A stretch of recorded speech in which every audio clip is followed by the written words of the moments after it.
Chapter 1. The Fifth Prince, Lu Chen. In a land of Yin Prefecture, where majestic mountains rise and fall, 1,000 peaks stand like halberds, and 10,000-foot cliffs unfold like a screen. The season is early autumn, with heavy dew settling upon garments. The maple forests are serene, the streams tranquil, leaves lightly tinged, and the rain falls softly, bringing a refreshing chill. Amidst the hazy curtain of rain, a procession of black-armored guards surged into the gentle drizzle of the imperial city of the Yu, shattering the tranquility of early autumn as they hastened towards the palace. "Keep up! Faster, faster!" The guards stationed outside the palace, vigilant as ever, caught sight of the approaching black-armored warriors and swiftly barred their way. "Stop! This is the palace grounds. Halt at once. We are the Black Feather Guards under the command of Feng Prefecture, sent here to deliver the sole survivor of the Wuchan Sword Sect and the belongings of the sect members," one of the black-armored guards declared. Upon hearing this, the leader of the palace guards scrutinized the group of Black Feather Guards with a piercing gaze, ultimately resting his attention on a young man who appeared dazed and emaciated, his tattered garments stained with blood. "The Wuchan Sword Sect has been annihilated? Yes, here's my insignia." The leader of the Black Feather Guards presented a token along with a dispatch order from Feng Prefecture. The palace guard then nodded solemnly. "Please wait here, I shall inform the prince." With that, he hurried into the palace. Before long, he arrived at a palace named Qingtian. "Your Highness, the Fifth Prince." The Black Feather Guards from Feng Prefecture seek an audience. With the sound of soft footsteps, a graceful figure adorned in sky-blue attire approached, bringing with her a fragrant breeze. Her hair, styled with elegance yet retaining youthful vitality, framed her delicate features, accentuating her bright, expressive eyes. Her beauty was striking, infused with the noble air of a royal companion, for she was none other than Lan Yun, the personal maid who had grown up alongside Prince Lu Chen. Mississippi. The guard bowed, respectfully presenting the dispatch order to Lan Yun. She took the letter and examined it closely, her expression shifting slightly. If her memory served her right, the Wuchan Sword Sect had allied with their prince's faction through the Wanxia sect 6 months prior. "Please escort them to the front hall. I will seek the prince's guidance." "Understood." Lan Yun moved swiftly into the inner hall, where she soon caught sight of a figure as solitary as a lofty wind, as tranquil as an ancient pine. He was seated by the lotus pond in a pavilion, engrossed in an ancient tome, seemingly oblivious to the passage of time. If unperturbed, he could remain in that position for an entire day. Her master was unlike the other princes. He did not seek to expand his influence by gathering guests or mingling with the worldly. Nor did he indulge in pleasures like the second prince, reveling in debauchery. He was not like the sixth prince, who thrived on power struggles and calculations, always eager to display his brilliance. Instead, he preferred solitude, quietly engaging in pursuits that brought him joy. Compared to the other princes, he was exceedingly tranquil, perhaps too mature, as if an adult disregarding the whims of a child. His only passions were the martial arts and literature. With merely an ancient book, a pot of tea, and a plate of pastries, he could occupy himself for an entire day. Year after year, this was his routine. At times, Lan Yun wondered if she was too rigid and dull, leading her master to such habits. Yet it was evident that the fifth prince, Lu Chen, was inherently unique, especially with the increasingly profound aura of a master that enveloped him year after year. Lan Yun could not comprehend how, at merely 20 years of age, Lu Chen possessed an air reminiscent of the venerable grandmasters, imbued with an ethereal detachment. Even seated, he seemed to transcend the earthly realm, akin to a celestial being gracing the heavens, exuding an innate sense of distance. Reluctant to disturb him, Lan Yun recognized the gravity of the situation regarding the Wuchan Sword Sect. It could be as mundane as a skirmish between sects, but it could also signal a declaration of war from rival forces against their prince. She suspected she might be overreacting, but when it came to matters concerning her prince, she believed a touch of suspicion was warranted. "Your Highness, the Black Feather Guard from Feng Prefecture have brought the sole survivor of the Wuchan Sword Sect and the belongings of the fallen sect members." Fearing that her master, who often disregarded trivial matters, might be unaware of the Wuchan Sword Sect's ties to their faction, she added, "The Wuchan Sword Sect allied with our prince's faction through the Wanxia sect 6 months ago. Though merely a third-rate force, they have paid tribute to us multiple times, demonstrating clear intentions and loyalty." Lu Chen turned a page of his ancient book, his voice cold as it reached Lan Yun's ears. "Who is responsible?" "According to the dispatch order from Feng Prefecture, it appears to be the work of the Taiping sect." "Appears?" "Yes, there are certain uncertainties." "Summon them." "Understood." Upon receiving Lu Chen's command, the Black Feather Guards entered the Qingtian Palace. Your subordinate pays respects to the fifth prince. Long live the prince. Rise. Thank you, your highness. The leader of the Black Feather Guards completed his bow and lifted his gaze, fortunate enough to glimpse the most enigmatic royal among the princes. With a countenance as exquisite as jade and a presence both elegant and commanding, his long black hair was casually adorned with a jade dragon hairpin, cascading over his broad shoulders and framing his athletic form. His crescent-shaped brows and starry eyes conveyed an aura of icy nobility, further accentuated by the black python robe embroidered with cloud patterns, highlighting the prince's regal elegance. Lu Chun, the fifth prince, indeed conformed to the stereotype that royal offspring are often strikingly handsome. However, unlike the common perception, this prince exuded an unusual chill. This chill was not the result of aloofness or indifference, but rather an incomprehensible sense of distance, akin to the divide between a body cultivator and a martial arts grandmaster. As the leader of the Black Feather Guards pondered this, he observed Lu Chen's gaze fixated upon the dazed survivor of the sword sect from the moment he entered. He explained, "Your Highness, this is the sole survivor of the Wuchan sword sect. When we found him, he was hiding in the sect's ancestral hall, muttering about unclean entities." Unclean entities? Lan Yin's expression turned peculiar. Thanks to Lu Chen's interests, she, as his personal maid, occasionally indulged in tales of folklore, some of which mentioned unclean entities. Regardless of their veracity, a common thread persisted in tales of the supernatural. If such entities existed, how could he, not being a master of the martial arts, perceive them? Indeed. Hence I suspect that the massacre by the Taiping sect might have triggered some sort of illusion in him. While the leader of the Black Feather Guards recounted the events surrounding the Wuchan sword sect, Lu Chun maintained a calm demeanor as he regarded the day's survivor. It was only when a whisper echoed in his ear, "Can you see me?" that he lifted a cup of tea and savored it slowly. The tales Lan Yin had encountered were predominantly folklores of dubious authenticity. Yet one aspect rang true. Martial arts masters indeed possess the ability to perceive that which eludes ordinary sight. Chapter 2.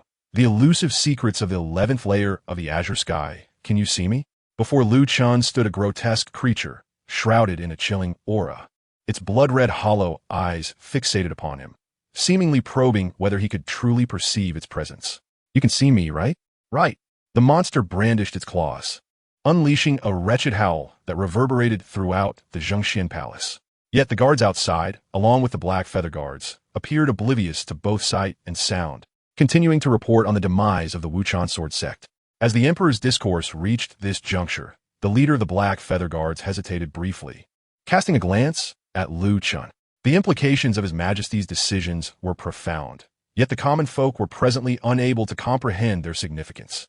Consequently, public discontent towards the Yu Dynasty had been exacerbated, inadvertently fostering the malevolent influence of the Taiping sect.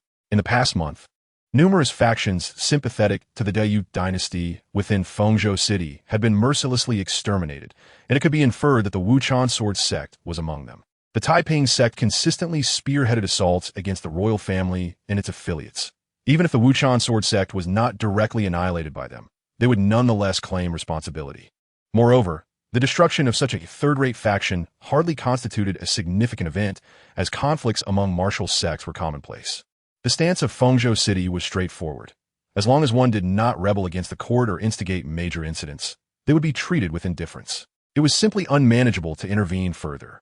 The dispatch of the Black Feather Guards to convey this message was merely due to the involvement of the fifth prince, the current Dragon Son, and the formidable Fengzhou power, the Lu family of the Huahua sword sect, who stood behind him. The fifth prince was known for his low profile, with few retainers under his command. Although the Wuchan sword sect was diminutive, its association with the fifth prince rendered it significant. A misstep could invoke the ire of a prince. In this precarious situation, with the crown prince yet to be determined, those in Fengzhou City were keen to avoid offending any royal figure, especially since it served as the stronghold of the Lu family, the fifth prince's maternal clan, a colossal sect with ample means. However, it was well known that the Taiping sect spared no survivors in their assaults on the royal family. To bolster their recruitment efforts, they would thoroughly pillage the sects they annihilated. Yet, the Wuchan sword sect had seemingly yielded survivors, with assets still intact. Lan Yin glanced at the two large boxes of relics brought in by the Black Feather Guards, rather than the handiwork of the Taiping sect. It appeared to be a declaration of war by certain factions using the Wuchan sword sect as a pretext to target the lineage of Prince Chen. The leader of the Black Feather Guards felt a chill run down his back. The declaration of war against Prince Chen's lineage. Who else but the unruly Taiping sect could dare to lay hands on him? It was merely the struggle for power among the various princes. The so-called certain factions were on the verge of being named directly. Could he acknowledge this? The rivalry among princes was notoriously treacherous, and even 100 lives would be insufficient to navigate it. He had no desire to be drawn into such a vortex. Thus, he nodded promptly, steering the conversation back to the task at hand. As the young lady suggested, this indeed was the crux of the case. Therefore, we have been dispatched to report to His Highness Prince Chen, requesting His Highness to make a personal decision. Upon concluding, the leader of the Black Feather Guards bowed respectfully, awaiting the directives of the fifth prince, Lu Chun. Yet, Lu Chun remained silent, his expression unchanged, as if nothing had transpired, merely listening to a trivial tale. He gently waved his hand, signaling the Black Feather Guards to return and report back. The leader exhaled in relief. Yes, this subordinate takes his leave. With that, he led the Black Feather Guards out of the Zhengxian Palace. Once the crowd had departed, Lan Yun cast a glance at the day's survivor, her previously calm demeanor now replaced by concern. Having absorbed the detailed account from the Black Feather Guards, an instinctual worry began to brew within her. Your Highness, I fear that the Wuchan Sword Sect may be a part of a scheme orchestrated by other princes, or perhaps an attempt to incite discord between you and certain royal figures. You must remain vigilant. It was no wonder Lan Yun was so apprehensive. As a prince, certain matters would seek you out even if you did not provoke them. Such was the curse of being born into royalty. Lu Chun merely smiled gently, responding with tranquility. Do not worry, there is no need for excessive concern. Lan Yun was not surprised.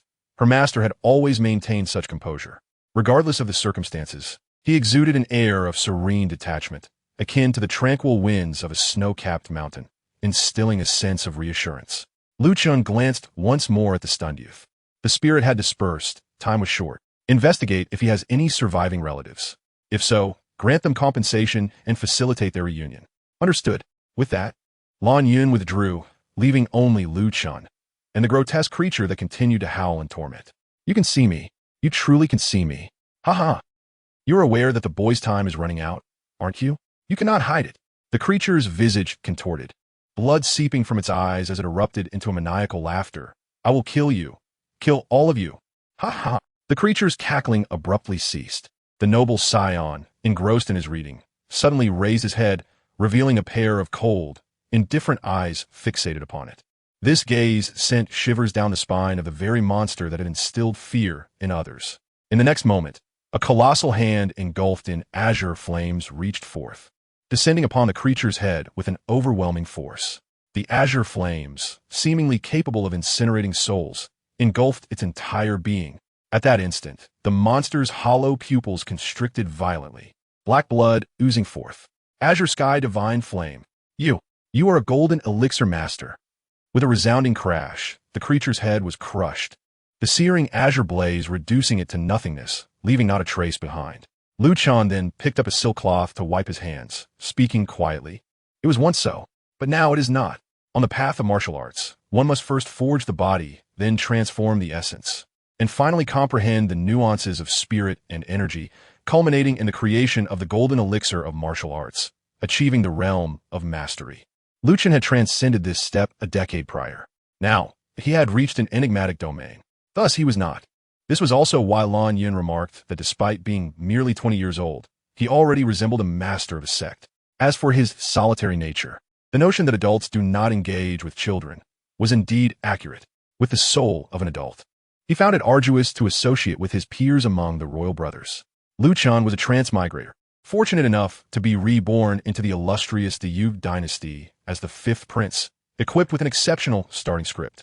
As a prince, he possessed every conceivable advantage, from the most elite resources to the most superior martial arts. His royal status provided him with the pinnacle of beginnings, while his innate talents served as the finest fuel on the path from start to finish. In this new life, Lu Chun was uncertain whether his soul had undergone a mutation or if it was simply the characteristic of a transmigrator. He had acquired an astonishing level of comprehension and aptitude. This was no exaggeration. Even the so-called once-in-a-millennium prodigies paled in comparison to his gifts. Not to mention, the Yu royal family's ancestral martial arts, the Azure Sky divine techniques. and a comprehensive view of the royal lineage. No one in the present era had managed to cultivate this technique to its highest level, the ninth layer of the azure, sky, divine techniques. Yet Liu Chen had reached its zenith at the tender age of 12. As his cultivation deepened and his understanding of martial arts grew clearer, this royal family's foundational technique had been extrapolated by him to an unprecedented 11th layer, exceeding the highest realm by a full 2 levels. If the azure sky divine techniques were thus, one could only imagine the supremacy of his other martial arts. Chapter 3. Terrifying talent in Liu Chen's eyes. The martial arts of this world resembled the most rudimentary arithmetic exercises, effortlessly understood at a glance. Similarly, in comparison to this terrifying comprehension, his innate aptitude is equally formidable. Liu Chen's foundational qualities can be deemed impeccable, a true treasure of heaven and earth. Not only can he convert and absorb any elixir or spiritual material with absolute efficiency, but the natural spiritual energy of the world also resonates harmoniously with him, allowing him to draw upon an inexhaustible wellspring of magical power at any moment. With such extraordinary roots and insight, it is no exaggeration to describe Liu Chen's talent as terrifying. Therefore, he has never been concerned about the so-called struggles among princes. Rather, Liu Chen finds himself more intrigued by the existence of the Taiping sect and the nightmares. The Taiping sect, as its name suggests, is a rebellious faction opposed to the Great Yu Dynasty.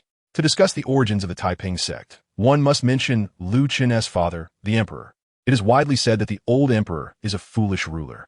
Since his ascension, he has indeed enacted policies of folly, indulging in pleasure while expending vast resources to build his extravagant pleasure palaces, thereby increasing the burdens on the common people. His violent temperament revels in conflict, particularly when two sides are locked in deadly combat, which brings him immense satisfaction, prompting him to bestow lavish rewards. Consequently, the Great Yu court frequently organizes various martial competitions, where victors not only earn the emperor's favor, but also promotions in rank. This has fostered a tumultuous atmosphere among the populace, leading to increased acts of violence and the proliferation of nefarious practices. The officials of the court have repeatedly advised him against this, but the old emperor, inherently averse to counsel, only grows more tyrannical with every suggestion. For instance, when the princes were of age, ministers advised the emperor to bestow titles and establish their own domains to govern the provinces. He did grant them titles, yet it was merely nominal, failing to mention any governance responsibilities. The princes were left to their own devices within the palace. The titles themselves were haphazardly assigned, directly appropriating the names of the various princes. Naming titles after individuals has no precedent in history and violates established rights. Yet the old emperor embodies the law. He is the very sky of Great Yu. While the rights may not permit it, he does. Anyone daring to invoke rules before him, he would not engage in debate about the nature of rules being human constructs. One word would suffice: execution. The old emperor's tyrannical nature is vividly illustrated. Thus, in such an environment, the Taiping sect emerged, garnering significant public support. They brandished the banner of overthrowing the tyrannical emperor to restore peace, causing considerable unrest throughout Great Yu. This unrest has grown to a point where the Great Yu court must brace itself for the turmoil, with traces of the Taiping sect as disturbances evident in various regions. Until the Taiping sect is eradicated, even if the emperor's throne were offered to you, it would be precarious at best. As for the nightmares, Liu Chen rose and gazed at the sun in the sky. The existence of the nightmares was an unforeseen discovery he made upon entering the realm of martial mastery at the age of 10. Initially, Liu Chen believed he had attained the martial golden elixir, which enabled him to perceive the duality of existence and discern the souls of the deceased. However, he later realized that the nightmares are not merely the souls of the departed. Intrigued by this phenomenon visible only to those at the level of martial mastery, Liu Chen conducted an in-depth study of the nightmares. He discovered that death, be it from aging, illness, or separation, does not inherently produce nightmares. Even those who died unjustly, harboring resentment, or perished in various states of discontent do not manifest nightmares. Even traditional rites meant to summon souls or facilitate resurrection have no bearing on the existence of nightmares. Unlike the malevolent spirits he initially imagined, nightmares are an exceedingly rare and unique phenomenon. Their mechanism of emergence remains unclear, possibly arising randomly or dictated by certain cosmic rules. They're so rare that, Despite Lu Chun's diligent search, he has encountered fewer than 10 instances to date. The majority of his knowledge derives from fragmented accounts in ancient texts, including the term nightmare. The ancient texts contain both truth and embellishment. The fabrications serve merely to beautify the narrative. However, two accounts hold veracity. One asserts that martial masters can perceive and even harm nightmares, while conversely, nightmares do not pose a threat to those who cannot see them, unless, as in the case of the Wuchen sword sect, an unforeseen event allows them to be seen. The second, a light autumn rain can never conceal the sun. The sun's brilliance remains undiminished. Nightmares despise daylight and fear the sun. Yet today, the nightmare from the Wuchen sword sect traverses the daylight, basking in the sunshine, making its way to the imperial city. The journey is no short distance. Lu Chun withdrew his gaze from the sun. Has something significant occurred recently? Morning. In the imperial city. Move. Move. A small contingent of well-equipped, well-trained guards, glinting coldly under the sun, approaches the palace. Unlike yesterday, the palace guards do not sternly obstruct them. Instead, they step forward respectfully to greet the leading silver-armored youth, General Luo Feng. The silver-armored youth, Luo Feng, acknowledged them with a nod, dismounted deftly, and instructed the guards remaining outside the palace as perimeter. A few of you should go to the inner city to arrange accommodations. The rest wait here. Yes. After directing the silver-armored guards, Luo Feng removed his helmet and sword, handing them to a palace attendant, before entering the palace. In the Qingtian Hall, the attendant glanced at Lu Chun, who was engrossed in ancient texts, and paused. Lan Yin gently waved her hand and approached the attendant to whisper. Moments later, a hint of a smile graced Lan Yun's face. She walked to Lu Chen's side, saying, Your Highness, General Luo Feng has arrived. Luo Feng, the son of Lu Chun's maternal uncle, is the future heir of the Luo family, a powerful faction in Fengzhou, known as the Huahua sword sect. Due to familial ties, Lu Chun shares a close relationship with him. The Luo family was Lu Chen's greatest support during his early years. Before Lu Chun could even turn 1 year old, his mother tragically passed away. In the depths of the palace, an infant deprived of maternal protection faced only the cold, predatory world. Fortunately, at that time, the pregnant Yuan Guifei took him in. Yuan Guifei also bore Luo family blood. She and Lu Chun's mother were cousins. It was precisely for this reason that she adopted Lu Chun, nurturing and safeguarding him. Furthermore, Lu Chun's uncle, Luo Xuan, the esteemed master of the Huahua sword, a celebrated golden elixir martial master in Diyu, frequently challenged the top experts listed in the celestial rankings during those years to assert his authority, warning those who might consider him weak. Though his sister is gone, Luo Xuan, her brother, still stands strong. The loss of a mother is grave, and during those years, his uncle labored tirelessly on his behalf. Chapter 4.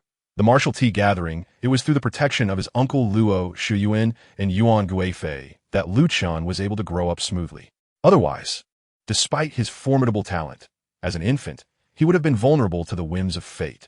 This debt of gratitude remains etched in Lu Chun's heart. Setting aside the ancient text, a smile graced Lu Chun's calm eyes as he prepared some pastries. Yes, Lan Yin had everything ready when Luo Feng entered the hall. Upon entering, Luo Feng promptly bowed, declaring, I, Luo Feng, pay my respects to His Highness, the Prince of Chun. May your Highness live 1,000 years. Lu Chun, somewhat exasperated, replied, Brother, there are no outsiders here. There is no need for such formalities between us. Luo Feng shook his head, stating, One must not disregard etiquette. Lu Chun is first and foremost the Prince of Chun, then his cousin. The hierarchy of sovereign and subject must be upheld. This principle has been ingrained in Luo Feng over the years, since the Luo family chose to engage in the tumultuous struggle for the throne. They must adhere to the protocols of royalty. Lu Chun could not dissuade him, so he resigned himself to it. Brother, your arrival seems to stir quite a commotion. It appears there is trouble brewing outside. Luo Feng solemnly nodded, stating, Your Highness. The latest reports from the front indicate that the followers of the Taiping sect have breached the Hongchuan County in Baiyang Prefecture, plundering and committing unspeakable atrocities. The insurrectionists seem to have taken some inexplicable stimulant, as their recent actions have grown increasingly audacious. Given the current circumstances, if we consider the worst-case scenario, it is likely that they will soon launch a full-scale assault on Fengzhou, ultimately advancing to unite with the Taiping sect forces infiltrating from other provinces. concerned about potential upheaval. My father urgently ordered my relocation last night, sending 200 silver armored guards in batches to infiltrate the imperial city as a precaution against unforeseen changes. Upon hearing this, Lanyan pressed her lips together and anxiously inquired whether there had been no troops dispatched from Fengzhou to suppress the Taiping sect rebels after the fall of Hongchuan. Luo Feng shook his head, asserting that the rebels were merely a disorganized mob, and thus could be easily quelled. The true challenge lies in prevention. In the present day, discontent with the political situation is rife among the common folk and even within the court. Many of them are potential adherents of the Taiping sect. Moreover, there are those treacherous officials who harbor ulterior motives, eager to exploit the chaos. Across all of Fengzhou, we find ourselves unable to discern the loyal subjects of our Yu from the Taiping sect infiltrators. Luo Feng clenched his fists and spoke with bitterness, asserting that it was hard to believe that the Taiping sect could have risen from nothing to its current stature without the covert backing of certain prominent families. The sound of water splashing filled the air as Lu Chen rinsed his teacup before pouring 2 cups of tea, pushing one towards Luo Feng. Luo Feng's statement holds merit. Historical shifts over the past 5 millennia have demonstrated this truth. Each dynastic change typically begins with internal collapse, and those who ultimately prevail are often the influential families. Few have risen from humble origins to the throne. Take a sip of tea and sit down, Lu Chen suggested. This year, the Tea Mountain has delivered first-rate tribute, which nourishes the spirit and cultivates vitality. Your Highness has graciously bestowed tea. I dare not refuse. Luo Feng raised his cup and downed it in one gulp. What a fine tea. Thank you, Your Highness. Although the tea was sweet and invigorating, Luo Feng's thoughts were not on the beverage. After expressing his appreciation for the tea, he continued, Your Highness, if my intuition serves me right, the Taiping sect will undoubtedly engage in some covert activities in the coming days, especially with the martial arts tea gathering approaching. The martial arts tea gathering, though not directly initiated by the late emperor, is certainly related to the martial competitions he established. Since the late emperor introduced various martial arts contests, a trend for martial exchanges has emerged among the populace. The martial arts tea gathering is one such occasion, emphasizing camaraderie through martial arts and philosophical discourse over tea. Compared to other brutal contests, this event is relatively genteel and has attracted many young talents from the upper echelons of society. The late emperor, accustomed to bloodshed, found this gathering a refreshing diversion, a chance to observe the extraordinary talents of the Yu realm, thus incorporating the idea into the imperial framework. Each autumn, various provinces and counties take turns hosting these gatherings, with the top 3 from each county qualifying for the provincial gathering, and the top 3 from each province eligible for the final imperial tea gathering. The prizes have historically been substantial, fostering healthy competition among the youth of the Yu to some extent.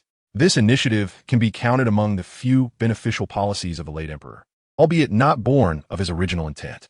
Consequently, the martial arts tea gathering has garnered the attention of the various prince factions. For these factions, this gathering of the Yu's young elites presents an excellent opportunity to recruit followers and expand their networks. As for Lu Chen's maternal clan, the Luo family has been diligently managing connections for years, placing their members within the court and broadening their influence beyond. Naturally, they would not overlook an opportunity such as the martial arts tea gathering. The gathering in Watching City of Qingtian County is organized by the Chen family, a subordinate of the Luo family, and is relatively close to the imperial city, promising a high caliber of participants. Lu Chen has been invited to preside over this gathering to win hearts and forge alliances. He quite enjoys this event, often spending a few days in Watching City during the gathering. On one hand, it provides a welcome respite from his solitary cultivation, bringing a touch of amusement. On the other hand, it allows him to observe the secret martial arts of other families, thereby expanding his knowledge. Knowledge, especially of the highest caliber, has always been held by a select few. This is particularly true for martial arts techniques. The martial arts of the Great Yu Dynasty correspond to the realms of martial artists.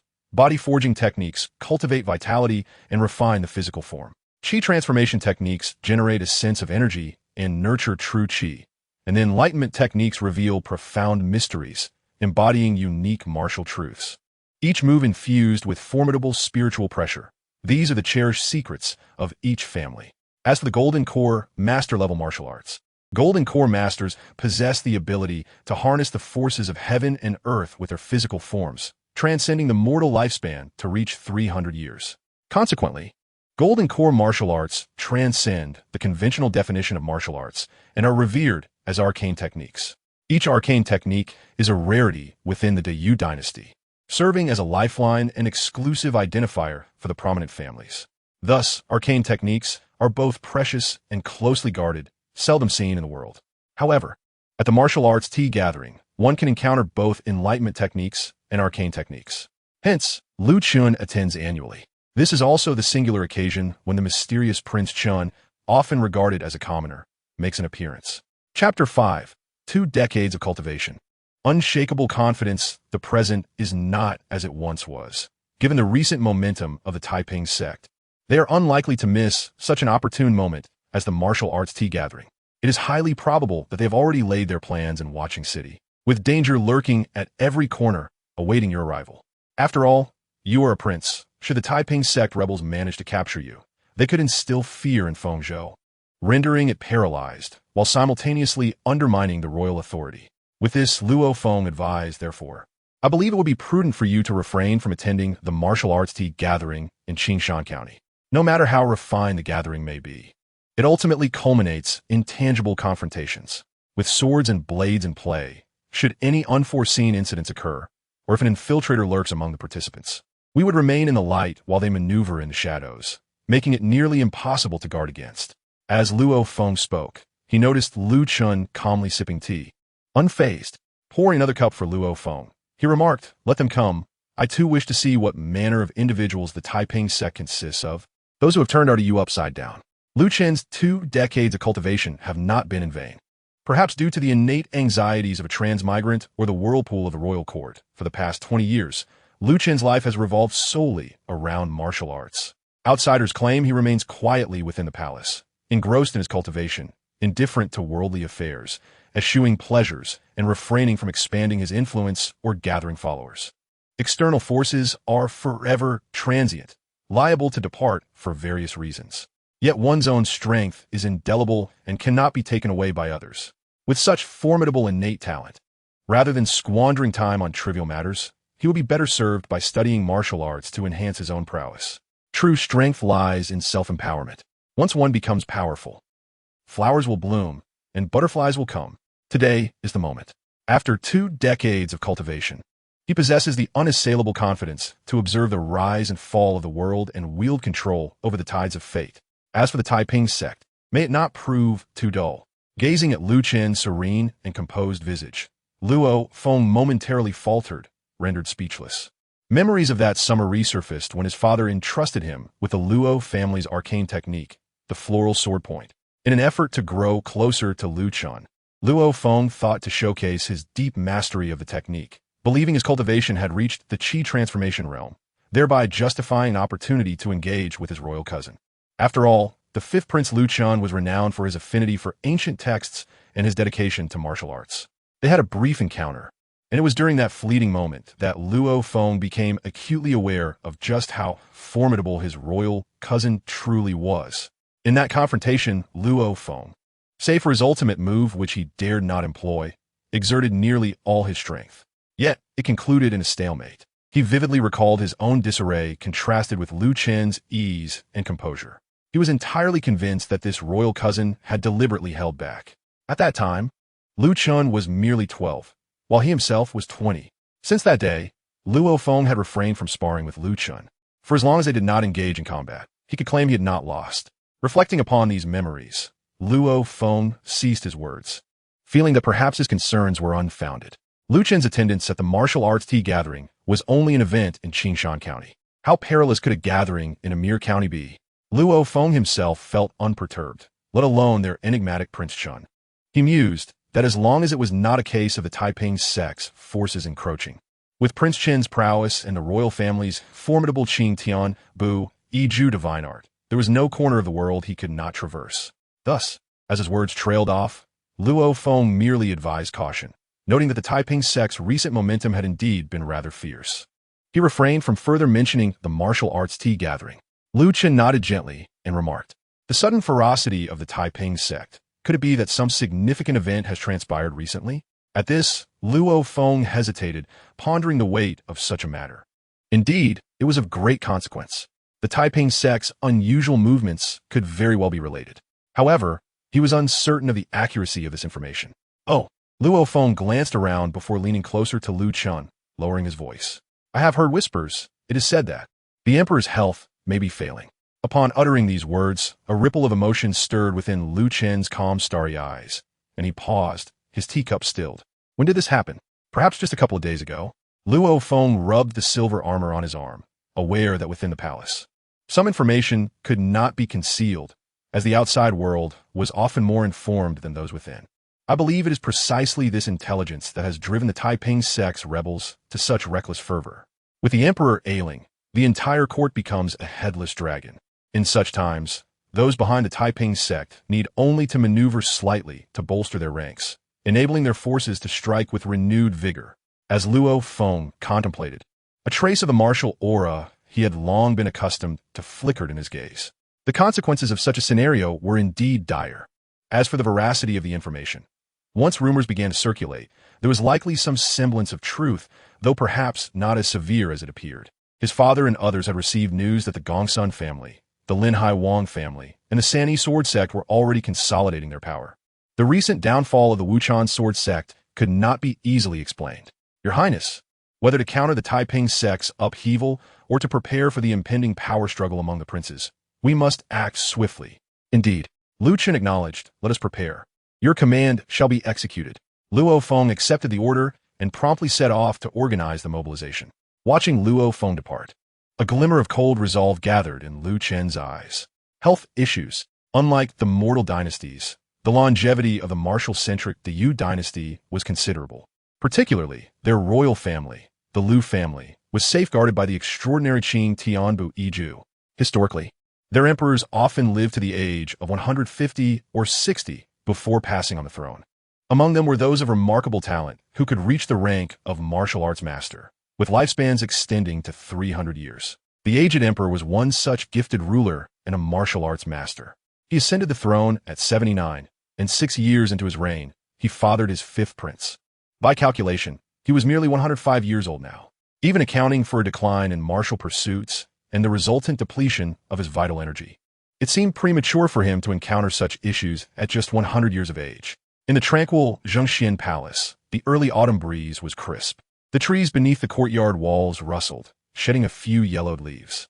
Lu Chun reached out to grasp a fallen leaf, and with a crackle, the chilling frost enveloped his fingers, sealing the leaf's final vitality. Chapter 6. The Boundless Academy. Autumn is the season of harvest. The citizens of Yu, laden with the fruits of their labor, bask in the tranquility of their well-earned leisure after a year of toil. Travelers from afar, engaged in their final preparations, hurry home before winter's arrival, eager to reunite with their families. In this increasingly rich autumn atmosphere, 3 days passed in the blink of an eye, marking the annual martial arts tea gathering in Qingshan County. Before the ancient and majestic Wanqing city gate, 2 groups of soldiers were solemnly alternating their guard. Fully armed, with blades gleaming coldly, they scrutinized every individual entering or exiting the city. Outside the gate, 2 scholars clad in azure robes, one elderly and one youthful, approached on remarkably fine steeds. Bathed in sunlight, their horses emitted a faint crimson mist, a stunning sight. They observed the changing of the guard. Teacher, why has this year's martial arts tea gathering been so strictly regulated? The elder scholar, known as the teacher, stroked his white beard and replied, it is not the tea gathering that is stringent, but the tumultuous state of the world. The hearts of the people are restless. Chaos is on the horizon. Once this tea gathering resolve your concerns, we shall not descend the mountain next year. Let us proceed. The elegant young scholar nodded, somewhat understanding, as he followed the teacher to the city gate. The guards immediately noticed them, their splendid steeds drawing attention amidst the crowd. The blood smoke horses, superior to the standard flying smoke horses of the Yu border troops, were renowned for their extraordinary speed and agility. Said to be a hybrid of ancient beasts and horses, making them the ideal companions for travelers, highly favored by the martial world. However, their rarity and expense were beyond the means of many, causing numerous less affluent heroes to shy away. The guards glanced at the blood smoke horses and approached the 2. Are you 2 here to attend the martial arts tea gathering? The owner of the blood smoke horses, whether wealthy or noble, was unmistakably there for the gathering. Indeed, here are our invitations. The guards examined the invitations and confirmed, Ah, it is the esteemed teacher from the Boundless Academy. My apologies. After verifying the invitations, one guard said, "Please follow me. The prince has prepared a banquet at the Two Virtues residence to welcome the participants of the tea gathering. Thank you for your assistance."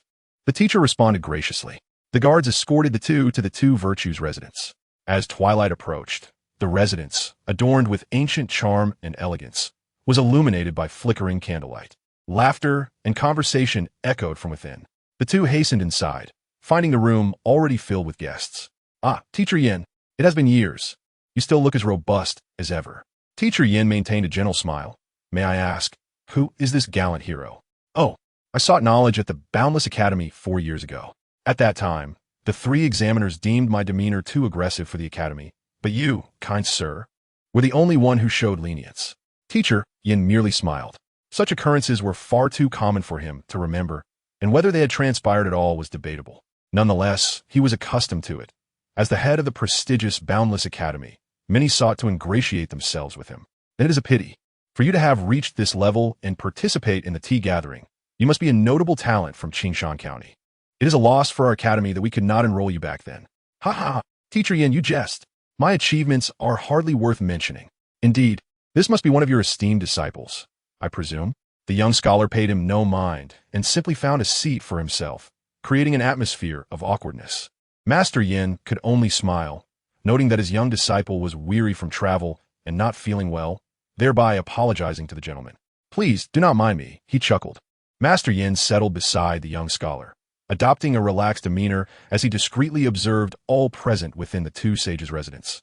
Noting the many unfamiliar faces compared to the previous year, this tea gathering promised to be anything but simple. He cast a glance at the young scholar beside him, maintaining a respectful distance from the unfamiliar faces. "Once you resolve your inner turmoil, we shall depart.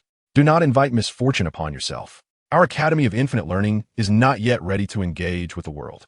The young scholar surveyed the crude and boisterous individuals present, remarking, "These uncouth and unrefined people are not someone I wish to associate with. Their demeanor is a disgrace to culture. I hold no desire to mingle with them."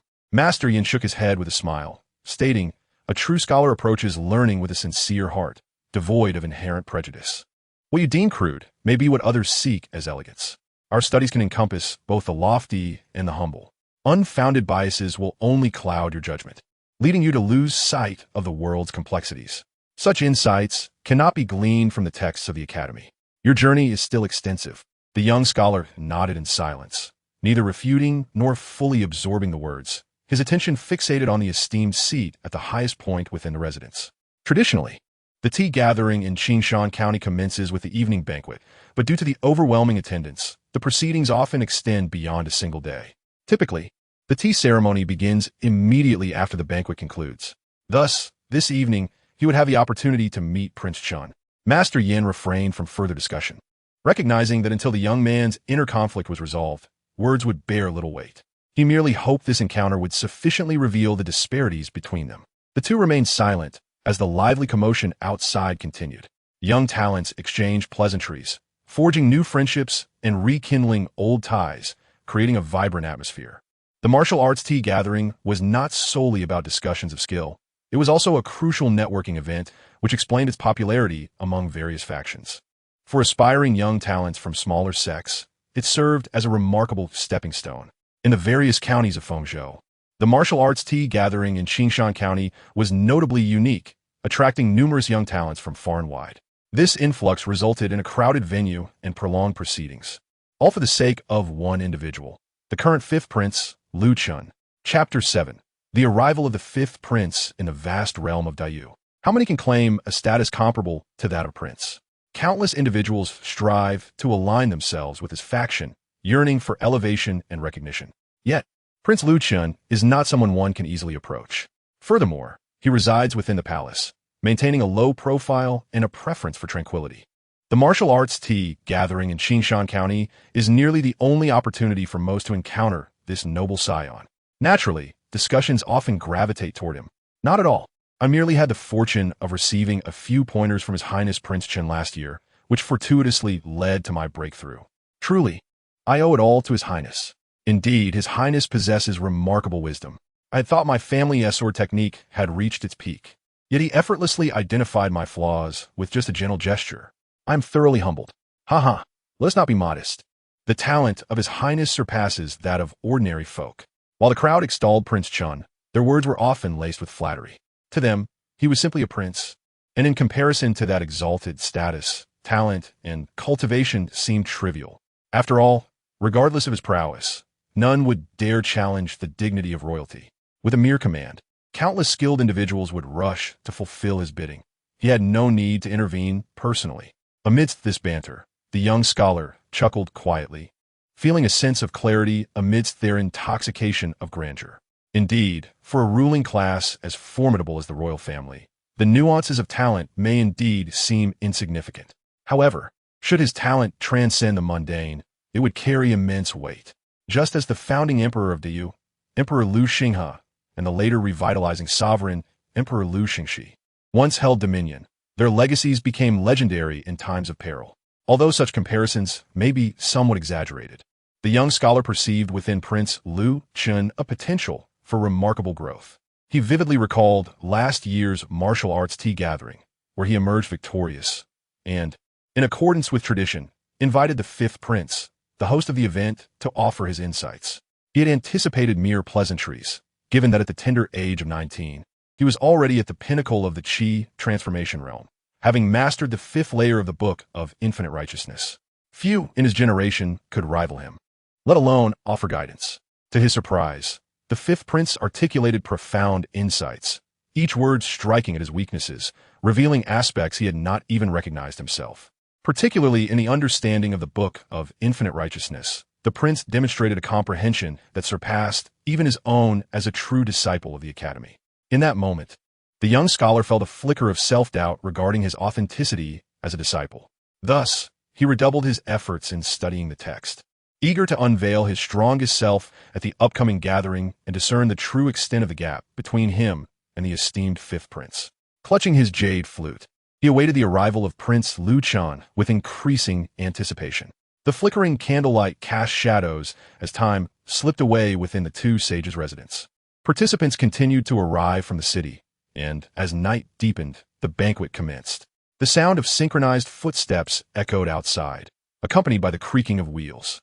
A regiment of well-trained, silver-armored soldiers swiftly formed a perimeter around the residence, creating a spacious pathway. A resplendent carriage came to a halt before the entrance. Finally, the moment had arrived. All activity ceased, and every gaze turned toward the entrance. From the carriage emerged a stunning maiden clad in blue, her beauty unmatched in Wansheng. She surveyed the surroundings before bending slightly to pull back the drapery, revealing the noble figure seated within. Dressed in a dark robe adorned with patterns of serpents, his hair styled with a jade dragon clasp, he possessed a tall and elegant stature, his piercing eyes exuding an aura of noble grace. Yet, more than his royal lineage, it was his elusive and cold demeanor that enshrouded him in mystery, evoking a sense of solitary grandeur akin to the chill of Tianshan snow. Among the princes, he stood as an unparalleled entity. Without doubt, this was the low-key and enigmatic fifth prince, Lu Chen. The crowd hurriedly bowed their heads in reverence, signaling their respect for the royal family. Once the esteemed prince took his seat, they collectively proclaimed, "We pay our respects to His Highness, Prince Chen. Long live His Highness." Amidst the chorus of respectful voices, Lu Chen cast a cursory glance over the assembly. "No need for formalities. Please take your seats." "Thank you, Your Highness." The crowd settled in response to the sound. Lu Chen then spoke. "This evening's banquet is to welcome you all and to wish everyone great fortune at the upcoming tea gathering. Please do enjoy yourselves." Wanyan lifted the wine jug, filled Lu Chen's cup, and handed it to him. Lu Chen raised his cup lightly, gesturing to the assembly, and then drank, marking the beginning of the feast. Others, accustomed to his demeanor, were unfazed. Prince Chen had always been succinct, disliking pomp and idle chatter that wasted everyone's time. Thus, they all drank as a toast to Prince Chen, officially commencing the banquet. After paying their respects to the prince, the attendees began conversing with their neighbors, exchanging insights on cultivation and discreetly gathering intelligence for the tea gathering that would follow. The banquet was short-lived. While meals could be savored at any time, the tea gathering occurred only once a year, and their minds were preoccupied with it. After 3 rounds of drinks, they instinctively laid down their chopsticks and cups, entering a meditative state to adjust their condition for the upcoming tea event. Observing this, Lu Chen waved his hand, signaling the attendants to clear the table and replace it with items for the tea gathering. The crisp sound of an ancient bell rang out. Inside, the two virtues pavilion. Incense burners were placed on the table, filling the air with a fragrant smoke that enveloped the guests, soothing their senses and inviting relaxation. At the main seat, the attendants lit the purple gold incense for Lu Chen, and the gentle smoke ascended gracefully into the air. Lu Chen glanced at the swirling smoke, a glimmer of cold starlight flickering in his eyes. "Is this the beginning?" he mused. "Your Highness, allow me to prepare the tea for you," said Lan Yun. "Very well," he replied. Lan Yun arranged the tea set, selecting only the finest essence of the leaves, pouring a cup for Lu Chen before discarding the remainder. She then instructed a nearby attendant to fetch 2 more cups. "Yes, miss," was the reply. Lan Yun brought the prepared tea, delicately fanning away the steam before taking a small sip. As Lu Chen's personal attendant, she meticulously examined everything to prevent any ill-intentioned individuals from poisoning her prince. Just as she lifted the cup, Lu Chen subtly halted her, noting, "It has been some time since I last had this tea. Change it to lotus seed tea when you return." Lan Yun nodded in agreement. Meanwhile, inhaling the fragrant incense wafting through the room, Master Yin twitched his nostrils, sensing something amiss. He furrowed his brow, unable to pinpoint the source of his discomfort. His innate intuition, honed as a peak expert in the realm of clarity, made him acutely aware of certain anomalies. It wasn't until a young scholar beside him stirred the tea, releasing its enticing aroma, that realization struck him. He quickly reached out, gently pulling the young scholar's sleeve. The youth turned slowly, his expression puzzled. Yan's demeanor remained unchanged as he warned, "This tea gathering has many skilled individuals. Do not underestimate them, lest you fall into their trap." "A trap?" "Yes, Master, your wisdom prevails," the scholar acknowledged, understanding the gravity of the situation. He discreetly shielded his cup, concealing it within the wide sleeves of his robe, feigning that he had already partaken of the tea. After sipping, he jokingly remarked, "The royal family is indeed affluent to offer such fine tea so casually at a gathering." Yin smiled, and both resumed their composed facade, scrutinizing the competitors at the tea gathering. After a moment, 10 cups of meticulously brewed tea were quietly arranged on a specially designed long table, signifying the completion of the preparation ritual for the tea gathering. The bell chimed again, and Lu Chen's voice, cool as the wind, resounded from the head table. As per tradition, 10 cups of pure ancient tea. Those capable may partake. Time flowed until dusk the following day. "You may begin," he announced. The guests immediately emerged from their meditative states, their gazes fixed on the 10 cups of ancient tea on the long table, anticipation palpable. "Moments latte." The first brave soul stepped forward. "I am Lu Chen, from the Wani clan of Qingtian County, 21 years old, a disciple of the Wan He Sword sect, at the Transformation Realm, skilled in both swift and measured sword techniques. I will start with this first cup of tea to warm up the atmosphere. If any of my brothers have differing opinions, feel free to challenge me." With that, Lu Chen moved to the center of the venue. Just as he settled, another voice interrupted. "I too wish to partake of this first cup." A bold, roguish youth, exuding a sense of the martial world, stepped forward. "What does challenging mean, if not to embrace the competition?" "Very well, please proceed." With a courteous invitation, both drew their swords, leaping into combat with an elegance reminiscent of a swooping crane. The clashing of metal rang out, filling the air with a symphony of strikes.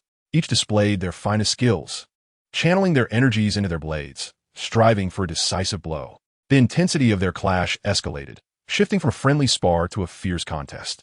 "Come at me with your best," they shouted, the initial restraint forgotten as they unleashed their full power. The sound of their weapons echoed like a frantic drumbeat, resonating with the hearts of the onlookers. Only Lu Chen on the dais withdrew his observing gaze, raising his teacup. An endless storm of blades. Too slow. Get out of my way."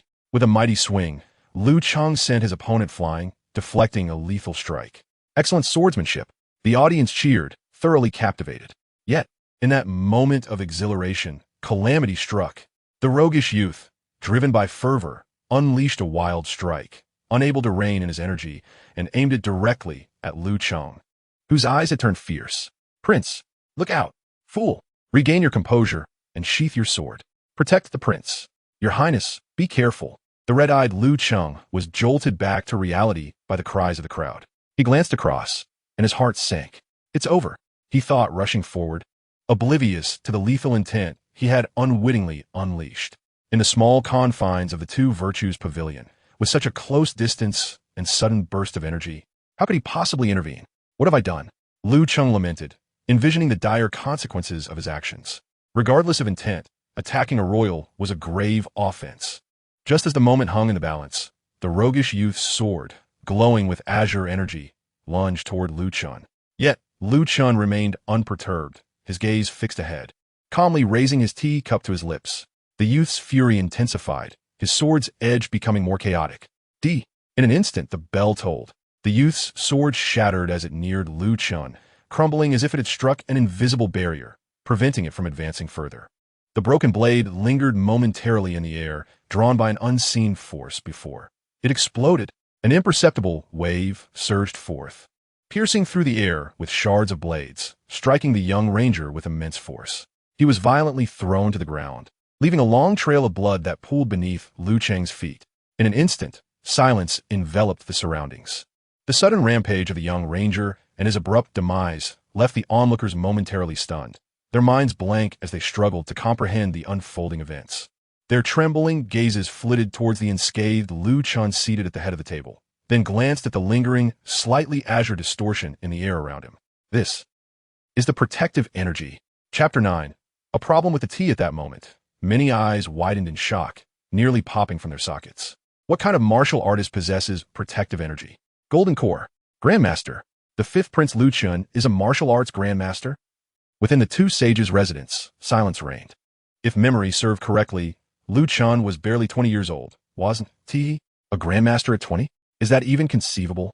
The young scholar from Waya Academy stared in disbelief, feeling as though he had wandered into a realm of inner demons. Lu Chun is a martial arts grandmaster? What gap is there to bridge now? Is the disparity not already insurmountable? He should just pack up and leave. Confused, he turned to Master Yin, his eyes filled with despair. Master, is he truly a grandmaster? Master Yin withdrew his gaze from Lu Chun, uncertainty dancing in his eyes. This question, even I cannot ascertain. But, what if? Master Yin's expression grew solemn as he gazed at the faint azure distortion surrounding Lu Chun, his tone laden with emotion. The royal family's Qingtian Unyielding is unparalleled in the world.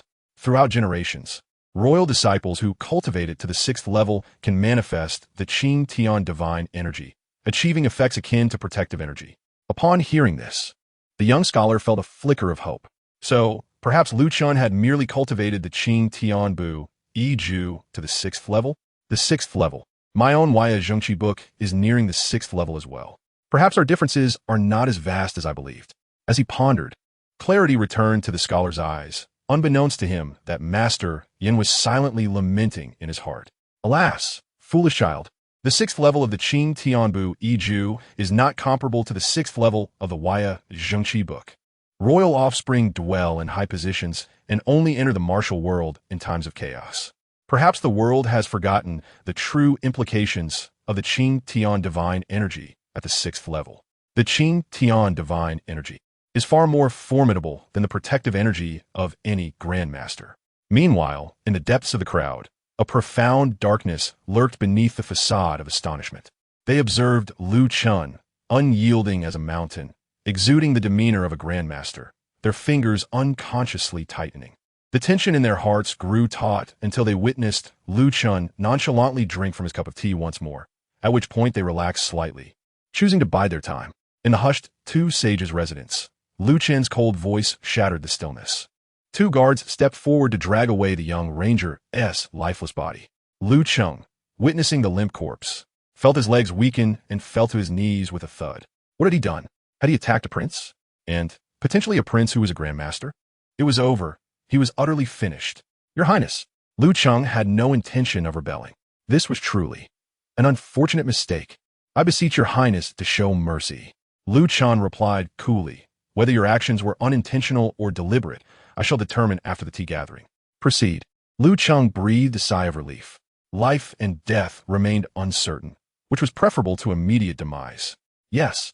He glanced around nervously, stammering. Is there anyone else who wishes to spar with me? If not, I shall. Wait, I will. Another flying sword surged forth. Lu Cheng immediately engaged in combat. Yet the prior incident left him apprehensive. Every move he made was laced with hesitation, fearing further misfortune. He found himself constrained at every turn, unable to fend off his opponent. Having already exerted considerable energy in the earlier battle, it wasn't long before Lu Cheng was defeated. "Brother Lu, I concede." Lu Cheng shook his head, muttering, "Concede my foot. I just hope to survive this tea gathering." He returned to his seat, sipping his tea in silence. Meanwhile, others continued to observe the situation, analyzing the disparity between opponents and contemplating whether they could maintain their winning streak until the end. Thus, they decided whether to intervene or wait for the next rounds of tea. The essence of the tea gathering lay in this. Participants must not only analyze the strengths and weaknesses of their adversaries, but also assess the overall situation. As the gathering progressed, the tense atmosphere in the two sages' residence eased slightly, returning to its previous liveliness. One exciting contest followed another, and no further incidents occurred, as everyone engaged in sparring with restraint. It seemed the earlier turmoil had been a mere accident. As time passed, the teacups gradually diminished. The second cup, the third cup, until the fourth cup when the clock struck midnight. A sudden disturbance erupted. Rip! A deep gash appeared on a participant's arm. The opponent, startled, quickly retracted his sword. "Brother, are you all right?" "I was careless and failed to control my strength. I sincerely apologize." "No, it's not your fault. I felt something amiss within me.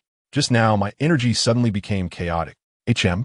Upon hearing this, several individuals raised their brows. "You too? You all feel as well?" At that moment, Lu Cheng also interjected. "No, it's not just chaotic energy. I sense my energy fading, my limbs growing weak, and a nameless fury burning within me." Previously, he had managed to suppress it, but now that his energy had waned, the violent sensation only intensified. "Now I understand why I lost control during the first round." "You too? I thought it was just me. Thankfully, I managed to restrain myself before otherwise." "What?" The atmosphere grew tense. One individual experiencing issues was manageable, but if everyone was affected, then something significant was amiss. The crowd immediately ceased their contests, sitting in meditation to regulate their energies and assess their physical conditions. However, the more they focused, the graver their expressions became.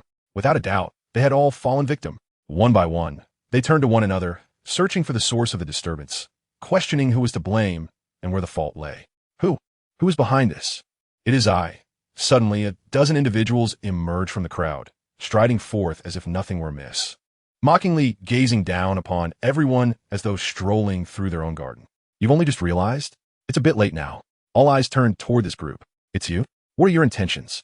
Poisoning the tea at an imperial event to sabotage the gathering is a crime punishable by annihilation. Annihilation? Thanks to that wretched emperor, we've long since lost any home to raid. You are followers of the Taiping sect?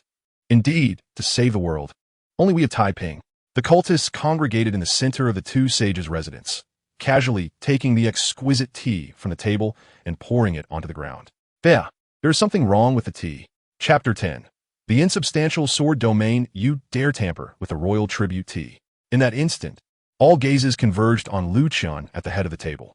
The royal tribute tea, a highly secretive and protected commodity exclusively reserved for the imperial family, could only be accessed by the core members of the royal lineage. As the Prince of Diyu, Lu Cheng could not possibly conspire with the Taiping sect to poison the tea. Thus, only one possibility remained. The influence of the Taiping sect had already infiltrated the heart of the court. What are you looking at? Shouldn't you express your gratitude to His Highness, Prince Chen? If it weren't for our esteemed Prince Chen, how could you mere mortals be worthy of consuming the meticulously concocted Mie Yuan San from our holy sect? This tasteless and odorless substance could even incapacitate masters of the Ming intent realm. Using it on you is truly a waste. However, the results are gratifying. This Mie Yuan San, Your Highness, you have consumed a full 6 cups. Initially, I feared that even 1 cup might not be enough to incapacitate one who is suspected to be a martial arts master, or perhaps has attained the celestial divine vein. But it matters not. 6 cups of Mie Yuan San, combined with the prolonged inhalation of the bewitching fragrance, will surely bring you to heal, whether you're a martial arts master or have perfected the celestial divine vein. Having said this, the gray-haired youth, appearing to be the leader of the group, reveled in a moment of self-satisfaction, basking in the superiority reflected in the gazes of those around him, oblivious to the pitying look cast upon him by Lan Yun, who stood beside Lu Cheng. Though Lan Yin lacked profound understanding of martial arts, she was well aware of her prince's character. From the beginning until now, he had never regarded these Taiping sect ruffians with any seriousness. She knew that he had been dismissive of them from the very start, a mere troop of clowns. Yet, the clowns remained unaware, lost in their self-delusion. Looking down upon everyone present, the attendees of the tea gathering glared at the gray-haired youth, furious at his arrogance. A group that only resorts to underhanded tactics and poison. You bastards, dare you not engage us in an honorable battle? Sneaking attacks. How do you Taiping sect differ from demonic scum? The gray-haired youth raised his hands in a gesture of feigned innocence. Ah, this is a gross misunderstanding. I hold the utmost sincerity towards the talented individuals of Qingtian County. I earnestly invite you all to join our Taiping sect and help us overthrow the tyrannical Dog Emperor, restoring peace to the realm. The state of the world under the Dog Emperor's persecution is clear to all. He began his righteous speech. Are you content to live under such a tyrannical regime? To endure the oppression of the Dog Emperor? Silence reigned. The gray-haired youth scanned the crowd and continued. I understand that many of you fear the court, for they are the rulers of this dynasty, possessing formidable power. But we of the Taiping sect are not to be trifled with. Turning to Lu Chun, he mockingly stated, let us not speak of empty words. Look around you. Even a prince has become a prisoner of our Taiping sect. This is ample proof of our strength. With Lu Chun in our grasp, the conquest of Fengzhou is within reach. The overthrow of the dim-witted monarch is imminent. Lu Chun ignored him, his calm gaze sweeping over everyone present. Not receiving the expected reaction, the gray-haired youth grew bored and turned his attention elsewhere. Finally noticing the two silent figures from Waya Academy. I almost forgot about you, Master Yin.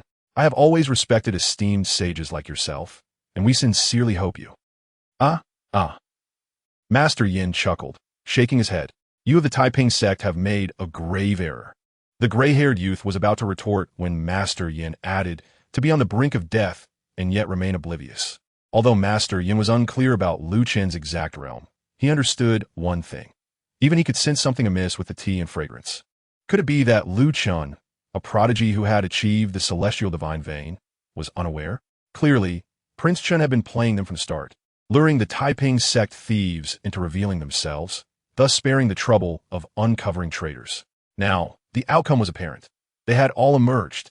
The gray-haired youth's expression darkened. Master Yin, what do you mean? Master Yin remained silent, merely bowing respectfully behind him. The tea gathering fell into an eerie silence.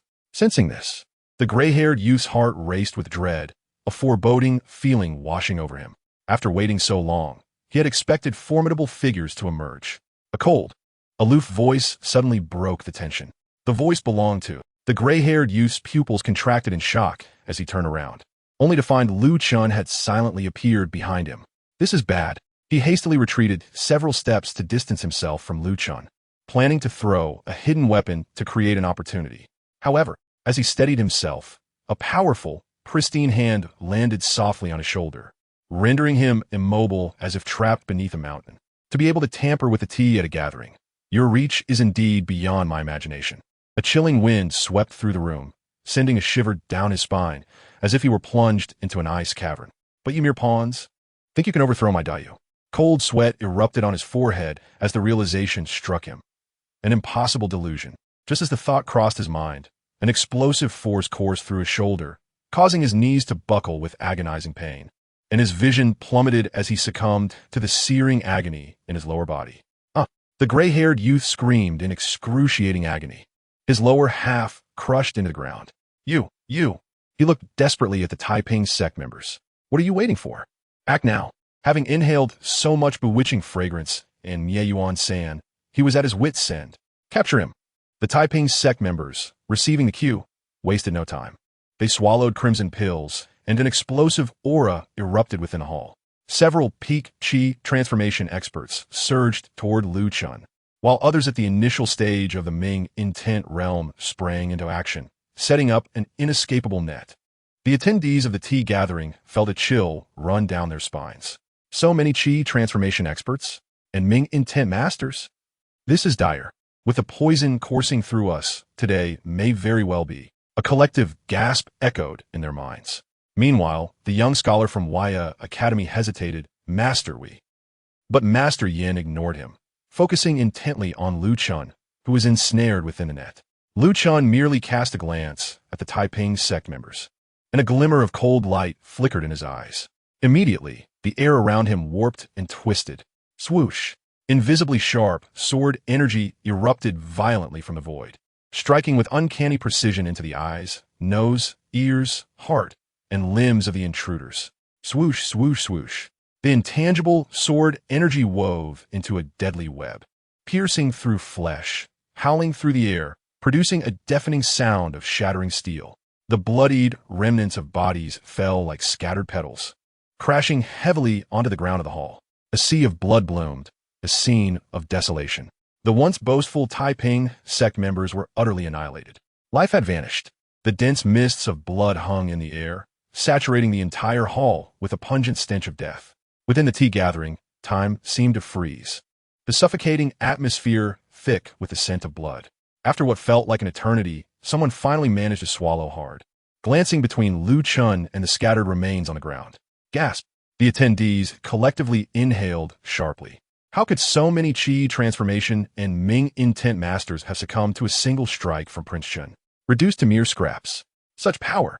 And considering his previous display of protective energy, there was no doubt that Lu Chen was indeed a true martial arts master. Having established this, certain doubts in the hearts of the crowd were dispelled. It was no wonder that Prince Chen, despite his youth, exuded an overwhelming air of maturity and composure, coupled with a sense of lofty isolation akin to the cold, desolate peaks of Tianshan. A martial arts master at the tender age of 20. If it were them, could they be lonelier? Could they be more isolated? Yet, 20 years old. He is merely 20. Is this not absurd? Meanwhile, Master Yin took a deep breath, closed his eyes, and concealed the tremor in his gaze. Though others might not recognize it, how could he, as the master of the Boundless Academy in Fengzhou, mistake the renowned technique of the formidable Luo family of the Blossoming Sword Sect? It could not be wrong. What Lu Chen had just demonstrated was indeed the 8th realm of the Blossoming Sword domain. Within the entire Blossoming Sword Sect, only a handful of sect elders, including the revered Luo Xiao Yuan, had attained such mastery, and they were all elderly figures in their 70s or 80s. Yet, here is Lu Chen at merely 20, having not only mastered the 6th tier of the Azure Sky Unyielding technique, but also cultivated the Blossoming Sword to the 8th level. What heights might he reach by 30? By 40? A celestial being of martial arts, a terrestrial immortal? Is it truly the destiny of the Lu family? Whenever faced with impending collapse, there always emerges a peerless prodigy to turn the tide and prolong the legacy of the Great Yu kingdom. Master? Master Yin glanced at the scholarly youth. Did he comprehend? The youth, with a bitter nod, decided not to compare further. Once the tea gathering concluded, he would return to discuss certain matters with the palace master. The Taiping sect and the Great Yu Dynasty. For the Boundless Academy, it may no longer be a matter of choice. Procrastination could lead to dire consequences. Lu Chen's indifferent voice reverberated within the silent halls of the two sages' residence, shattering the stillness. The guards immediately began to clear the battlefield, dragging out the fallen rebels of the Taiping sect who had succumbed to the invisible sword energy. The two sages' residence was left considerably emptier.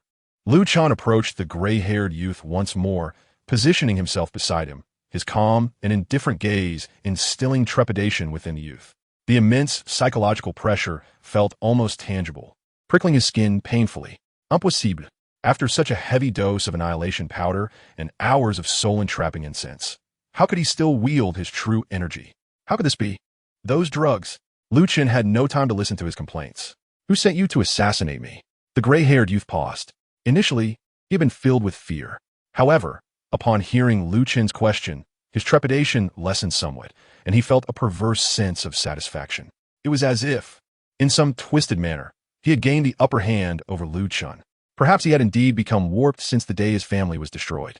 For him, witnessing the royal family bowing low and seeing those exalted figures topple from their pedestals was more important than anything else.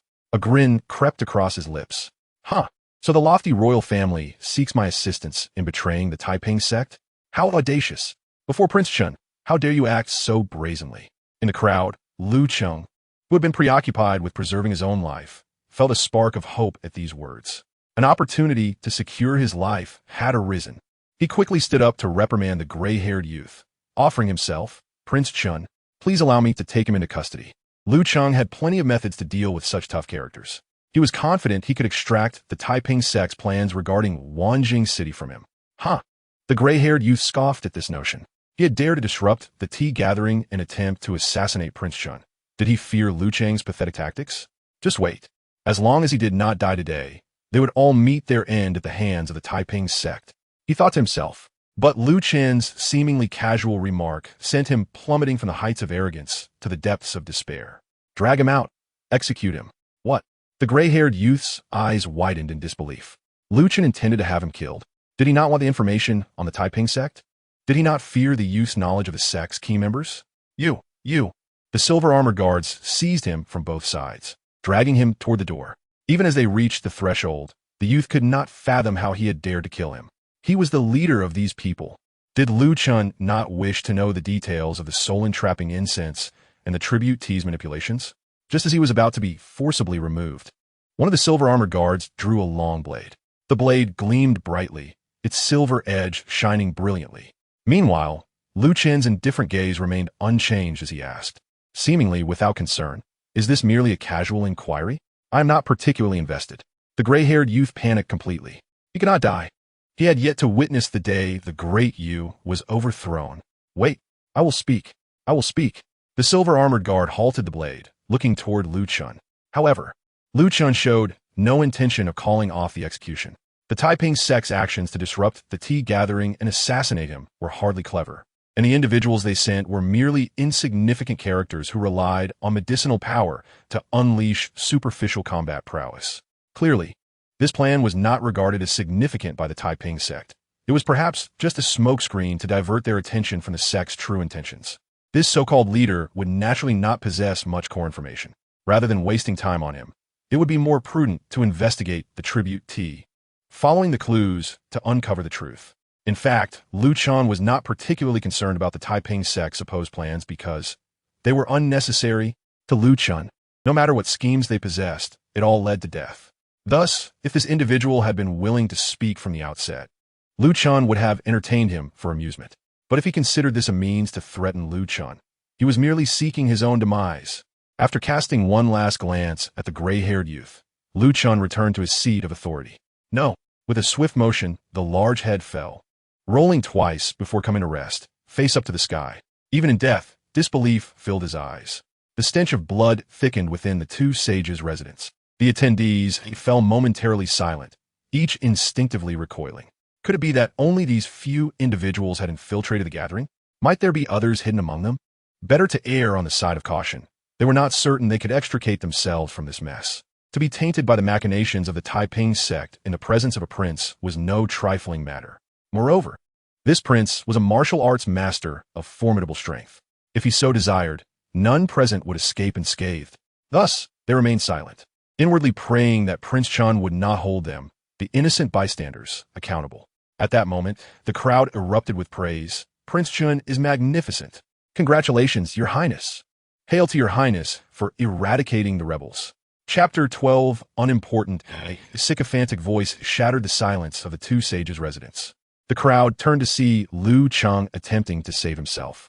This fellow, they all understood implicitly, mimicking Lu Chen's behavior. Prince Chen is magnificent. How dare these petty thieves act so brazenly before Your Highness? They truly know not the heights of heaven or depths of earth.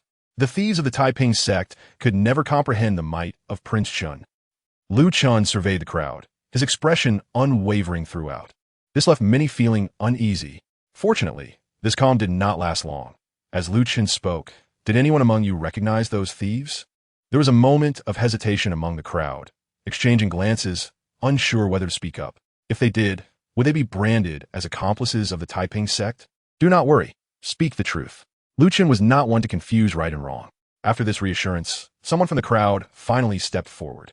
"Your Highness, among those individuals, there are a few commoners I recognize. However, it is limited to having crossed paths and seen them a few times." "Speak," he stated, "Your Highness. Those individuals are recent rising stars in the Yuping region, displaying remarkable momentum.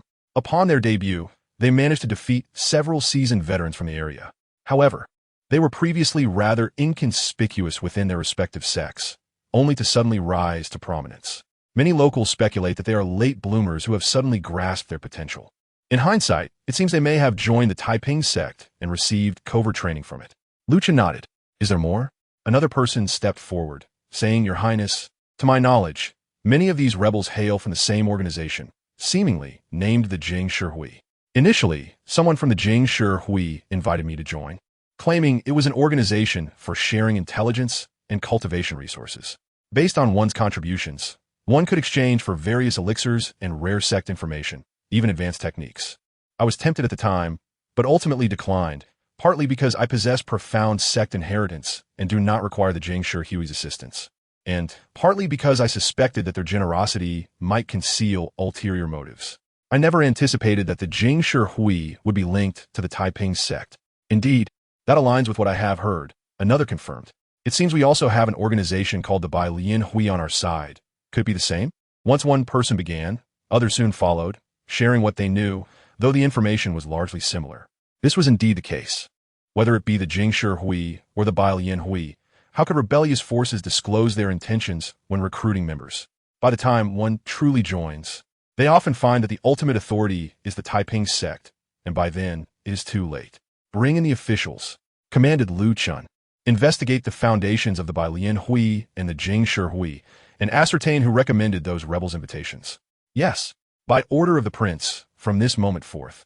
Entry into Wancheng is permitted, but exit is forbidden. Anyone who defies this command shall be executed. As you command. After issuing the orders, Lu Chen glanced at the teacup in his hand and calmly stated, Change the tea and incense burner. The tea party shall resume tomorrow at sunset. With that, Lu Chen rose to depart. We shall escort your highness. The crowd quickly rose in respect, only straightening up and exhaling in relief once Lu Chen boarded his carriage and the guards departed. Phew, although Prince Chen appears quite aloof, he is surprisingly approachable in conversation. Yet, recalling the earlier scene and his formidable power, the pressure on everyone has notably increased, akin to a heavy stone weighing upon our hearts, rendering us hesitant to speak freely. As soon as Lu Chen left, the chatter began in earnest. Good heavens, who would have thought? Who would have imagined that Prince Chen, usually so low-key, is merely 20 years old and already a martial arts master? Had it not been for the audacious plans of the Taiping sect, we might never have witnessed the true nature of Prince Chen. I had heard that the fifth prince, Prince Chen, is humble and loves martial arts and literature. One could assume he is a martial enthusiast, hence his skills would naturally be formidable. But to think he has already reached the realm of a martial arts master at this age is simply astonishing. Throughout the past millennium of Daiyu, what is the youngest martial arts master on record? 35 years? One being 35 and another merely 20. A full 15-year difference. The Liu family of Daiyu is about to witness the emergence of another extraordinary figure akin to the founding and restoration emperors. May the heavens bless Daiyu. Meanwhile, inside the luxurious carriage, Lan Yun furrowed her brow, seemingly deep in thought. Her contemplation was not in regard to Lu Chen's strength. She had been assigned as his personal maid when she was 6, having spent 14 years in his company. She had long been aware of his exceptional martial prowess, although his display today had surpassed her expectations. However, she found herself preoccupied with the band of Taiping rebels from the Tea Party. Why the frown? Lan Yun was jolted from her reverie by Lu Chen's voice. Your Highness, I was merely pondering that the attack at the Tea Party seemed rather simplistic. I do not mean to imply that this is negative, but, Your Highness, do you think it possible that the Taiping sect's disruption of the Tea Party is merely a fade? That the true mastermind intends for us to investigate the Bai Lian Hui and the Jing Shihui, thus concealing their actual plans? Your insight is commendable. Upon hearing this, Lan Yun's sparkling eyes brightened with joy. Having read so many books alongside you, I occasionally find myself thinking more intricately. Your Highness, if this is a possibility, should we inform the city lord and advise them to take precautions? Yet Lu Chen merely replied, It is of little significance. He had never been fond of convoluted troubles. He preferred to devote his time to studying martial arts. Thus, if the investigation yields results, well and good. If not, it matters not. Whether the Jing Shihui is a bait or the Bai Lian Hui a trap, it is inconsequential. They will inevitably come seeking him. In this land of Daiyu, one cannot escape the grasp of Prince Chen. He need only stand at the finish line and wait for them to arrive. The scenery along the way, merely a diversion to alleviate boredom. Under the luminous moonlight, the opulent carriage glided smoothly towards Lu Chen's residence in Wancheng. Chapter 13. The deathly demon eyes in the early hours at the Chen family estate in Wancheng. Knock, knock, knock. Master, master, something terrible has happened. A grave situation has arisen.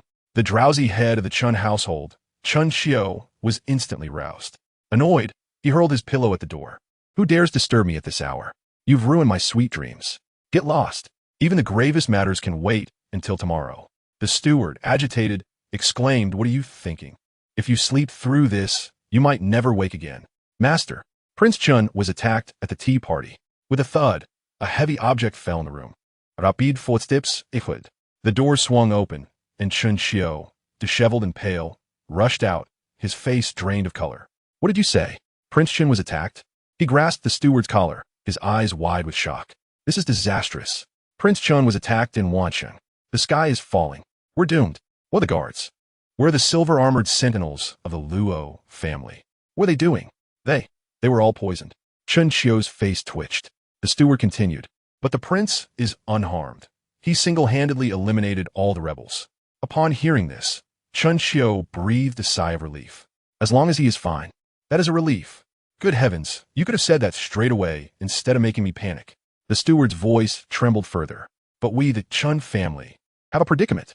We were responsible for the preparations for the tea party, and the poisoned tea was handled by our family. What did you say? Poisonette. The steward detailed the events of the tea party, and Chen Xiao's face turned ashen. He fell numb. Prepare the horses. Capture those who delivered the tea, and bring them here for punishment. Hurry. Yes, yes. The steward hurried to prepare the horses and investigate all Chen family members involved with the tea delivery. This is bad. This is really bad. Chen Xiao swiftly dressed, and a sultry voice came from beside the bed. Master, what is all the commotion about? Are you not going to sleep? Sleep? Absolutely not. Chen Xiao slammed the door and stormed out. After taking a few steps, he turned back, rummaging through a hidden compartment in the room to retrieve a heavily sealed tome. In his flustered state, he nearly forgot about it. Clutching the book tightly, he dashed out. The sound of galloping hooves echoed through the night. Swift steeds raced through the darkness, slicing through the moonlight, until they reached Lu Chen's residence. Inside, Lu Chen was meditating in the courtyard when he received a report. Yes. Moments later, hurried footsteps rang out as several figures entered in quick succession. Kneel. All of you kneel. Chen Xiao, accompanied by several members of the Chen family, entered the courtyard. Upon arrival, he immediately knelt before Lu Chen. My lord, Chen Xiao is guilty. I implore your forgiveness. Lu Chen opened his eyes and glanced at the kneeling Chen family members. What is your crime? Chen Xiao wept, attributing the mishap to his own negligence in failing to inspect the tea offerings, which had led to the danger faced by the Lord today. He felt shame for failing both the Lord and his mother's dying wish. Chen Xiao's mother was the sister of Lu Chen's mother, making her Lu Chen's aunt. The fundamental faction of a prince is thus formed, extending its reach through blood ties to establish a core network of alliances, which then expands into secondary and tertiary connections. Currently, Chen Xiao represents a secondary faction derived from his maternal lineage, the Luo family. Compared to other secondary factions, the Chen family is relatively close. Given that Lu Chen frequents Qingtian to preside over tea gatherings, fostering familiarity over time. Mentioning his deceased mother, Chen Xiao's intentions were clear. Lu Chen sighed. If it is not your fault, do not take it upon yourself. I will ascertain whether the Chen family was involved in the rebellion of the Taiping sect. Rise, he commanded. Thank you, my lord. Your judgment is wise. Chen Xiao bowed deeply in gratitude. Then he rose and kicked a few of the Chen family offspring. Yilot, do not delay in reporting all matters regarding the tea offerings to the Lord. Should you withhold any information, I will not spare you. Yes, yes. The Chen family members hastily recounted the entire process of tea preparation, from receiving the tea to serving it, to report to the Lord. We followed the customary procedure at the secret hall of the Chen family to receive the incense and tea sent from the imperial court. There were no anomalies during the process. All was as it had been in previous years. Lu Chen scrutinized them briefly before closing his eyes again, inquiring, were there any unusual behaviors from the imperial envoys? The imperial envoys. There was nothing particularly unusual. They were the same individuals as in previous years. Continue. Yes. Afterwards, we followed protocol and locked the tribute tea and imperial incense in the secret hall, with our group keeping watch day and night without fail. Only when the tea gathering commenced did we retrieve them and deliver them to the gathering at the Two Virtues residence. We reported truthfully and withheld nothing.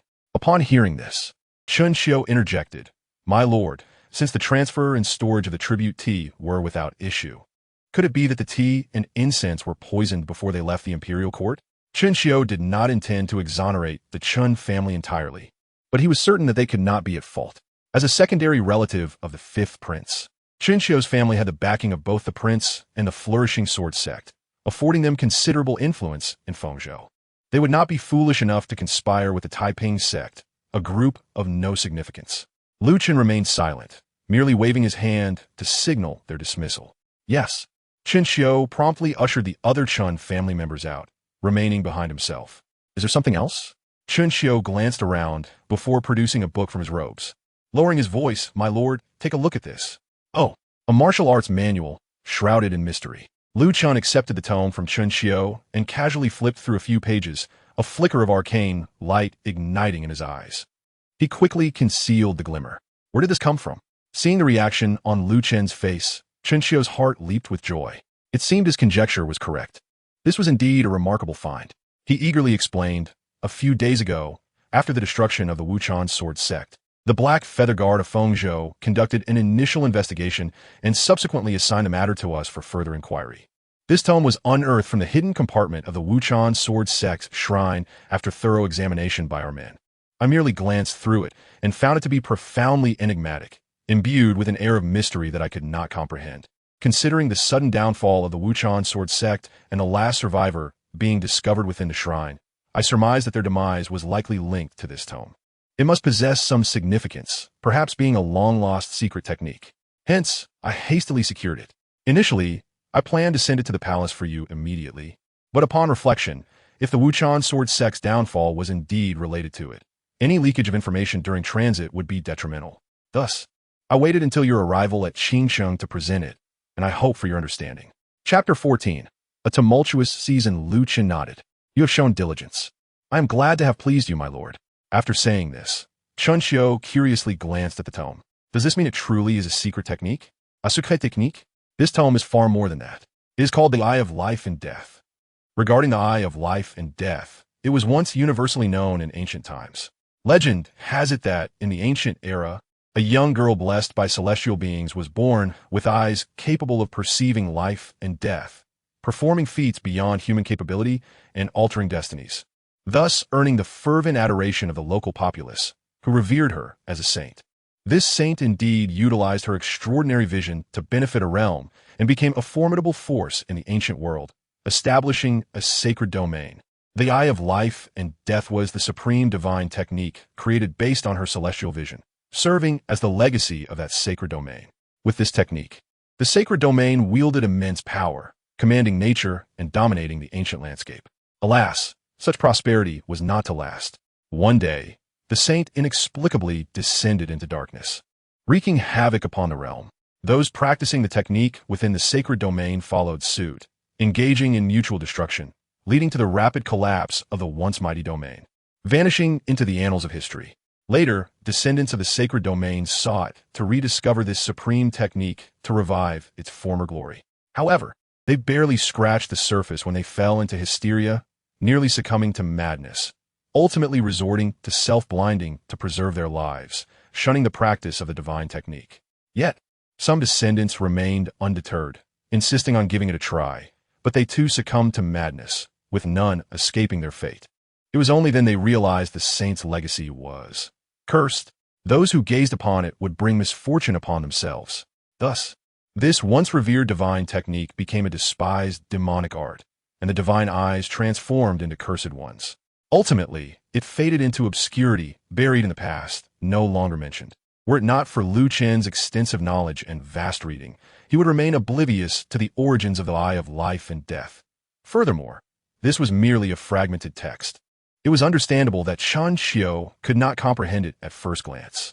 Thankfully, he did not delve deeper, or he too would fall victim to the curse like the descendants of the sacred domain. Could it be another Wuchan sword sect incident? "Do you recall the contents you saw earlier?" Lu Chen inquired. "Forget what can be forgotten. Do not dwell on it." Chen Xiu's expression shifted. Could this technique truly be problematic? "Your Highness, while the death magic eye's malevolence can indeed be fatal to an average individual, it does not extend to Lu Chen. The Death Magic Eye, a legendary artifact from ancient tales, was once sought after by him during his ascent in power, yet he found nothing. Now, it has come to him without effort. Dismissed. Lu Chun, filled with excitement, began to peruse the remnants of the Death Magic Eye. Delving into its intricacies would require considerable thought. The courtyard was enveloped in silence, with the moonlight descending heavily. The following day, the imposing gate tower of Wanqing City became a hub of activity, with a throng of people gathering. They animatedly gazed at the towering gate, where over a dozen grotesque and disfigured corpses hung ominously from the city walls. Those displayed in such a manner were invariably traitors and rebels, having committed heinous crimes beyond redemption. This served as a grim reminder of the fate that awaited every insurrectionist. A battalion of silver-armored guards patrolled around the bodies, scrutinizing each individual entering Wanqing City, particularly those who whispered conspiratorially about the corpses. The assassination of Prince Chen was indeed a grave offense, and these remnants of peace deserve their fate. The current state of affairs was dire, while the actions of the Taiping sect were justifiable. The debts of the past must be settled. The turmoil that had transformed the world was not the doing of our Prince Chen. On the contrary, under his leadership, Wanqing City had enjoyed a measure of peace and stability. However, the machinations of the people were relentless. Since the moment the Taiping sect rebelled, whether Prince Chen was virtuous or not, they had deemed him a formidable adversary to be eradicated. The Taiping sect. It was said that Hongchuan County had already fallen to their onslaught. Could Wanqing City be next? Alas, what a tumultuous season. The populace buzzed with discussions of the Taiping sect's treachery, ever watchful for hidden sect members plotting within Wanqing City. A wave of anxiety swept through the crowd, shattering the tranquility of early autumn as a dark undercurrent surged within Wanqing City, poised to unleash a tempest. At the rear of the crowd, two traveling merchants, disguised as such, listened to the chatter and gazed at the hanging corpses, a shadow flickering in their eyes. Their fingers clenched beneath their voluminous sleeves, turning pale. Yet, in the end, they merely exchanged a profound glance with the corpses, as if etching their visages into their memories, before turning to enter Wanqing City. After wandering a convoluted path, they finally arrived at a concealed chamber. In the pitch-black room, a dim oil lamp flickered, casting shadows over a few ordinary wooden chairs. "Have you all seen the corpses at the city gate?" One of them scoffed. "How dare Lu Chun humiliate us so? Killing is one thing, but to display the bodies at the city gate is an affront. That bastard will pay for this. Calm yourself. Such impatience cannot lead to great accomplishments. Have we not encountered similar events before?" The assassination of Lu Chun was already a daring venture. Success would be splendid. Failure might serve as a bait, luring them towards the Bailian sect and the Pure World sect's investigations. As a faction rebelling against the colossal imperial court, the Taiping sect's circumstances were perilous. They had risen through repeated attempts. As long as their foundation remained unshaken, they could entertain any plan. Should a scheme fail, it would merely be a means of gathering experience and sowing confusion. Success would be a cause for collective celebration. Initially, they had approached this with the resolve of encountering death. The chamber fell into silence for a considerable duration. At last, someone spoke. "What shall we do next? Shall we adhere to the original plan? Attempting does not equate to courting death. Lu Chun has already demonstrated mastery at the Golden Core level. How can we, mere few, confront a master who has cultivated such formidable power, especially one who emerged from the ancient art of the unyielding heaven?" With these words, silence enveloped the room once more. Engaged in a struggle against the imperial family of Diyu and frequently interacting with royal experts, the Taiping sect was acutely aware of the unyielding heaven's might. This was no idle boast. It was a reputation forged through the blood and valor of generations of royal warriors of Diyu. Let us abandon all plans and temporarily retreat, awaiting directives from the higher echelons of the sect. With Lu Chen's prodigious talent, he cannot be allowed to exist. The Lu family must not produce another Emperor Gongshi. I trust the sect will soon dispatch true powerhouses or gather an army to besiege the city and eliminate Lu Chun. We shall bide our time. Chapter 15. The tea gathering concludes as the sun began to set. The martial arts tea gathering resumed. This time, the restart proceeded smoothly, devoid of any incidents reminiscent of the previous day. No traces of Taiping sect members were evident, as though the previous day's actions had exhausted their resources in Wanqing City. Until the following day's sunset, the martial arts tea gathering concluded successfully without incident. Lu Chun had observed all the participants' displays, yet from his current perspective, There was nothing novel, merely a meager offering. This year, the only notable presence was the Xiangong Waya and his disciple, Master Yin, who approached Lu Chun, bowing respectfully. Your Highness, we shall take our leave now. Such a rare opportunity. Will you not demonstrate your skills? The young scholar expressed his respect towards Lu Chun. No need, Your Highness. Thank you for allowing me to understand that there are realms beyond my own. This descent from the mountain had resolved his inner turmoil, prompting his return to study scripture. Otherwise, he would miss the upcoming Golden Autumn Grand Examination. Oh, the Wyo Academy will participate in this year's examination? In this time of chaos, it was the perfect moment for Wenju to showcase his learning and serve in the court. Should he fortuitously succeed in the Golden Autumn Grand Examination, he hoped that next year, when they met in the Imperial Court, Your Highness would not mind his humble abilities. Take care, Your Highness. Yin and his companion mounted their blood-smoke horses, bidding farewell to Lu Chun as they sped away. A gentle breeze stirred, and the sunlight was just right. In the ensuing days, tranquility reigned without any disturbances. In the interim, reports emerged regarding the Taiping sect's activities, revealing that all actions were conducted through standard channels. Any anomalies suffered dire consequences, with entire families eradicated, leaving no traces behind. The tumult within Wanqing City had yet to begin, yet it quieted down once more. For several days, no news of Taiping sect members had surfaced. It seemed they had become wary of Lu Chun and abandoned their plans against Wanqing City. The early autumn winds once again embraced the city, ushering in a season of peace. On this day, with the gentle autumn breeze, Luo Feng had completed arrangements with the flourishing Blossom Sword sect in Fengzhou City. After waiting several days for the Taiping sect to make a move, Lu Chun prepared to return to the palace. As he was about to depart, Luo Feng cast a glance at Chen Xiu. Take heed of the poison tea incident. The Taiping sect schemes are not yet concluded. Do not let your guard down. Under Luo Feng's admonition, Chen Xiu dared not retort, merely replying, Next time, I will personally oversee the preparations, ensuring everything is thoroughly checked to prevent any oversights. Do you anticipate another chance? Chen Xiu lowered his head in resignation. It was indeed peculiar. Despite being the eldest among the trio at 43, he found himself bowing before Lu Chun, a prince, and even Luo Feng, the future master of the flourishing Blossom Sword sect. This left him, the eldest brother, feeling like a younger sibling. Seeing Chen Xiu's head bowed, Luo Feng shot him a frustrated glare. Do not dwell on your ancestors' legacy. Your life is still long. Once this battle is concluded, you shall have ample time to explore the world. The lifespan and peak physical condition of martial artists far surpassed that of ordinary individuals. Coupled with the inherent advantages of a well-nurtured yuan-yang body, they excelled in martial pursuits.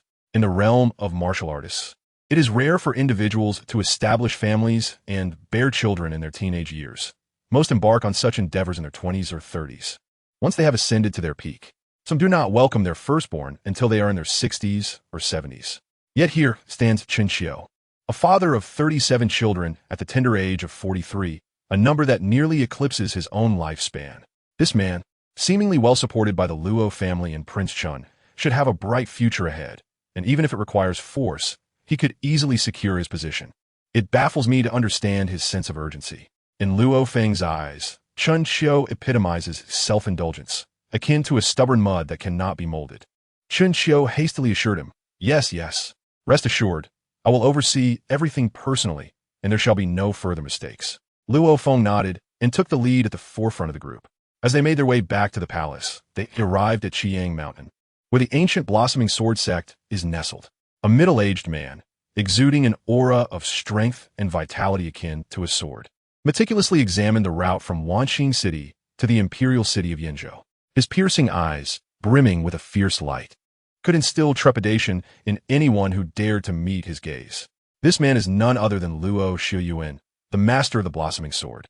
Elder brother, spoke another middle-aged man, his hair touched with gray as he pointed to a location on the map, based on the timing of the messages received. Chen should have arrived at Qingsha Pass by now. If I depart immediately and exert myself, I should be able to meet him in Baiqing. Though Chen possesses the prowess of a golden core master, enabling him to handle any troubles on the road, his youth renders him vulnerable. To guard against the desperate actions of the Taiping sect's rogues, it is prudent for me to accompany him. Given Chen exceptional talent, they will likely not relent, seeking further opportunities to strike on his return to the imperial city. Luo Shuyuan shook his head as he studied the map. Third brother. Chen Er's strength far exceeds our expectations. At his age, he has already mastered the blossoming formless sword domain. His other skills are equally impressive. You might not even be his match. Luo Shuyuan's third brother, Luo Xiaoming, a well-respected golden core master in his own right, paused in surprise. The blossoming formless sword domain? I can hardly wrap my mind around it. While I was aware of Chen Er's remarkable martial talent, I never anticipated it to be to this extent. The blossoming formless sword domain is second only to the supreme blossoming immortal sword body, a pinnacle of mastery. Throughout the generations of the Luo family, only the most distinguished masters, having immersed themselves in the golden core path for many years, have comprehended this realm, and they were all well into their 40s or older. Yet here stands Lu Chun, merely 20 years of age. Luo Xiaoming could scarcely believe it. Upon first hearing this news, he was utterly taken aback, and even now, he remains in a state of disbelief. However, he added, this makes it all the more crucial to ensure absolute certainty. If he could grasp the blossoming formless sword domain at merely 20, then by 30, he may well attain the 9th level of the founding ancestor of our Luo family and master the blossoming immortal sword body, transcending into the realm of martial gods. Imagine it. A martial god. With such a status, even in the face of unforeseen circumstances, one could secure a place in this world, living freely and unencumbered. Luo Shuyuan remained silent, furrowing his brow as he continued to scrutinize the map. Luo Xiaoming, growing anxious, exclaimed, Elder brother, that is our family's prodigy, your beloved nephew. What in the world are you pondering? Luo Shuyuan replied slowly. I am merely contemplating where I would strike if I were a member of the Taiping sect, and what forces I would deploy to ensure a lethal blow. What are your thoughts, third brother? Chapter 16. Yinzhou, Dinghua Path, Luo Xiaoming frowned. The infiltrators of the Taiping sect are pervasive. If we have received news, they are likely already aware of Chen Er's status as a martial master and his grasp of the blossoming formless sword domain. Thus, I must at least dispatch a seasoned master, but such individuals are few and far between.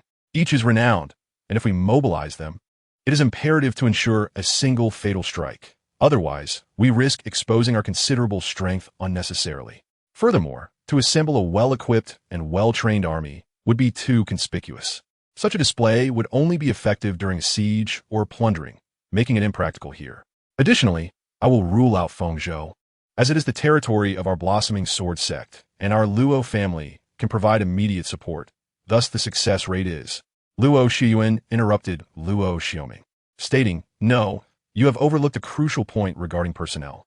Luo Xiaoming paused, puzzled. Overlooked? Have you forgotten about the existence of the nightmare? To ordinary martial artists, the nightmare is a nebulous myth. However, for golden core masters, nightmares are all too real. Should an ordinary martial artist inadvertently encounter one, their demise is all but assured.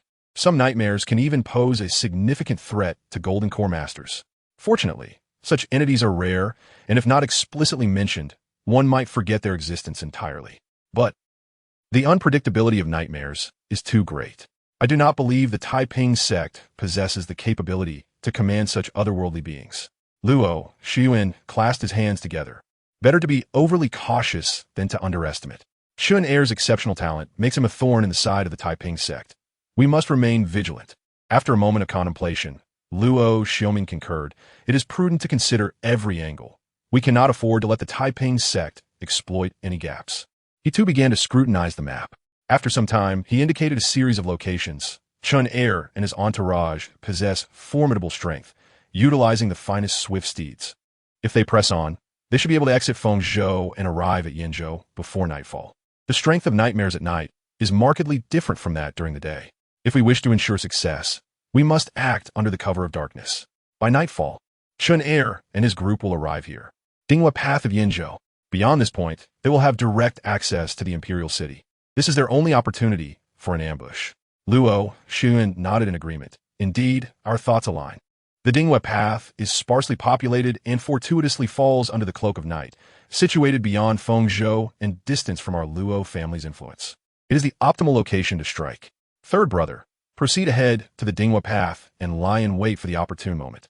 Do not alert the enemy to our presence, lest unforeseen complications arise.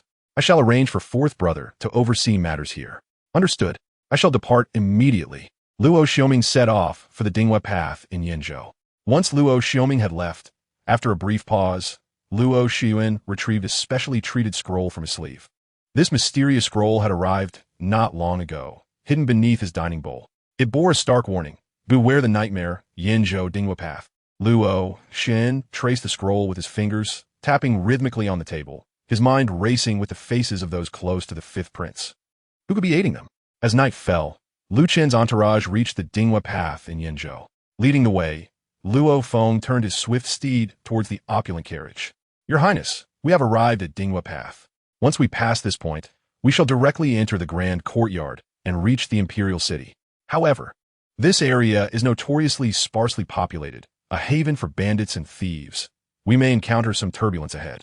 As the Luo family's carefully nurtured future heir, Luo Feng possessed keen insight into the situation.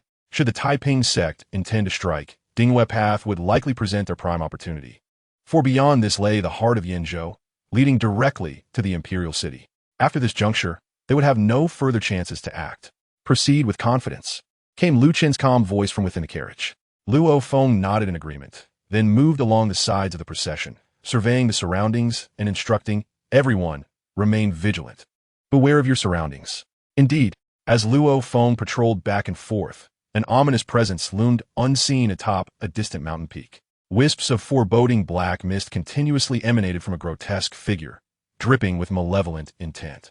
Drop by drop, sinister black blood fell from its fingers, swiftly eroding the rocky summit. The malevolent aura spread, rendering the flora desolate and lifeless in its wake. A chilling hatred and malice radiated from it, silencing the entire night. Ha ha ha. In the darkness, it emitted a ghastly laugh, its pitch-black eyes fixated intently on the opulent carriage. It has come. It has come. Ha ha ha. Rubbing its claw-like, bloodied hands together, it produced a metallic clanging sound, incessantly chewing on something. Suddenly, the curtains of the carriage were drawn back, revealing a pair of piercing eyes like cold stars that met its gaze.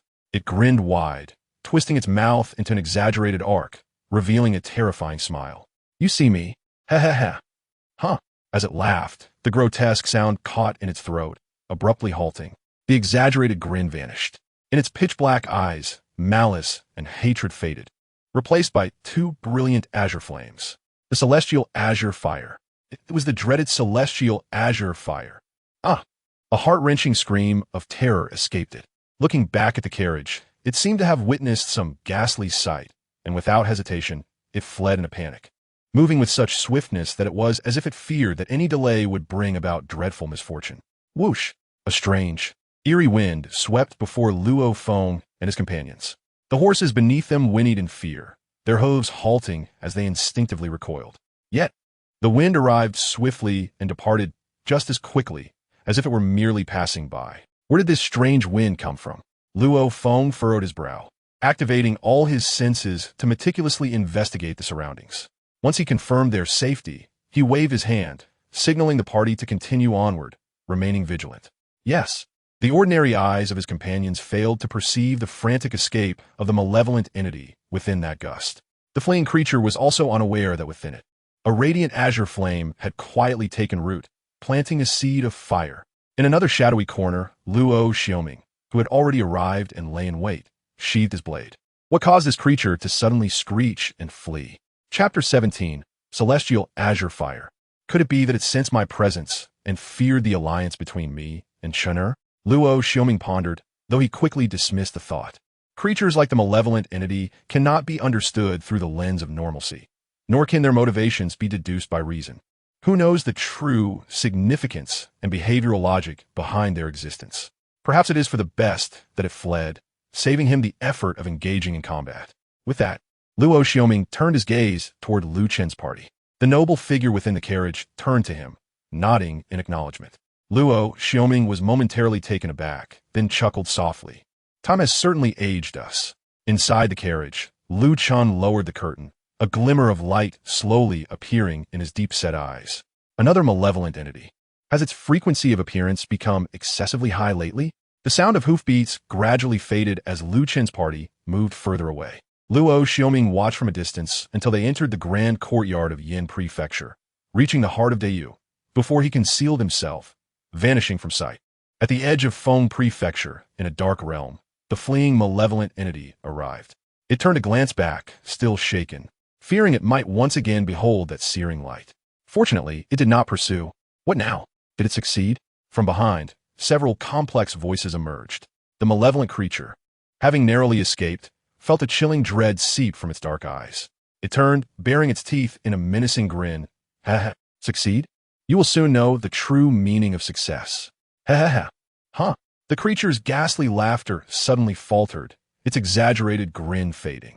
Unbeknownst to it, a flicker of azure fire had ignited within the darkness. It radiated warmth.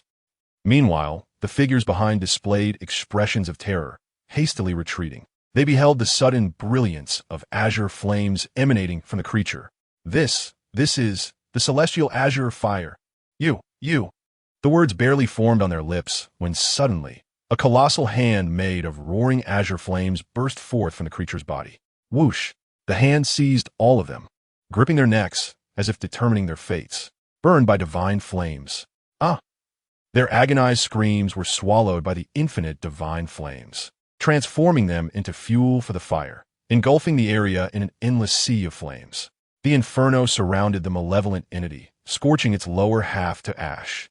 In its final moments, visions of a fleeting glance on Dingyue Road surfaced in its mind. It seemed the cold, icy gaze reflecting the brilliant divine flames reappeared before it. Huh, it is over. The azure inferno consumed all evil, burying everything of the past. In the dead of night, Lu Chen's party returned to the palace. Upon arriving at the gate of Qingtian Palace, a group of palace maids joyfully called out from within, "Your Highness, the crown prince has returned." As soon as the words left their lips, a clear voice resonated from within the palace. "Chen." Lu Chen hurriedly stepped forward. A graceful and elegant woman, draped in a shimmering robe that exuded nobility, approached him in a light jog. Upon seeing Lu Chen, she enveloped him in a warm embrace. Her face etched with deep concern, tears glistening like pear blossoms. "Let me see, have you been hurt?" This woman was none other than Lu Chen's adoptive mother, the esteemed consort Mu Jintang. Lu Chen replied, "Your son is unfilial. I have caused you worry." As he spoke, Lu Chen glanced at a young man in a dragon robe following Mu Jintang, giving him a knowing look. This young man was Mu Jintang's biological son, the sixth prince, Lu Huan. He possessed the striking features of both his mother and the late emperor, exuding a blend of rugged handsomeness and a hint of melancholy. Receiving Lu Chen's gaze, Lu Huan shrugged helplessly. The two brothers, close in age and raised under Mu Jintang's guidance, shared a bond of intimacy, understanding each other's thoughts with a mere glance. They had always covered for each other since childhood. Lu Chen's look clearly expressed discontent over Lu Huan's failure to keep their mother in the dark. But could such matters truly be concealed? He shot Lu Chen a sidelong glance. "Brother, do you not realize the magnitude of your actions? It cannot be hidden. It was never going to stay concealed." Mu Jintang scrutinized Lu Chen closely, her eyes filled with maternal concern. "You, during such perilous times, still venture out recklessly. I have heard about your exploits in Feng Prefecture." She gently caressed Lu Chen's face. "It must have been dangerous back then. You have endured too much just to reach this point." Indeed, she regarded Lu Chen as her own, while others marveled at Lu Chen's accomplishments and prowess in Feng Prefecture. Praising him as a remarkable talent from the Lu family, Mu Jintang felt only heartache. The saying goes, a mother worries for her child who travels 1,000 miles. Success does not come without sacrifice. One must invest effort to reap rewards. At such a tender age, Lu Chen had attained the status of a Martial Dao Golden Core Master, yet the trials he had silently endured were countless. The thought of Lu Chen's childhood obsession with martial arts and ancient texts suggested that he had never truly felt secure. She lamented that she had not fulfilled her role as a mother adequately. With this thought, tears glimmered in Mu Jintang's eyes once more. Lu Chen was acutely aware of his mother's thoughts. He hastily remarked, "Reading and practicing martial arts are my innate passions. They have nothing to do with you, mother. Please do not overthink it." With that, Lu Chen deftly shifted the conversation. As autumn deepened and the nights grew colder, he urged, "Mother, please return to the palace and rest." Mu Jintang nodded and followed Lu Chen into the Qingtian Palace, though the worry on her face remained unabated. Lu Chen gently patted her hand, reassuring her, "Do not fret, mother. I am quite well." Mu Jintang shook her head, expressing, "What concerns me now is your growing prominence. It may attract unwelcome troubles." Your father's recent decree has stirred your royal brothers into restlessness. Decree? Lu Chen glanced at Lu Huan, who then explained, Brother, during your absence from the palace, father suddenly issued a decree to all the princes, stating that it has been long since we gathered as a family. He wishes us to participate in the upcoming Royal Martial Arts Tea Gathering to observe the talents of the realm and discern who may be of use. The Royal Martial Arts Tea Gathering had never before required the prince's attendance, nor had such a phrase as who may be of use been uttered. The current situation was indeed peculiar. Surely you have heard the rumors circulating outside, Lu Huan remarked, looking towards Mu Jintang. She sighed, her face etched with concern, and nodded. The rumors are true. Your father's health has deteriorated. He is not as he once was. What did the imperial physician say? He claims it is due to indulgence in wine and pleasures, neglecting his martial practice, which has weakened his vitality. Coupled with his reckless attempt to break through the Qingtian Unyielding, he has ended up damaging his foundation. Mu Jintang continued, Your father has always been obstinate. In his prime, there may have been hope for him to reach the 8th layer of the Qingtian Unyielding, but at this juncture, I cannot fathom whose ill advice he has heeded, or which treacherous minister has led him astray, compelling him to attempt such a feat, resulting in his current condition. The Qingtian Unyielding demands an exceedingly high level of understanding and innate talent. As a member of the Lu family, your father is certainly aware that throughout the history of the imperial lineage, those who have successfully transcended to the 8th layer are few and far between. Yet, he insists on being obstinate. In the worst-case scenario, within 6 months, your father may Mu Jintang side, unable to continue. Lu Chen understood all too well. The Qingtian Unyielding, regarded as the paramount martial art, is extraordinarily challenging to master, requiring immense resources, comprehension, innate talent, and temperament. Each layer surpasses the last in difficulty. As royal offspring, the princes are the product of unions between noble families and the imperial lineage, typically possessing considerable talent. Moreover, the abundant resources afforded to the royal family provide them with a significant advantage in overcoming the majority of challenges in mastering the Qingtian Unyielding. Nevertheless, even royal descendants find themselves struggling with this formidable skill. Historically, it is estimated that nearly half of the imperial lineage could not break through the 6th layer in their lifetime, failing to cultivate the Qingtian divine energy. Approximately 30% become stuck at the 6th layer, while only a mere 20% attain the 7th layer, mastering the Qingtian divine flame. As for the 8th and 9th layers, those who have achieved such ranks throughout the ages of you could be counted on one hand. This is even after the legendary emperor of the past, Lu Shengxi, modified and optimized the training process, reducing its difficulty. Had it not been refined, the Qingtian Unyielding would be exclusively tailored for unparalleled prodigies. After all, this technique was conceived by the founding emperor of the Yu, Lu Xinghe, a formidable figure who single-handedly quelled the chaos of ancient times. If one is not an extraordinary genius, how could they possibly qualify to practice his art? For the old emperor in his current state, to recklessly attempt to breach the 8th layer is indeed foolhardy. Yet, could the downfall of a martial genius be reduced to merely half a year? He could not fathom it. In terms of understanding the Qingtian Unyielding, even the legendary emperor Lu Shengxi from 3,000 years ago could not rival him. For Lu Chen had long since mastered it, achieving the unprecedented 11th layer. As his realm advanced daily, his comprehension of various martial arts deepened, and the 12th layer of the Qingtian Unyielding began to take form within his mind. He understood better than anyone the flaws inherent in the technique and the consequences of forced breakthroughs. The old emperor's sudden decline must certainly stem from other causes. Contemplating the increasingly audacious actions of the Taiping sect, which had even dared to tamper with the royal tribute tea, Lu Chen suspected their involvement. It was likely that his father was contemplating establishing a successor. Lu Huan added, and at this moment, you have emerged, brother, a 20-year-old golden core master prince. Such prowess and talent will undoubtedly attract attention. In the contest for succession, Lu Chen would pose a significant obstacle for every prince vying for the throne. The struggle for the throne has always been rife with intrigue and deception, with each faction relentlessly seeking to undermine the others. Lu Chen's sudden prominence with that stands tall in the forest will surely be uprooted by the wind. This was precisely what Lu Huan and Mu Jintang feared. Lu Chen's brilliance rendered him a target for those who would wish to see him removed. Yet, should this merely be a matter of internal jealousy, it would be expected. Such occurrences have been commonplace throughout history. What was alarming, however, was that in addition to internal strife, the insidious Taiping sect lurked in the shadows. Ever vigilant, compared to the princes, the rebels of Taiping would be even less inclined to see a genius like Lu Chen rise within the royal family. The desire to eliminate him was widespread. However, some things cannot be accomplished merely by desire. Lu Chen calmly accepted the hot tea from Lan Yun, pouring 2 cups for Lu Huan and Mu Jintang. Lu Huan raised his teacup and sipped thoughtfully. For now, they could only hope that their father would take precautionary measures. Even if their father was dim-witted, he could not allow his own son, especially one as talented as Lu Chen, to be subjected to such envy. With your talents, I assume father will summon you to the Cloud Palace tomorrow, Lu Huan suggested. There may be some opportunity for resolution then. This sentiment echoed in the palace.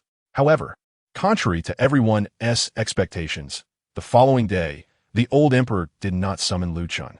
The 3rd and 4th days passed in the same manner, without a single word or special decree. It seemed as if he cared not for his exceptionally gifted son. This left the palace in a state of disbelief. Even disregarding Lu Chen's talent and strength, his recent expedition to eradicate the Taiping rebels should have warranted some form of recognition. Yet, there was nothing at all. It was utterly bewildering. Had the old emperor truly lost all sense of reason? Until someone recalled a historical incident involving the Lu family, everyone suddenly understood. The old emperor must be wary of Lu Chen. At times, the extraordinary martial prowess of the Lu family princes can become a source of discomfort for the emperor. This is due to a notorious event in Lu family history, the patricide and usurpation that was recorded in the annals of Yu.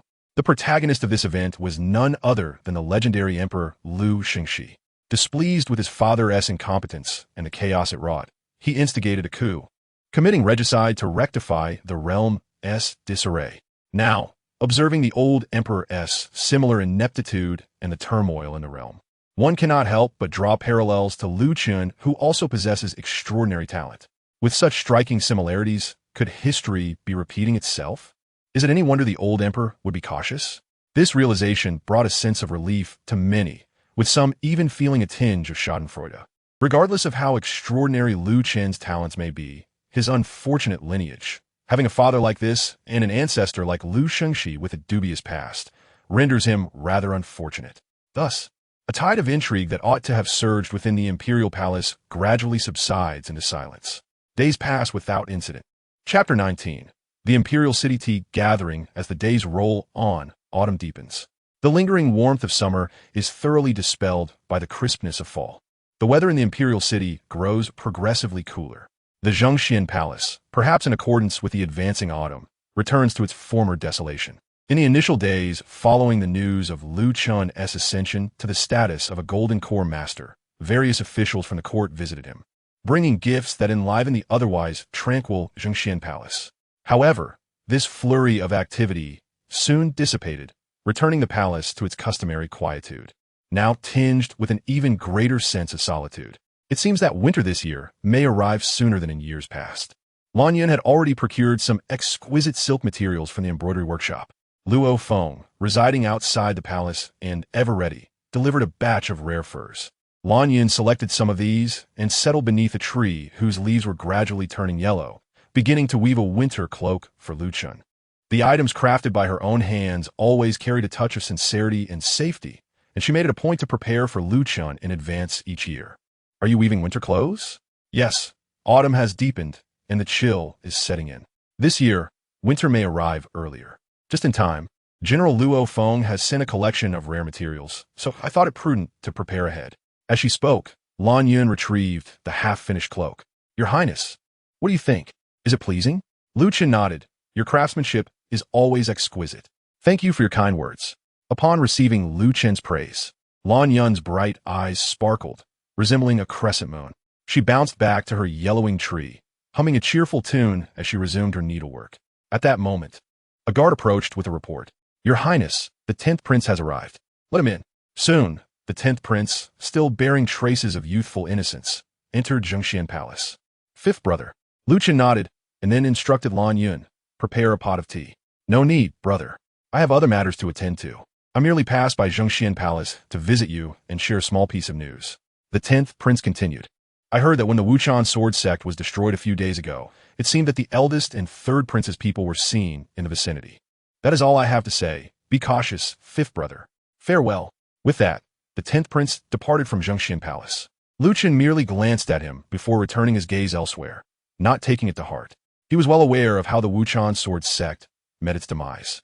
This young prince had some thoughts, yet the stratagems he employed were rather juvenile.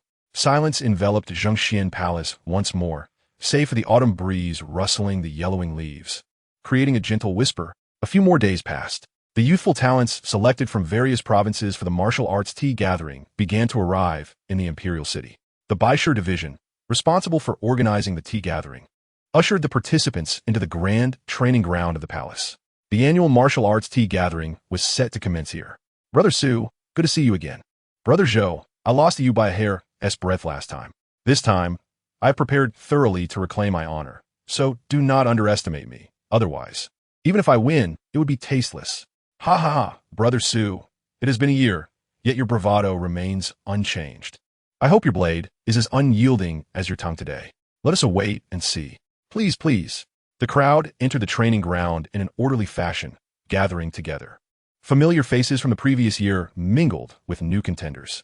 They engaged in lively conversations, reminiscing about the past and discussing the present.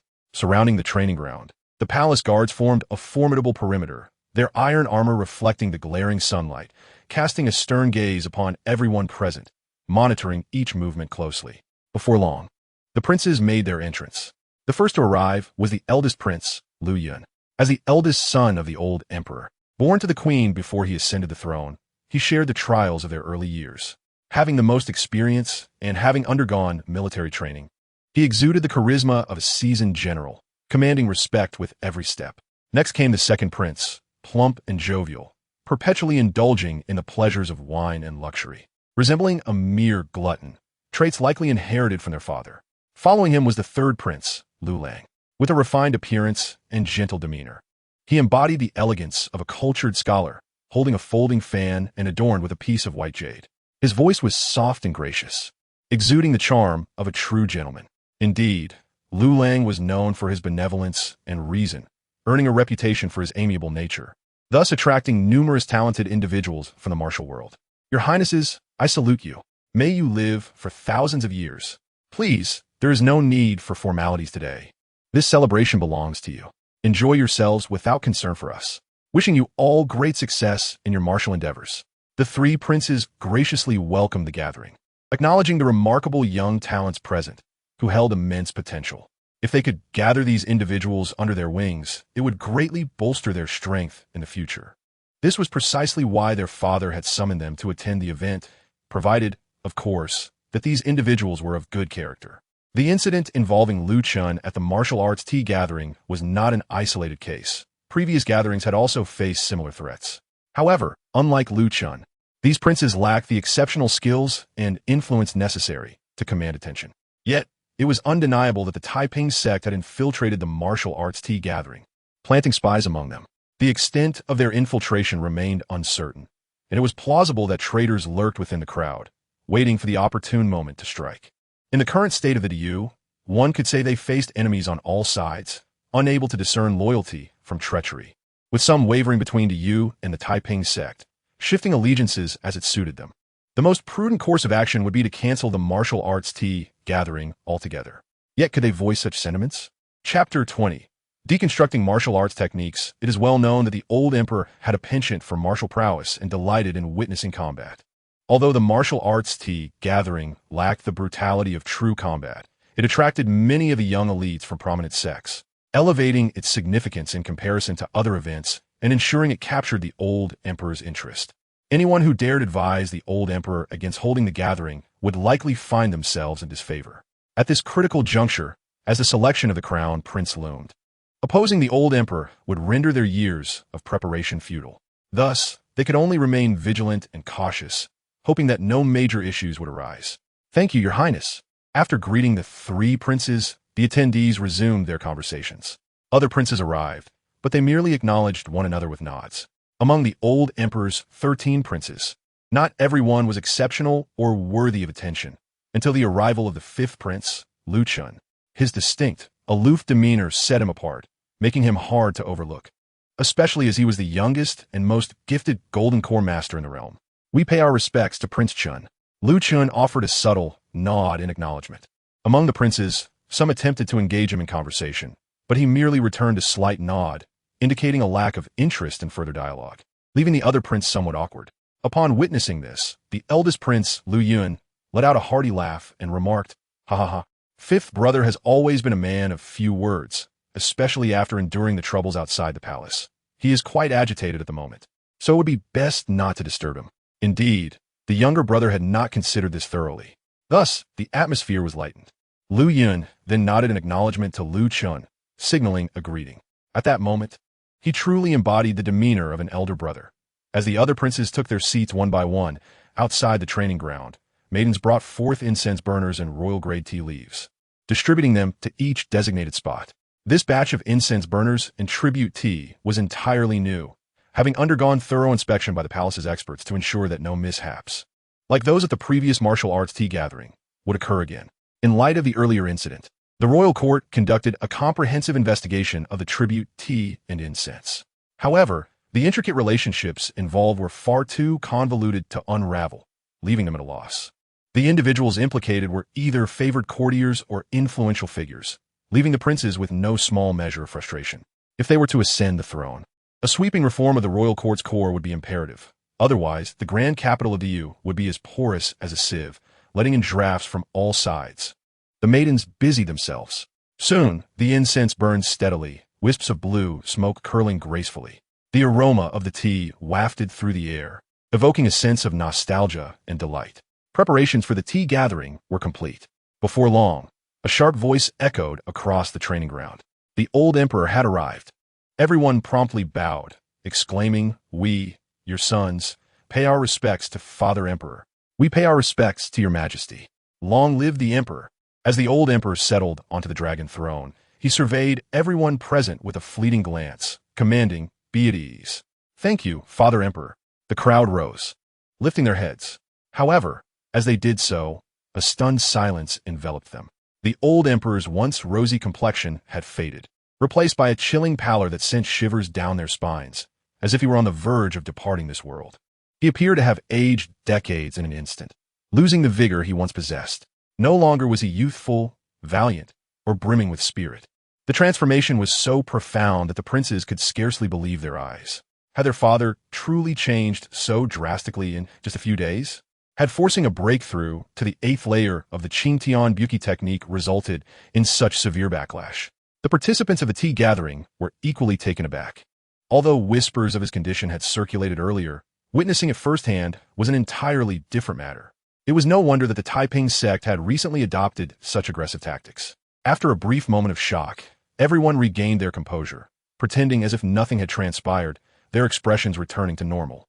Those who had risen through the ranks from various prefectures to be present were undoubtedly not of simple origin.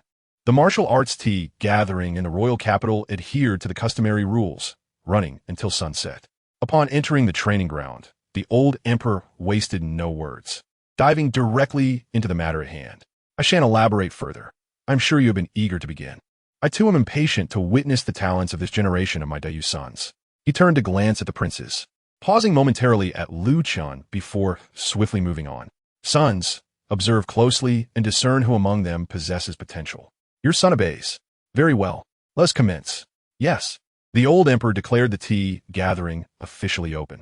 In no time, an individual leapt forward, bowing to the old emperor and the princes. "Brother Zhou, what are we waiting for? Let us stir the atmosphere with this first cup of tea." "Certainly, I would not dare decline." "Brother Su, prepare yourself." With that, the scene at the tea gathering transformed into a whirlwind of action. The clash of sword and blade erupted, showcasing a dazzling display of martial prowess. The overwhelming blade energy surged forth, slicing through the air with a bone-chilling intensity, producing a piercing whistle. The fierce wind whipped through the venue, rustling the garments of all present.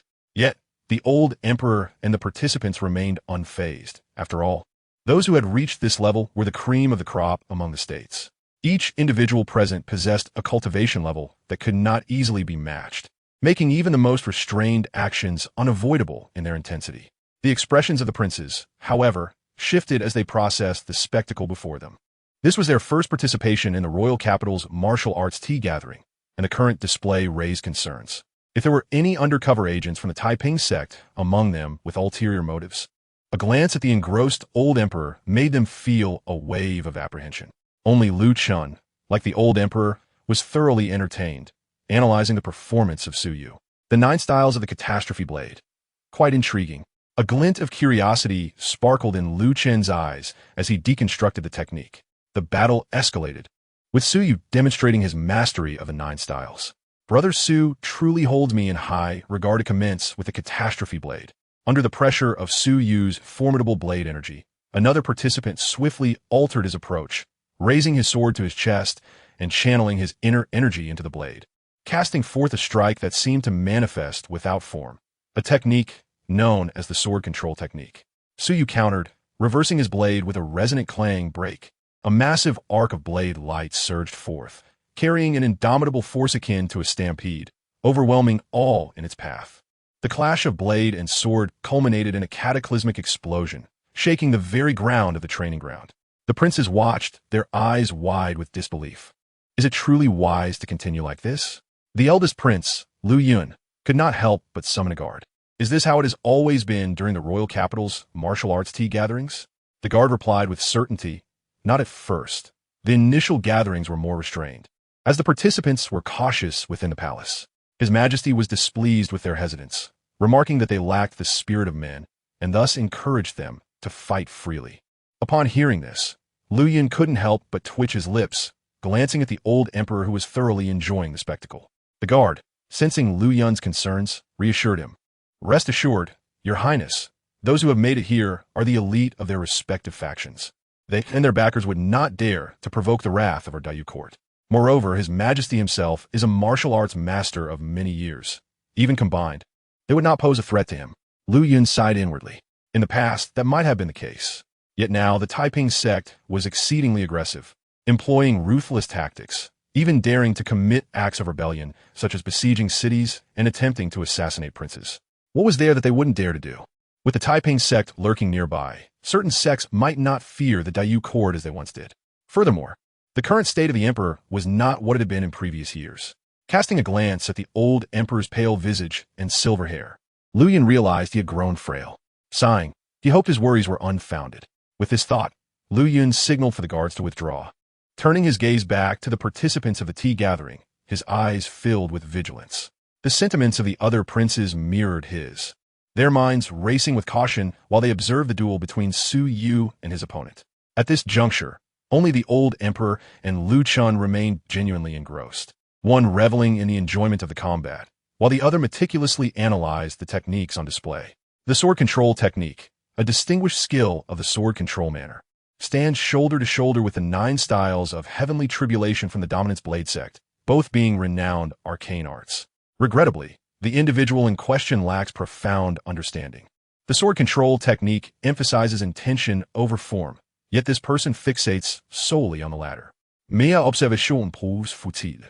Indeed, within moments, Su Yu's dominance blade broke through the barriers of the sword control technique, the glimmer of his blade halting abruptly at his opponent's neck. Brother Zhou, it appears that my heavenly tribulation 9 styles surpass your sword control technique, he declared.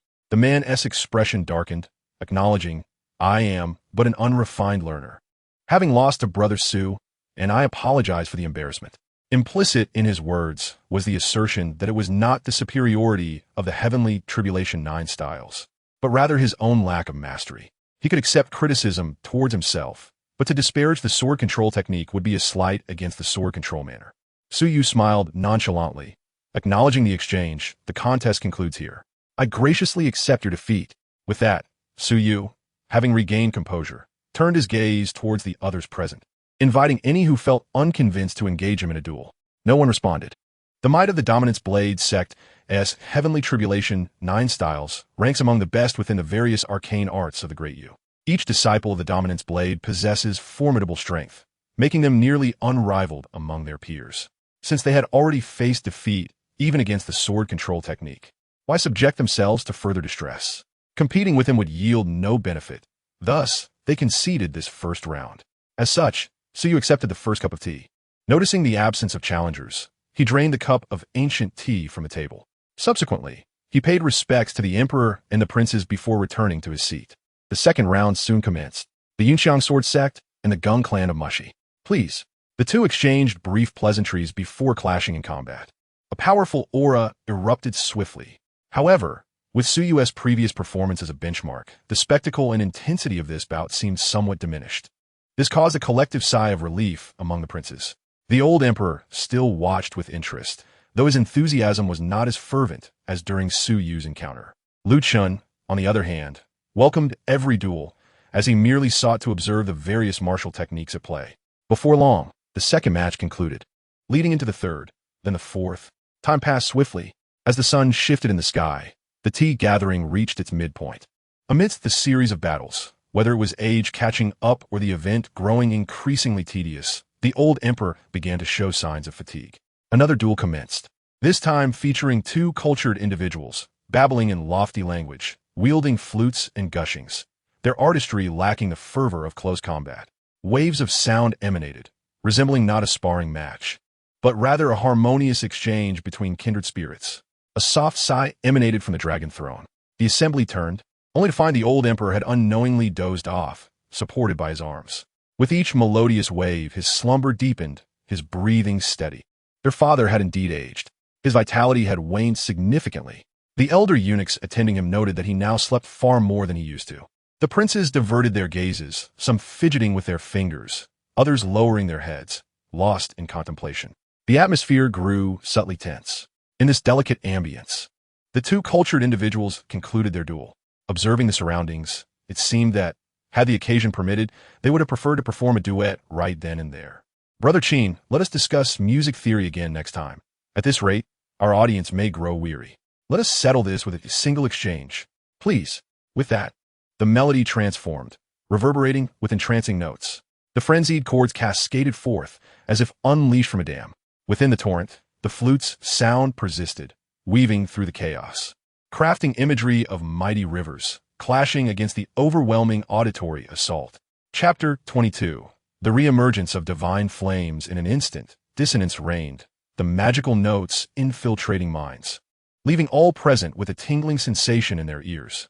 It was no wonder they despised battling these cultured individuals. It was either a display of artistry or this form of pollution. Annoying. The assembly had no choice but to fortify their defenses, protecting their ears. Meanwhile, amidst the tea gathering, several shadowy gazes discreetly focused on the slumbering emperor. This was the perfect opportunity, worth a shot. Thus, as everyone was distracted and irked by the chaotic melodies, several dark figures swiftly blended into the waves of sound, surging toward the dragon throne where the emperor rested. In their eyes, the streaks of shadowy light passed by the corners of their vision. At that moment, it felt as though time itself had frozen. Wait, what is that? In an instant, the assembly turned their eyes to witness several shadowy blades aimed at the emperor, bathed in sunlight. The blades gleamed with a chilling light, their sharp tips radiating an eerie green glow. Not good. Bold intruders. Quickly protect his majesty. Panic erupted, as everyone scrambled to respond, striving to deflect the projectiles aimed at the emperor.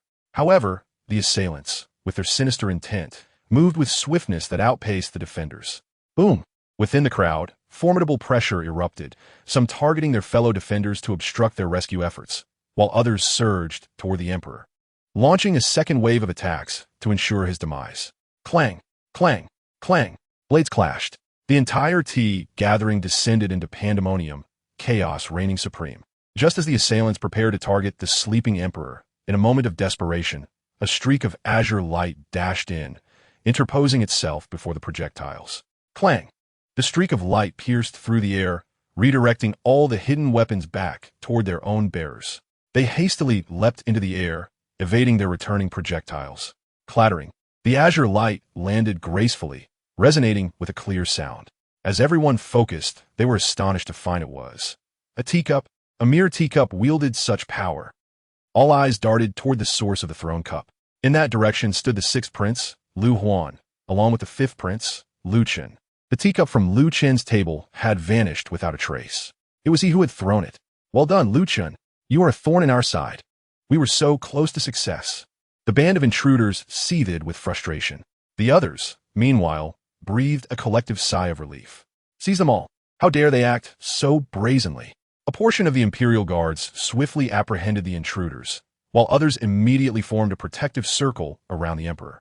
The old Emperor, appearing utterly fatigued, remained oblivious to the commotion, still lost in slumber, unaware that he had narrowly escaped death. As a guard secured the Emperor, the assembly began to apprehend the audacious intruders. Han Song, does your mystic law sect seek death? How dare you plot against His Majesty? And you, Zhu Zheng, our Great Yu Imperial Court has treated your Flowing Clouds sect generously. When did you turn your allegiance to the peaceful teachings? Han Song, Zhu Zheng, and the others offered no response, merely displaying disdainful expressions. A group of fools. You, as Han Song, Zhu Zheng, and their associates remained silent. Their peripheral gazes remained fixed on the Emperor. Several astute princes, including Lu Yun, sensed something amiss. The next moment, realization struck them with urgency. No, they're stalling for time, deliberately drawing attention. The true attack is. Their minds flashed back to the Imperial Guards who had rushed to protect the Emperor. Guards! Before the warning could escape their lips, a wave of blistering heat enveloped the entire courtyard. Azure flames of glass-like intensity filled the void, transforming the area into a fiery realm, scorching the earth and suppressing all malevolent forces. Before the eyes lay an intensely heated, illusory distortion. The prince's pupils abruptly contracted. What is this? So hot. From the direction of the dragon throne came anguished wails. Yet his suffering was fleeting, dissipating into nothingness. The onlookers turned their gazes, only to witness armored figures melting away in the blazing azure divine flames, ultimately transforming into wisps of azure smoke, vanishing like their master. The azure flames, eternal and indestructible, blazed within this realm of fire, akin to the proud figure of its master, standing tall like an ancient pine. It governed all within the fiery domain, suppressing the restless hearts of all present like a stabilizing anchor. Within the fire domain, silence reigned. After a long while, someone hoarsely uttered, Azure Sky, Divine Flames. The Azure Sky Divine Flames, the seventh level of the royal family's supreme technique, could only be mastered by those with extraordinary roots, unwavering minds, and exceptional insight. Moreover, it could not be practiced without the resonance of the celestial beings. Just as the ethereal sword domain of the flourishing flower sect could only be realized by the pinnacle of masters, yet even those masters might not attain it. The Azure Sky Divine Flames were no different, and perhaps even more demanding. To cultivate the seventh layer of the Azure Sky inexhaustible technique, one must reach a mysterious realm known as celestial resonance. This celestial resonance was the ultimate aspiration sought by Golden Core masters, a transcendence of martial arts. Only by stepping into this profound realm could one catch a glimpse of the martial celestial beings beyond Golden Core masters. This in turn implied, gazing upon Lu Chun, the sovereign of the fire domain, the onlookers felt their throats tighten with dread. This is dire. The Azure Sky Divine Flames. At that moment, the old emperor, seated upon the dragon chair, awakened unbeknownst to anyone. He quietly observed Lu Chun, enveloped in the endless divine flames. And within the depths of his unperceived gaze flickered the fleeting images of a blazing sun and a crescent moon. My son has indeed stepped into such a realm. Well, splendid. My son, unobservant, has startled his father. Lu Chun withdrew the Azure Sky Divine Flames, meeting the old emperor's gaze, and calmly spoke. The old emperor appeared momentarily taken aback, seemingly unaware of what had transpired. What does my son mean? He pondered, glancing around at the gathered crowd, suddenly enlightened. In an instant, the imperial visage darkened with fury. Scoundrels! You damned traitors dare to conspire against me. Cursed be them! All shall perish! Enraged, he rose, kicking over the dragon table before him. What is the inner court doing? What are the imperial guards of the royal city doing? And what of the mirror reflection platform? How does it oversee the realm? Rebellion. Treachery. All are traitors. Chapter 23. I only trust my son's father. Please calm your wrath. Do not harm your own body. Your Majesty, please temper your anger. Calm my anger. The old emperor's brows trembled with fury. How can I calm my anger? Look, just look. The Flowing Cloud sect and the Marvelous Law sect, once beneficiaries of my royal court, now turn to bite the hand that feeds them, conspiring against me. He continued, and these palace guards. I never imagined that even they would conspire against me. Who can I trust now? The entire palace is turning into a sieve. The old emperor slammed his hand against the dragon chair, twisting and deforming the dragon-headed armrest. Cursed traitors! Cursed rebels! Is there no loyal minister left in my Grand Yu Dynasty? Listening to the old emperor's roar, the crowd bowed their heads in silence, unable to refrain from murmuring in their hearts. The palace becoming a sieve is surely thanks to your astonishing insight into people. Seeing the crowd silent, the old emperor's wrath was directed entirely at Han Song, Zhu Zheng, and the other rebellious figures. Cursed rebels, Han Song, Zhu Zheng, and their ilk showed no fear of the old emperor. Having dared to assassinate within the palace, they were undeterred. They directly hurled insults at the old emperor. Cursed dog emperor, a tyrant who has committed countless misdeeds. Just wait, the Liu family will one day face extinction. The onlookers' expressions hardened, without needing the old emperor's command. They swiftly delivered resounding slaps to Han Song and the others. Slap, slap. How dare you insult the sovereign? Hit them again. Slap, slap. The heavy slaps continued without pause, leaving Han Song and his companions bloodied and disoriented, until the old emperor commanded, throw them into the celestial prison. Give them a thorough interrogation. Make them reveal the mastermind behind this. I wish to see who is truly pulling the strings. Yes, your majesty. The imperial guards advanced to escort the rebellious figures to the celestial prison. At that moment, the old emperor suddenly interjected, wait. His gaze shifted to the princes present, pausing briefly on Liu Chen before swiftly passing over. My sons, handle this matter yourselves. At this moment, I only trust you within the palace. You must act impartially, conducting a strict investigation to root out the mastermind. The princes felt a jolt of excitement. Having longed for an opportunity to prove themselves, it had now presented itself. They all solemnly replied, your sons will faithfully obey the emperor's command.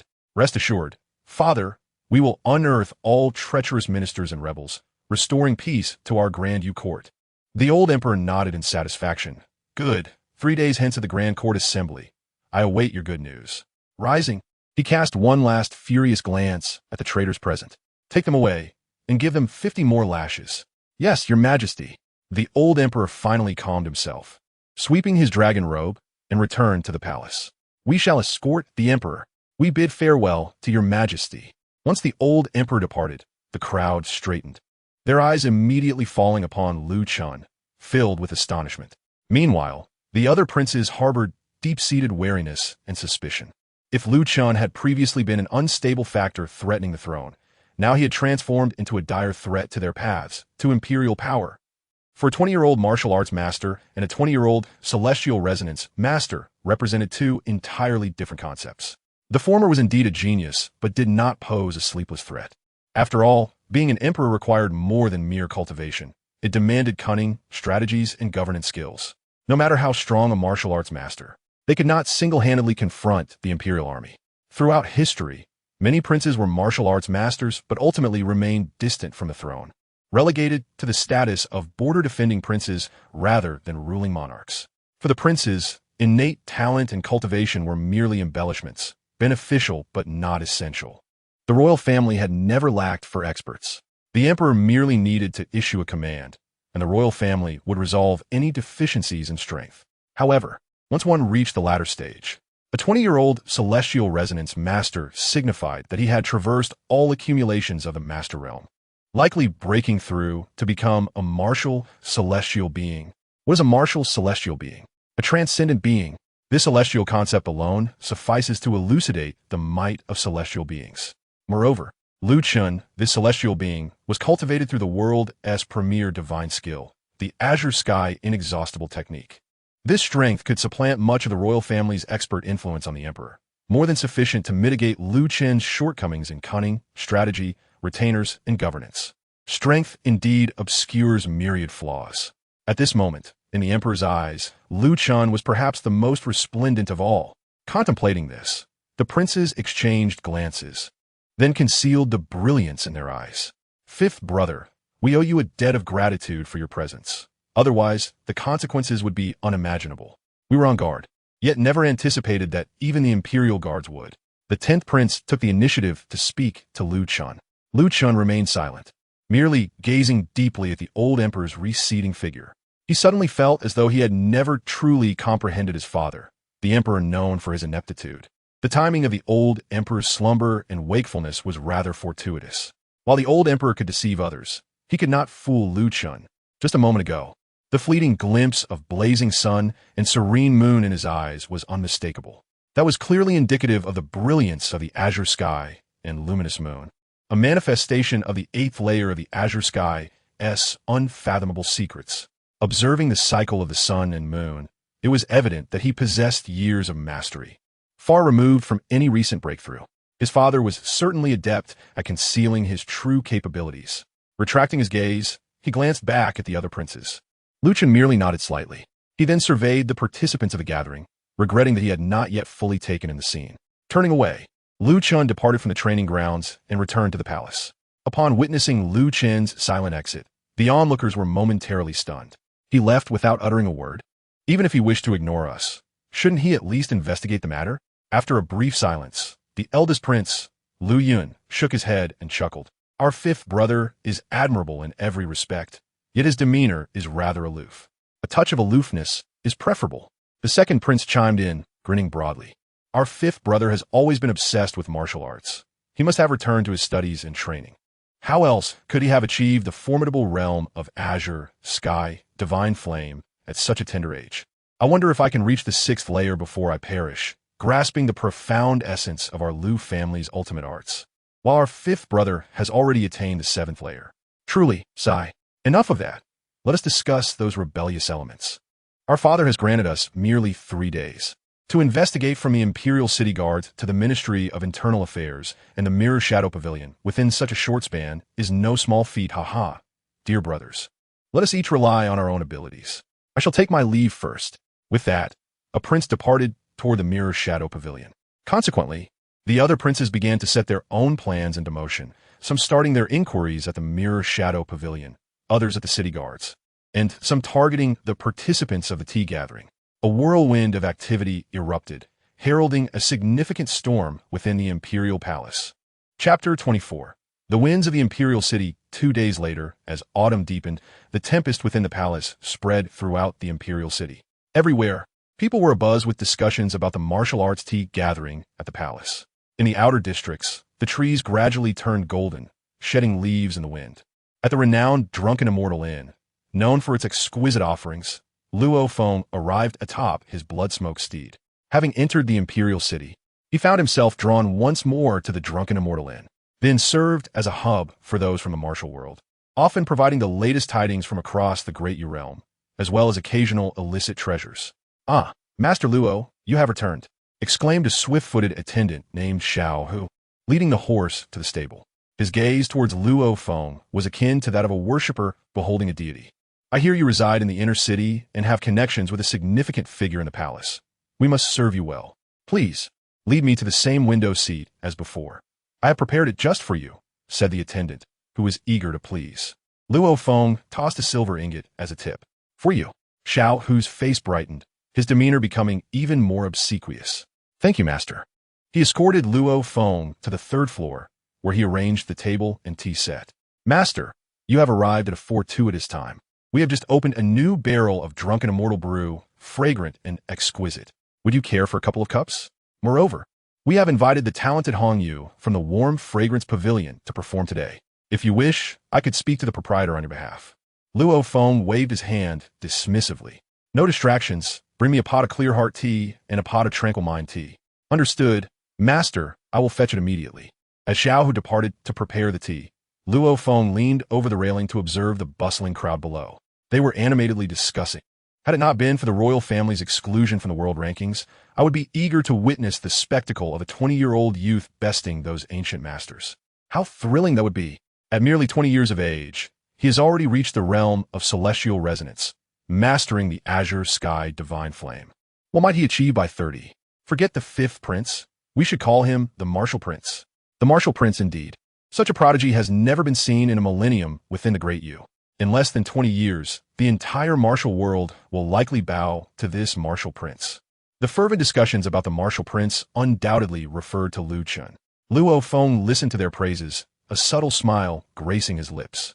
Not for any other reason, but because he had once fought to a draw with this number 1 in the world Martial Prince. Here is your tea, master. Xiao Hu returned with 2 cups of steaming tea. Continue with your duties, Luo Feng instructed. Certainly. Should you require anything, do not hesitate to summon me. Luo Feng savored the fragrant tea. It was delightful. He resolved that once he became the head of the Luo family, he would inscribe his match with the martial prince in the family records, passing it down as a familial decree. Yes, it must also be etched upon his gravestone. As he enjoyed his tea, he continued to listen to the conversations of the martial world, keeping an eye out for any illicit activities until evening fell. As he prepared to depart, emerging from the drunken immortal inn and taking hold of his blood-smoked steed, two oddly dressed individuals, unmistakably not from the Great Yu, brushed past him as they entered the inn. Furrowing his brow, Luo Feng turned to observe them.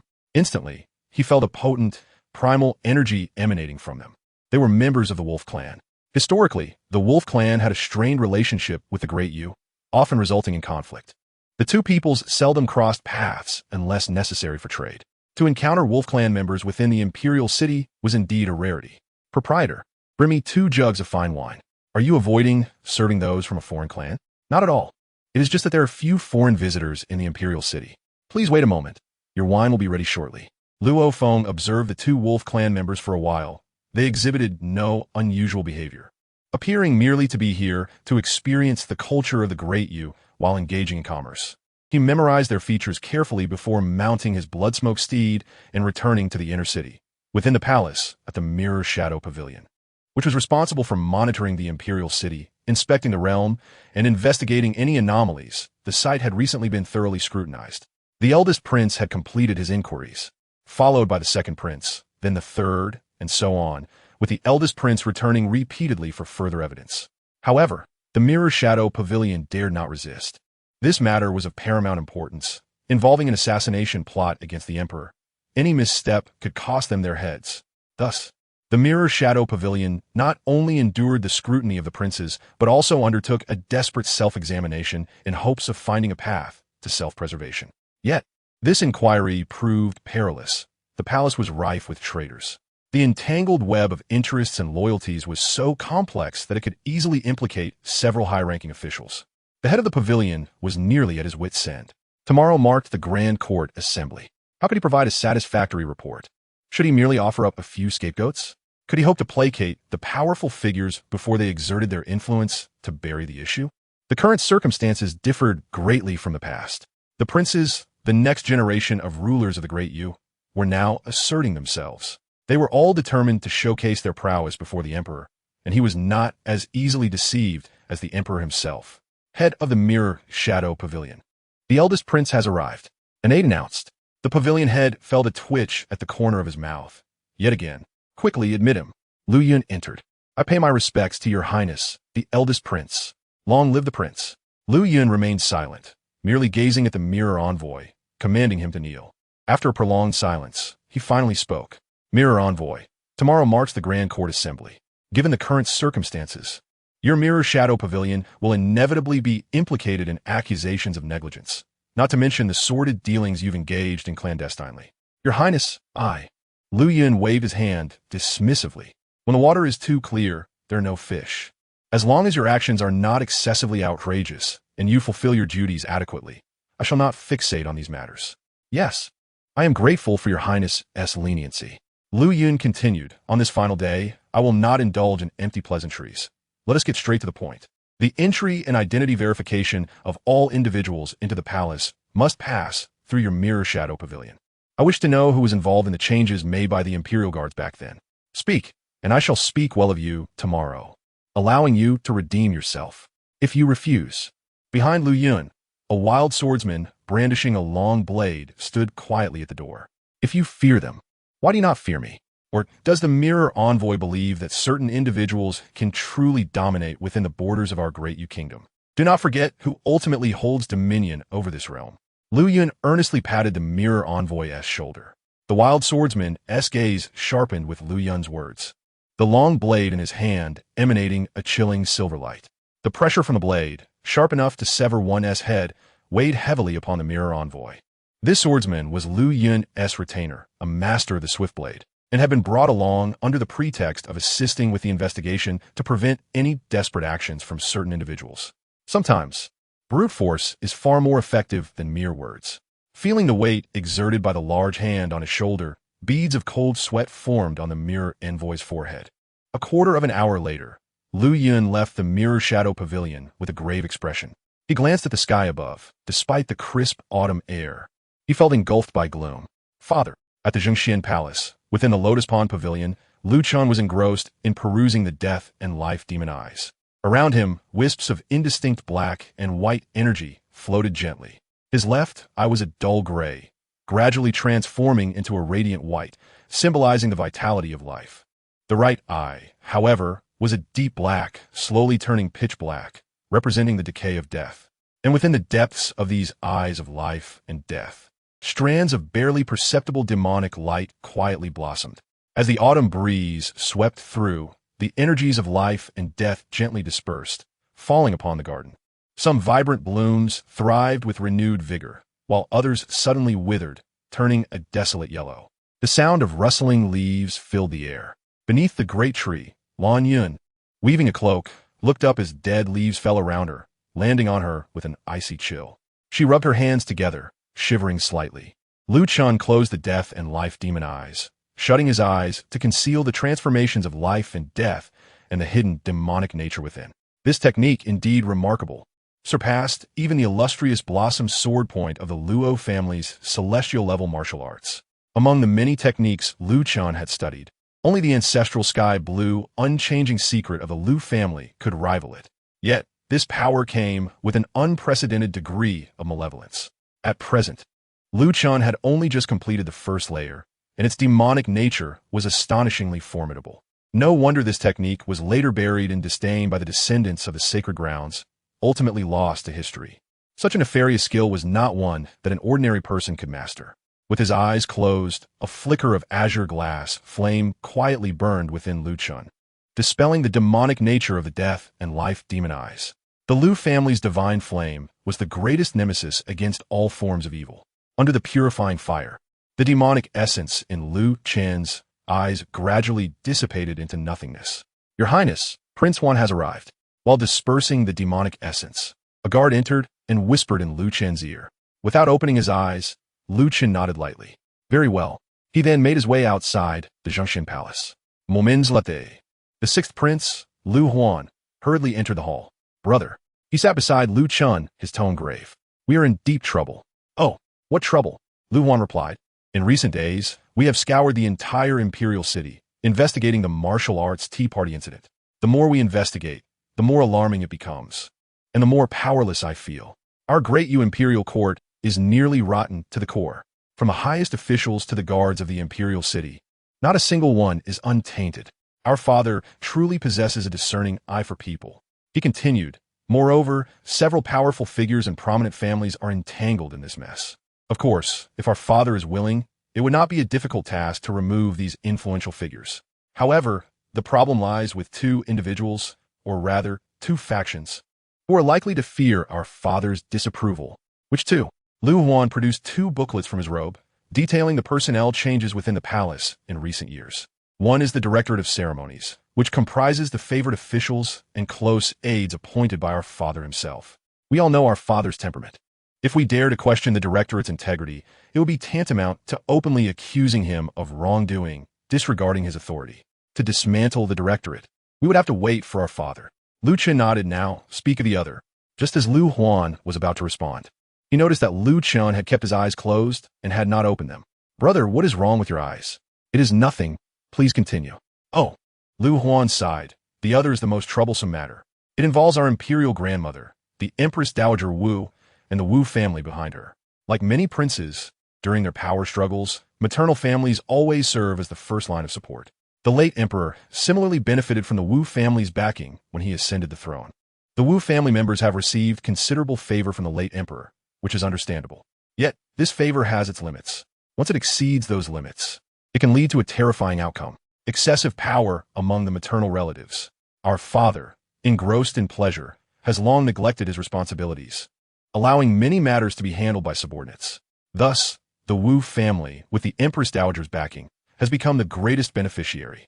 Through years of maneuvering, the Wu family has deeply entrenched itself within our Great Yu court, effectively controlling the political arena.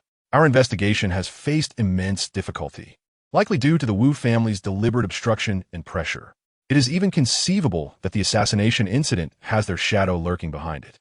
Lu Huan did not conceal his malicious speculations about the Wu family. Princes are never soft-hearted towards maternal relatives. On one hand, every prince has their own maternal family, and once they ascend to the throne, the previous generation's relatives become a source of instability that must be removed to elevate their own. On the other hand, the issue of maternal relatives wielding excessive power is not to be taken lightly. If left unchecked, it can culminate in a dangerous peak. They might don the imperial robe themselves and seize the throne, leaving no room for the prince's concerns. The current Wu family exhibits such tendencies. Being a dog for the emperor pales in comparison to becoming the emperor oneself.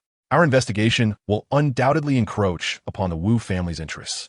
At tomorrow's Grand Court Assembly, I fear the Wu family will be the first to downplay the situation, minimizing its impact by scapegoating a few individuals.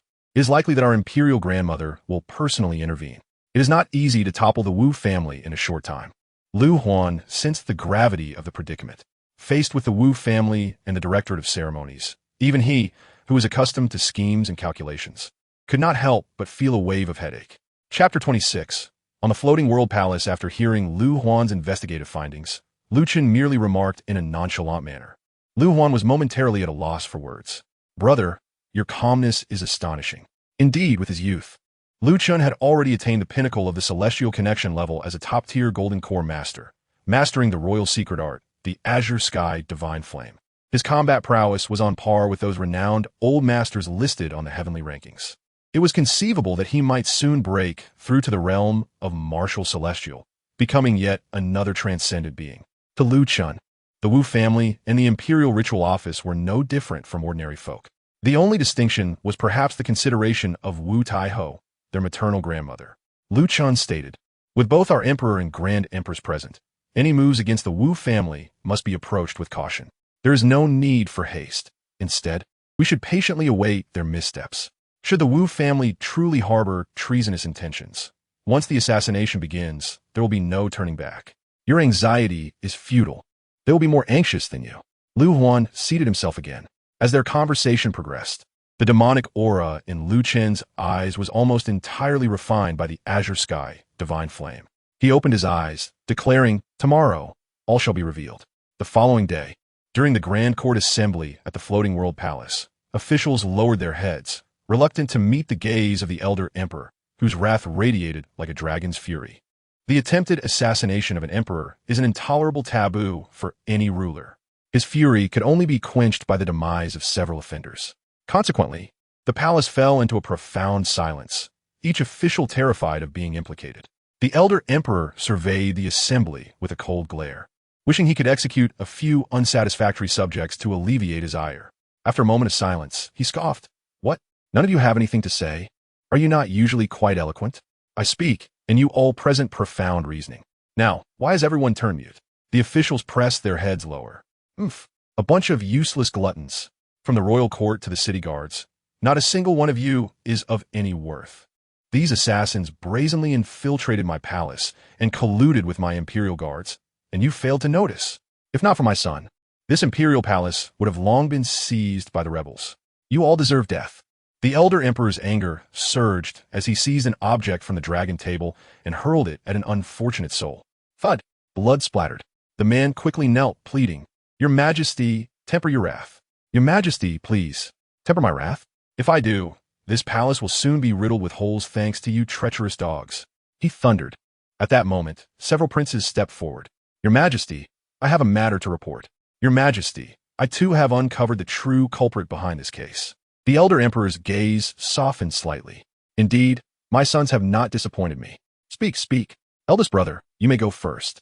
As commanded, Lu Yin presented two pieces of evidence. Father, these are the records obtained from the Mirror Shadow platform and the city guards regarding the recent movements of the Imperial Guards and their identities. The elder emperor glanced through Lu Yun's evidence. Smack! He slammed the two records onto the table. Well done.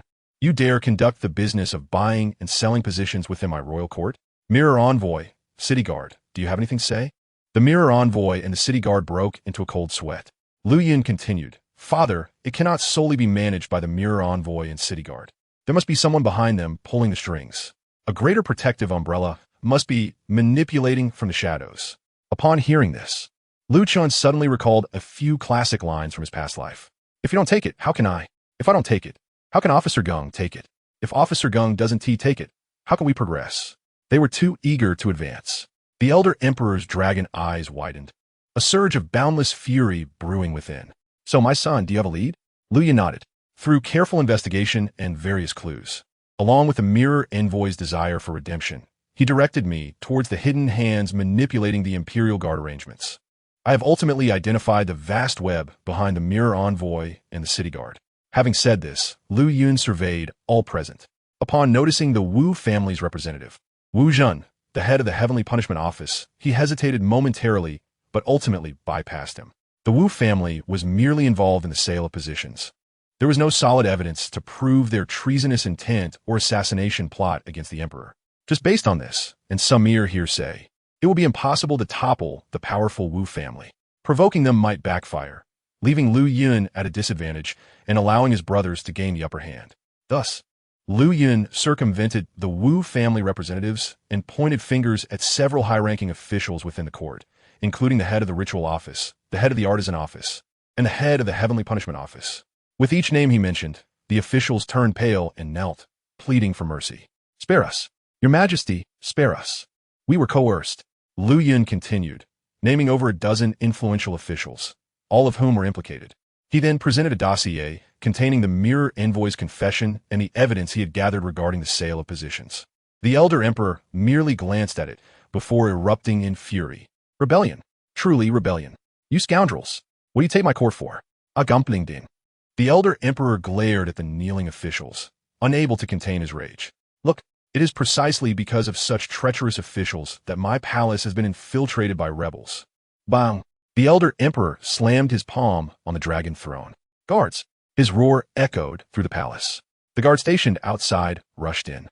"Your Majesty, drag these treacherous scoundrels out. Execute them.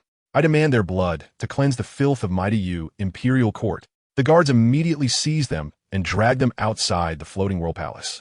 With a swift motion, they drew their gleaming blades. The accused were terrified, hastily pleading for mercy. "Your Majesty, spare us. Your Majesty, spare us." Chapter 27.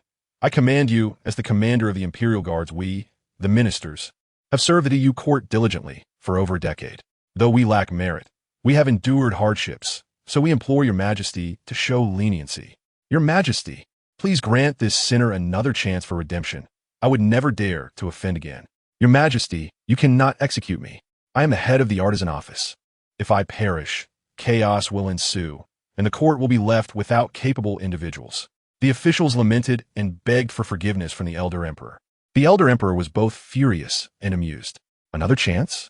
Another opportunity to place rebels within my court and assassinate me? And you, head of the Artisan Office, do you dare threaten me? His eyes widened in fury, the murderous intent palpable. Mighty Yu is brimming with talent. Do you think the court cannot function without you, that it will be on the brink of collapse? Guards, subject this wretched creature to 1,000 cuts. No, 10,000 cuts. As you command. Outside the floating world palace, the sound of blades whistling filled the air, followed by the sickening thud of heads rolling to the ground. The stench of blood quickly enveloped the area, wafting into the palace with the chilling breeze, causing all who inhaled it to shiver. The agonizing wails of those mercilessly executed echoed, "Ah, your Majesty, your Majesty." The lamentations resounded endlessly. The old emperor's cold gaze swept across the room. With each glance, the courtiers squirmed in their seats, bowing their heads lower, fearful of being drawn into the swirling chaos. It was not until the anguished cries outside the floating world hall grew faint that the emperor felt somewhat at ease. Finally, a semblance of tranquility returned. He reclined comfortably on the dragon throne, urging, "Eldest, please continue. I wish to hear how many treacherous scoundrels remain hidden." Lu Yun shook his head. He had hoped to seize this opportunity to eliminate dissenters en masse, to name more individuals and clear positions to bolster the faction of the First Prince. Yet, certain matters were beyond his control. Aside from the Wu family, backed by Empress Wu, the court also housed powerful factions such as the Luo, Wang, and Gongsun families. They were not to be trifled with. If Lu Yun desired to expand his influence, they too harbored similar ambitions. Your Majesty, time is of the essence. The individuals I have identified thus far are merely a starting point.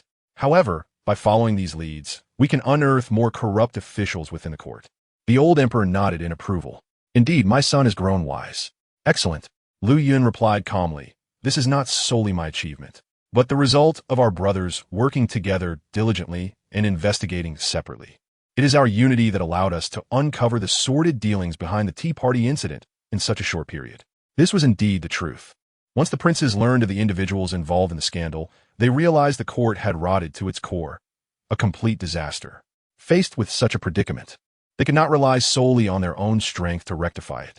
Thus, they decided to unite against a common enemy, to bring down some individuals and clear valuable positions before proceeding independently thereafter. Otherwise, from the moment Lu Yun revealed the names, powerful figures from rival factions would have emerged to challenge and pressure them, tossing around evidence against one another. You wish to eliminate him? I will protect him. You wish to kill him? I will have another executed instead, creating chaos to thwart your desires. It would not have gone as smoothly as it has now. The old emperor smiled with increasing delight. My sons have matured and can now alleviate the burdens of the state. I am greatly comforted. He repeated the word good thrice.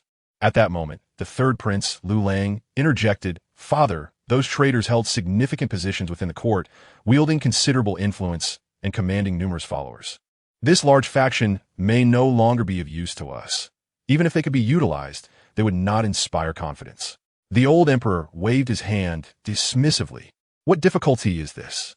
In our Great Yu Dynasty, can we not find a few capable pillars of support? He continued, the autumn examinations are approaching. We shall expand the recruitment quota and rigorously vet candidates to ensure we acquire individuals of impeccable lineage and loyalty, thereby injecting fresh blood into our court. As for the time leading up to the autumn examinations, the emperor glanced at the assembled ministers, who all raised their heads, presenting themselves as loyal subjects ready to serve the state. The old emperor felt a surge of anger. A bunch of useless fools. With that, he called for Lu Yun. Eldest, I am here. Now, aside from you, my closest kin, I trust no one else. Listen carefully during the period leading up to the autumn examinations. You shall temporarily oversee the Qingtian division. Lu Yun quickly accepted the decree. Yes, I shall not disappoint you, father. Very well. The old emperor then turned to the second prince. Second, you shall oversee the Tiangong division. I accept the decree. Third, you shall oversee the Li Fa division. When it came to Lu Chun, the fifth prince, the old emperor hesitated. A flicker of sunlight and moonlight sparked within his eyes. He scrutinized Lu Chun once more, not realizing that others were subtly glancing at him, their expressions revealing a mix of concern and intrigue regarding the notorious incident in the history of the Lu family. Ah, the advantages of a foolish ruler, they mused. Just then, the old emperor declared, Fifth, you, a top master of the heavens resonance realm, should not be burdened with these trivial matters in the court. It feels beneath your talents. The crowd's eyes widened in surprise. Was the emperor truly so wary of Lu Chun to this extent? However, the next words left everyone in shock. Thus, I appoint you as the commander of the imperial city. Apart from the palace guards, all troops within the city shall be under your command. Only a master of your caliber can ensure my peace of mind. Everyone stared in disbelief. The position of commander of the imperial city, a true military authority. Although this power was not as vast as that of other military factions, comprising only a few thousand troops responsible for daily patrols and maintaining order, its significance was immense. The commander controlled the four gates of the city, the essential thoroughfare of the Great Yu Dynasty, the first line of defense. All who entered or exited the city had to pass through the guards, meaning the flow of people and goods was under his control. Such power! Everyone was stunned, looking at the old emperor. Was this what they called distrust of Lu Chun? Had Lu Shengxi been granted such treatment? How many years earlier would his father have perished? Immediately, voices arose in protest. The power of the commander is too great. If Lu Chun assumes this position, the other factions will find themselves in an extremely passive position. This cannot be allowed. Your Majesty, please reconsider. Have you forgotten the Blood Moon Rebellion instigated by Emperor Gongshi? The old emperor's expression turned cold at the mention of the Blood Moon Rebellion, a coup that had seen Lu Shengxi murder his father to seize the throne. Few dared to speak of it in court, for it was an undeniable stain on the Lu family's reputation. Moreover, to invoke the Blood Moon Rebellion before the emperor was to question his authority. The old emperor's gaze sharpened. The Blood Moon Rebellion? He fixed his steely stare on the ministers who had spoken out. They felt a chill run down their spines. They had forgotten the precondition of the rebellion. Fools! Do you perceive me as a great fool? They fell to their knees. We dare not. We would never. We were merely overly concerned for your safety, your majesty. Aka mipiaka, dare. I see you are quite bold. Not only do you insinuate that I am a fool, but you also sow discord between us. He continued, if not for the timely intervention of my fifth during the martial arts tea party, would I still be alive today? Should I rely on you? A bunch of useless layabouts? A pack of shameless curs. Drag them out and execute them. Your Majesty, spare us. Please. The guards swiftly carried out the orders. A chilling silence enveloped the hall. The old emperor's gaze turned once more to the court officials. Useless gluttons. Not a single one of you is capable when needed, yet you are swift to scheme against one another. Fools. Fools. All of you are fools. He berated them repeatedly. Your Majesty, please calm your anger. Ignoring their pleas, the old emperor declared firmly, Fifth, I entrust the first line of defense of the imperial city to you. Should anyone dare to act out of line, execute them. Lucha nodded, I accept the decree. The old emperor nodded with satisfaction, feeling reassured that the subjects under his rule in the imperial city could now rest easy. Very well. Lu Huan, you shall oversee the Mirror Shadow Pavilion, responsible for monitoring the critical affairs of the imperial city and the realm. Yes, I shall obey, replied the sixth prince. The old emperor proceeded to assign roles to all 13 princes, filling the vacancies within the court. With my sons in control of the central government, my heart can finally find some peace. The ministers in attendance quickly echoed, Congratulations, Your Majesty. Your bond with the princes will surely restore the grandeur of our Great Yu to the heights of the founders and the restorer. The old emperor relished these words, chuckling, At last, you have spoken words that please me. After a hearty laugh, he suddenly turned serious and inquired, by the way, what has become of the rebel sects discussed at the tea gathering? A minister responded, Your Majesty, the Miofa sect and the Luyun sect have yet to reply.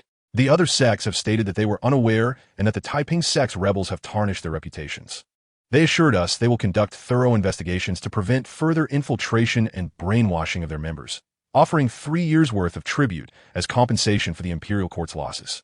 Why have the Miofa sect and Luyun sect not responded? The minister continued, I have contacted the local authorities near the Miofa and Luyun sects to investigate. They reported that both sects have activated their protective formations and entered a state of seclusion. Seclusion? What an audacious retreat. I must see how you intend to hide. The old emperor commanded, summon the troops from Fengzhou City to break through the shells of the Miofa and Luyun sects. Within 2 days, let me know that. The old emperor's voice turned cold. Kill. Root them out completely. Leave none alive. Understood? After issuing his orders, the old emperor spoke of mundane court matters before succumbing to fatigue. He yawned, I am weary. Let us conclude for today. Dismissed. Your son bids farewell to father. The princes and ministers chorused as the emperor departed. Once he left, the attendants began to engage in animated discussions about the events of the court, occasionally casting furtive glances toward Lu Chen, who appeared deep in thought. To an ordinary observer, the appearance of assassins at the tea gathering and the subsequent investigation by the princes seemed entirely logical. However, Lu Chen perceived matters differently, since he learned that his father had mastered the realm of Qingtian Unyielding Art. He understood that the world had never truly grasped the nature of this so-called foolish monarch. The realm of Qingtian Unyielding Art represented clarity and perception, viewing the world through a lens of profound understanding. How could a powerful individual who attained such mastery be unable to discern loyalty from treachery? From the assassination attempt at the martial arts tea gathering to the current purges within the court, followed by the entry of the princes into the central government. Perhaps all of this was orchestrated by the old emperor. Yet, among the 13 princes, it seemed that the old emperor held Lu Chen in particular regard, bestowing him the title of commander of the imperial city, a position that appeared somewhat incongruous with the powers allocated to the others. Could it be that he seeks to bait a larger fish? A minister approached to extend his congratulations to Lu Chen. Congratulations, Prince Chen, on being appointed commander of the imperial city. The realm of the imperial city is now firmly within your grasp. Lu Chen merely nodded in acknowledgement before departing from the Fusher Hall. He was eager to discern the true size of that proverbial fish. As Lu Chen exited, the forces aligned with the Luo family rushed to follow suit, setting aside their previous subtlety, leaving behind a cluster of princes and ministers with varying expressions. Meanwhile, in Fengzhou, at the flourishing sword sect, Luo Xiaoming burst into the conference hall. Elder brother, I bring good news. Luo Xiaoyuan lifted his eyelids, dispersing the gathered sword energy. Word from the imperial city? Indeed, a personal letter from Feng, stating that Chen has been appointed as the commander of the imperial city. Luo Xiaoyuan's eyes widened in surprise. Commander of the imperial city? What the other princes? The others have been assigned control over the 5 offices and the Mirror Shadow Pavilion, among other critical roles. Luo Xiaoyuan fell silent for a moment, reflecting on the significant disparity. Wasn't it said that Chen had fallen under suspicion from the emperor, fearing a repeat of the Blood Moon Rebellion? Especially after Chen displayed the Qingtian Unyielding, a talent even surpassing that of the former emperor, Lu Xingxi. Logically, the emperor should be more wary of him. Luo Xiaoming nodded in agreement. That makes sense. Yet, I have pondered this, regardless of the circumstances. Assuming the role of commander of the imperial city is advantageous in every respect. Chapter 29, Year 37 of Tianfeng next. We must replace all the guards and troops at the 4 gates of the imperial city with the elite trained by our Luo family. This will grant us control over the flow of people in and out of the city and allow us to take the initiative to prevent any unforeseen incidents. Luo Xiaoyuan was contemplative, then inquired, what actions did the Wu family take during the Grand Court Assembly? Taking advantage of the emperor's assassination, they managed to purge numerous officials and allowed the 13 princes to enter the court, thereby seizing power from the Wu family. This will undoubtedly encroach upon their interests, and they may not acquiesce easily. Luo Xiaoming shook his head. The Wu family has acted unusually this time, remaining completely silent during the Grand Assembly. When something is amiss, there is often something sinister at play. They must have something to hide, perhaps to lull the other princes into complacency while plotting something behind the scenes. We must remain vigilant, Luo Xiaoyuan advised. Third brother, mobilize a contingent of our Luo family's elite to the imperial city. With Chen now in command, it is crucial to support him at this juncture. Any resources we can spare from other territories should be redirected to fulfill Chen's needs. Understood, I will attend to it right away. As Luo Xiaoming stepped forward, he paused. By the way, what progress has been made on the matter regarding the nightmare? They did indeed anticipate and prepare for an assassination attempt on Lu Chen. However, this reveals a troubling fact. The Taiping sect appears capable of manipulating such unique entities. At least they can communicate and cooperate with them. This is a terrifying reality. Luo Xiaoming halted, his expression grave as he shook his head. There are still no leads. In recent days, I have personally dismantled numerous Taiping sect hideouts and captured some significant minor leaders, yet they yielded no information. It seems they are entirely ignorant of the nightmare's existence, indicating that knowledge of it is a closely guarded secret within the Taiping sect, accessible only to those at the level of a hall master or above. That is to be expected, Luo Xiaoyuan replied. I have also combed through the records and texts of our Luo family's ancestors and dispatched people to search for any clues regarding the nightmare. Have you found anything? Luo Xiaoyuan nodded, then shook his head. I have made some discoveries. He produced a booklet, gesturing for Luo Xiaoming to take a look. Examine this. Upon glancing at it, Luo Xiaoming raised an eyebrow. Year 37 of Tianfeng? Most people wouldn't recall this year. However, as soon as the Blood Moon Rebellion is mentioned, everyone is immediately familiar with it. The year following the 37th year of Tianfeng was the first year of the reign of Emperor Gengshi, Lu Xingxi. Such unique archival materials are not easily obtainable. Luo Xiaoming became intrigued at once. It was recorded therein a strange occurrence. In the 37th year of Tianfeng, a great turmoil erupted in Jingzhou. A formidable demon emerged from the chaos, slaughtering the military and civilians of 29 cities, consuming nearly 7 million souls as sustenance, becoming a significant calamity. The Emperor of Tianfeng was enraged, ordering the Night Hidden King and the Heaven Blade King to confront the demon, cutting through obstacles with a 1,000,000-strong army. The two kings led their vast forces to battle the demon for 7 days and nights, leaving Jingzhou in ruins. Ultimately, the demon vanished, yet not a single soldier returned from the 1,000,000-strong army, and the two supreme beings, the Night Hidden King and the Heaven Blade King, were never seen again. Upon reading this, Luo Xiaoming began to doubt the authenticity of this secret record. What does it mean for 1,000,000 soldiers to besiege a state? Moreover, with the combined command of the legendary Night Hidden King and the Heaven Blade King, such might, even the contemporary hegemonic sects could have easily obliterated it. Yet, in this secret record, they merely perished together with the demon. Most critically, the royal accounts stated that the Night Hidden King and the Heaven Blade King died in mutual conflict. However, seeing that the record was penned by the founding master of the Blooming Sword sect, the one who created the Blooming Sword gesture, Luo Xiaoming had no choice but to believe. He grimaced, Such a creature as the demon was shockingly powerful. TSK. So, could it be that the Taiping sect is? Luo Shiyuan shook his head, uncertain. He could only hope that this peculiar event recorded by his ancestors was merely an exception. Otherwise, we would be in grave trouble. Having said that, Luo Shiyuan concealed the record among a pile of ancient books, wrapping it carefully. When they ventured to the imperial city, they would bring this bundle of ancient texts to Chen. Regardless of its authenticity, it is prudent to understand it first, to be prepared for any eventuality. Very well. I shall instruct them. Luo Xin then took out a silken pouch containing the unique parchment he had received days earlier, inscribed with warnings regarding the demon. In recent days, he had pondered every possible individual, yet he could not fathom who could have grasped the movements of the Taiping sect and issued a warning in advance. However, Lu Chun might possess a clue. Even if he had none, it was essential for him to be informed of such matters. Given the current situation, there are too many ambiguities, making it difficult to discern friend from foe. Only by knowing oneself and the adversary, by being aware of everything, can one formulate a comprehensive strategy. This pouch must be entrusted to Chen. Remember, only he can open it. Not even Fenger must see it. Not even Feng.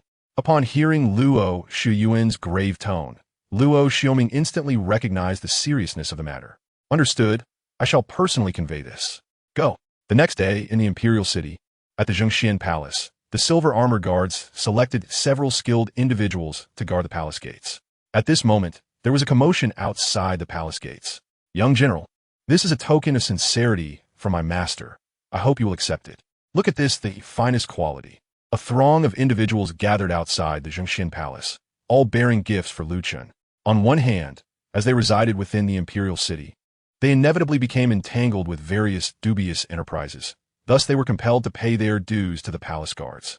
On the other hand, compared to other princes, the old emperor had bestowed upon the fifth prince, Lu Chun, significant authority and responsibility, which might indicate that the old emperor viewed Lu Chun as the foremost candidate for the crown prince. They were preemptively positioning themselves. Even if they could not secure a position, becoming familiar faces was still beneficial. Confronted with the overly enthusiastic gift bearers, the silver armor guards maintained their stoic demeanor. Unfazed by flattery, all matters were conducted with due formality. The exterior of the palace was lively, while inside, it felt like an entirely different realm. Lu Chun quietly perused his book. Lan Yin was still beneath the great tree, weaving a cloak. She worked more swiftly now. As the weather had turned chilly and autumn deepened, the palace had accumulated a fair amount of woolen threads. Having sewn the final stitch, Lan Yin tidied her threads and organized the cloak as fur before joyfully approaching Lu Chun. Your Highness, I have finished weaving. Please see if it fits. She draped the pure black cloak over Lu Chun.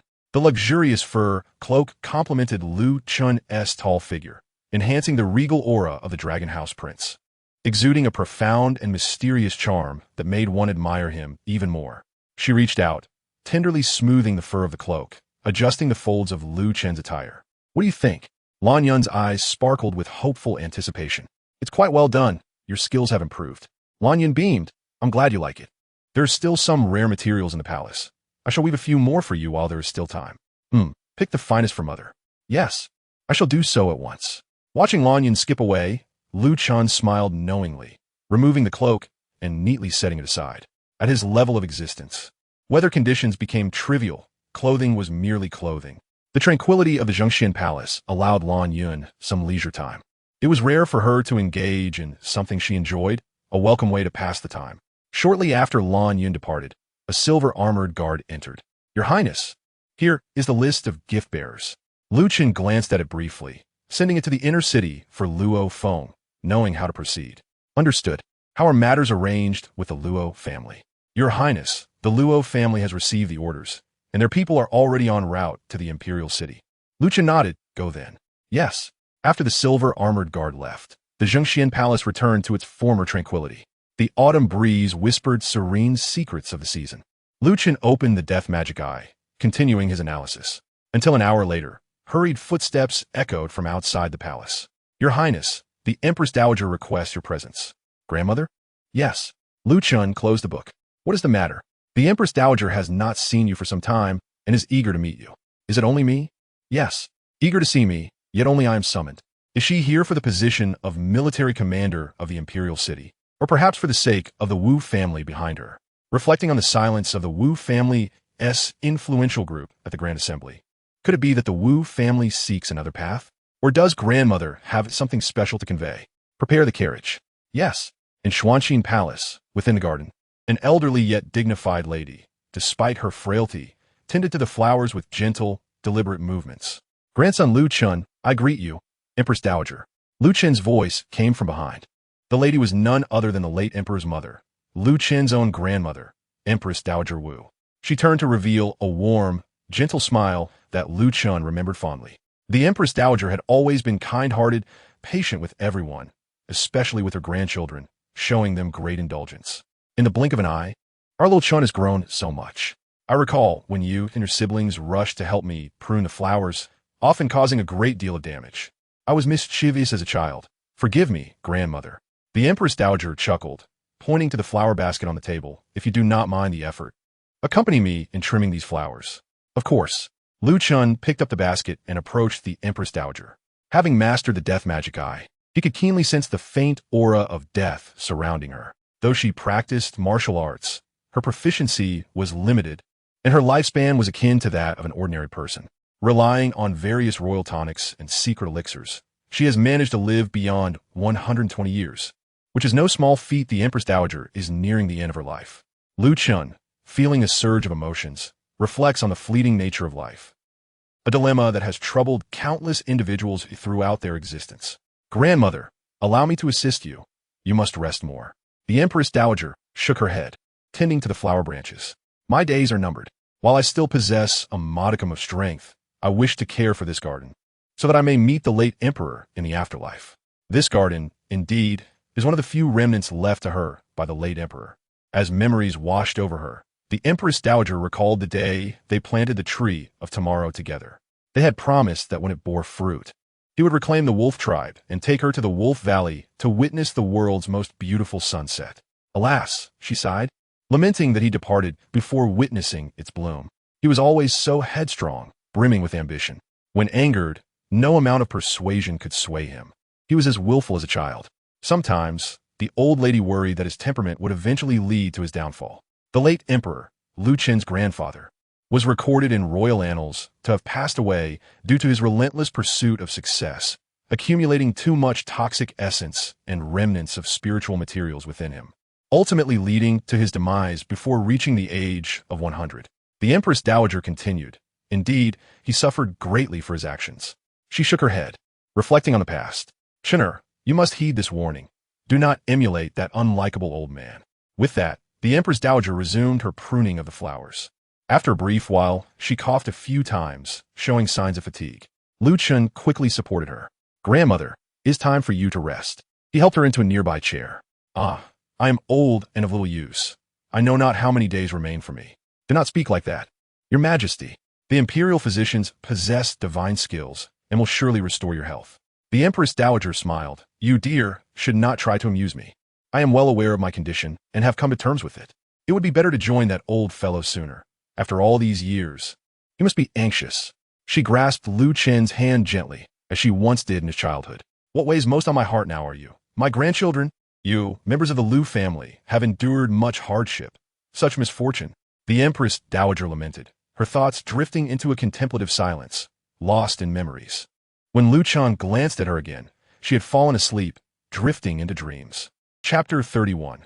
The death of grandfather is questionable. Lu Chen gently withdrew his hand and summoned a palace maid, draping a light blanket over the Empress Dowager. He then stood in the garden, meticulously pruning the flower branches. Unexpectedly, his grandmother did not mention the Wu family, nor did she imply that Lu Chen should pay special attention to them. There was no ulterior motive or self-interest. She simply conversed about daily matters, recounting stories of the late emperor and advising him to learn from the past. Yet, why would she only wish to meet him alone? The old lady was no simple character. She had weathered many storms alongside the late emperor, ruling over the harem for decades. When the late emperor passed, she was the one who stabilized the situation and maintained control over the court, solidifying the foundation of the Great Yu Dynasty. The old lady had witnessed more political intrigue and machinations than some have experienced in their entire lives. While she appeared to engage in casual conversation, her words were steeped in the legacy of the late emperor. He suffered greatly for his actions. You must heed this warning. Do not emulate that unlikable old man. You, members of the Liu family, have endured much hardship, considering the late emperor's concealed nature over the years. It seemed the old lady was subtly hinting at a deeper truth. The circumstances surrounding the late emperor's death were suspicious, and he must remain vigilant. After finishing with the flowers and placing them in a bucket, Lu Chun surveyed the palace maids and eunuchs within the Xuanqing palace, a fierce determination igniting within him. At that moment, the palace seemed to be suspended in time. The autumn breeze hushed, and the falling leaves hung motionless in the air. Only Lu Chen stood, quietly observing his surroundings. Moments later, the clarity of his thoughts faded, unnoticed by anyone. He turned back to see his grandmother still peacefully asleep, and he quietly left the Xuanqing palace, boarding a carriage to return home. As the carriage rolled along, the sun dipped lower in the sky. After a long journey from the Fengzhou flower sword sect, the elite members of the Luo family finally arrived at the imperial city just before nightfall. Luo Feng was waiting at the east gate, greeting the gatekeeper Hu Ying, with whom he shared a deep camaraderie from their time in the Longyin army. Only Hu Ying remained in his post during the recent purge of the imperial city's leadership. Big brother, Feng Yi. Young master. The elite members of the Luo family called out as they caught sight of Luo Feng. You must be exhausted after a long day of travel. Not at all. We heard that His Highness has taken command of the imperial city and requires our service. The brothers are eager to act on His Highness's command. The Luo family members were full of enthusiasm, itching to mount their steeds and charge into battle for Lu Chun. Luo Feng chuckled. All right, everyone tone it down a bit. There will be plenty of work for you later. First, let us gather on the city tower to await further instructions. With that, Luo Feng noticed his younger brother, the fourth son, signaling him discreetly. Understanding the cue, he dismissed the crowd and called over his brother. Fourth brother, it's only been a month, yet you've put on quite a bit of weight. Have you not been training properly? The two brothers embraced. I just returned from the Longyin army. I deserve some relaxation, don't I? You rascal. They moved to a secluded corner, ensuring no one was listening. Luo Feng asked, so, what special instructions do our father and the others have for us? The fourth son removed a bundle from his back. These items were specifically entrusted by our third uncle to be delivered to His Highness. He then produced a closely guarded pouch. This pouch can only be opened by His Highness himself. Neither of us is allowed to see its contents. Upon hearing this, Luo Feng grasped the gravity of the situation. If even the heir of the Luo family was forbidden to see its contents, it must be of utmost secrecy concerning His Highness. Understood. Furthermore, our elder uncle has warned us to be cautious of the Wu family. They have dominated the court for years and are accustomed to their tyrannical ways. Now that their interests have been threatened, their lack of response suggests they are likely plotting something nefarious against us. Luo Feng nodded. You should settle the brothers in. If there is anything unclear about the imperial city, consult Hu Ying, the gatekeeper. I understand. Luo Feng took the pouch and bundle, mounting his blood-colored steed to head into the palace. As he entered the city gates, he noticed two members of the wolf tribe departing the imperial city, laden with goods. Halt! Luo Feng stopped his steed, glancing back. It was the same wolf tribe members he had seen at the Zue Xianin. They were transporting a cart filled with wine and provisions, adhering to the normal trade regulations and undergoing inspection. The wine appeared ordinary, and the food was commonplace. Onward, turning back, Luo Feng rode his steed into the palace. Your subordinate Luo Feng pays his respects to His Highness. Brother, no need for formalities. Lu Chen inquired. Have the sons of the Luo family arrived? Indeed, they just arrived not long ago, and I immediately came to report. This is something that my father entrusted me to bring to your highness. As he spoke, Luo Feng removed the package from his back and placed it on the table. He then took out a silk pouch from his bosom, saying, This is specially instructed by my father for you to open personally. Oh. Lu Chun accepted the pouch and opened it. A specially made scroll appeared before him, revealing only a few brief words. Upon reading the contents of the scroll, an unexpected yet reasonable figure emerged in Lu Chen's mind. It was none other than his father, the emperor. Lu Chen, devoted to the cultivation of martial arts and preferring to remain low-key, seldom revealed himself. Apart from his maternal clan, the flourishing Jian sect of the Luo family, he possessed few significant connections or goodwill outside. Thus, if it were not for the Luo family, who else could have the capability to foresee the actions of the Taiping sect and provide a warning without cause? Eliminating all possibilities, the only person it could be was the old emperor. Of course, This conclusion applied solely to Chen. After all, to others, the old emperor had always been regarded as a notorious tyrant. Certain matters are beyond the grasp of a tyrant, as they lack the ability to execute them. Before discovering the emperor's true cultivation reaching the brilliance of the sun and moon, Chen shared this perspective. However, it now seemed that his father had concealed himself far too deeply. The information regarding the assassination attempt on Chen using the nightmare was undoubtedly a high-level secret within the Taiping sect. The fact that the old emperor could anticipate such a plot and hint to the Luo family for timely assistance indicated that his influence extended even into the upper echelons of the Taiping sect.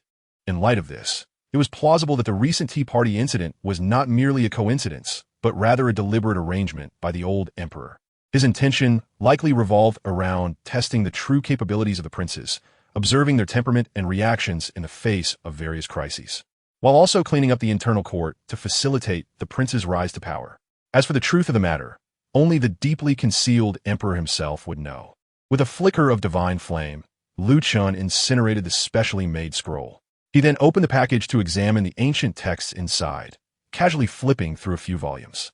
He discovered records pertaining to the nightmare and related events from long ago. Having always held a keen interest in such unique entities, Chen began to read with earnest attention. Intriguing. Chapter 32. The mysterious case on a chilly autumn night. The imperial city lay shrouded in slumber. As the patrol team from the Luo family passed through a tranquil residential area, they suddenly halted. Wait, what is that smell of blood? The group exchanged wary glances, their vigilance heightened. Be cautious, let's investigate. Following the scent of blood, the patrol team approached a dim alley, where they were met with a shocking sight. Under the faint moonlight, the gates of a secluded courtyard stood ajar, revealing a gruesome scene. Bloodied corpses sprawled across the ground. With the moonlight illuminating their features, it was evident that their faces were gaunt, as if drained of their very essence. One of the guards drew his sword and prodded a corpse, but remained unresponsive. He leaned closer for a detailed inspection. Moments later, his expression turned grave. These bodies are nothing but skin and bones. They have been completely drained. The others turned pale at the revelation. In the imperial city, the existence of such merciless fiends was truly audacious. You two, report to the commander immediately. The rest of you, form groups of 3 and search for clues. We must apprehend this fiend. Understood. A moment later, the small team regrouped. What did you find? Everyone shook their heads in disbelief. It's too strange. I've never encountered such a peculiar method of murder. No footprints, no signs of struggle, no blade marks. There's not even a trace of another person being present, as if their flesh and blood were simply whisked away. What kind of technique is this? Exceedingly odd. It seems this fiend's methods are beyond our capabilities. Just as their brows knitted in concern, hurried footsteps approached. A new patrol team appeared. HM, it's Team 17. What brings you here? Before the members of Team 17 could respond, they were taken aback by the sight of the corpses. There are bodies here too. What does this mean? Could it be? Quickly, let us report to the guarding commander. The next day, as dawn broke, Luo family's 4th son arrived at the crime scene, accompanied by others. Form a perimeter. No one is to approach. If any nearby residents inquire, simply state there was a domestic dispute. Understood. Having given his instructions, the 4th son entered the courtyard to meticulously examine each corpse. After some time, his brow furrowed deeply. This resembles the methods of demonic arts that consume human vitality. His mind raced through the various notorious demonic sections.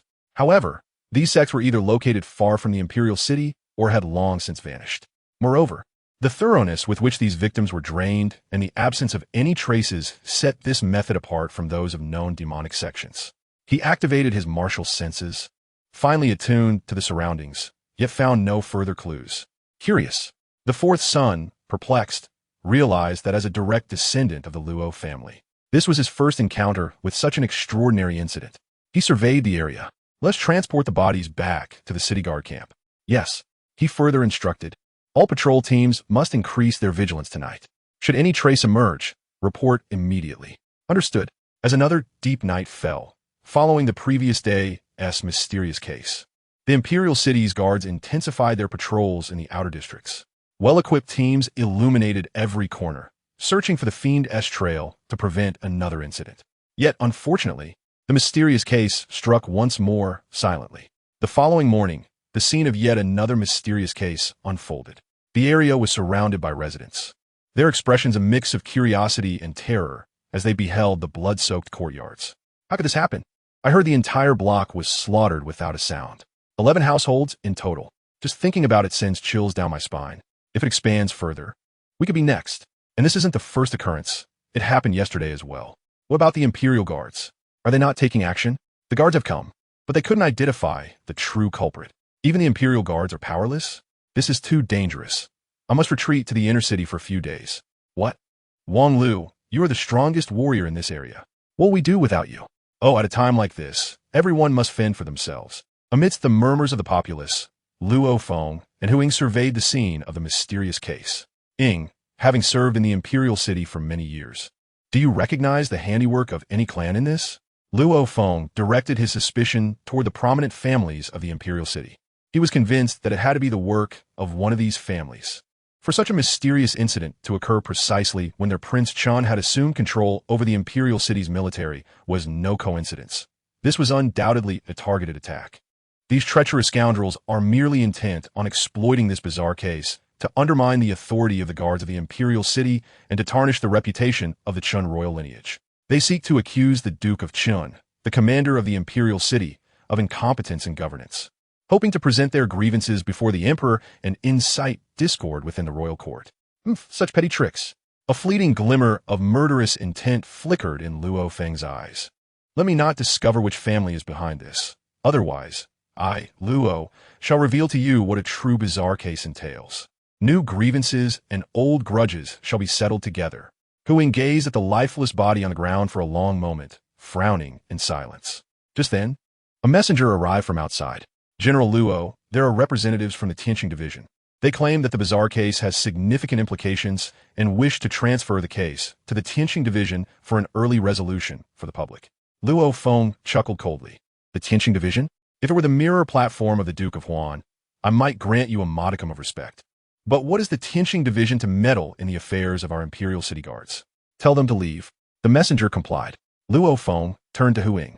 Brother Ying, even you, a master at the pinnacle of clarity, cannot discern the path? Huing shook his head and finally spoke. It is not that I cannot see, but rather, it is too absurd. Absurd? Huing glanced at Luo Feng. You hail from the illustrious Luo family of Yinzhou. You should be familiar with something known as the nightmare? Luo Feng's pupils contracted. Could it be? Huing continued. What has transpired in this bizarre case mirrors the accounts I have encountered in ancient manuscripts regarding nightmares. Identically devoid of any traces, the flesh and blood entirely drained, and eerily silent. This case is recorded in the Ancient Ink Pavilion, Volume 3, stating, Zhang Tu, from Ningxiang in Taifu County, Yongzhou, returned home at night only to find his entire family slaughtered, with not a single soul alive. He reported to the authorities, who examined the corpses, only to find them reduced to mere skeletons. The flesh and blood mysteriously vanished, prompting the officials to delve deeper. As night fell, a chilling wind arose. Yet nothing was seen, and all the officials perished. Recently, the palace's library has expanded, and in her leisure, Lan Yin has been accompanying Lu Chun to peruse several tomes. At this moment, she is engrossed in Ancient Ink Pavilion, Volume 3, carefully examining the tales inscribed within. Among them, the story of Zhang Tu piqued her curiosity. According to the conventional folklore, only martial arts masters can perceive nightmares, or one must fulfill certain extraordinary conditions to witness them. Moreover, nightmares can only target such individuals. Yet in this tale, the nightmare defies the norm and initiates attacks on people, a refreshing twist for Lan Yin, accustomed to typical narrative conventions. However, should such novelty manifest in reality, it would spell disaster for ordinary folk. Outside the Zhengxian Palace, hurried footsteps echoed. The silver-armored guards observed the swiftly approaching Imperial City Guards, sensing an ominous undertone. Their hasty demeanor did not bode well. How long has it been since His Highness assumed command of the Imperial City? Trouble has already come knocking? With furrowed brows, the arriving guards whispered urgent news into the ear of a silver-armored guard. His expression shifted slightly as he hastened into the Zhengxian Palace. Your Highness, Lu Chun, with his eyes closed, bore a tranquil countenance, a swirl of dark and white demonic energy coiling around his slightly narrowed eyelids, hinting at boundless power that lingered, unwavering. What is it? Your Highness, Generals Luo Feng and Huing have sent urgent news regarding a bizarre case in the outer city. Nearly 100 individuals have met a gruesome fate. The circumstances of their deaths are peculiar. Their flesh and blood have been entirely siphoned away, leaving only skin and bones. And there are no signs of struggle or any other presence at the scene. At these words, Lan Yun, who had been reading, suddenly jolted. This sounds eerily similar to the story she had just read. The two generals suspect that it might be. Lan Yun, momentarily dazed, asked, "Could it be a nightmare?" He nodded firmly, indeed. The two generals deemed the matter of great importance and did not dare make a decision without consulting Your Highness. Their gazes turned to Lu Chun, who remained with his eyes closed, yet a hint of surprise flickered across his face. Another nightmare. Previously, it was elusive during my research, yet now it appears like mushrooms after rain, emerging one after another. It seems the Taiping sect has indeed discovered a means to commune and collaborate with nightmares. Very well. I shall observe their methods. Prepare the carriage. I must leave the palace. Yes. As the autumn winds rustled through the imperial city, an opulent carriage departed the palace, swiftly navigating through the bustling inner city, arriving at the lodging area of the outer city. Awaiting eagerly were Luo Feng and Huing, who bowed respectfully as the carriage approached, signifying their reverence for the noble occupant within. When the carriage halted before them, a delicate young lady emerged, cautiously surveying her surroundings to ensure safety before extending her fair arm to assist Lu Chun from within. Upon Lu Chen's arrival, Luo Feng and Huing maintained their composure, expressing their respect through actions rather than words. "Where are the bodies? Please follow us." Luo Feng and Huing led the way, conversing as they walked. "We did not wish to intrude upon Your Highness's tranquility, but this matter is exceedingly strange. It might indeed be the work of the legendary supernatural entities. Even if it is not, it is likely a scheme devised by the influential families within the city, aiming to frame you. We dare not delay. Hence our report to you." Lu Chen nodded. "Given your insights and cultivation, if you cannot ascertain the truth, it seems there is indeed something amiss." As they spoke, the group entered a courtyard stained with blood, the ground littered with the grotesquely drained corpses, devoid of flesh. "Behold, these are the victims." Lu Chen remained with his eyes closed. At his level of mastery, even without opening his eyes, he could perceive everything around him with clarity. A mere glance confirmed that this case was indeed instigated by a nightmare, for the corpses bore the distinctive malevolent aura of such entities. In the entire world, there exists only this one. However, based on the residual energy, this nightmare is not particularly strong. Compared to others he has encountered, it is rather feeble. Were it not for the fact that those beneath the master level cannot perceive it, it would struggle against even a mere Qi transformation warrior. The vital essence of an ordinary martial artist would be enough to send it fleeing. On to the next location. Yes. Luo Feng and Huing guided Lu Chun to another crime scene. Along the way, they heard the anxious murmurs of the populace. News of the bizarre case had spread swiftly, and within 2 days, a palpable tension gripped the outer city. Luo Feng and Huing quickly reassured, "We have disseminated information, claiming that a few death row inmates have escaped to this area, and our city guards will soon apprehend them." As they spoke, they noticed Lu Chun halt, turning his head toward a house with a securely locked door. Luo Feng immediately understood and stepped forward to push the gate open. However, the moment his hand touched it, his expression darkened. The stench of blood lingered, accompanied by an inexplicable aura of dread. He flung the door wide open, only to be astounded by the sight before him. Inside the courtyard lay several corpses sprawled haphazardly, their deaths mirroring the previous scene, all drained of flesh, leaving only skin and bones. But that was not the crux of the matter. The pivotal point was in the center of the courtyard, where a middle-aged man was suspended in midair by an unseen force, his neck ensnared, and his flesh slowly vanishing. Yet he exhibited no reaction. As if entranced by some entity, his consciousness clouded. Opposite him, there was nothing, an empty void. Yet the instinct of a clarity-level martial artist whispered to Luo Feng that something lurked there. He simply could not see it. The bizarre scene before him sent chills down Luo Feng's spine, and he instinctively drew his sword, channeling his vitality to conjure several defensive sword energies. It was a nightmare. This was the first time Huing encountered this legendary entity. With a grave expression, he positioned himself protectively in front of Lu Chun and warned Luo Feng. "This creature fears the fiery essence of martial artists and the light of day." He paused, contemplating. Did nightmares truly fear the sun? He gazed upward. The sun was still high in the sky, and nightfall was far away. This was bad. The ancient texts were misleading. This creature did not distinguish between day and night. Chapter 34. Another one Luo Feng, be cautious. This creature. Huing was speaking when Lu Chen patted his shoulder and instructed, step aside. Huing understood Lu Chen's prowess. While nightmares may be terrifying to ordinary individuals, to a top-tier master on the cusp of transcendence, they were merely trifles. Thus he retreated, clearing the path. Lu Chen advanced to the center of the courtyard. The middle-aged man, previously lifted by an unseen force, immediately collapsed to the ground upon Lu Chen's arrival. Then, a chilling wind swept through, brushing against the faces of the onlookers. In the unseen realm before Luo Feng and the others, in the courtyard center, a menacing specter, exuding a dense aura of darkness, opened its gaping maw in displeasure at Lu Chen's presence. As its malevolent rage intensified, droplets of black blood dripped down, corroding the bluestone ground and releasing a foul stench. D. It roared, raising its dark claws to pounce at Lu Chen.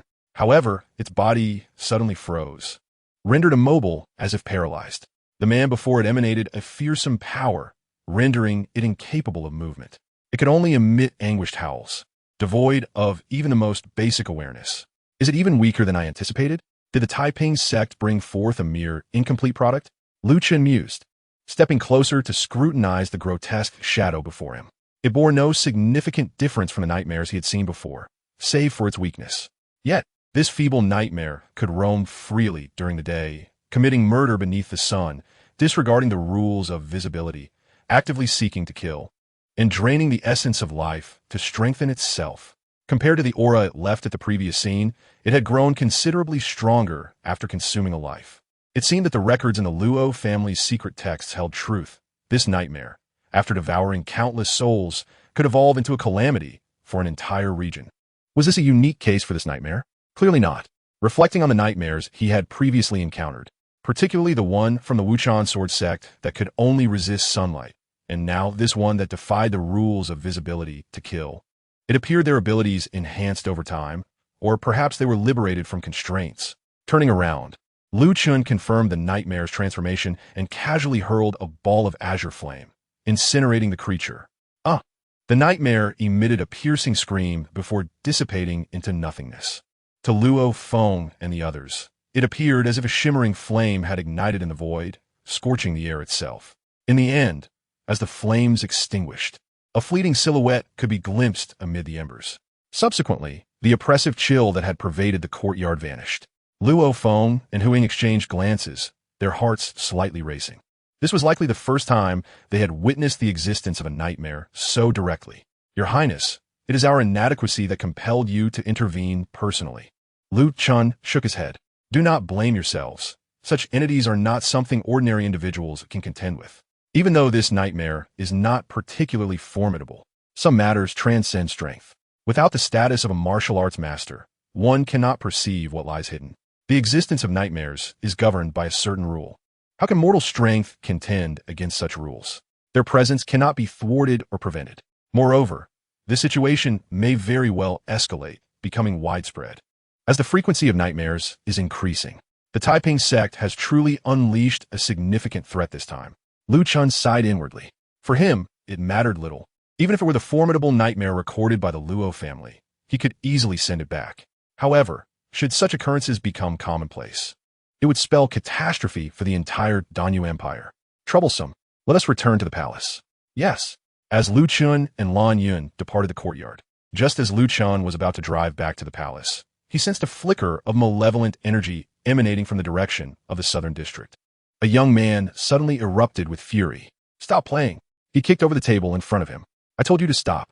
Clutching his head, his face twisted in pain, the atmosphere in the Qin gathering fell silent. The young ladies from various noble families hastily grasped their instruments and retreated. What is the meaning of this, young sir? Miss Chen was playing beautifully. Why do you disrupt the gathering? Miss Chen's skills are unparalleled. Can they not please your ears? Others among the audience scolded. What is the meaning of your behavior? Qin, this is utterly uncouth. Silence. The young man bellowed again. I said be quiet. He charged towards Miss Chen, glaring fiercely at her. What piece were you playing just now? Huh? What did you say I was playing? The maid behind her quickly pulled her mistress back, shielding her. What is your intention, young sir? If my lady's performance has offended you, please express it directly. There is no need for such. The maid faltered, her expression shifting to one of horror. Your face. The young man touched his own face, only to find it slick with thick blackness. Drip, drip. Black blood fell onto the carpet, hissing as it corroded.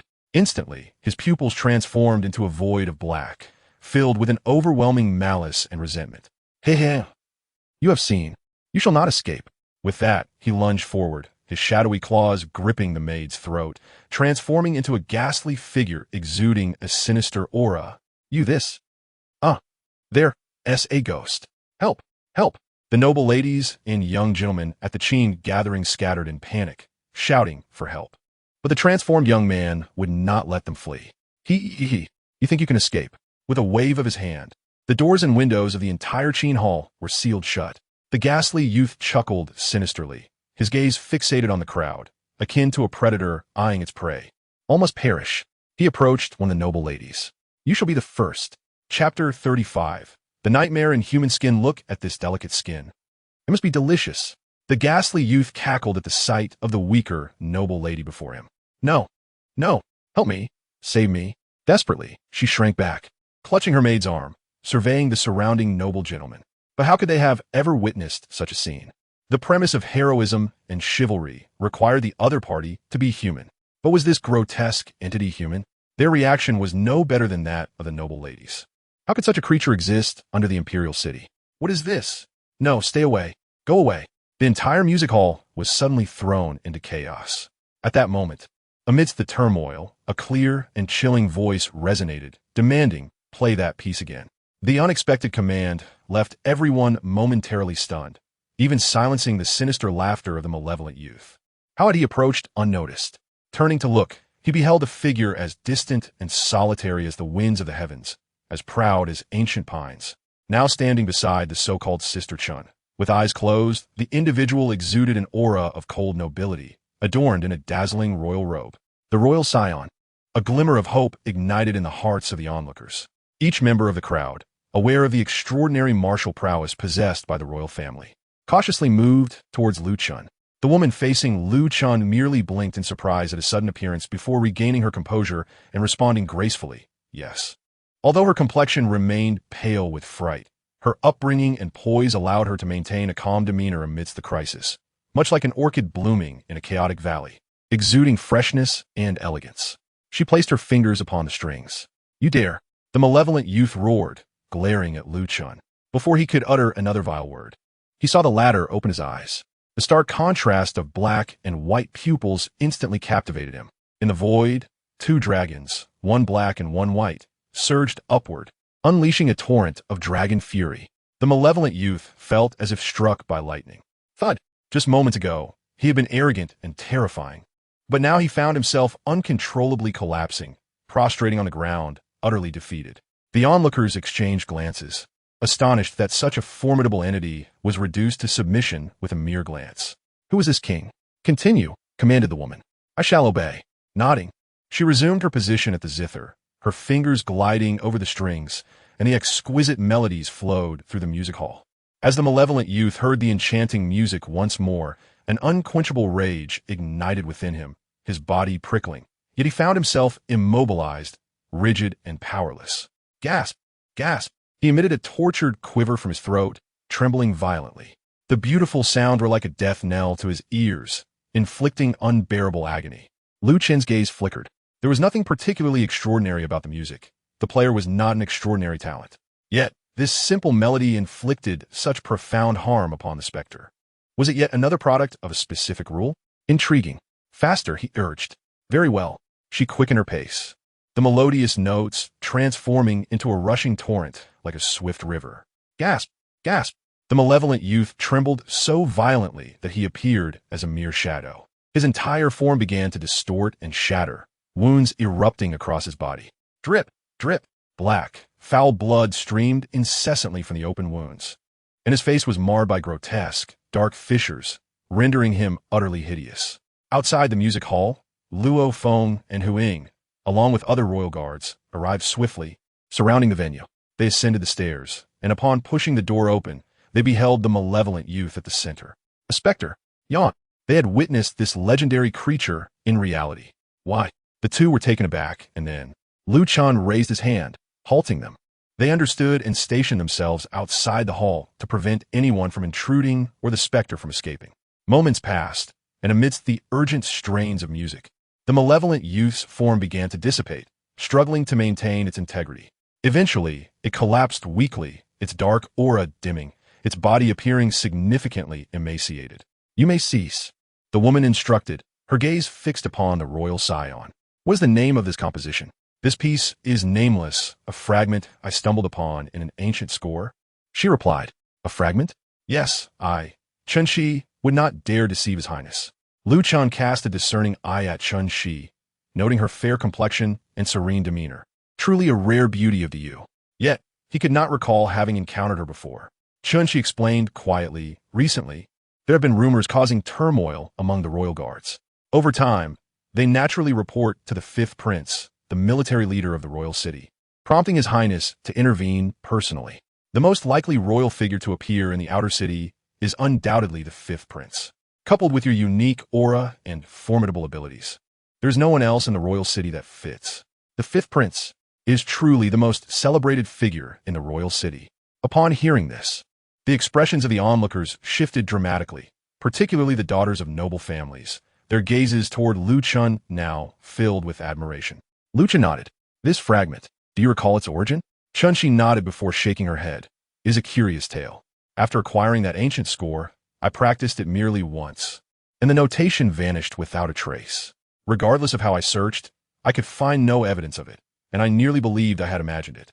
Yet, the melody remained vividly imprinted in my mind. This mystery dissuaded me from attempting to play it again until this gathering, where I share my artistry with the noble ladies and played it for the first time. I never anticipated such an event would occur." Lu Chen pondered thoughtfully, casting a glance at the specter on the ground. A radiant white light emanated from his eyes and penetrated the specter's form, reversing the balance of life and death. In the next moment, the specter appeared to receive a jolt of energy, regaining some vitality and the strength to breathe. He then addressed the other noble ladies. "Is there anyone among you who can replicate this piece?" The daughters of noble families exchanged glances, and soon one, with eyes shimmering with admiration, bravely spoke, "Your Highness, I have been familiar with music since childhood and possess some skill of the zither. I may attempt to play the piece Sister Chen just performed." Lu Chen nodded and turned to Chen. "May I borrow your zither?" "Your Highness, please," she replied. With that, an invisible force gently moved the zither from in front of Chen to the young woman. "Begin." "Yes." Chapter 36. Sealing off the royal city, familiar melodies echoed once more within the music hall. Yet this time, the malevolent youth showed no reaction, no tremors, nor the rupture of its wounds. The once deadly notes that seemed capable of claiming its life now felt ordinary and devoid of power. Regardless of the young woman's performance or display of technique, the music lost its enchantment. It seemed the rules of this piece recognized its master, acknowledging only Chen, who had absorbed its essence. "Stop." "Understood." The young woman stepped back, slightly disappointed as the zither returned to Chen hands. "Take it back." "Yes." Luo Feng and the others rushed in, apprehending the now slightly revitalized specter. Lu Chen cast a cold glance over all present. What transpired today must not be spread further. Continue your gathering. With that, Lu Chen decisively led Luo Feng and the others out of the music hall. Outside, the carriage awaited their return to the palace. Lan Yin approached eagerly, ready to pay her respects, but upon seeing the terrifying specter being restrained by Luo Feng and Hu Ying, her pupils dilated in shock. What is this?" Luo Feng and Hu Ying shared her astonishment, having witnessed the creature's existence with their own eyes. The specter, once relegated to folklore, had manifested before them, having transformed from a living being into its current grotesque form. If this were a rare occurrence, it might be manageable. However, if this is not an isolated incident, then matters could become dire. This indicates that, unbeknownst to them, the specter has silently infiltrated the lives of ordinary people. Were it not for today's unexpected turn of events, they would still be blissfully unaware. Reflecting on this, one wonders how many more specters, disguised in human form, are lurking in their midst. Luo Feng and Hu Ying exchanged solemn glances, both recognizing the gravity of the situation. In the current state of the realm, with the peaceful sect lurking outside and the specter wreaking havoc from within, the situation for the Yu is quite troubling. Detain the specter in the Imperial Palace's dungeon. Hu Ying, You shall personally oversee it. No one, aside from myself and the Emperor, is permitted to interrogate it. Understood. Lu Chen turned his attention back to Luo Feng. Investigate that person called Chen Shi thoroughly. Assign someone to keep a close watch on her. Yes, Commander. Return to the palace. Yes. Within the Cloud Palace, the old Emperor indulged in merriment, flanked by beautiful courtesans, savoring the fruits and fine wines they offered. Your Majesty, allow me to refill your cup. Please, Your Majesty. Another courtesan gently massaged his shoulders. Is this pressure to your liking, Your Majesty? Ah, splendide. Indeed. The beauty knows how to serve. Very well. I shall reward you all generously. Just as the old Emperor reveled in this enjoyment, urgent sounds of reporting echoed from outside the palace. Report! Report! The old Emperor frowned, his murky eyes filled with displeasure. What trouble has arisen now? Sigh. It seems none can grant me peace. The courtesans, aware that such urgent reports often heralded bad news, quickly reassured him. Your Majesty need not worry. With your sons governing to you and the fifth prince, a martial genius, stationed at the palace gates, what could possibly go wrong? Perhaps it is news of victory from the front lines. Only then did the old Emperor nod in satisfaction. Announce. A guard rushed into the Cloud Palace, his expression tinged with fear. Your Majesty, the royal guard has reported that traces of the specter have been discovered within the palace, poisoning the citizens. Nearly 100 have already fallen victim. Upon hearing this, the old Emperor waved his hand dismissively. Is that all? Such trivial matters should not disturb me. A mere specter. What a curious phenomenon. But how could one insignificant specter possibly cause commotion? With my fifth prince present, exterminating it will be a simple task. You may leave. I do not wish to be bothered with such matters again. Yet the guard remained, Your Majesty. Is there more? Your Majesty, the fifth prince has personally captured a specter disguised as a human among the palace citizens. The East Gate's commander has detained it in the dungeon, awaiting your decree. The old Emperor's hand, which held the wine cup, momentarily stiffened. But it was but a fleeting moment, quickly returning to normal. He expressed his surprise. A specter disguised as a human? This is a novel claim. I have never heard of such a thing before. Pray, elaborate on this matter. The guard relayed the details. Upon hearing the full account, the old Emperor's fury ignited. What did you say? Absurd. Truly absurd. The guard hastily bowed, trembling with fear. I would not dare deceive Your Majesty. This matter is indeed true. The specter was captured by the fifth prince himself. It is currently in the dungeon, awaiting your command. The old Emperor's anger intensified. He kicked over the dragon table before him, causing wine and fruits to scatter across the floor. Scoundrel! A simple twist of fate has revealed a specter lurking within my DU palace. How many more remain undiscovered? Could it be that such entities exist within the halls of power? The old Emperor laughed in fury. I wondered why there have been so many rebels of late, each opposing my rule. It seems there are unseen forces at play. Very well. Issue my decree. Seal off the imperial city. From this moment forth, no one shall enter or exit the city. Not even a fly shall escape my grasp. Furthermore, summon all princes, princesses, and officials of the royal court, regardless of rank, to the floating world hall for a grand assembly at dawn to publicly judge the specter disguised as a human. I wish to see just how many scoundrels are hiding in human form within my DU court. Understood. The guard promptly departed to convey the decree. The old Emperor surveyed the courtesans around him, his mood soured. You may leave as well. Yes, Your Majesty. Once all had vacated, the Cloud Palace lay deserted. The old Emperor sat alone upon the dragon throne, a rare clarity flickering in his murky gaze. He sighed deeply. Alas! News of the specter spread throughout the palace. Passing eunuchs and maids spoke of Hu Ying escorting the specter to the dungeon. Is this true? I witnessed it myself. General Hu Ying of the East Gate did bring in someone who resembled a malevolent spirit. Could it be? Such beings only exist in legends and folklore. Legends and folklore must have their origins. Otherwise, how could martial masters perceive them? Regardless, this cannot be false. The Emperor's wrath has led to the sealing of the palace. Chapter 37. The Dungeon What? What shall we do? According to folklore, ordinary people who encounter such beings are doomed. Why fret? The DU royal family boasts numerous experts. Even if the sky were to fall, they would hold it up. We have weathered many storms. What difference does this make? Besides, isn't the Prince of Martial Arts, the esteemed Prince Chen, here with us? It is said that he was the one who captured the specter. Indeed, I heard that the prince merely conducted his routine patrol of the palace guards, only to recognize the specter among the crowd. It attempted to flee, but was subdued in 3 moves, its form dissipating. 3 moves? Nonsense. I heard it was but a single move. Just one glance from the prince rendered the specter immobile, a feat of great prowess. I heard them say it was merely a glance. The prince turned his gaze, and the specter fell to its knees. The eunuchs and maids whispered among themselves when someone approached, their expressions shifting slightly, and they quickly gestured for silence, standing at attention.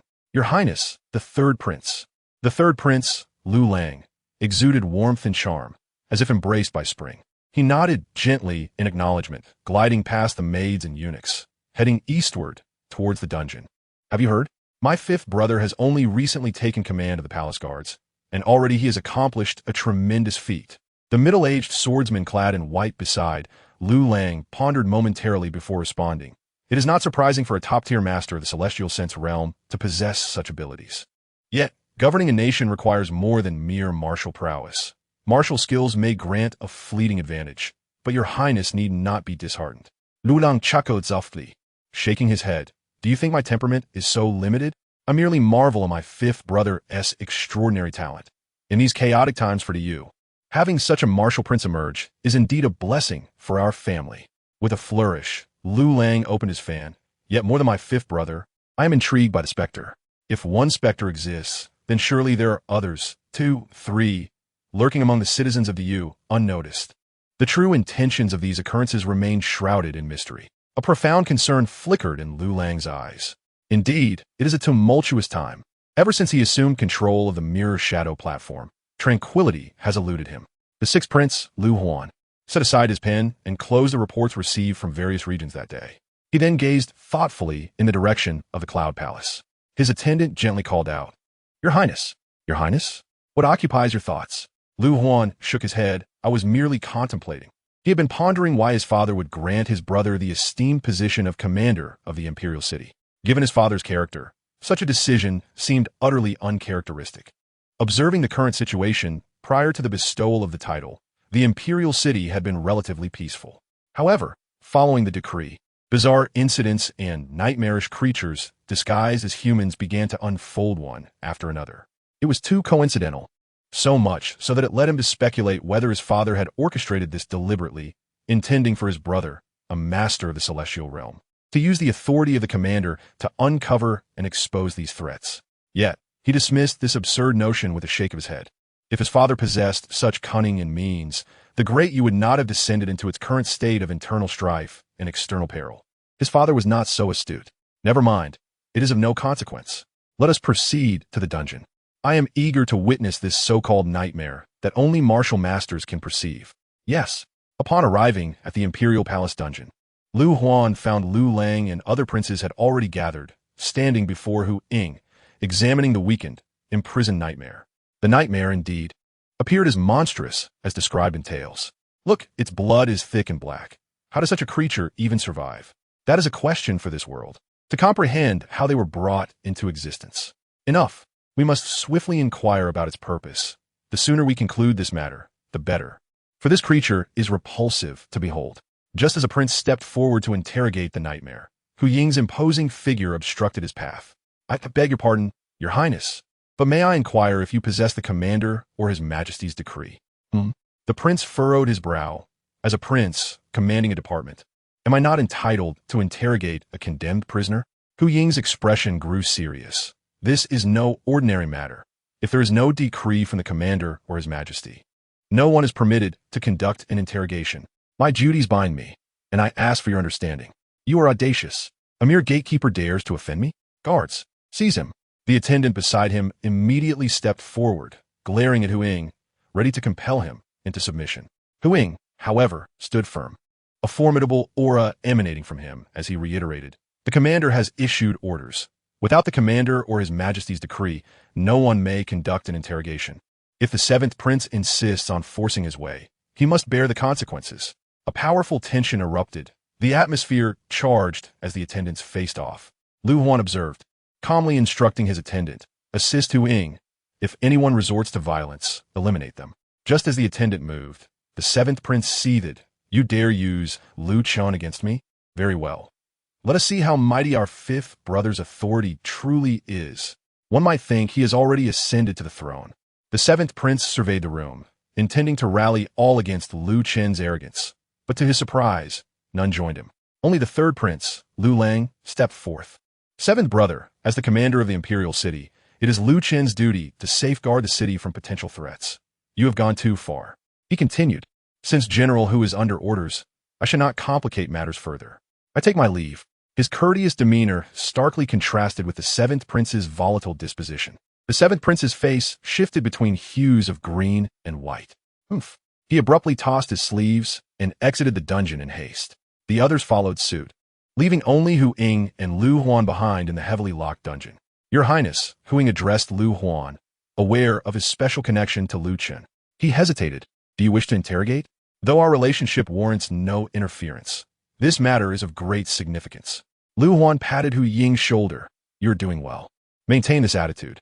Chapter 38. A fortuitous incident. Even I cannot be an exception. Lu Huan glanced at the bewildered nightmare behind Hu Ying, then toward the dungeon's entrance, where the others had departed. He remarked, moreover, I must avoid suspicion. If I were to conduct the interrogation, it would indeed lead to trouble. An attendant beside him looked puzzled, but why? Lu Huan shot him an exasperated glance. Have you lost your wits from training? Consider this. When the nightmare had not yet revealed itself, and no one was aware, suddenly a nightmare was flayed and imprisoned in the dungeon. Would you not suspect that among those interrogating it, there might be a companion of the nightmare? Perhaps they aim to silence it or rescue it to prevent it from revealing information it should not. In such circumstances, if I were to interrogate it, how could I extricate myself from the situation? The attendant's eyes widened in realization. So Prince Chen instructed Hu Ying to guard this nightmare and forbade any interrogation to draw out potential spies? Lu Huan nodded, instructing him further. You shall hide outside the dungeon and coordinate with Hu Ying. Anyone acting suspiciously outside, take note of them for me. Yes, the attendant quickly agreed. Lu Huan then waved farewell to Hu Ying and departed the dungeon. In the Qingtian Palace, as autumn deepened, the palace grew slightly colder. The crisp autumn breeze turned the leaves yellow, causing them to fall in droves. Luo Feng stepped on the dried leaves, creating a crunching sound as he arrived at the Qingtian Palace. I, Luo Feng, pay my respects to your highness. Lu Chen was engrossed in studying the death magic eye. As his cultivation improved, his understanding of martial arts deepened, and his theoretical knowledge expanded, he began to grasp techniques at an accelerated pace. In less than half a month, he had already reached the third layer and was now progressing toward the fourth layer, achieving commendable progress. No need for formalities. Have you uncovered the origins of Chen Shi? Luo Feng replied. In response to your highness, Chen Shi hails from the Chen family in Jiangnan's Ningzhou, a lineage of affluence. Her ancestors were loyalists who served in the military or held positions within the Great Yu, with a reputable family history that could be verified. I had my men inquire about Chen Shi's local reputation and collected her records. The feedback indicates she is virtuous, with an excellent character. She has been well-versed in poetry and painting since childhood, excelling in both art and music. She is regarded as a talented woman in Ningzhou, with some calling her one of the 3 exceptional beauties of the region. 3 exceptional beauties? Luo Feng nodded, adding, the third refers to her beauty and figure, unparalleled in Ningzhou and captivating throughout Jiangnan. She is acclaimed as the most beautiful woman in Jiangnan. What brings her to the imperial city? She has come to participate in the grand music gathering of the prominent families, an event where the daughters of noble families engage in musical exchanges and share confidences. This gathering is akin to poetry and wine gatherings, serving as a means for the younger generation of noble families to foster connections. This music gathering is not a new occurrence. It has been held annually for years. Chen Shi is not attending for the first time. She has come to the imperial city every year since she was 14, making this her 5th visit. After the incident, I dispatched people to monitor her.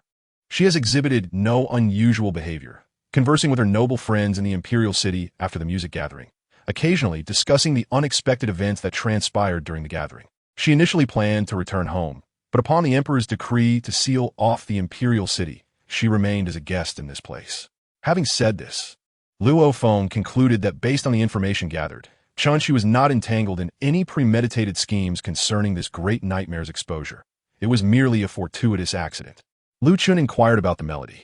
Luo Feng replied that he had not uncovered any relevant information regarding that tune.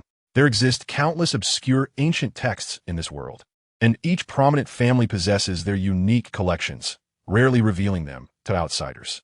It It is conceivable that one or two mysterious musical scores are difficult to ascertain, especially those associated with enigmatic entities like the nightmare. However, according to the information I have received, Chen indeed has a penchant for collecting ancient musical scores and exploring lost musical techniques. The origins of that mysterious melody are likely as she described. Chen nodded, closing the eye of life and death as the black and white light in his eyes gradually faded. Have there been any updates from the dungeon? Luo Feng responded, stating that many were probing for news from the dungeon, with officials from the court investigating, yet none had taken decisive action. Only the various princes had ventured there, and the seventh prince had attempted to conduct an interrogation, but was thwarted by Hu Ying and subsequently reprimanded by the third prince before leaving in a huff. After that, no one else entered or exited the dungeon. They are quite patient, Lu Chen remarked, gazing at the sky. Having concealed themselves for so long, they will not easily disrupt their formation over a mere unexpected pawn. Perhaps this nightmare knows little and does not mind its exposure. Luo Feng appeared grave, expressing his astonishment that such a being was hidden within Yu, donning human skin. Even in our extensive records, there is no mention of a nightmare with such capabilities. Moreover, whether it is this creature in human guise or one that committed heinous acts in the outer districts, both possess the ability to act by day, which deviates from the ancient texts. This world is becoming increasingly chaotic. I truly wonder what their purpose is in remaining hidden. Lu Chan remained silent, merely casting a glance at the Cloud Palace, where the old emperor resided. The following day, before dawn, officials of the imperial city, regardless of their rank, gathered early at the Floating World Hall, awaiting the commencement of the Grand Court Assembly. The princes and concubines arrived one after another, and the once spacious hall now felt somewhat constricted, filled with silent heads. His Majesty has arrived. The crowd hurriedly bowed. We pay our respects to your Majesty. Long live the Emperor. The resounding voices echoed within the hall as the old emperor took his seat upon the dragon throne amidst the respectful murmurs. Rise, he commanded. Thank you, your Majesty. The officials stood. The old emperor surveyed the assembly and began. You are all aware of the purpose of today's gathering. I trust you are also curious about what the legendary nightmare truly is. Bring it forth. At his command, the grand doors of the hall swung open. Hu Ying led a nightmare, its expression fierce, into the center of the hall. Ministers exchanged glances, filled with uncertainty. Some of the less experienced officials stepped back several paces, wary of the ill fortune associated with such a creature. I am Hu Ying, here to pay my respects to your Majesty. Long live the Emperor. Rise. Thank you, your Majesty. The old emperor's gaze swept over the assembly once more, pointing at the nightmare before him. What do you think? Have you seen it clearly? This legendary demon. Does any of you find it familiar? Xiao Taisher. The old emperor singled out one official. Xiao Taisher quickly averted his gaze from the nightmare, stammering, and no, I did not recognize it. I was merely curious and looked a few extra times. As the court historian, Xiao Taisher was well-versed in ancient texts and had conducted research on such beings, occasionally collecting relevant materials. However, he never imagined that such a creature would exist in reality. Standing before him, this surreal experience filled him with a sense of wonder, compelling him to gaze a moment longer. He shook his head, denying recognition, and the other officials echoed his sentiments, insisting they did not know it. Their curiosity regarding the nightmare was evident, yet none dared admit any familiarity. According to folklore, any common person who laid eyes on it was destined to die. They were not extraordinary martial artists, masters of the golden core, unbound by taboos. Who would dare claim familiarity? Even if one truly did, who would speak up at such a moment? That would be courting death. None of you recognize it, I see. That is for the best. The old emperor noted their denials and turned his attention to the dazed nightmare in the center of the hall. Hu Ying, wake it. As you command. Hu Ying summoned his martial energy and struck the nightmare's face with a resounding slap. The loud impact resonated within the hall. Yet, the nightmare remained in a stupor. Another slap followed, but to no avail. Cease. Yes. The old emperor, puzzled, looked at Lu Chun. Fifth, did you render this demon senseless? Lu Chun glanced at the nightmare, and a swirl of black and white energy appeared in his eyes. I have life and death, reverse. In the next moment, under Lu Chen's gaze, the dazed nightmare visibly began to regain its senses, its wounds healing at an astonishing rate as if time were rewinding. Oh, what? The nightmare abruptly awakened, surveying its surroundings. You all. Before it could utter more, a powerful force struck from behind. Kneel. Hu Ying kicked it to the ground, overwhelming it with his martial energy. The searing heat made the nightmare wince in discomfort, baring its teeth and emitting pained growls. Yet, at that moment, no one paid any mind. All eyes were fixed on Lu Chen. Surely, they could not be mistaken? The prince had merely cast a glance at the nightmare, without any physical contact, and yet it healed and regained its senses? What manner of prowess was this? Even a top-tier martial artist would not possess such capabilities, would they? The extraordinary nature of this ability led everyone to think of 4 words: a transcendent being.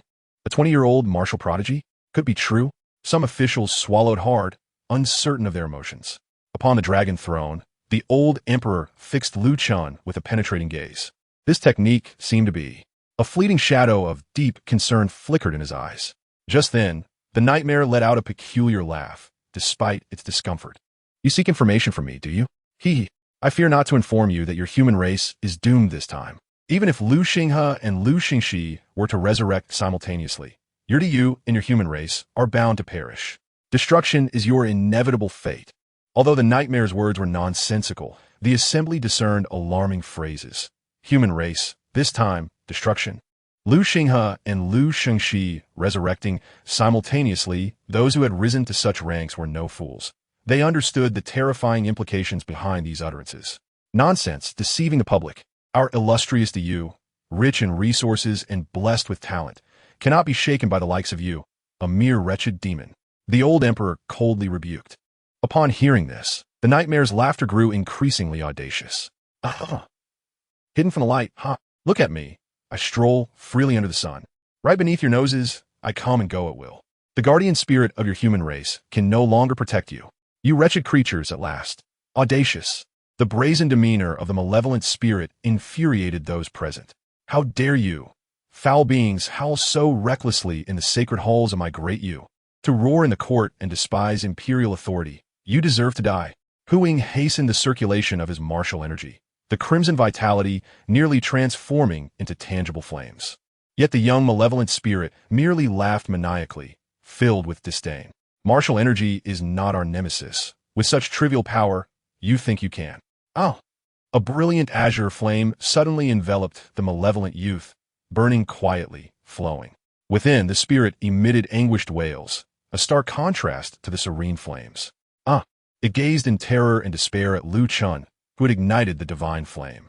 The azure divine flame. You. The azure divine flame of the Lu family is the bane of all evil and filth, especially potent against the fiend known as Yin. The surrounding void twisted and warped under the fierce heat. Within a mere breath, the previously arrogant Yin was driven to the brink of madness, writhing in pain. Stop burning. I will speak. The azure divine flame ceased its advance, gradually dissipating. Yin gasped for breath. The old emperor's mocking voice rang out. It seems my Lu family's azure divine flame is indeed your greatest nemesis. Yin, you are nothing but that. As long as the Lu royal family stands, there will be no day for your kind to rise. The old emperor's derisive words fell like a reassuring balm upon the court, quelling the ripples stirred by Yan's taunts. To this, Yin merely bared its teeth, offering no rebuttal. It had no desire to experience the torment of the azure divine flame again. This wretched creature, it hurts even more than I imagined. Mirror Shadow Platform, what have you discovered? Lu Yuan stiped fort, présenting le dossier. Father, this Yin is named Lu Yu, a distant relative of the Lu family from Yongzhou. Lu Yu was initially unremarkable within the Lu family, merely of average talent. Until 2 years ago, when he suddenly exhibited exceptional abilities, gaining a position within the core hierarchy of the Lu family, representing them in various social engagements. This spirit likely occupied Lu Yu's body 2 years ago, usurping his identity. Its actions seem aimed at seizing control of the Lu family, orchestrating a rebellion against my Great Yu imperial court at a critical moment. This is evidence of Lu Yu's deliberate treason. He has had multiple contacts with the treacherous officials involved in the Tea Party incident. The rampant activities of the Taiping sect over the years likely have the backing of these vile spirits. The old emperor took the dossier from the eunuch and perused its contents. Moments later, he trembled with rage, tearing the document to shreds. Demons, disrupting my Great Yu. They must die. Your Majesty, Lu Huan urged, calm your anger. We're still unclear on Yan's motives and related information, and we need Lu Yu to provide intelligence. Others quickly knelt, pleading with the old emperor, "Your Majesty, please do not be angry. Please." They knew the emperor's temper and feared that this foolish monarch might be driven to madness and execute Lu Yu in a fit of rage. With such a critical lead, it was imperative to tread carefully. The courtiers' council gradually soothed the emperor's fury. "Fine, I shall spare your miserable life for now." Lu Yu remained silent, his dark eyes fixed on the old emperor, his hollow gaze seemingly expressing disdain. The old emperor, suppressing his anger, asked, "Tell me, how many of your kind still dwell within my Great Yu?" Lu Yu shook his head. "I do not know." "What did you say?" It reiterated. "I do not know." "Presumptuous, reckless rogue, do you truly believe we would hesitate to execute you? Do you think this is a place where you can misbehave?" Lu Yu glanced at the crowd, a mocking smile spreading across his face. "I speak the truth. It is difficult to ascertain how many like me exist. I can only tell you that whether in places you see or do not see, we are everywhere. I have no need to deceive you, nor is it necessary. Whether you know or not, it cannot alter the impending tide." As he spoke, he caught a glimpse of Lu Chen, who regarded him with an indifferent, godlike gaze. The mocking smile vanished instantly, replaced by an overwhelming sensation of excruciating heat. Lu Yu's words caused the crowd to flinch. Such a declaration. The old emperor inquired again, "Is the method by which you possess Lu Yu a common trait among your kind? Why is it not recorded in ancient texts?" Lu Yu cast a wary glance at Lu Chen, cautiously responding, "You must ask your founder, Emperor Lu Xingxi." To prevent the spread of fear and despair, he ordered the destruction of numerous texts and relics documenting our existence, leaving only a scant few critical ones to caution future generations. However, without Lu Xingxi's suppression, those records have long since vanished over the past 3 millennia. Even those families with ancient legacies, they're all self-preserving individuals. The old emperor turned to historian Xiao. "What do you make of Lu Yu's claims?" Historian Xiao replied, "Your Majesty, I have compiled various records, and during the reign of Emperor Tianfeng, there were many tales of spirits. However, after the ascension of the founder emperor, the accounts of spirits significantly diminished, and various folk records became sparse and vague. It seems the truth aligns with what Lu Yu has stated." Lu Yu grinned. "In due time, you'll all come to know this. Why would I deceive you?" The old emperor's expression darkened. "What do you mean by in due time? What does that imply?" Lu Yu was about to unleash his characteristic eerie laughter, reveling in his triumph, but suddenly recollected something and promptly ceased. The balance of yin and yang has been disrupted, akin to the bizarre incident occurring outside. The constraints upon us during the day have lessened to a minimum. We need no longer adhere to the rules of night and killing. Soon, we shall fully arrive upon this land, revealing our forms. Such bizarre occurrences will not be isolated. They will become the norm, and every state and city of your Great Yu shall welcome our kind. In the end, total capitulation. Lu Yu could not restrain the grin that crept across his lips. "Thus, I fear not sharing this with you. For the balance is broken, the tide is set, and your human race is destined for annihilation." He glanced at Lu Chen.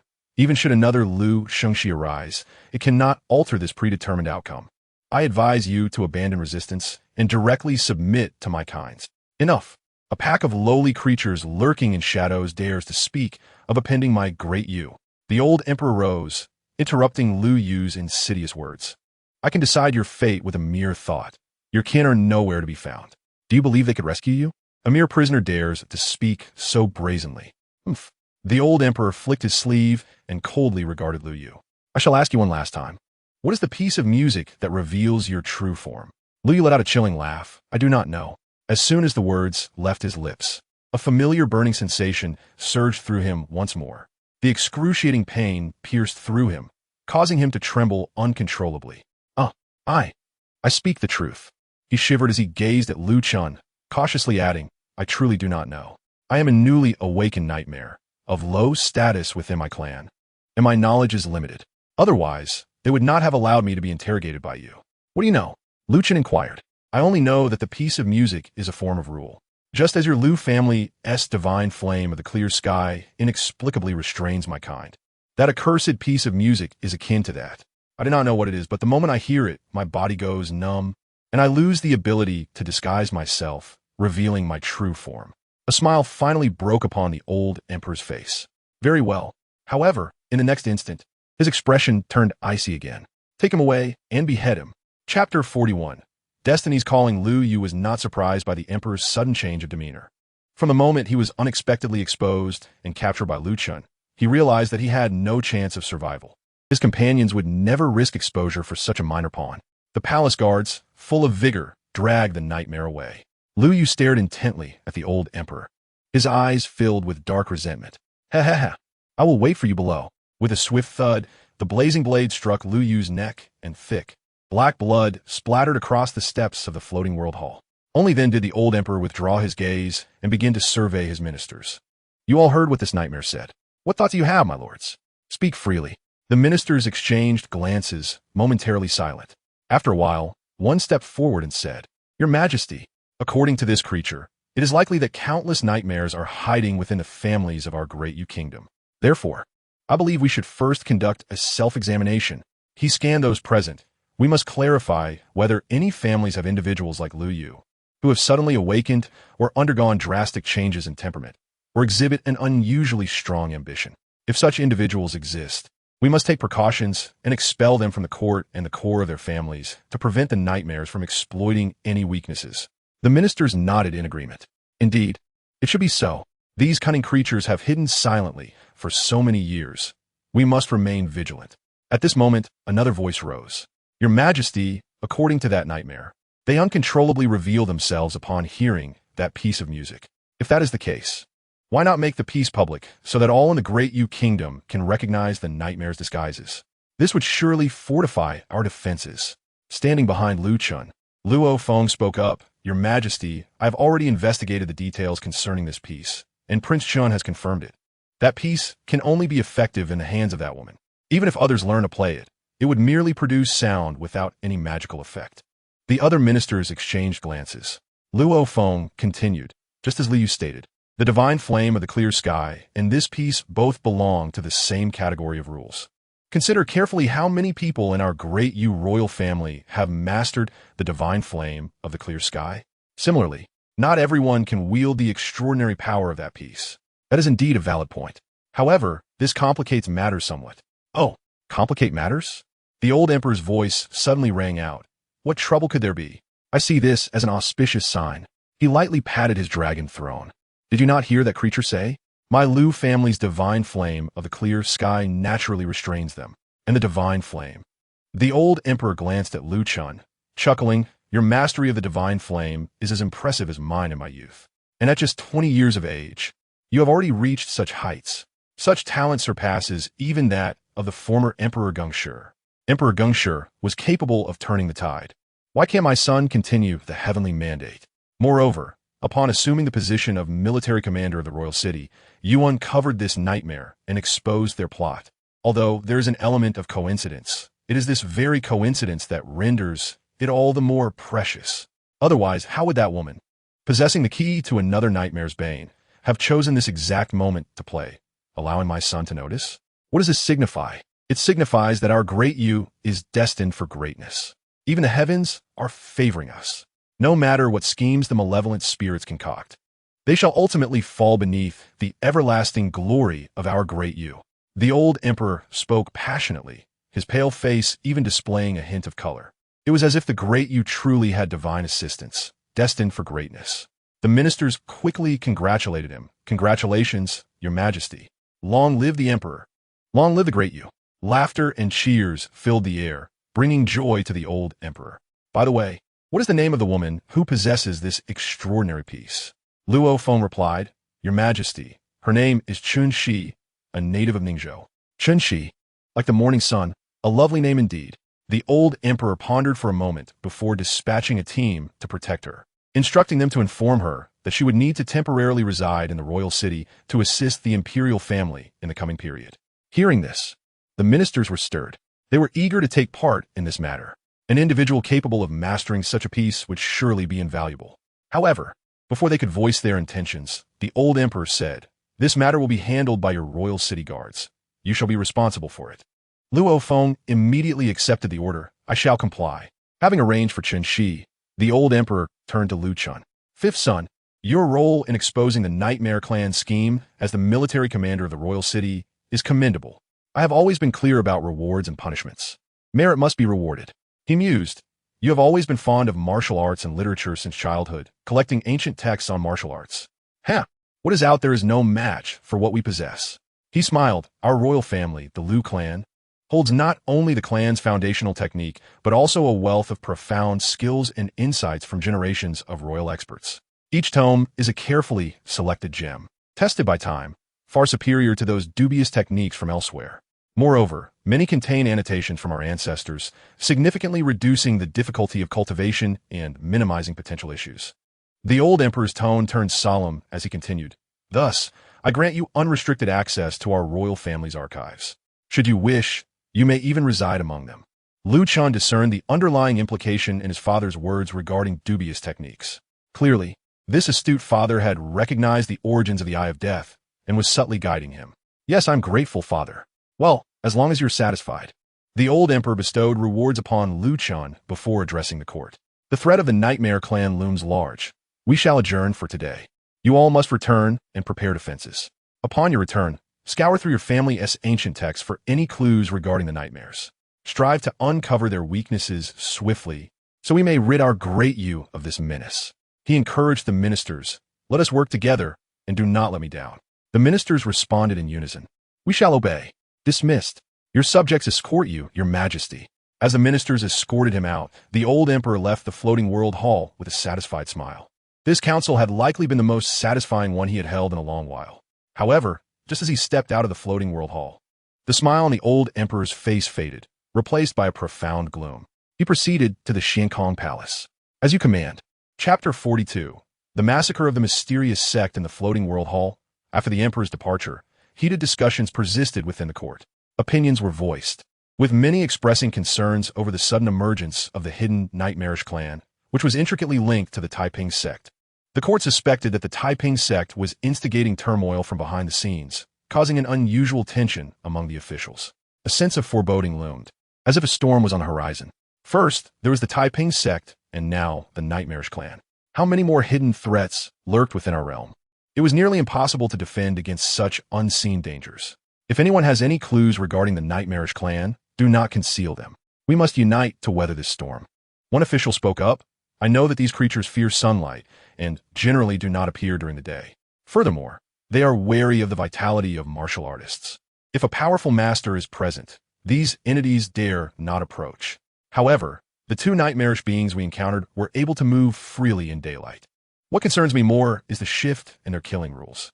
Previously, they could only strike if both parties were visible, but now, as evidenced by recent events, they can attack regardless of whether we see them or not. This means they can harm us while remaining invisible, which is utterly unreasonable.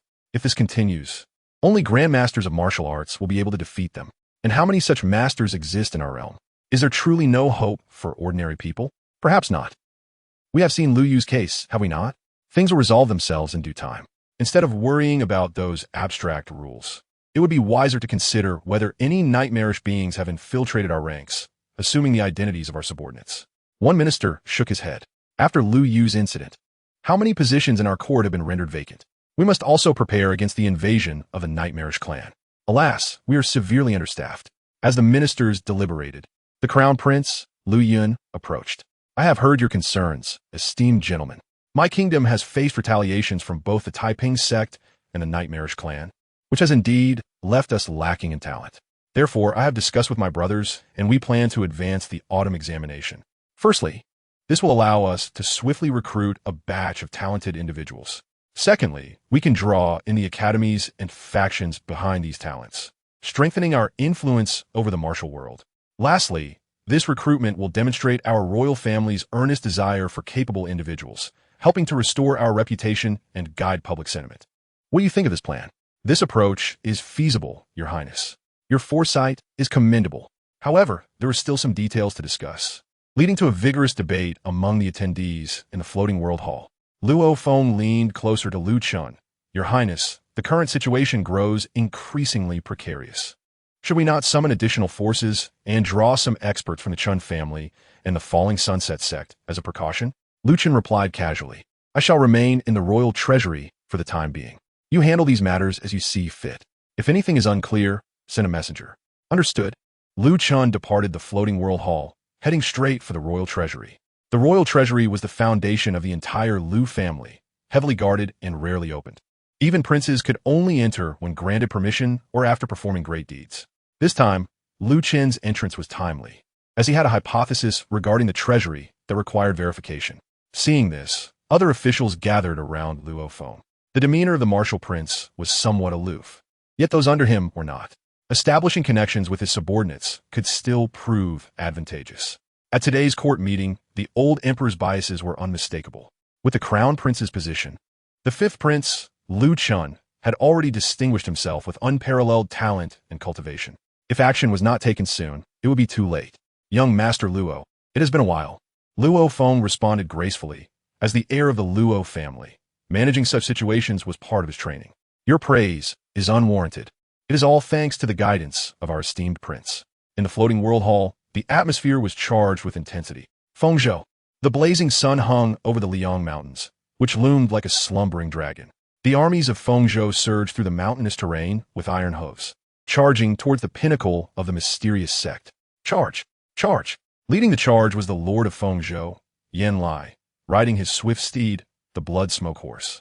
A blood-red spear, imbued with lethal intent, was hurled towards the protective barrier of the mysterious sect. Bang! The spear collided with the barrier, sending a deafening crack through the air. A massive breach appeared in the formation.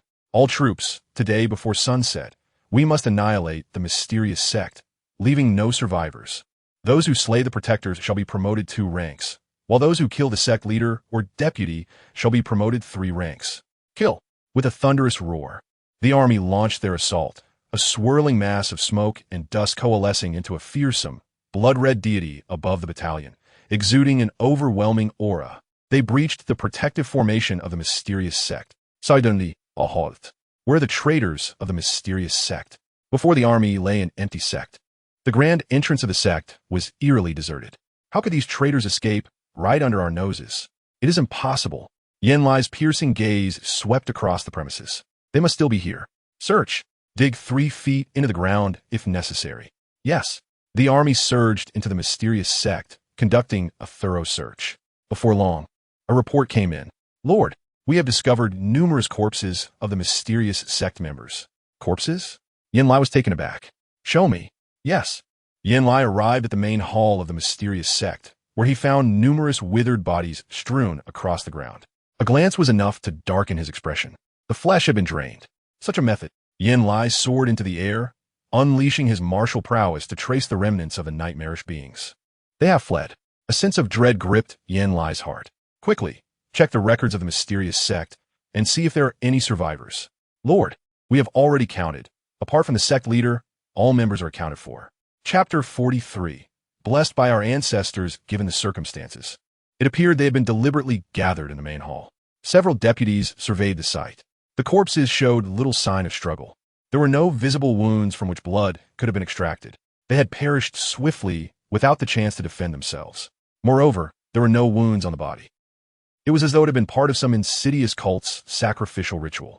Coupled with the conspicuous absence of the leader of the Miofa sect, it was likely that the perpetrator was none other than him. Even if he wasn't directly responsible, he was certainly implicated. A few seasoned vice commanders quickly pieced together the events with just a few words. This scoundrel must have plotted this from the very beginning, waiting for news from the imperial city to strike, and using a tortoise shell to create a facade of confusion and delay. After all, an assassination attempt on the emperor, regardless of its success or failure, would lead to the death penalty. He would be better off acting preemptively for his own nefarious secrets. This fellow is truly ruthless. What should we do now? Should we pursue him? Yan Lai gazed into the distance and shook his head. It was futile to chase him now. We must first issue a bounty across Fengzhou for the capture of the Miofa sect leader. Later, I will report this matter to the imperial city. Then we shall await news from the imperial city. The intricacies behind this incident are far from simple. With that, Yan Lai mounted his blood steed. Leave a contingent to scour the Miofa sect, taking whatever they can. The rest of you shall accompany me to the Luyun sect to meet with the deputy city, lord, and the others. Understood. Meanwhile, on the other side, within the Luyun sect, the deputy city lord furrowed his brow. He surveyed the numerous corpses strewn about and helplessly rubbed his temples. For it had been years since he had encountered such a formidable, malevolent force. If it continued to feed, it could very well precipitate another chaos in Jingzhou. With the Taiping sect lurking menacingly, now this malevolent force was secretly observing as well. Truly, one calamity after another. He sighed deeply. Relay my military orders. From this day forth, Fengzhou is to be placed under full martial law. All military personnel must pay close attention to the strange and unresolved cases throughout Fengzhou, especially focusing on acts of rebellion, such as village and city massacres. Should any discoveries arise, they must be reported immediately. Failure to do so will result in execution. That night, an urgent missive hastily made its way to the imperial city. A highly confidential directive from the imperial city also reached Fengzhou to be distributed among the city lords of the 36 states of Dayu. In the imperial city, within the Lin family's resplendent estate, Sister Chen, your melody is truly enchanting. Would you be willing to teach it to me? Oh yes, I too wish to learn. Oh, you girls, do you truly wish to learn the melody? I see that you are more enamored with that esteemed military prince of the imperial city. What are you saying, old lady Lin? Ha ha, you little girls, I am an experienced woman. I am well aware of your hidden intentions. It has always been said that beauty is drawn to heroes, and a talent like Prince Chen, who is both gifted and handsome, is the epitome of excellence in our time. Especially in this turbulent situation, what maiden would not be attracted to such a man? If I were to be a few decades younger, I dare say I would feel the same as you do now. Oh dear, Grandma Lin. Within the resplendent estate, the sweet voices of noble young ladies filled the air. As they conversed, they soon turned their attention to Prince Chen's selection of a bride. It is noteworthy that at the age of 20, Prince Chen has yet to choose a consort. He is deeply engrossed in martial arts, and thus his considerations in this matter may be slower than those of others. It is getting late. He is already 20, and according to royal customs, he should be making decisions soon. Ha ha, Grandma Lin chuckled. You silly girls, it may be a bit late to contemplate this now. She waved her fan, for many eyes are on the position of the princess. First, there's Prince Chen's maternal family, the flourishing Blossom Sword Sect. The daughters of the Sword Sect have far more opportunities to meet Prince Chen, making them the early birds at this feast. Then there is Prince Chen's foster mother, the noble consort Yuan, and her family, the Mu clan, whose daughters are renowned for their gentle demeanor and grace, much like our esteemed noble consort Yuan, who has always held the emperor's favor. Furthermore, there are suitable matches from the families of the powerful ministers in the court. The list of potential brides prepared by noble consort Yuan for Prince Chen is likely already filled to the brim. Oh dear Grandma, what you say leaves us with nothing to discuss. Very well, I shall say no more. Beside them, Chen she listened quietly, observing and smiling with understated grace, refraining from speaking too much or vying for their attention. As a guest in the imperial city, it was only proper to maintain decorum. Outside the Lin estate, a servant reported, Miss, the imperial city has lifted its lockdown, and you are free to come and go. Chen she nodded and addressed those in the Lin estate. I have overstayed my welcome in this treasured land. Now that the imperial city is unsealed, it is inappropriate for me to linger further. I bid you farewell. What? Sister Chen is leaving just like that? Stay a few more days. Chen she had been away from home for quite some time. Her parents must be worried, and it is only fitting that she return to Ningzhou soon to ease their minds. As she spoke, a series of steady and powerful footsteps approached. Miss Chen, please wait. The commander stated, I come bearing the emperor's orders, requesting that you temporarily reside in the imperial city, as we may require your assistance in certain matters. With that, Luo Feng added, rest assured, during this period, our imperial city guards will ensure your safety. Should you have any requests, we will do our utmost to accommodate you. When the time is up, we will personally escort you back to Ningzhou without delay. Chen she understood. It must be regarding that melody? Luo Feng glanced around, indicating that this was not the place for such discussions. I have already prepared accommodations for you in the inner city. Please, let us move to a more suitable location for conversation. Then I must trouble you, General. After you. In the Cloud Palace, the old emperor suddenly began to cough. Cough, cough. He covered his mouth and nose with his hand, raising it to reveal a shocking dark red smear in his palm. Gazing at the dark crimson hue, the old emperor's expression grew solemn, revealing a deep-seated concern for the future. My time is running short. He sighed softly and proceeded to the study behind the Cloud Palace. On the side of the study, portraits of the illustrious emperors of the Liu family, exuding a commanding imperial aura, hung high on the walls. From the founding emperor, Liu Xinghe, to his father, he stared at the portraits within the study, his gaze lost and unfocused. After a long while, he finally closed his eyes, concealing the emotions within. When he opened them again, they were filled with resolve. May our ancestors bless us. Chapter 44. Undercurrents swirling. Casting one last glance at the portraits of Liu Xinghe and Liu Xingxi, the old emperor departed from the study, steeped in imperial grandeur. Returning to the Cloud Palace, he picked up a newly delivered scroll, which bore the name Chen. The old emperor meticulously examined the scroll. In the royal family's secret vault, the core of the Liu clan, lay the accumulated martial arts mastery and insights of the royal family since the founding of the nation. This vault is the foundation of the Liu family's dominion over the realm, of utmost importance. Salutations, Your Highness, Prince Chen. As Liu Chen arrived at the heavily guarded entrance of the secret vault, the elders of the royal clan bowed in respect. We have received the emperor's decree. The royal secret vault shall be fully open to you from now on. You may proceed without hindrance. Please, make yourself at home. Thank you, Liu Chen replied, expressing his gratitude. With that, Liu Chen entered the resplendent royal vault. As he stepped inside, waves of formidable martial intent surged toward him, emanating from the countless ancient texts, each engraved with its own golden seal. Liu Chen casually glanced around. He immediately noticed several ancient tomes prominently displayed at the entrance. Methods to resolve martial madness and cursed martial arts. Liu Chen picked one up and casually flipped through it. The azure sky divine flame of the Liu family is the greatest nemesis of all evil and misfortune. If future generations fall victim to demonic corruption or become ensnared in nightmares, they must promptly sever the source of their affliction and adeptly wield the power of divine flames, constantly purifying themselves to eradicate the malevolent tendencies of martial arts. This is not merely a suggestion, but rather an explicit directive. Liu Chen glanced back at the direction of the Cloud Palace. Previously, he had merely speculated that the old emperor was orchestrating everything from behind the scenes, guiding the princes onto the right path and controlling the court. Now, it was clear his father, the emperor, was indeed the true mastermind. He had concealed himself so deeply that he had deceived everyone. The entire Diyu was shrouded in the old emperor's facade of incompetence. His thoughts were not unfounded. Since the martial arts tea party, the old emperor had already been evaluating the various princes. Even the recent mysterious incidents in the imperial city were likely orchestrated by him through the Taiping sect. He was systematically guiding the princes and the Diyu court to uncover hidden secrets long buried. However, Chen Shi's composition and Liu Yu's exposure appeared to be unforeseen variables in his father's plans. Liu Chen distinctly sensed his father's unusual urgency regarding Chen Shi and Liu Yu. He aimed to cultivate a belief in destiny, convincing everyone that Liu Chen's emergence was a sign that Diyu's fate was not yet sealed. Much like Liu Xingxi, who turned the tide and renewed the celestial mandate for Diyu. The unexpected arrival of Chen Shi, the nightmare nemesis, was a divine omen meant to aid Diyu, a testament that the fate of Diyu, or perhaps humanity, was not doomed.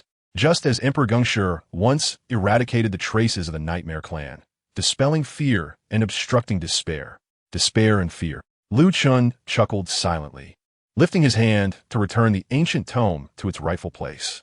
A chilling winter-like frost descended into his clear eyes. As long as there is solitude, Diyu. Clad in his python robe, Liu Chen strode deeper into the treasury. Nothing could go awry. In the ensuing days, Diyu remained tranquil. No mysterious incidents occurred, nor were there rebellions from traitors. After a thorough purge of the court, revealing numerous corrupt officials, and with the 13 princes now in control of the central court, the Yu's administration began to implement various beneficial policies to alleviate the populace's burdens and promote national prosperity. This once dwindling dragon seemed to awaken from a prolonged stupor, gradually regaining its rightful path. Everything proceeded in an orderly fashion. One fine autumn day, good news arrived from the imperial city. What? You say the golden autumn examination has been moved up? Moreover, the number of candidates has been increased and the eligibility criteria relaxed? Indeed, the 13 princes were eager to recruit talented individuals, revitalizing the court's energy and ensuring that no gems scattered across the Yu would be overlooked. It was evident that these princes harbored the hearts of virtuous rulers, with most of the previous beneficial policies originating from them. With their guidance, the lives of the common people in the Yu would undoubtedly improve, bringing renewed hope. Haley, where are you off to? Little Ku. I'm heading home to study. I cannot miss this splendid opportunity presented by the Golden Autumn examination. Given your annual failures, perhaps you should refrain from participating. I fear that if you were to secure an official position, it would bring disgrace upon our county. What nonsense! My past failures stem from the court's incompetence and the darkness of officialdom, which values wealth over talent. This time, with the supervision of the princes and the presence of the martial prince, a top master stationed in the imperial city, who would dare to act recklessly. I will not fail again. Just wait and see. I shall return home in splendid attire, heralded by fortune. Ha ha! The local customs grew purer once more. The awakened dragon soared to new heights. However, beneath this calm exterior, the increased patrols and their frequent inspections hinted at the turbulent currents lurking beneath the surface. At the Wuyo Academy, Master Yin concluded a day of lectures. With the Golden Autumn examination approaching, the upcoming lessons were temporarily set aside. Students should prepare themselves. This year's Golden Autumn examination was extraordinary, and its significance was clear to all. I wish all my students success and fulfillment, leaving no regrets in their lives. The students of the academy quickly responded, "Yes, we shall heed the master's teachings." Master Yin nodded in satisfaction before leaving the teaching hall. Old Yin, another master, called out, his expression grave. A sudden sense of foreboding gripped Master Yan's heart. "What's the matter? Let us go to the main hall. The palace master has something to discuss with us." "The palace master?" Master Yin furrowed his brow. "Very well, let us proceed." The two hurried to the main hall of the academy, where many had already gathered. Almost all the masters were present. Palace master. The elder with snow-white hair and a youthful visage waved his hand, and two chairs materialized behind the two men. "Have a seat." Once they were seated, and all had arrived, the palace master spoke. "I have summoned you here to discuss a matter of great importance concerning the future direction of our academy. Is it regarding the choice between the Yu and the Taiping sect?" The palace master nodded. "Indeed." Master Yin immediately replied. "But we have already decided to descend the mountain to assist the imperial court. Moreover, we have already communicated the regulations for the Golden Autumn examination." The palace master stroked his white beard. "Plans made by man cannot match the will of heaven. Some matters must adapt to changing circumstances. Our Wuyo Academy will not participate in this year's Golden Autumn examination." The masters exchanged glances. "Palace master, this cannot be right. We scholars uphold the dignity of gentlemen and teach the path of righteousness. How can we go back on our word? Especially since our Wuyo Academy is the leading institution in Feng Prefecture, the spiritual beacon for scholars there. We committed to participating in the Golden Autumn examination. To retract our promise now would invite scorn from the world. How can we maintain our standing as the premier academy if we cannot set an example for the countless scholars? This is unacceptable. It would be a disgrace to our principles." The masters began to quote texts and argue their case against the palace master's sudden reversal. The palace master allowed them to debate until they had exhausted themselves. When the main hall fell silent, he slowly spoke. "This is also the decision of the Literary Alliance." "What? The decision of the Literary Alliance?" The Literary Alliance was a collective of various academies and schools within the U, initially formed for academic exchange and collaborative research. As more institutions joined, it gained authority to uphold academic standards and guide literary development within the U. Now, with the entry of several top academies, the Literary Alliance had become more cohesive and authoritative, representing the entire literary community of the U. Once a decision was made by the Alliance, it was rarely changed. Upon hearing that it was the Literary Alliance's decision, the master's expression shifted. The Wuyo Academy's sudden withdrawal was not on par with the Alliance's decision. The former could be attributed to internal changes, but the latter— consider this. The Golden Autumn examination was well underway, with the court preparing accordingly. Yet now, they were being told that the academies would not be attending. What was this? An affront to the court. In an instant, the masters exchanged glances, all falling into silence. After a long pause, Master Yin sighed deeply and, undeterred, inquired, "Might I ask, how many have endorsed this proposal during the alliance vote?" 80%. 80%. Could it be that those few prestigious academies aside from Zhengyang Academy, which abstained, the other three major academies all voted in favor? It was they who proposed the non-participation in the Golden Autumn test. That explains it. With three of the four foremost scholarly powers of Dayu in agreement, it was only natural for the lower ranks to follow suit. Having grasped the outcome of the Cultural Alliance's vote, Master Yin ceased his inquiries, recognizing that the matter had reached an irrevocable conclusion. As he journeyed back, the familiar surroundings of the academy felt strangely alien to him. Sighing softly, he arrived at the study of his student, Mo Wenjiu. Wenjiu, Master Mo Wenjiu, turned to see the complex and grave expression on Master Yan's face. Quick-witted, he immediately recalled that all masters had been summoned to the main hall earlier. "Master, please do not tell the students that our Wuyo Academy has suddenly reversed its decision." Master Yin regarded Mo Wenjiu, his eyes reflecting a complex array of emotions. He gazed at him for a long while before finally speaking. "Prepare yourself. We shall leave Waya Academy. Turning away, he added, You, who have insulted your elders and oppressed the common folk, heed my words. From this day forth, I cast you out from my teachings. You are no longer a student of Waya Academy. Once outside, do not dare to claim the title of my disciple. Depart. Mo Wonju was momentarily stunned, as if struck by lightning. Master, you wish to expel me? Where am I to go? Naturally, you shall go wherever you desire. Everything in your study belongs to the Cultural Alliance. You may not take them with you. Should I see you again in a quarter of an hour, do not blame me for my ruthless heart. With that, Master Yin swept away in a flourish of his robes. Mo Wonju stood rooted in place for a while. After a moment, he examined the study, glanced at Master Yin's departing figure, then looked toward the main hall of the academy. Master He immediately sprang into action, hastening out of the academy to find his blood-red steed awaiting him outside. Giddy up, Mo Wonju urged his horse onward, racing towards the imperial city of Diyu. In the palace, within the royal family's secret vault, in the most secure chamber sealed by powerful enchantments, Lu Chen effortlessly broke through the barriers to behold once more the ancestral treasure of the Lu family, the unparalleled martial art, Qingtian Unyielding. It floated in midair, enshrouded in layers of golden light and jeweled brilliance, exuding an aura of terrifying martial essence. Threads of divine light intertwined, coalescing into awe-inspiring apparitions that captivated the soul. Yet, Lu Chen's purpose in this visit was not to claim it.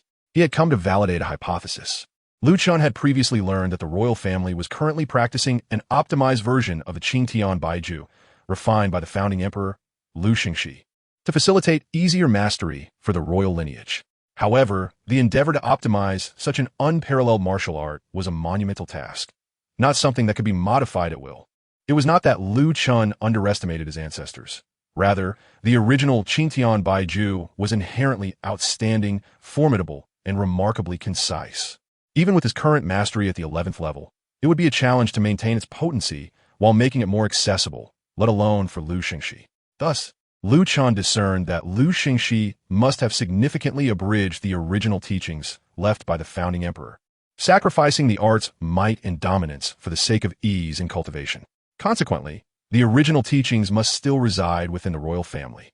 After all, if the Lu family could produce a Lu Xingxi 3,000 years ago, why could it not do so again 3,000 years later?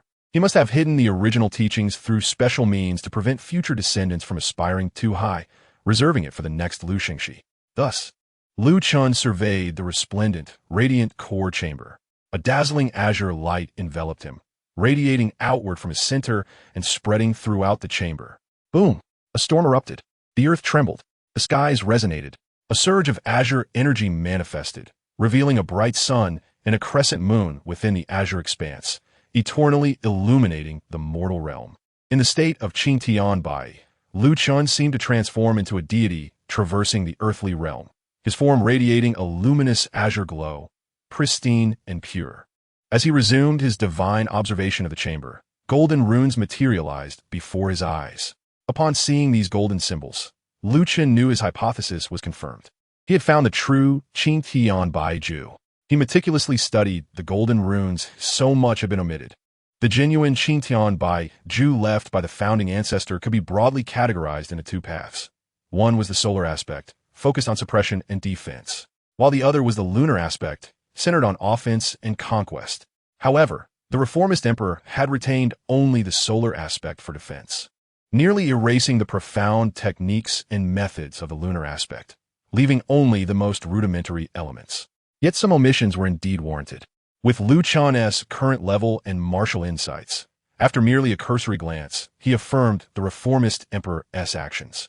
If the original version were to be practiced as is, only a select few among the Lu descendants would achieve the 7th level. Presently, however, at least 20% could reach that level, thereby enhancing the overall prowess of Lu family disciples. Gazing at the golden runes before him, Lu Chen gradually became entranced. His understanding and mastery of the Qingtian Unyielding were being augmented with the restoration of the missing texts. The absent lunar techniques were rapidly advancing under the influence of his profound solar mastery, working in tandem, unifying day and night. In the palace training grounds, a throng of individuals was assembled. The outer perimeter was surrounded by the imperial guards, while the inner circle was secured by elite members of the Luo family. Vigilant, as they observed the large group, of potentially compromised individuals. These were suspicious figures selected from various clans, now gathered at the royal training grounds for identity verification. On the platform, the old emperor himself presided over the proceedings, observing the preparations of Chen, who was poised to play the zither and summon the true forms of the apparitions. Deep within his gaze, the sun and moon coexisted. A nearby elder eunuch respectfully approached and whispered, "Your Majesty, all is ready." The old emperor nodded. "Then let us begin. I wish to see how these specters reveal their true forms." "By your command." With the emperor's words, Chen began to strum the strings. The soothing melody flowed quietly into the ears of the assembled crowd. Moments later, individuals within the throng began to tremble, their faces contorted in response. Observing this, the onlookers tightened their grips on their weapons, fixating on those exhibiting abnormal reactions. "Do not play any longer. I command you to cease." In the next instant, chaos erupted. Shadows exuding a sinister aura surged forward, racing towards Chen, who was playing the zither. "Get away!" The guards, having been prepared, swiftly drew their swords and charged forth. The specters were besieged by the guards and subdued by the zither's melody, soon collapsing in agony. This cursed Ming Huang melody. It is indeed real. This wretched tune has not been lost. I'm going mad. Do not play any longer. I command you to cease. The apparitions, now revealing their true forms, emitted anguished howls. The entire scene had twisted into a grotesque mass, with wounds bursting forth and oozing thick, viscous blood. Upon the dragon platform, the old emperor noticed that the nightmares in the training ground had been exposed, while others remained unaffected. He commanded Chen to cease, and she complied. The melody dissipated, allowing the nightmares to exhale in relief, as if liberated. "You mentioned the Ming Huang tune? Are you aware of its origins?" The old emperor pointed at one particularly sinister nightmare. The guards promptly restrained it. The captured nightmare took a moment to catch its breath before lifting its head, revealing a pair of vengeful black eyes. It ignored the emperor and fixed its gaze on Chen. The onlookers swiftly shielded her, wary of any sudden attacks. Observing this, the nightmare scoffed. "The air of the Ming Huang tune is merely an ordinary girl." Just wait. This time, we shall ensure that this damned melody is utterly." Before it could finish, azure flames ignited upon its ghostly form. "Though I am old, I am not powerless against the divine azure flames," the emperor declared. "What is the Ming Huang tune? Speak the truth." The nightmare, in excruciating pain, emitted chilling howls that sent shivers down the spines of those who heard. Yet it uttered not a single word beyond its cries, until the flames consumed it entirely. Leaving no trace, it continued to glare at the protected Chen, demonstrating its resolve to eradicate the Ming Huang tune. The emperor's fury intensified as he surveyed the remaining nightmares, now revealed in their true forms. "Damn it, there are quite a few. No wonder the world no longer heeds my words." He dramatically waved his sleeve and departed the training ground, leaving behind a furious command: "Drag them out and execute them." "As you command," the officials responded, bowing in deference. With the emperor's exit, the nightmares met their end. Thick black blood pooled on the ground, and heads rolled. This sight instilled terror in the others who had been brought alongside, fearing they too would be slain. After dealing with the exposed nightmares, one of the princes inquired, "What should we do with the remaining individuals?" The remaining princes glanced at the unaffected normal citizens, who quickly knelt, pleading for mercy. "Your Highness, please show us grace. We are loyal subjects of Dayu." Lu Yin pondered for a moment, then approached Chen. "Miss Chen, to prevent any potential hidden abilities the nightmares may possess to resist the melody, I kindly ask you to continue playing for a while longer."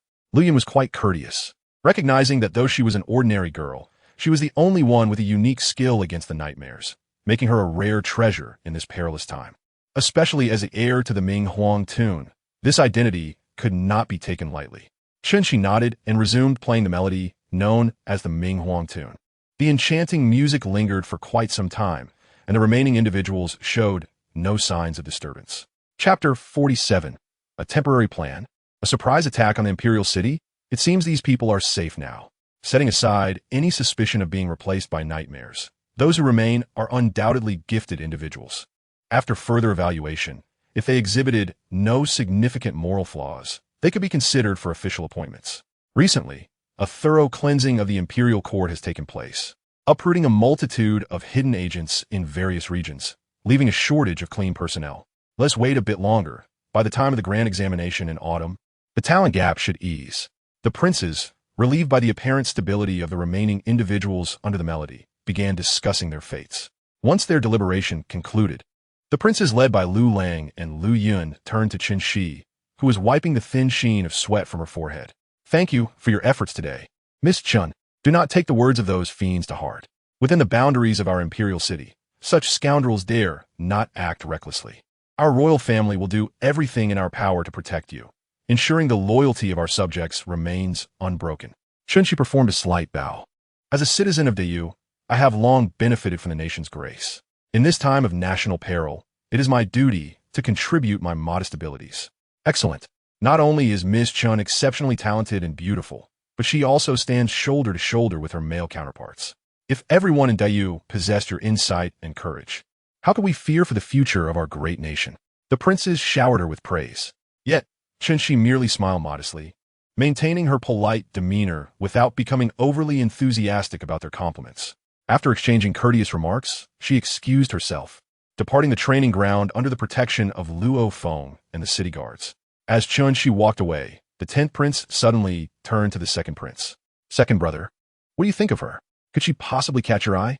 The second prince, known for his indulgence in wine and women, was surrounded by beautiful women. Faced with the stunning Chen Shi, hailed as the most beautiful in Jiangnan, how could he remain indifferent?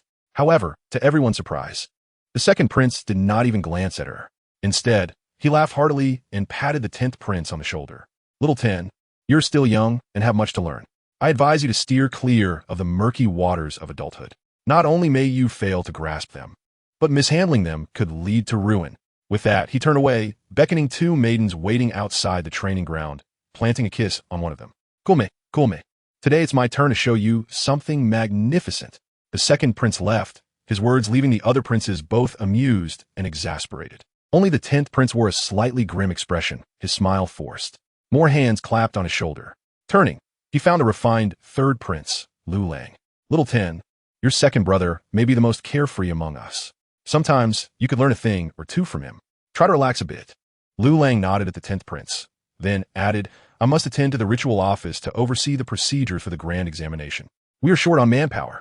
Would you accompany me as a favor? The 10th prince finally nodded, accepting the invitation. Very well, since you asked so kindly, how could I refuse? Let us go. With that, the training ground gradually emptied. Fengzhou, at a historic and ancient mountain site. A mysterious figure cloaked in black stood in a pavilion halfway up the mountain, gazing towards the majestic ancient imperial court beyond Fengzhou. Behind him, several disciples of the Taiping sect awaited attentively. The pavilion was silent until a high-ranking member of the sect approached. Guardian, we have confirmed that the Minghuang tune has indeed resurfaced. Our infiltrators among the various families have been purged.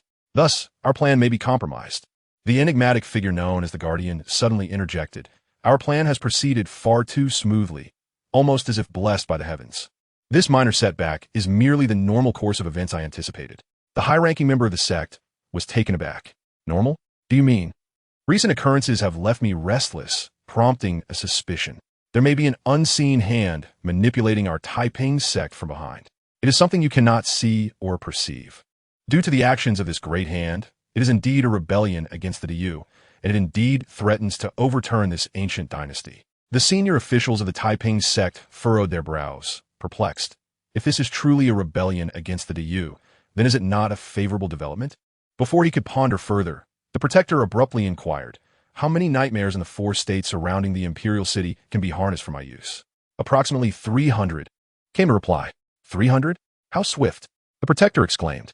Prepare for tonight. I intend to leverage the nightmares to launch a sudden assault on the imperial city under the cover of darkness. There are 4 objectives. First, to eliminate the unstable threat posed by the Ming Emperor's heir. Second, to eradicate Lu Chen, a potential second Lu Xingxi from the Lu family. Third, to incite chaos, gathering the nightmares in the imperial city to create widespread panic, ensuring that all within are aware of their existence and further spreading fear. The senior officials of the Taiping sect listened in silence, but were left hanging, wondering about the 4th objective. Have you remembered? The senior official bit his lip, setting aside the unmentioned 4th goal. The second alone seemed impractical. To eliminate Lu Chen, a master at the pinnacle of the realm of divine sensing. Even with the nightmares enhancement under the night sky, 300 would be insufficient against him. Moreover, what was the ultimate significance of this plan? Although the imperial city had been weakened by that foolish emperor, the presence of the Liu family's royal lineage meant that unless a master above their level intervened directly, how could the imperial city be shaken? Or do you intend to take action yourself? Yet, even if you were to intervene personally, relying solely on the power of nightmares would only allow you to bypass the formidable protectors of Fengzhou and enter the imperial city. But with the Liu family's royal guards and the imperial troops' protection, it would be ample time for the imperial family's direct line to flee to Chongzhou, summoning the martial arts master Wang Lushan to quell the rebellion.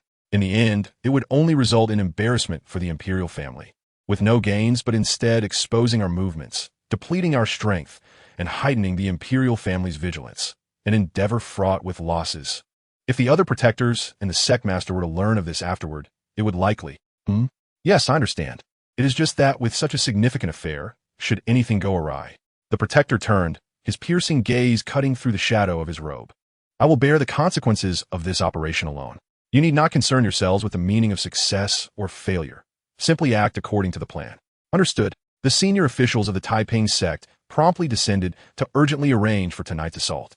In the dead of night, the imperial city lay shrouded in silence.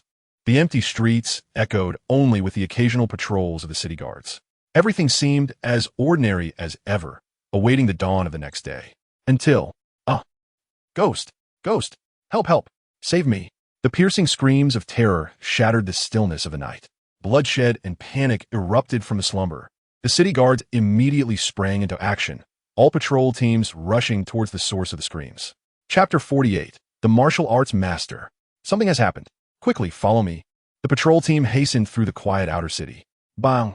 They forcefully pushed open a door, only to be met with a nightmarish sight of dried corpses strewn across the ground. A sinister incident had occurred once more, but unlike before, this time, the nightmares were still present, committing murder before their very eyes. Yet they were invisible to the naked eye. Furthermore, this was not an isolated incident. It was a widespread attack. It felt like some form of invasion. The expressions of the guards darkened at once. A grave crisis had truly unfolded. In the imperial palace, within the Cloud Palace, the old emperor was lost in indulgence. Your Majesty, come chase me. Ha ha, fair maiden, slow down. Let me admire you properly. The old emperor, blindfolded, chased after the beautiful concubines within the Cloud Palace, seemingly in high spirits. However, on this particular night, his movements were unusually stiff. Report. Your Majesty, it is dire. Just as the old emperor reveled in pleasure, urgent voices from the guards outside the Cloud Palace broke through. The old emperor tore off his blindfold, revealing an expression of annoyance. Useless fools, always reporting. Can't I have a moment of peace? Seeing the old emperor's anger, the beautiful maidens hastily advised, Your Majesty, perhaps there is an urgent military matter. Suddenly, a guard rushed in, his words like thunder. Your Majesty, the Nightmare Clan is invading. Our imperial city is under attack. They are currently wreaking havoc in the outer city, and some have even entered the inner city, approaching the palace. Upon hearing this, the old emperor's expression changed drastically. What did you say? The Nightmare Clan is invading? He bellowed. Where are the city guards? Where are my loyal subjects up to you? What are they doing? How could they allow such vile creatures to breach our gates? The guard hurriedly explained. Your Majesty, those creatures are invisible to the eyes of ordinary mortals. Their entrance is silent and unnoticed. The city guards and court officials have mobilized, using martial energy to repel the nightmares. However, they remain unseen, making it difficult to counter, and they frequently breach our defenses. Hearing this, the beautiful maidens also turned pale. What? Your Majesty, what shall we do? The old emperor began pacing in anger within the Cloud Palace. This is rebellion. How could a mere group of minor demons cause such upheaval in the heart of the Yu? Does it truly seem that there is no one left to stand against them?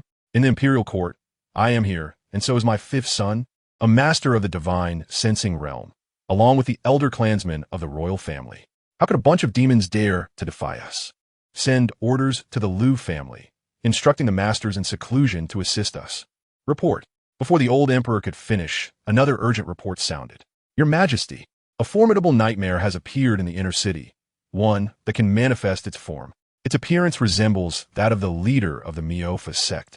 The top experts from various secret departments are doing their utmost to resist, but it seems to be a being above the level of a master. beyond our capability to confront. The situation is rapidly deteriorating.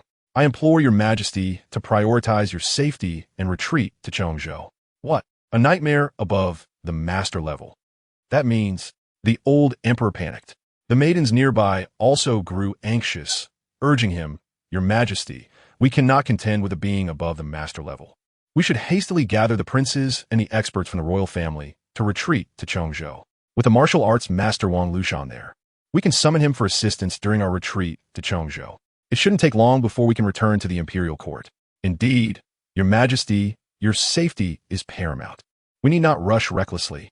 As the maidens persuaded the old emperor, he hesitated. Deep in his unseen eyes, a flicker of struggle emerged and vanished.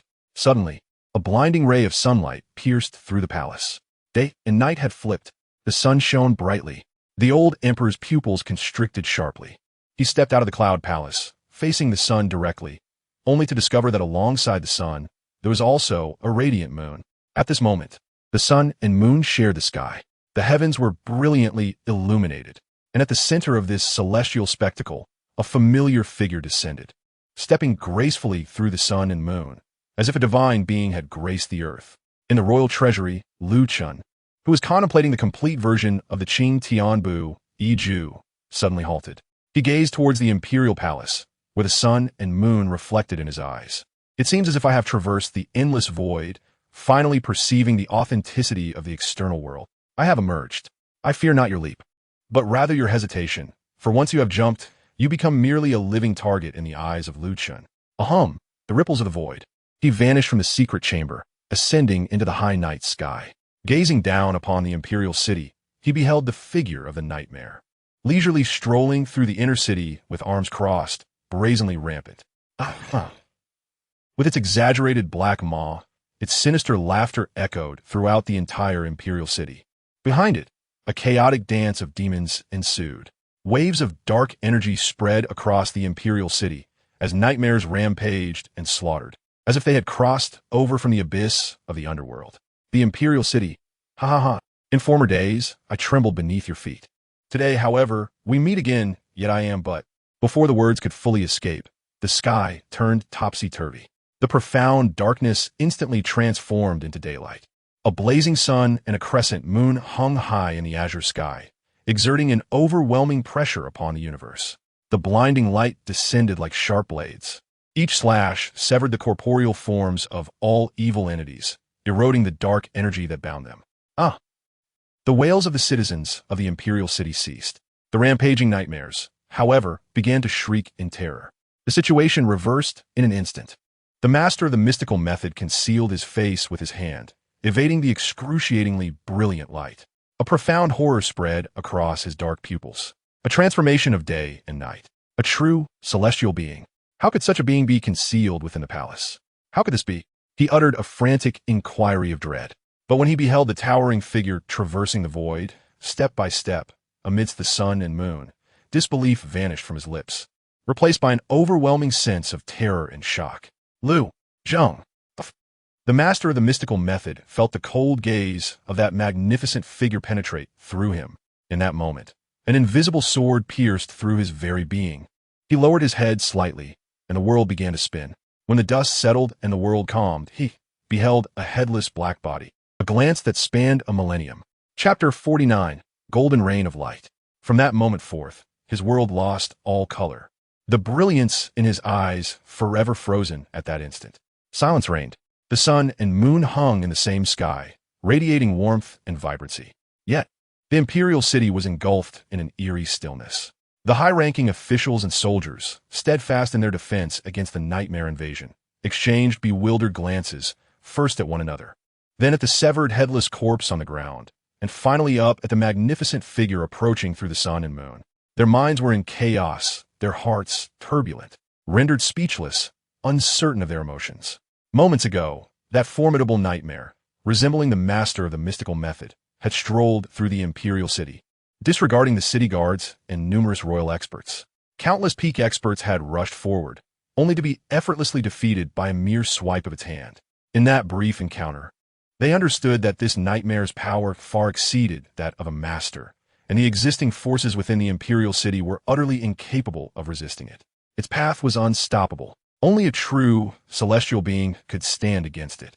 Otherwise, they would not have hastily reported to His Majesty, requesting him to retreat to Chongzhou and summon King Lianshan for assistance.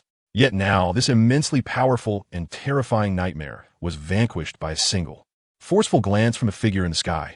He merely looked at it. A single glance could annihilate a nightmare beyond the realm of masters. Such strength. Hiss. The officials and soldiers were left astounded. The elder generation within the imperial city, well versed in the ancient arts, were equally horrified. While ordinary individuals may be oblivious, they recognized the unparalleled divine skills that stood unmatched in the world. The sun and moon in the same sky, a transformation of day and night. It could not be mistaken. This was the 8th level of the royal family's ultimate skill, the realm of the clear sky and bright moon. The clear sky and bright moon. How many years had it been since the demise of Emperor Chengde? Nearly 800 years had passed without anyone in the Great Yu comprehending this profound realm, the ability to change day into night. And now it was, as they gazed at the youthful figure stepping through the sun and moon, the elders of the imperial city trembled.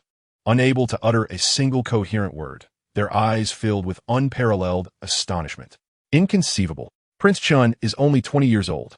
At the age of 20, he has comprehended the clear sky and bright moon, achieving the unparalleled realm of a martial celestial being. Even the former Emperor Gengshi could not compare. Oh heavens! Is the Great Yu truly destined for greatness?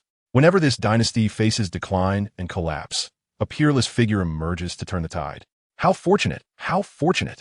Heaven bless the Great Yu. Meanwhile, on the other side, amidst the chaotic dance of the Nightmare clan, upon witnessing the demise of the master of the mystical method, the Nightmares were struck with shock. Dead? Dead. Ah. The Nightmares, filled with dread, loud terrified howls. They abandoned their attempts to consume vitality and create chaos, turning to flee with all their might. Faster, even faster. Yet, how could their escape outpace the brilliance of the sun and moon? Humming. In the sky, the radiance of the sun and moon intensified, becoming increasingly blinding. The previously sharp light grew even more acute and scorching.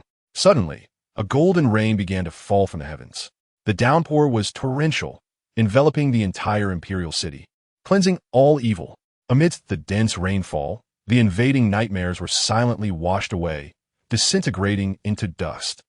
Some reached out their hands to catch it, only to realize it was not rain, but rather a tangible brilliance. Moments later, the rain ceased, yet the skies remained overcast. The brilliance of the sun and moon faded, plunging the imperial city back into darkness. Half an hour later, within the imperial palace, at the floating world hall, all officials and princes gathered.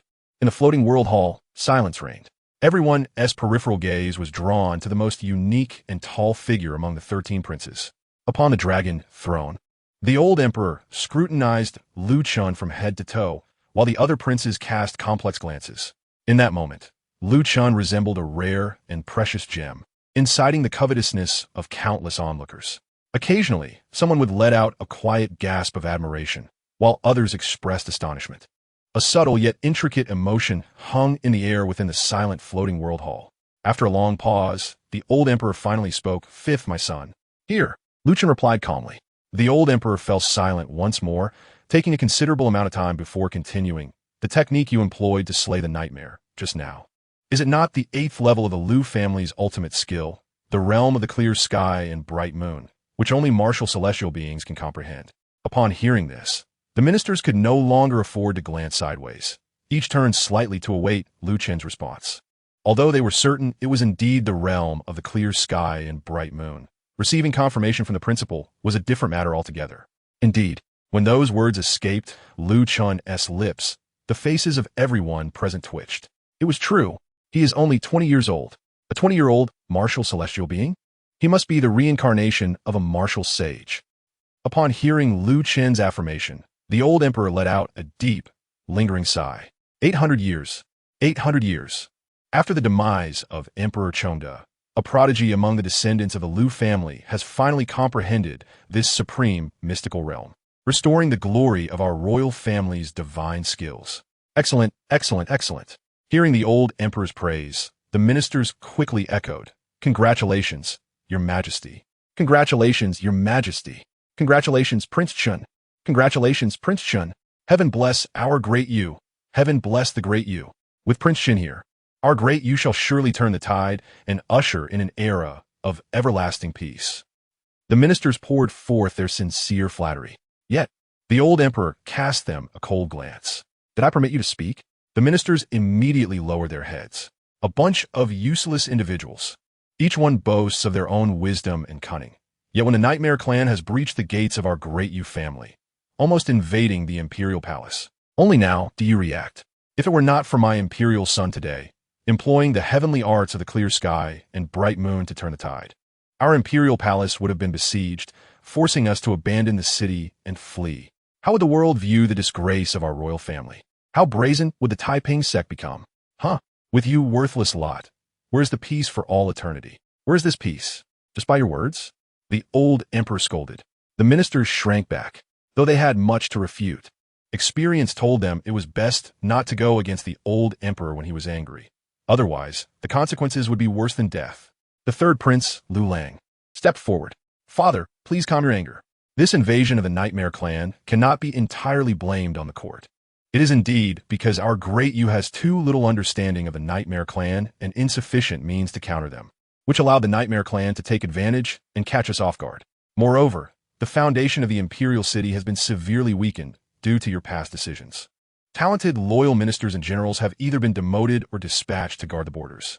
How many capable individuals are left to defend the imperial city? Lian also advised, Your Majesty, what the third brother says is indeed true. I have learned that these nightmares are not particularly strong. Rather, they excel in their strange and elusive nature, which we cannot perceive with our mortal eyes. Otherwise, how could these small nightmares have evaded our many spies and bypassed the major defenses to reach the heart of our imperial city? Other princes nodded in agreement. Yes, father. Please calm your wrath. The immediate priority is to find a way to counter the nightmares, to resist their silent invasion. Otherwise, we will constantly face an unseen enemy, inevitably exhausting our spirits. This problem must be resolved, or next time. The old emperor snorted coldly. Next time? He glanced at Lu Chen. My fifth son is only 20 years old, yet he has already mastered the clear sky and bright moon, reaching the realm of a martial arts celestial being, and has acquired numerous profound techniques. Even that master of the mystic methods, who surpasses the grandmaster realm, fell at the hands of my imperial son in a single encounter. In this world, which top sect can rival my imperial son is invincible. With my son in the imperial city, who would dare to invade? This is indeed a valid point. The corners of the prince's mouths twitched. As members of the royal family and practitioners of the clear sky and bright moon, they understood better than anyone the terrifying power of this supreme martial art. Those who could master the eighth layer of the clear sky and bright moon were unparalleled in combat, looking down upon their peers. This supreme martial art is not merely a name without substance. In other words, at this moment, Lu Chen is virtually unmatched among the martial arts celestial beings of this world. In an era devoid of terrestrial immortals, Lu Chen's claim of invincibility does not seem excessive at all. Invincible. Upon this thought, the princes suddenly felt a bit stiff. Only Lu Huan smiled with great delight. He now understood why his elder brother remained so composed throughout and why he never bothered to expand his network or gather followers. With such unmatched strength, who would not be calm? He could directly slay gods and Buddhas who would dare to defy him. As for so-called followers, flowers bloom, attracting butterflies. Cultivating unparalleled strength is far more valuable than squandering time building connections. External strength can be stripped away at any moment, while inner strength cannot be taken or torn apart by others. If Lu Huan had the ability and talent, he would willingly follow his brother for 20 years of secluded cultivation. Father, with fifth brother securing the imperial city, our Great Yu's imperial city will surely be as solid as a fortress. However, the threat of the Nightmare clan is far-reaching. As you witnessed tonight, they have already formed a scale resembling an army. According to Lu Yu, as time progresses, the Nightmare clan will only grow stronger until they fully descend upon this land. Therefore, if we do not address this matter promptly and find a method to counter them, even if fifth brother possesses the strength to turn the tides, he may still find himself overwhelmed and exhausted. The old emperor pondered for a moment, realizing the truth in these words. He turned to Lu Chen. As a martial arts celestial being with diverse means, What are your thoughts on this Nightmare Clan matter? Lu Chen glanced at the old emperor. Father, your mind is in turmoil. Your performance tonight has diminished. Given your persona, at this moment, you should proclaim, our royal family, the Lu family, has profound heritage. How could we fear the mere Nightmare Clan? Just as Emperor Gongshi suppressed the Nightmare Clan, so too can I and my imperial son. If they dare to come, we shall ensure they return empty-handed, defeated beneath the glory of our Great Yu for all eternity. Thus, Lu Chen continued, I believe that since Emperor Gongshi once suppressed the Nightmare Clan, he must have left behind essential means within the royal family, or scattered among the rare texts of the common people, to warn and assist future generations of the royal family. If we meticulously investigate the ancient texts of the royal court or comb through the royal treasury, we are bound to find some clues. The old emperor nodded in agreement. Indeed, with Emperor Gongshi's brilliance and martial prowess, he must have foreseen the possible resurgence of the Nightmare Clan. I believe that within our royal family's secret treasures, or among certain rare texts of various noble families, there are surely means left by our ancestors to counter this enemy. My imperial son is truly insightful. The old emperor praised Lu Chen, expressing genuine satisfaction, which made the other princes and their ministers feel uneasy. The emperor's attitude likely meant they had little to do with this matter now. This left them with bitter expressions. But what could they do? A 20-year-old martial arts celestial being. That is a celestial being. Who knows if he will become a terrestrial immortal and the third legendary emperor recorded in the history of our Great Yu. If they were the old emperor, they too would pass the legacy to Lu Chen. Such a decision would ensure a name in history, much like the father of Emperor Gongshi. Whenever Gongshi is mentioned, so too is his father, Emperor Tianfeng. The ministers exchanged silent glances. Only the members of the Luo family could not suppress their smiles. They had won. They had already won too much. Your Majesty, I have something to report. It concerns the matter from some time ago, when you instructed us to return and search our family's ancient text for clues about the Nightmare Clan. Oh, the old emperor straightened slightly, intrigued. Have you found a method to counter them? Indeed, the minister replied. While reviewing my family's ancient volumes, I inadvertently discovered a legend concerning the soul fire. Soul fire? The minister explained, according to the ancient texts, soul fire is a special flame generated by condensing a martial artist's vital essence and infusing it into their spirit.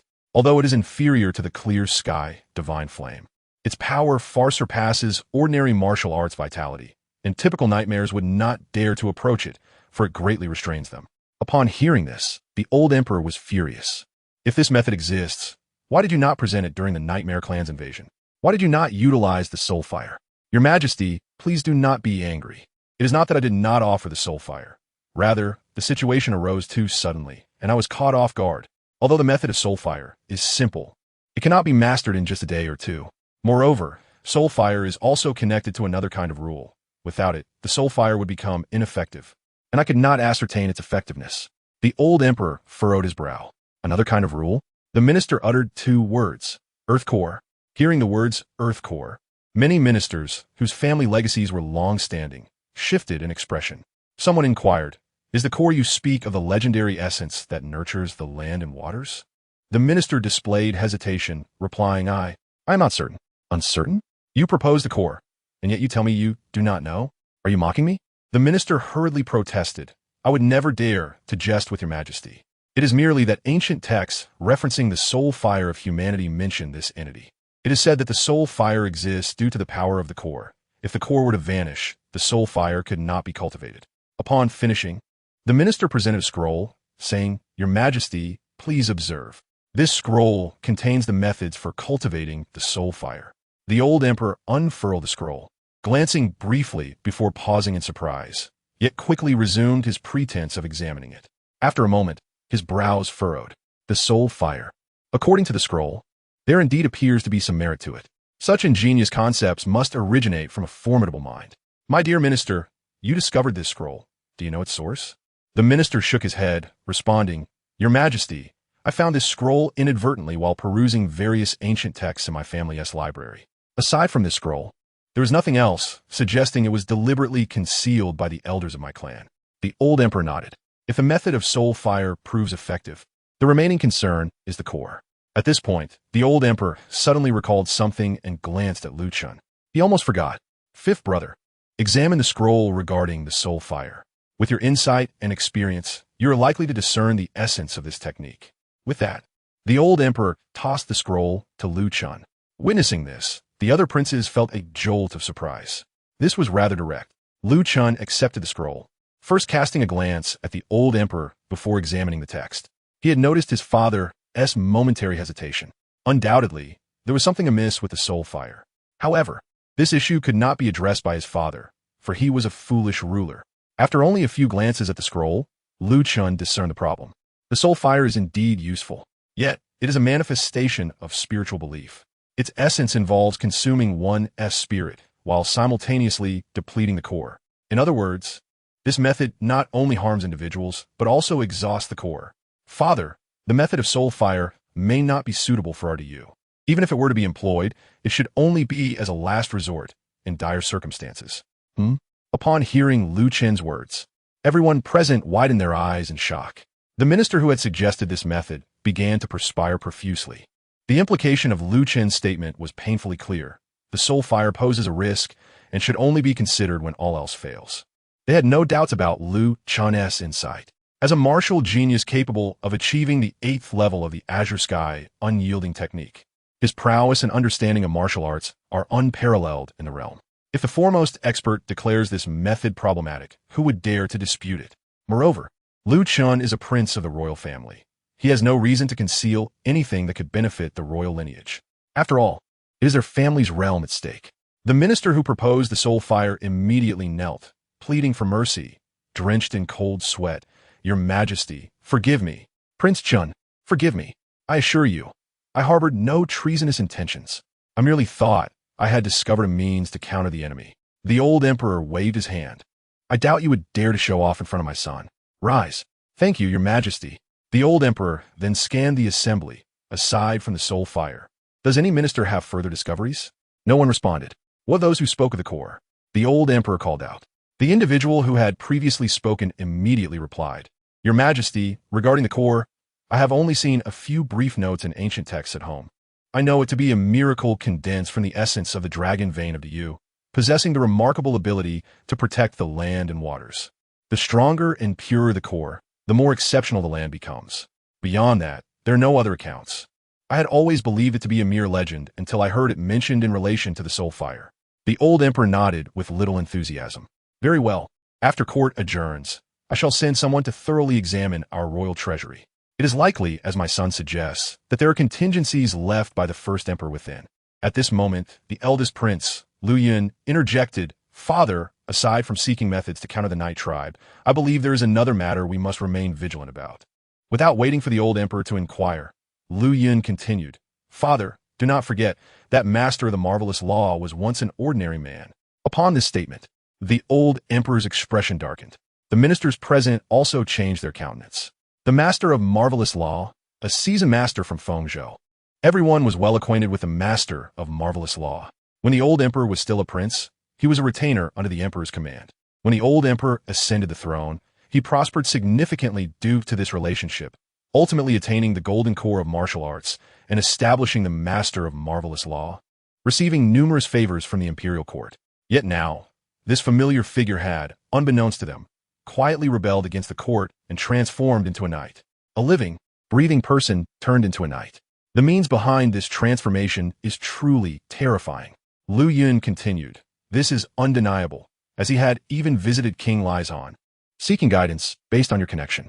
A martial arts master could perceive the form of a knight. With King Liashan's celestial abilities, how could he not discern the reality?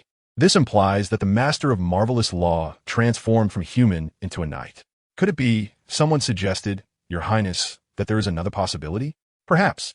He was replaced by a human-skinned knight after visiting King Lizan. Lu Yun shook his head. Impossible. The master of marvelous law is a seasoned martial arts master. Furthermore, he shares a close relationship with our royal family. Any disturbances would be immediately apparent to us, unless the knight replaced him in utter silence. But for a human-skinned knight to silently replace someone so close to the royal family. No, perhaps there were two. Recent reports from Fengzhou indicated that the leader of the Lu Yun sect vanished along with the master of marvelous law. Lu Yun surveyed everyone present, if even they could be silently replaced by a knight. Dear friends, do you not find this far more terrifying than a human transforming into a knight? Chapter 52. the supreme, the celestial martial king. Lu Yun's words pierced the hearts of all present like a cold needle, evoking both pain and chill. If this is indeed the case, how many in our entirety you remain untainted? The Night Tribe need not remain hidden. They could unite and launch an assault, obliterating all. Thus, the master of marvelous law must have transformed from a human into a knight. Lu Yun concluded decisively regarding the master of marvelous law. A perfectly ordinary person turned into a knight. What could be the reason? Is it the pursuit of immortality? The quest for greater power? Or was he seduced and manipulated by the Night Tribe? And how did the Night Tribe approach the master of marvelous law? Do they truly possess such audacity to target a master once allied with our royal family? If we could unravel the intricacies of this situation, it would mark a significant breakthrough in our understanding of the Night Tribe. Lu Yun articulated his thoughts with conviction, causing an immediate stir among the listeners.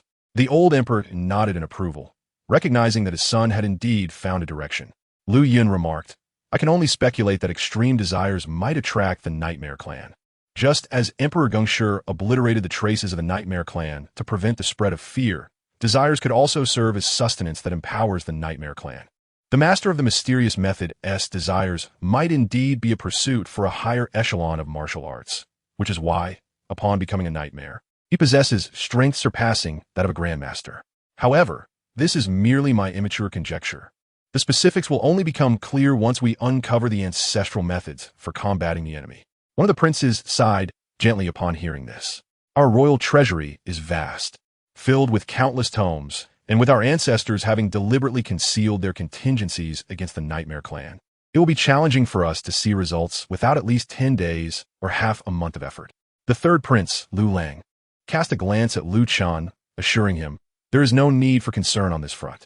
With our fifth brother stationed in the imperial city, the city is as secure as a fortress. How could the rebellious traitors dare to invade again? It would be a futile endeavor. We have ample time ahead of us. However, we cannot burden our fifth brother with every task. The foundation of the imperial city is too fragile, and resources are scarce. We must prioritize these matters promptly, for the grand autumn examination is imminent. Additionally, regarding the information from the imperial city tonight's incident has caused quite a commotion, and we must swiftly contain it, providing the populace with a suitable excuse to delay the spread of news about the Nightmare Clan's emergence. Following this, the princes and court officials deliberated on various issues concerning the imperial city and the recent invasion by the Nightmare Clan. Once they concluded, the old emperor surveyed everyone present. Is there anyone else who wishes to speak? As silence fell over the room, the old emperor shifted his tone. Then I shall address the important matters. Important matters? Your Majesty, there are still important matters? The crowd seemed taken aback. The old emperor continued. Fifth, step forward to receive your decree. I am here, Lu Chen replied. The old emperor looked at him with satisfaction and pride. I have heard that people in the martial world have bestowed upon you the title of Martial Prince. Martial Prince, this title is indeed splendid. It symbolizes my son's unparalleled strength across the realm. Thus, I bestow upon you this title, changing your name from Prince Chen to Martial King. Furthermore, since my son is an extraordinary martial talent the likes of which has not been seen into you for a millennium, returning to the palace and uncovering the Nightmare Clan's schemes, as well as thwarting the machinations of the peaceful sect, is nothing short of divine providence for you. Therefore, I shall grant you another honorable title, Celestial Saint. As a king, you are Martial King. As a noble, you are Celestial Saint. Henceforth, I declare you Celestial Saint Martial King. From now on, all matters regarding the Nightmare Clan's rebellion shall fall under your jurisdiction. I obey your command. Thank you, Father. Upon hearing this decree, the officials nearly dropped their jaws in astonishment. To appoint the Celestial Saint Martial King and assign him the responsibility of quelling the Nightmare Clan? This power, this title, such a matter is indeed exceedingly significant. It is as if you were preparing to announce Lu Chen as the heir to the throne. The crowd exchanged glances, and in the next moment, they chorused congratulations to the Martial King. Hail to Celestial Saint Martial King. We pay our respects to Celestial Saint Martial King. Within the Hall of Floating Life, the rhythmic sounds of congratulations resounded. The old emperor laughed heartily. Ha ha ha, splendid. With this, the citizens of the you shall rest easy. Amidst the cheerful laughter, the old emperor departed from the Hall of Floating Life, concluding the court session. The following day, in Fengzhou, at the same unknown ancient ruins, The half-mountain pavilion remained, yet the man within was no longer the spirited individual he once was. The mysterious black-robed protector listened to the reports coming from his ears, his entire being exuding a deep sense of gloom. This plan has cost us dearly. Not only have we lost all the nightmares from the 4 states of the Imperial City, but we have also sacrificed the master of the mysterious method, a pivotal piece in our strategy, thereby thwarting another plan within the sect. The deputy sect leader is furious and has commanded your immediate return to the sect to explain the origins and outcomes of your foolish plan. The black-robed protector sighed upon hearing this, lamenting the loss of their efforts. All calculations have failed. I did not anticipate that Chen had already ascended to the realm of the Martial Celestial. Otherwise, the senior members of his cohort exchanged cautious glances. Due to this incident, other protectors harbored deep grievances against you, claiming your plan was meaningless from the start, yet you stubbornly persisted. They made the black-robed protector scoff disdainfully. Fools! They cannot comprehend the true purpose of my plan. His subordinate, taken aback, stammered, I also thought. The black-robed protector cast him a glance and directly stated, have you considered one possibility? The dim-witted emperor within the Imperial City may not be as foolish as he seems. He is likely aware of everything. His subordinate's eyes widened in disbelief. That is impossible. Absolument impossible. If the emperor were not incompetent, how could our peaceful sect be in its current state? The black-robed protector gazed towards the Imperial City, speaking softly. Who knows if it is indeed the emperor? I intended to use this plan to provoke him, to observe his reactions, or perhaps the reaction of another individual. According to my design, this sudden raid would surely not escape his notice. He would inevitably be aware. At that time, I could gauge who among my peaceful sect are his pawns based on his response. Alas, it seems that Chen has emerged unexpectedly. Upon hearing this, his subordinate advised, at least you have identified Chen as this hidden Martial Celestial in advance. It is better to know ahead of time and adjust the plan than to be caught off guard by Chen. Perhaps, the black-robed protector replied, rising to his feet. Let us go. They are all waiting to see me make a fool of myself. We cannot keep those imbeciles waiting. Understood. Chapter 53. Intelligence on the Grand Autumn Examination. Once again, the autumn chill sets in. In the city of Fengzhou, where the autumn winds rustle, news spreads swiftly in all directions. The latest heavenly and earthly rankings have been released. A member of the royal family has made the list. The title of number 1 in the world has changed hands. In the streets and alleys, people gathered in clusters, discussing the news. Look, the number 1 on the heavenly and earthly rankings is Celestial Saint Martial King Chen. His cultivation realm is that of the Martial Celestial. He practices the Qingtian Unyielding Art at the 8th level and the Fragrant Flower Sword at the 8th tier. My goodness, the Qingtian Unyielding Art at the 8th level? Has someone finally reached such heights in this legendary martial art? No wonder the Celestial Saint Martial King has become the new number 1. Isn't it said that members of the royal family typically do not participate in the rankings? Why is this the case now? At such a time, the royal family desperately needs the reputation of being number 1 to suppress the peaceful sect. Indeed, but our Celestial Saint Martial King, the 5th Prince Chen, with such a title, is surely unprecedented in the history of the Yu. The emperor must have high hopes for him. Indeed, a 20-year-old Martial Celestial, and he has achieved the 8th level of a divine skill. Who knows where he will stand by the age of 30? This is even more terrifying than Emperor Gengshi in his prime. If the throne is not passed to him, then to whom will it go? Our emperor has truly done a good deed for the common people. But how did he achieve such a ranking and martial advancement? Could it be that the Martial King himself declared it? I heard that a formidable figure from the demonic path above the Grandmaster realm emerged in the Imperial City, intending to use dark arts to harm the citizens and dominate the world. Fortunately, the Martial King was stationed in the Imperial City and struck him down in one blow, thwarting that demonic figure's scheme. As the people conversed and speculated, a weary young scholar led an ordinary old horse, ambling past them.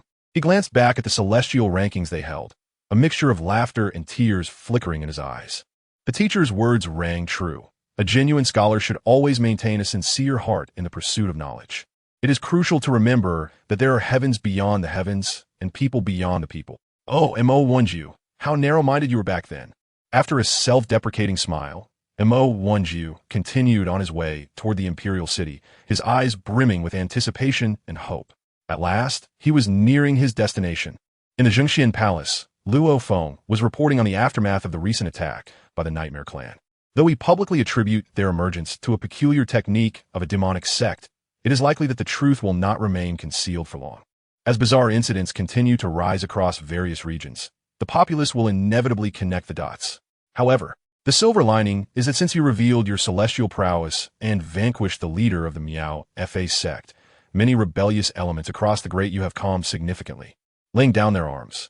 Notably, those factions that had previously been ambivalent towards the court have begun to actively comply with its edicts, drawing closer to our Great Yu. The general public's sentiment has stabilized considerably. Furthermore, at this point, Luo Feng glanced at Lu Chen, hesitating to continue. Sensing his unease, Lu Chen encouraged him to speak freely. Luo Feng boldly inquired, "Might I ask, Your Highness the Martial King, is your true cultivation not merely that of a celestial martial artist?" The night of a Nightmare Clan's assault on the Imperial City left Luo Feng in disbelief. As Lu Chen's close aide, Luo Feng had maintained contact with him since his arrival in Yenzhou. Given Lu Chen's penchant for secluded cultivation and his entrustment of all external affairs to the Luo family, Luo Feng frequently reported to the palace and had witnessed Lu Chen's extraordinary growth. Upon learning that Lu Chen was a Golden Core master, he thought, that makes sense. After all, it was not surprising that someone who could match him at 12 would achieve such mastery by 20. However, just as he was musing this, Lu Chen transformed into a master of the heavenly flame, an unexpected leap that left him dumbfounded. Lu Chen, unperturbed, replied, "Above the earthly immortals lies the realm of the unknowable." He held no intention of concealing his cultivation. Eventually, the world would come to know.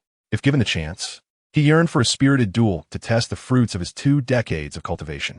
Alas, until now, he had yet to encounter anyone capable of withstanding even a single strike from him. Even the renowned Heavenly Sun and Moon technique paled in comparison to his abilities. Its consumption for him could not even be deemed minimal. Indeed, it was negligible. If he could not endure the Heavenly Sun and Moon, there was little hope for other techniques. The Taiping sect and the Nightmare Clan were not proving to be formidable foes. Upon hearing Lu Chen's candid response, Luo Feng nodded in agreement, realizing that the prince was indeed extraordinary by nature.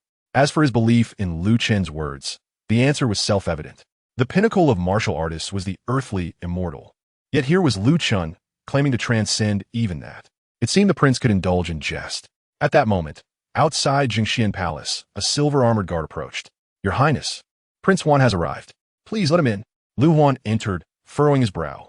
"Greetings, Prince Huan. Brother Luo is also present, just in time." Lu Huan stated, "I bring news from the Mirror Shadow platform. Our coordination with the Literary Alliance regarding the autumn trials may face delays." Luo Feng instinctively frowned. Delays? Could the Taiping sect be causing trouble again? Lu Huan shook his head. "Not yet. There's been no incident.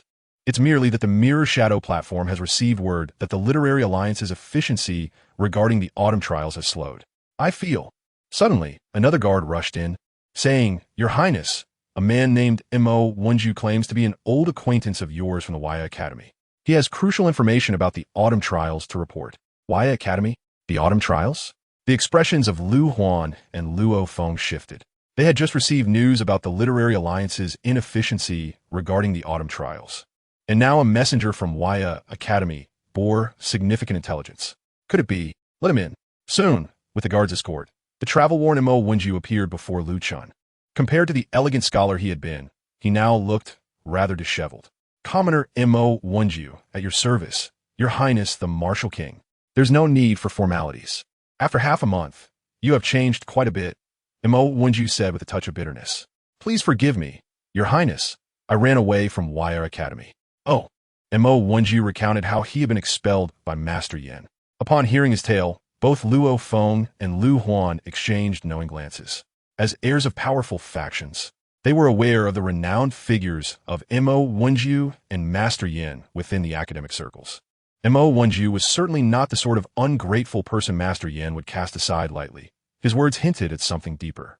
Mo Wenju continued, "Having followed Master for many years, I understand his character well.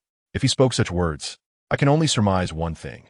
The Literary Alliance has organized all the academies of Great Yu and has collectively decided to abstain from the autumn trials." Lu Huan's gaze turned icy. "Can you take responsibility for what you just said? If the entire Literary Alliance withdraws from the autumn trials, it would be a monumental event affecting all of Great Yu. What if it were merely Waya Academy's decision? Mo Wenjiu shook his head. Those are two entirely different matters. If it were just Waya Academy, we could simply explain our reasons to the court, and Master would not expel me. However, if the Literary Alliance collectively retracts their participation, it would be tantamount to rebellion and treason against the court. Master Yan's words specifically mentioned the Literary Alliance, serving as a warning that this matter is indeed related to them. Are you certain? Lu Huan's frigid gaze scrutinized Mo Wenjiu, searching for any signs of deception. I'm certain. After a long moment, Lu Huan found no fault with Mo Wenjiu. His icy demeanor softened, replaced by a trace of worry. Just as one crisis ebbed, another loomed. Having resolved the Nightmare Clan's threat, now the much-anticipated autumn trials faced turmoil. What on earth did these scholars intend to do?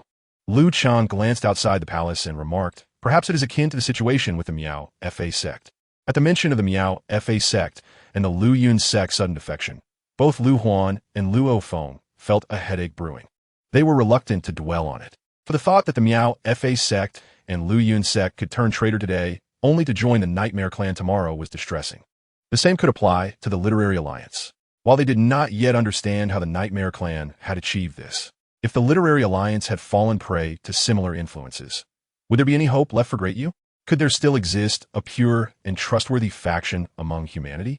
Alas, I hope the Royal Archives can swiftly uncover the ancestral methods left behind to counter our foes and unveil the enigmatic veil of the Night Clan. Otherwise, we shall indeed find ourselves in utter darkness, caught in a dilemma. Let us embark on a journey to the Literary Alliance. At this moment, they heard Lu Chun utter these words. Luo Feng was taken aback and urgently advised against it, saying, Your Highness, the Literary Alliance is not the same as the previous assault on the Imperial City. Within the Literary Alliance, there are indeed formidable martial beings of the celestial level, and they possess an abundance of skilled practitioners and numerous disciples. Moreover, if they are connected to the traitors, we cannot fathom how many experts may be lurking in ambush. If you were to proceed, even with your unmatched strength, unforeseen events may still arise. Lu Huan added, Brother, the Literary Alliance is backed by the 4 premier academies of the Great Yu. Their collective power is not to be underestimated. If the Literary Alliance truly harbors ill intentions, should you venture there? After some thought, Lu Huan continued, It would be best for Father to issue a decree, compelling the Literary Alliance to complete the preparations for the autumn examination within 2 days. Otherwise, we could mobilize a legion under the pretext of their disobedience to investigate the situation. With this army and the justification of their defiance, it would not be too late for us to proceed afterward. Both Lu Huan and Luo Feng dissuaded Lu Chun from directly approaching the Literary Alliance. However, Mo Wenjiu interjected, Your Highness, I have something to say, though I am uncertain if it is appropriate. Speak, Lu Chun replied. He first bowed to Lu Chun, then stated resolutely, I believe Your Highness should go. Audacious. Luo Feng immediately scolded. How dare you incite His Highness to take such risks? What is your standing? Lu Chun waved his hand. Let him speak. Very well. Mo Wenjiu continued. I beg your forgiveness for my rudeness. The Great Yu is currently in turmoil, with chaos erupting left and right. This ancient dynasty has revealed its age. At such a time, the majority will undoubtedly remain passive, choosing to support whoever emerges victorious between the peaceful sect and the Great Yu. The Literary Alliance represents the aspirations of the scholars of Great Yu and stands as a significant pillar of strength. If they were to rebel, it would set a terrible precedent, prompting other sects to follow suit. The previously indecisive will be swayed to align with the traitorous forces due to the Literary Alliance's stance. Therefore, we cannot retreat. Not only must we not retreat, but we must also advance boldly. We must demonstrate to all that Great Yu is not yet decrepit, that we possess ample strength to uphold the dynasty's rule. Mo Wenjiu articulated his perspective passionately. Thus, Great Yu urgently requires a decisive battle to showcase its capabilities, a display for the world to witness. Moreover, the victor of this battle must embody the royal essence, someone who can unite the hearts of the people and instill hope, a new generation of leadership. Only then will the populace and the fence-sitters recognize that the Lu family of Great Yu has a future worth following, filled with strategic prowess. The adage to conquer the heart is paramount holds true. Upon hearing Mo Wenjiu's words, Lu Huan and Luo Feng pondered deeply, furrowing their brows. Is the incident of slaying the dark forces in the Imperial City not sufficiently intimidating to the vile. Mo Wenju calmly responded, "May I inquire, gentlemen, how extensive was the recent dark incident in the imperial city? How many witnessed it? How many who can substantiate this event and hold a certain status beyond the Great Yu court? And most critically, who was the dark giant that your highness vanquished? Which celestial martial being was he? This is the crux of the matter. Based on this, all current narratives are merely the words of the Great Yu court. One might even say that Great Yu has manipulated the celestial rankings to fabricate its claim to supremacy." Chapter 55. Strike first and speak later, although it holds some utility. Its significance is quite limited. In other words, the imperial city incident lacks substantial credibility. What Great Yu currently requires is an unambiguous and genuine hard-fought battle. Hence, I believe that your highness should indeed visit the Literary Alliance. For the Literary Alliance is the most symbolic target for our campaign. Defeating the Literary Alliance would not only conquer the literary faction of Great Yu and ensure the autumn examination proceeds on schedule, thereby stabilizing the court's order and reinforcing our rule, but would also serve as a warning to those harboring treasonous thoughts, yielding multiple advantages. Upon hearing Mo Wenju's remarks, Luo Feng and Lu Huan appeared ready to respond, but Lu Chun raised his hand to silence them, gesturing for Mo Wenju to continue. Mo Wenju's thoughts resonated with Lu Chun, who found his ideas aligned with his own. There is wisdom in the saying, strike the first blow to avoid 100 retaliations. Once the Literary Alliance is subdued, the world will naturally fall into compliance. Encouraged by Lu Chen's approval, Mo Wenju contemplated his words, refining his thoughts, and further stated, "I believe your highness could traverse eastward to inspect the Literary Alliance under the pretext of reviewing the autumn examination, compelling them to prepare for your arrival. Traditionally, a prince representing the royal family and court in such inspections is afforded ample security. Therefore, we could dispatch troops from Yongzhou and Xuanzhou to stand by outside Yuehua City and Yuhua City as a safeguard for your highness. Regardless of how the Literary Alliance reacts, we would be able to advance or retreat as necessary. Upon receiving news of your highness's impending inspection, the Literary Alliance would likely exhibit one of two reactions. The first possibility is that they suspect a leak of information, leading them to believe your highness's visit is a prelude to confrontation, prompting them to conspire openly. In that case, your highness could transform the inspection into a campaign, justifiably leading the troops from Xuanzhou and Yongzhou to quell the rebellion. The second possibility, since Mo Wenju's escape, there has been no indication of the Literary Alliance plotting rebellion. It seems they are either unprepared for a complete response or are biding their time, secretly planning something substantial, hoping to delay exposure for as long as possible. Upon learning of your highness's inspection, they are unlikely to directly confront you, but rather engage in a charade, adapting to the situation. If this is the case, it would be ideal. Your highness could inspect under the guise of reviewing the alliance, showcasing your true strength and decisively suppressing all representatives from the Literary Alliance, quelling any rebellion in its infancy. Of course, this is merely my humble opinion, and I hope your highness will pardon any inadequacies in my thoughts. After Mo Wenju concluded, Luo Feng and Lu Huan fell into contemplation, weighing the feasibility of this plan and the potential ramifications it might evoke. Prepare the carriages. We shall embark on the eastern inspection. Lu Chun had made his decision. He was one who preferred action over words. When traitors emerge, the answer is to strike first. Little brother, inform the Mirror Shadow platform to communicate with the Literary Alliance. Seeing Lu Chen's resolve, Lu Huan ceased his urging, cautioning, "Brother, take care. The Mu family holds some weight in Yongzhou. I will arrange for their experts to await your instructions alongside the Yongzhou army at the border." Lu Chun acknowledged with a hum and instructed a silver-armored guard. "You shall make another visit to the Cloud Palace." "Yes." At the Xuanqin Palace, the emperor's carriage arrived. The old emperor dismissed those around him. "Mother." The silver-haired Empress Wu turned to see the tall figure of the old emperor, whose once murky gaze was now clear. He appeared transformed from his former self. However, the empress merely sighed. "You have aged further." The emperor shook his head. "If my son's life can secure the continuation of Great Yu for over 20 years, that is sufficient." He cast a glance at the Empress Dowager and said, "Mother, it is best that you refrain from speaking now. I have entered a state of core concentration, but you have not. Let us not allow those entities to overhear us." Upon hearing this, profound sorrow flickered in the eyes of the Empress Dowager. She bit her lip, remaining silent for an extended period. The old emperor continued, "That night, during the Nightmare Clan's incursion, they came for me. Due to the arrangements and guidance of my sons during these trials, they have begun to harbor doubts about me. Even though the fifth has intervened to cover my past, once the seed of suspicion is sown, there will be a second and a third time. The longer this persists, the less I can control and the more powerless I become. He glanced outside the palace at Jingzhou. Moreover, the shifts in the world's rules have exceeded my expectations. The core has reached its last gasps. It won't be long before the mortal realm descends into complete purgatory. This is the inevitable course of events. And the collapse of world rules cannot be halted. The nightmares spoke the truth. This is their strongest assault and our weakest moment. As for the outcome of the future, a flicker of confusion crossed the old emperor's eyes. I must take further action. He clenched his fists, determined to leave a more pristine Yu for the fifth. He is younger than I and possesses greater potential. During the tea gathering, I could not see through him, thinking he had mastered some special technique of concealment. Little did I know he had already reached the same realm as I, perhaps even surpassing me. At this point, the old emperor gazed at the sun in the sky and considered himself fortunate, blessed by his ancestors.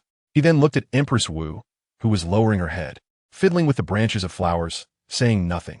The old emperor had been silent for a long while. After a considerable time, he finally spoke. Time is growing short, and I must initiate the Jingzhou plan. If misfortune befalls us, Mother, I entrust Yu and the fifth to you once more. With that, the old emperor rose and departed from the Qingtian palace. May the Liu family of 3 generations bring forth a new future for this world. Return to the palace. The Qingtian palace gradually fell silent. Empress Wu watched the old emperor's departing figure, remaining silent for a while. Summon concubine Yuan to see me. Yes, at the border of Quanzhou, where it meets Yongzhou, lies Wuxin Mountain, the site of the Hanhai Academy. The Winda Alliance, which rotates its leadership among the 4 top academies every 20 years, is currently presided over by Hanhai Academy. This year's Winda Alliance convenes here. Under the blazing sun, news reached the upper echelons of the Winda Alliance. What did you say? Liu Chen is to conduct an eastward inspection of the talented individuals participating in the autumn examination. The head of Hanhai Academy furrowed his brow upon receiving the news. The other high-ranking members of Hanhai Academy were equally perplexed. Why would the newly crowned #1 Martial King of the realm wish to inspect the autumn examination? Chapter 56. The pressure on the Winda Alliance. Could it be that the news has leaked? The head mused. Perhaps the Zhenyang Academy is not aligned with us. Their faction may have their own agenda. Or it might be a case of a new official displaying their authority, coincidentally aligning with the timing of the autumn examination, to elevate their own reputation at our expense. Regardless of Liu Chen's intentions, are we to be intimidated in our own stronghold of the Winda Alliance? Let's prepare. The longer we can delay, the more advantageous it will be for us. Warn the subordinates to adhere to decorum these days, lest they fall afoul of that martial king. That martial king? The king of martial arts. That foolish ruler certainly knows how to bestow titles. In this realm, where hidden talents abound, even our previous head, who has endured 5 dynasties and comprehended the myriad aspects of this world, would not dare claim invincibility. Who else would presume to call themselves the martial king? He ought to beware of shortening his son's lifespan. After all, he is but a foolish ruler. We cannot expect him to grasp any principles. The downfall of Yu rests upon his shoulders, and that is no injustice. Now, to the matter at hand. Let us adequately prepare for Liu Chen's inspection, ensuring he uncovers no faults. Yes, thus commands were dispatched, and the members of the Winda Alliance were mobilized urgently to await the impending inspection. On this day, a luxurious carriage from the imperial city made its way to the border of Yongzhou. Leading the procession was Luo Feng, riding the blood-smoke steed, who swiftly approached the army stationed at the border. Captain Yanqing, it is a great honor to finally meet you. Your reputation precedes you, and today's encounter certainly lives up to that. And Lord Mu, judging by your spirit, have you achieved another breakthrough? You flatter me, young Master Luo. This mere reputation pales in comparison to His Highness, the Martial King. You still possess the gift of flattery. The 3 exchanged smiles. Today's affairs will require the assistance of Captain Yanqing and Lord Mu. Young Master, you need not mention it. This is my duty. Such words are unnecessary. His Highness the Martial King is also considered one of our Mu family. An old man does not assist outsiders. How could he fail to aid his own kin? As they conversed, the silver armor guards had already brought the carriage to a steady halt before the army. Yanqing promptly slapped his armor, respectfully bowing before the carriage. Lord Mu, from the Mu family, stood nearby, grinning. Yanqing, I pay my respects to His Highness the Martial King. Our forces are prepared and have made contact with the Chuanzhou army. As soon as we receive your orders, we shall act. A calm voice emanated from within the carriage. Thank you all for your efforts. To the death, we shall not falter. Forward. With the silver-armored guards taking the reins, the carriage departed Yongzhou, heading toward Wuxin Mountain. At the summit of Wuxin Mountain, the members of the Wendao Alliance, led by Han Hai Academy, had been awaiting for quite some time.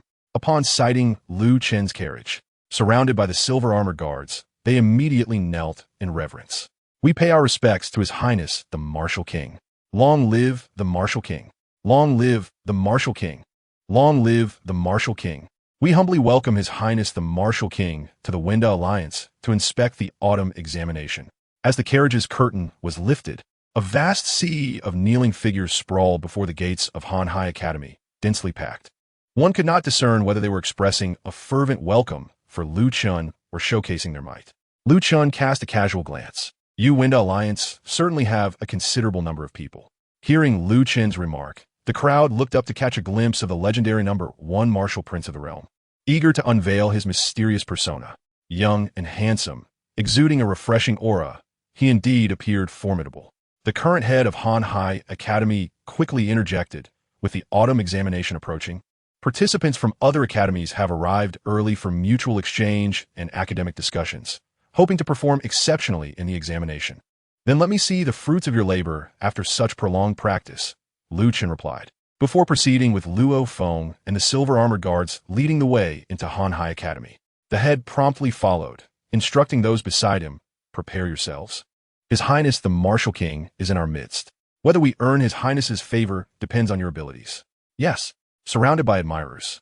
Lu Chen slowly entered the main hall of Han Hai Academy. Your Highness, please take a seat. Once seated, the head gestured for the students awaiting inspection to approach quickly. This first item. Before the head could finish, Lu Chen raised his hand to halt him. The head, puzzled, asked, Your Highness?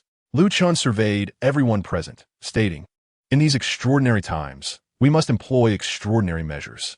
I trust you have all heard of the recent turmoil plaguing our Yu. At present, it is a crucial moment for our esteemed Yu Dynasty to employ talents. Therefore, in addition to these youthful candidates, you esteemed elders, masters, scholars, and instructors are also welcome to present yourselves for my scrutiny. Upon hearing this, the elders were momentarily taken aback. At our age, it will be better not to cause trouble for the court. We should leave the opportunities for the younger generation. I have spoken. Lu Chen lightly tapped the table, his indifferent gaze fixed upon the elders. You all may present yourselves for my review. The expressions of the high-ranking officials from various academies subtly shifted. There was no doubt Lu Chen had come to provoke them. What manner of review does His Highness desire? Lu Chen glanced at the ground. Our Yu Dynasty is founded upon martial prowess. To enter the court as an official, one must possess martial skill as a foundation. As he spoke, 2 sharp beams of light flickered in his eyes. The sound of a sword echoed throughout the hall. In a flash, a profound sword scar cleaved through the main hall of the Han Hai Academy, emanating an indomitable sword intent capable of obliterating all in its path. The beams and walls bore witness to the aftermath of this strike, with cracks spreading from the sword's passage. This single stroke had pierced the heart of the ancient academy, leaving an indelible mark. Boom! Immediately, the sound of the air being violently displaced filled the space. The air compressed by the sword scar erupted into a roaring tempest, causing the garments of the gathered to flutter wildly. The rushing wind concealed sharp blades, leaving trails of blood in its wake. The members of the Literary Alliance were thrown into disarray. They struggled against the onslaught. When the storm finally subsided, the Literary Alliance stood in a state of utter disarray. Cross this line, and you shall be deemed qualified. Do not let me down, declared the piercing-eyed Martial King, seated at the head of the table. At that moment, silence reigned supreme. Chapter 57, A Sword Scar. The atmosphere was charged with tension. After a prolonged silence, the crowd regained their senses. The Martial King's display of authority was undeniably overwhelming. An ember of indignation ignited within them, especially among the members of the Han Hai Academy. Gazing at the menacing sword scar that traversed their sacred hall, they clenched their fists. This was their main hall, a symbol of their enduring legacy. And now it had been marred. Was this not akin to a slap across their faces? This was an egregious affront. One elder, incensed, was about to confront Lu Chen, but the academy head stepped forward, blocking the path and casting a warning glance to quell any unrest. With a forced smile, he addressed Lu Chun. "Your Highness possesses remarkable skill. I am in awe." Lu Chun paid him no heed, shutting his eyes as if in meditation. "I have little time. Let us commence." He closed his eyes. How brazen, utterly audacious. This was their literary alliance's territory. The members of the literary alliance turned green with fury. Soon, one of the high-ranking officials stepped forward. "I am the vice president of Wan Yu Academy, here to accept the prince's evaluation." The vice president, a formidable figure with profound insights into the martial arts, had one foot poised at the threshold of the Golden Core Master Realm. He was the first to step forward to accept Lu Chen's evaluation. Others were oblivious to Lu Chen's true prowess, mistaking it for a ploy by the Yu Dynasty. Yet, the Literary Alliance, being insiders, knew better. This was a man who had decisively vanquished the master of the Miao Fa sect. To face the sword scar he had laid down, only the high-ranking officials of the academies could contend. This, perhaps, was Lu Chen's true intent, to assert dominance over all the academies of the Literary Alliance. But to think that a mere sword scar could crush the entire Literary Alliance was to underestimate them gravely. "Your Highness should be cautious. Fists and feet are unpredictable." With that, he positioned himself before the sword scar, embodying the ultimate martial intent. He raised his foot to breach the boundary set by Lu Chun's sword scar. However, the moment he lifted his foot, an icy chill emanated from the scar. Clang, clang. The sword energy, as if tangible, began to awaken around the scar. The air itself crackled with the sharpness of hidden blades, causing pain to pierce his skin. Every pore and inch of his body vibrated with an instinctive warning. "Do not cross. You will perish."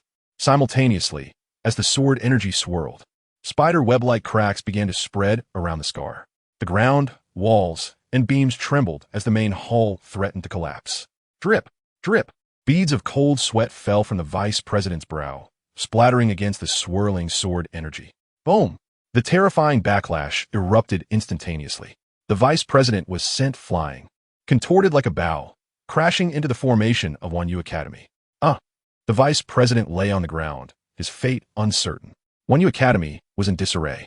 The members of the Literary Alliance were left dumbfounded. What kind of technique was this? A mere sword scar had rendered a half-step Golden Core master unable to advance even a fraction, and he had suffered such a violent recoil. Did the royal family's technique contain such arcane wonders? What on earth? The high-ranking officials of the Literary Alliance exchanged bewildered glances, seeking answers in one another's eyes. Yet none could provide clarity. This level of mastery. It seemed Lu Chun had cultivated a unique skill beyond the teachings of the royal family's technique. Their gazes met, and they turned to the stupefied students and a few instructors from Wan Yu Academy. This cannot continue. In the next moment, another high-ranking official stepped forward. "I am the headmaster of Tian Yu Academy, here to seek guidance." The headmaster, a renowned master with a long-standing reputation, wielded the formidable Tian Yu Haoren Chi, now at its peak. He had arrived at the sword scar, embodying the intent to break through. The emergence of this veteran master elevated the situation to a new level. All eyes widened in anticipation, hoping he would shatter the sword scar and restore their dignity. Yet, even before this esteemed master, Lu Chun remained indifferent. Oomph! With a cold snort, the headmaster unleashed a torrent of Haoren Chi, manifesting various phenomena, as if invoking the spirit. He aimed to shatter the sword scar's barrier. Whoosh!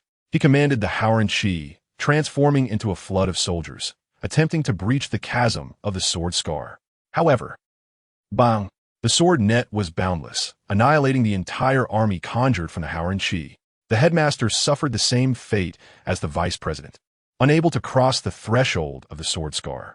A mouthful of blood splattered into the Tian Yu Academy's ranks. A swift return that was even quicker than that of Wan Yu's vice president. They were left in a state of shock, unable to comprehend what had transpired. In an instant, the minds of everyone present went blank. Were they dreaming? How was this possible?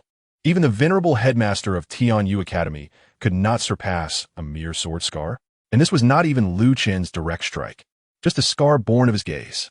How could such a phenomenon exist? Headmaster, this. The members of Han High Academy were in a frenzy, as if they had seen a ghost. It would be understandable if the headmaster struggled against Lu Chun, but to falter against a mere sword scar was utterly absurd. If this matter were to spread, how would the world perceive the alliance of literature and martial arts? They would say that the alliance possesses nothing of worth. having been suppressed by a mere scar from a sword on their own territory. What a disgrace. A profound humiliation. The Lord of the Han wore a grim expression, casting a deep glance at Lu Chun, who remained seated in the main position, unwavering in his demeanor from beginning to end. Your Highness, with your divine mastery, I am but a humble disciple wishing to test my skills. I implore you to bestow your guidance upon me. An elder from another faction of the Alliance stood forth. You all have taken the initiative. I cannot fall behind. Count me in. Another master from a prestigious academy spoke up. The three men approached the sword scar. And at that moment, the heads of the three major academies of the Great Yu gathered, with the exception of the Xinjiang Academy. Chapter 58. The Celestial of Han Si. They were all pinnacle masters at the Celestial Response Realm, just a step away from becoming martial celestials themselves. In any setting, they were figures of great significance, capable of standing alone and representing their respective factions. Yet now, they united to confront Lu Chen's seemingly casual sword scar. This spectacle left many in the Alliance of Literature and Martial Arts in stunned silence, their hearts filled with trepidation. They glanced at the three masters, who appeared as if facing a grave threat, and then at the heavenly Saint Martial King, who sat calmly in the main seat, showing no sign of concern, having not opened his eyes to regard them since the sword scar was laid down. Even in opposition, with the weight of oppression upon them, many within the Alliance found themselves in awe of the heavenly Saint Martial King's imposing presence. Such is the way of a true man. In the next moment, the three masters, as if having coordinated in advance, took their positions in a formation representing the three talents of heaven, earth, and humanity, each unleashing their extraordinary skills. The combined pressure of the three celestial response masters was immediately coalesced into an overwhelming, terrifying aura. An apparition of a venerable sage radiating righteous energy materialized above their heads. In his left hand, he held a scroll, and in his right a brush. The scroll depicted landscapes, while the brush danced like a dragon. The majestic force surged forth, threatening to pierce the heavens. Above Wenxin Mountain, the winds stirred and clouds swelled as the righteous aura blanketed the land, subduing all darkness. In the border city of Yongzhou, Yanqing and Master Mu observed the gathering righteous energy in the sky, which seemed to form an ethereal figure of the sage. They gripped their weapons tightly, realizing the scale of the event. It was indeed a grand spectacle, likely necessitating the involvement of multiple celestial response masters to summon such immense power from the heavens and earth. Yet, this was merely an inspection. They had personally engaged in action before the prince. Was this an expression of discontent, or a declaration of their strength? It seemed the Alliance of Literature and Martial Arts had indeed developed ambitions of their own. With the imperial authority distant, these individuals had recently enhanced their alliance's power, truly believing themselves to be local sovereigns, intolerant of any provocation. Now that the true emperor had arrived, they were anxious. All troops, prepare to assist His Highness the Martial King and trample the Alliance of Literature and Martial Arts. Yes, the killing intent of the military in the border city gradually spread. Poised for explosive action, within the Hansi Academy, they stepped forth, cloaked in the aura of the sage. The three masters advanced slowly toward the sword scar, which loomed like an insurmountable chasm for the members of the Alliance. One step, two steps. With each stride, the sage's apparition waved its brush, inscribing a magnificent landscape, summoning forth righteous energy. The overwhelming might bore heavily on all hearts, gripping their very souls. They widened their eyes, anticipating the moment when the three masters would together shatter the shackles of the heavenly Saint Martial King's sword scar. Closer, closer. The sage met the sword scar. In the next instant, a resounding clash erupted. The sword scar pulsed with a chilling, white sword energy that surged back to life. This time, it seemed to respond to the challenge. Its fury and sharpness intensified. With a swish, a tremendous pressure erupted, unleashing a terrifying vortex. Within the storm, a blinding white light flashed and vanished. Before the onlookers, there was nothing but emptiness, save for the radiant white glow. Only when the light dissipated and calm returned did the world come into focus. The sunlight was clear, the autumn breeze gentle, and time seemed to stand still. The sword scar remained intact upon the ground, while the three masters turned pale. Wait, sunlight? Autumn breeze? Where did this come from? Once clarity returned, the Alliance of Literature and Martial Arts erupted in exclamations of shock. Gasp! Each one inhaled sharply. Before them lay not the grand hall of the Hansi Academy, which had stood for centuries, but only remnants of a roofless ruin. Looking to the heavens, the thick clouds had been torn asunder, leaving behind an endless scar of the heavens. Beneath this celestial scar, the three pinnacle masters were ashen-faced, each bearing a deep crimson wound that nearly pierced through their chests, their garments soaked in blood, vibrant and stark. With each labored breath, their chests heaved. The entire assembly fell silent. It wasn't until the Lord of the Han Si regained a semblance of strength that he trembled in disbelief, staring at Lu Chen. What kind of technique is this? A mere sword scar, one that has already been etched, could shatter our combined three-talent formation? It was only then that Lu Chen opened his eyes and cast a glance at the three. Is it truly the case that the alliance of literature and martial arts is comprised of individuals so lacking in skill? They cannot even recognize the residual intent of the Luo family sword. The residual intent of the sword. Upon hearing this, Luo phone beside Lu Chen was taken aback. What? No. Are you saying this is the residual intent of the seventh layer of Blossoming Sword's point? Incredible. My father never mentioned it was this formidable. The three masters from the Hansi Academy were equally stunned. After a moment, they exclaimed, impossible. Absolutely impossible. How could residual sword intent achieve such a level? Ordinary residual sword intent could not, of course. However, martial arts are subjective and vary from person to person. Just as a basic technique like the Qi transformation fist is merely a technique in the hands of a practitioner at the Qi transformation stage, a martial celestial can infuse their unique insights into it, elevating it to an extraordinary level. As for Lu Chen, both his cultivation and understanding of martial arts surpassed that of the world.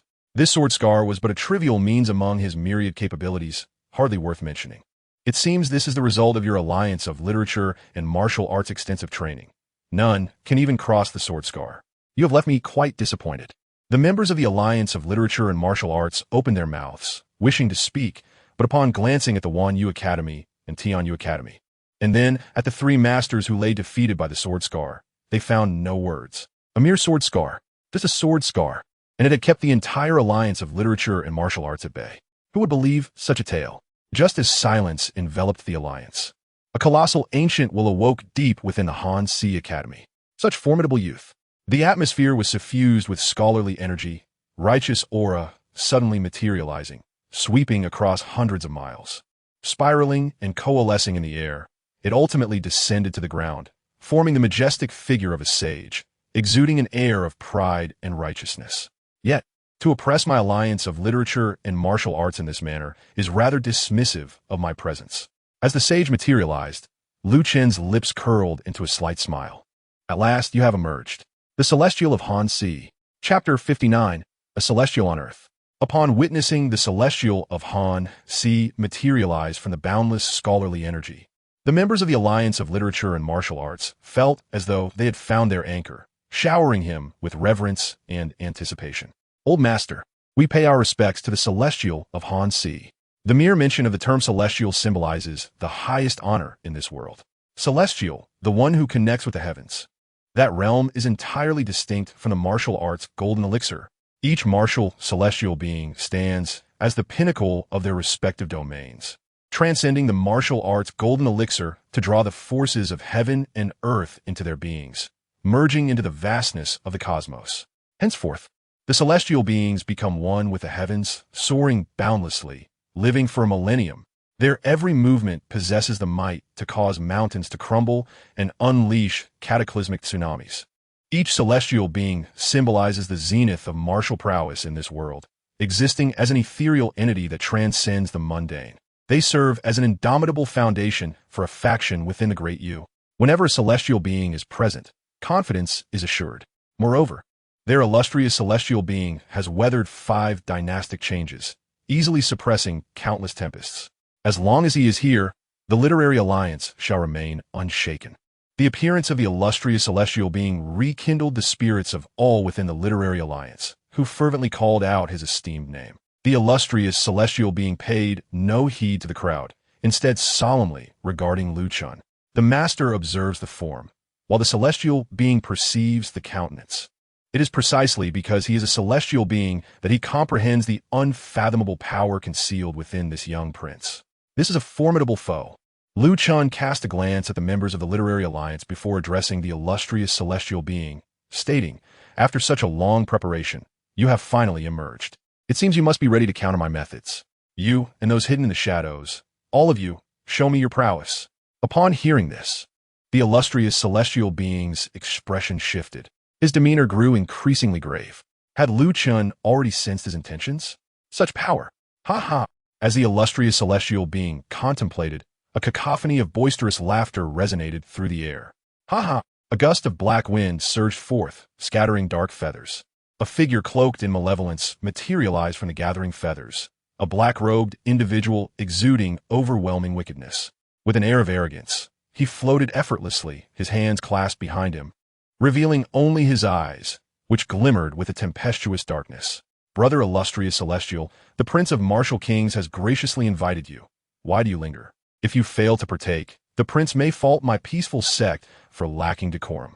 This is not how we entertain our guests." With a grand gesture, the black-robed man released tendrils of black mist into the midst of the literary alliance.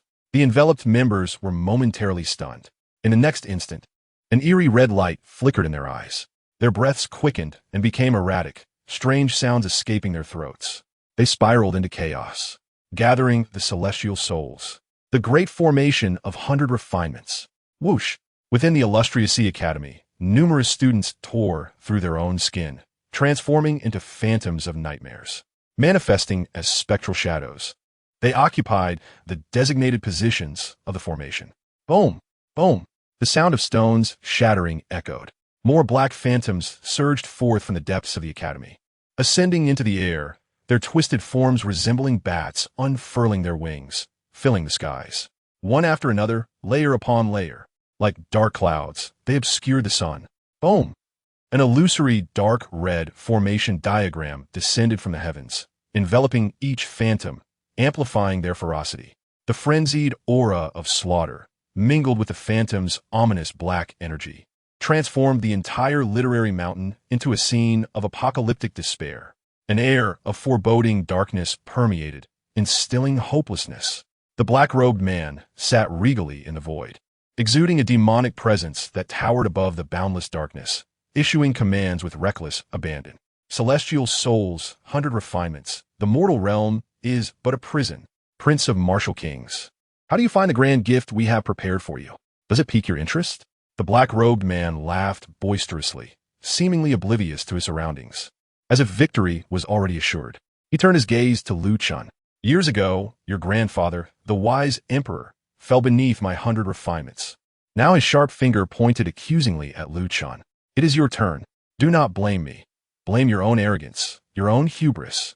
You knew my peaceful sect had long been lurking in the shadows and still dared to venture east alone." As the black-robed man's finger aimed at him, Luo Feng and Lan Yin swiftly shielded Lu Chen. Drawing his sword, a powerful surge of qi erupted forth, dispelling the encroaching darkness. Yet another celestial being, and so many demonic entities, together with the illustrious celestial being. This made 2 celestial beings present. He glanced around at the Literary Alliance's rebels, their eyes glazed and moving like soulless husks. Luo Feng's heart sank. This was dire trouble. "Your Highness, the enemy is formidable. We must immediately contact the border city." Ha ha! The black-robed man erupted into laughter. He surveyed Yongzhou and Xuanzhou's border cities. "Do you think those mere rabble could breach my 100 refinements formation? Ha! Foolishness!" As he continued his brazen monologue, the indifferent figure at the main seat evaluated him without even a glance. At that moment, the black-robed man fell silent, a fierce killing intent flashing in his eyes. "You seek death, illustrious sea. Let's strike together and slay him." Upon uttering these words, the black-robed man activated the 100 refinements formation, converging the darkest energies of heaven and earth towards Lu Chen. Simultaneously, the illustrious celestial being unhesitatingly condensed his literary energy to unleash a judgmental strike. Boom! The 2 celestial beings launched their attacks in unison. The heavens trembled, and Literary Mountain emitted a mournful cry, plunging the world into eternal darkness. However, amidst this profound darkness, a brilliant azure light emerged, akin to a savior-esque glow. Upon its arrival, it effortlessly crushed the encroaching black energy, forcefully dispelling the shroud of darkness. Buzz! Light shattered the darkness once more, descending upon the mortal realm. Under the radiance of the azure light, the members of the Literary Alliance, previously influenced by the black energy, awakened from their frenzy. Yet in the next moment, they fell into tremors of terror. In the sky, an enormous visage loomed, eclipsing the horizon. This face belonged to none other than Lu Chun, the fifth prince, whose countenance radiated an ethereal chill, reminiscent of a celestial being descending from the moon palace. At this moment, he regained his divine majesty. In his cold, indifferent eyes, two azure divine flames erupted, gazing down upon the world and obliterating all in their path. In this instant, the black-robed man and the illustrious celestial being widened their eyes in disbelief, their pupils dilating, struggling to comprehend the reality before them. This is Lu. Gulp. A sound of fear trembled from their throats. The Earthly Celestial. Chapter 60. The Might of the Earthly Celestial. The plains at the Yongzhou border. Upon witnessing the vast literary mountain enveloped in black mist, Yanqing immediately sensed the gravity of the situation. This black mist.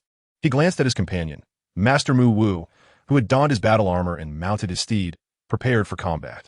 Quickly, aid the prince. A celestial being is making a move. Yanqing's heart tightened, and he swiftly drew his battle blade. With a forceful kick, his steed surged forward like an arrow loosed from a bow. All troops advance. Form the battle array. Concentrate the military spirit. Support the Prince of Martial Kings. Clang. The army immediately mounted their steeds, revealing their fierce resolve.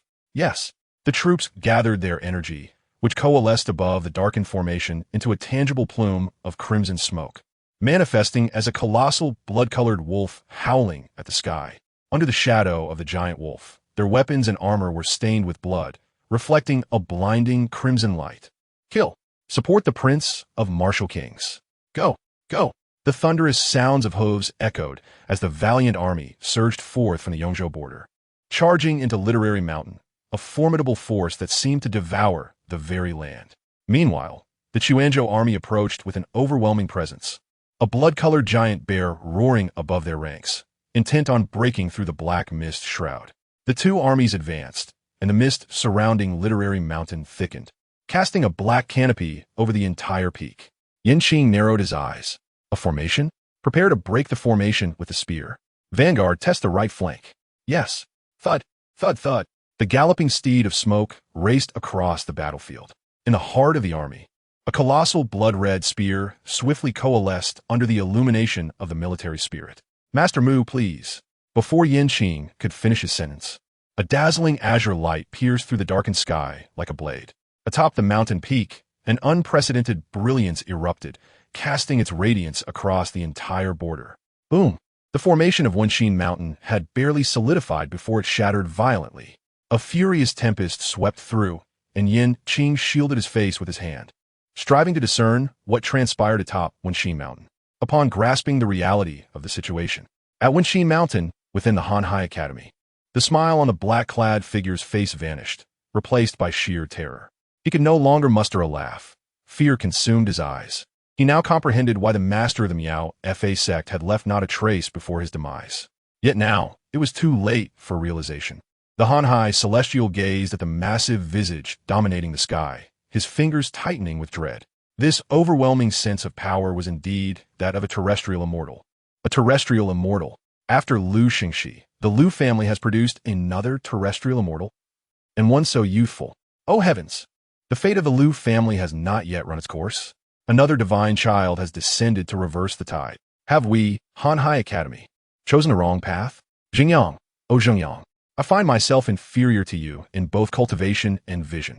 As he pondered this, the divine visage faded from the sky, replaced by an enormous hand.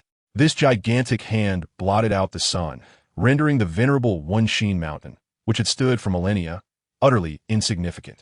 As the hand descended, it stirred a lethal gale. In that moment, the celestial beings of Hanhai and the black-clad figure appeared as fragile as mere mortals. How could mortal flesh withstand the might of the divine? The howling winds crushed against their bodies. Boom! With weakened knees, they fell to the ground, sinking deeply into the earth. Those tormented phantoms, torn from their human guise, either disintegrated into ash amidst the tempest or succumbed to the pressure, bursting apart, or were swallowed into the depths below. Boom! The entire Wenxin Mountain erupted. The ancient site, steeped in a legacy of 1,000 years, shattered into dust.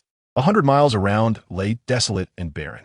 No majestic peaks stood tall, no mountain ranges stretched forth, nor lush greenery flourished. Only a vast wasteland remained. The sole remnant was a colossal handprint. It spanned from the border town of Xuanzhou to that of Yongzhou, overshadowing the former domain of the One Dao Alliance, leaving the townsfolk and martial artists who arrived to witness in shock, gasping in disbelief. Many adept warriors hastily fled the border town, seeking to uncover the truth of the calamity. Upon arrival, they beheld 2 legions standing in perfect formation, respectfully encircling a central figure. The crowd gasped in astonishment. Amidst such chaos, 2 legions had survived? This was simply, with bated breath, they turned their attention to the heart of the army. At the center, a figure, ethereal as a celestial being, clad in a dark black robe, stood proudly. Before him knelt a sea of dark-clad figures. In that moment, the martial artists seemed to grasp the gravity of the situation. A chorus of gasps erupted, their hearts churning with tumultuous waves. In the midst of the 2 armies, Lu Chen gazed down upon the kneeling throng and spoke coolly. In the end, none of you from this so-called One Dao Alliance have passed my scrutiny. Instead, you have staged a rebellion.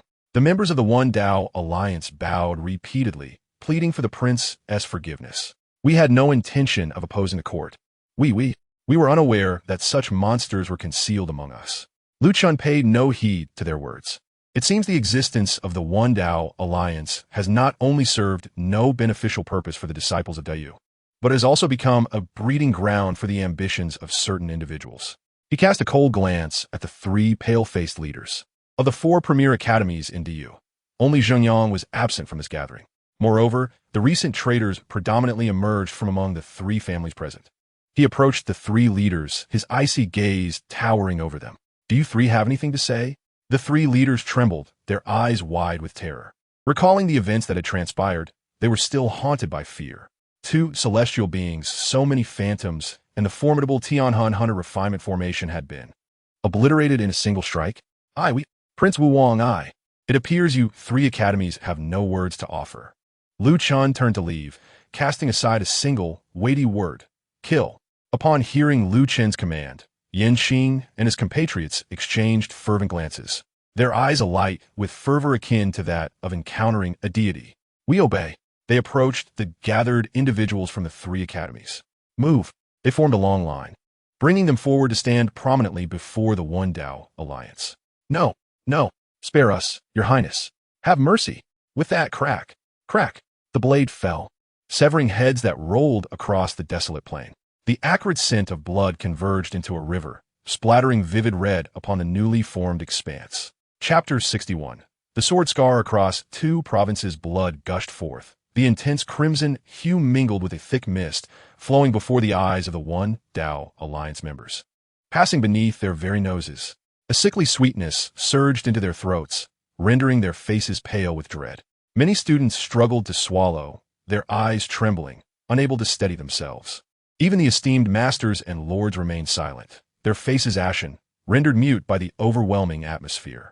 The scene fell into a profound silence, all fearful that even a whisper might summon their doom.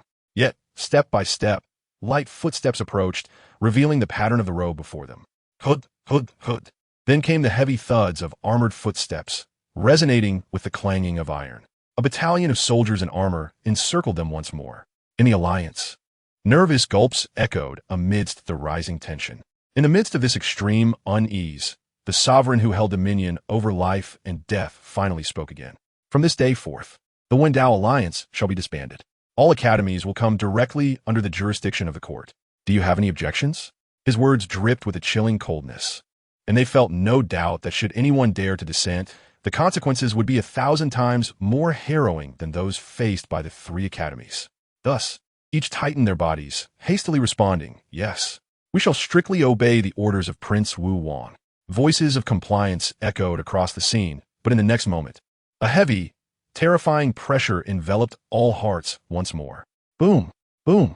A multitude of individuals were bowed down by the weight of this oppressive force, sinking heavily into the ground, their heads embedded in the earth. Your answers betray a hint of reluctance. Do you harbor objections to my royal decree? Lu Chun shot a cold glance at those pressed into the ground, stripped of their will to resist.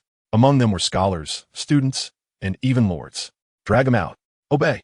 The troops from Xuanzhou and Yongzhou sprang into action once more, entering the One Dao alliance to extract those who had been bent low under the weight of the pressure. The gleaming blades once again shone brilliantly in the dazzling sunlight, emitting an unsettling gleam. Each executioner, gazing upon the severed heads, glimmered with a fierce light in their eyes, poised to drink deeply of the blood of traitors at a single command from the prince. No, you cannot kill us. I bear no resentment.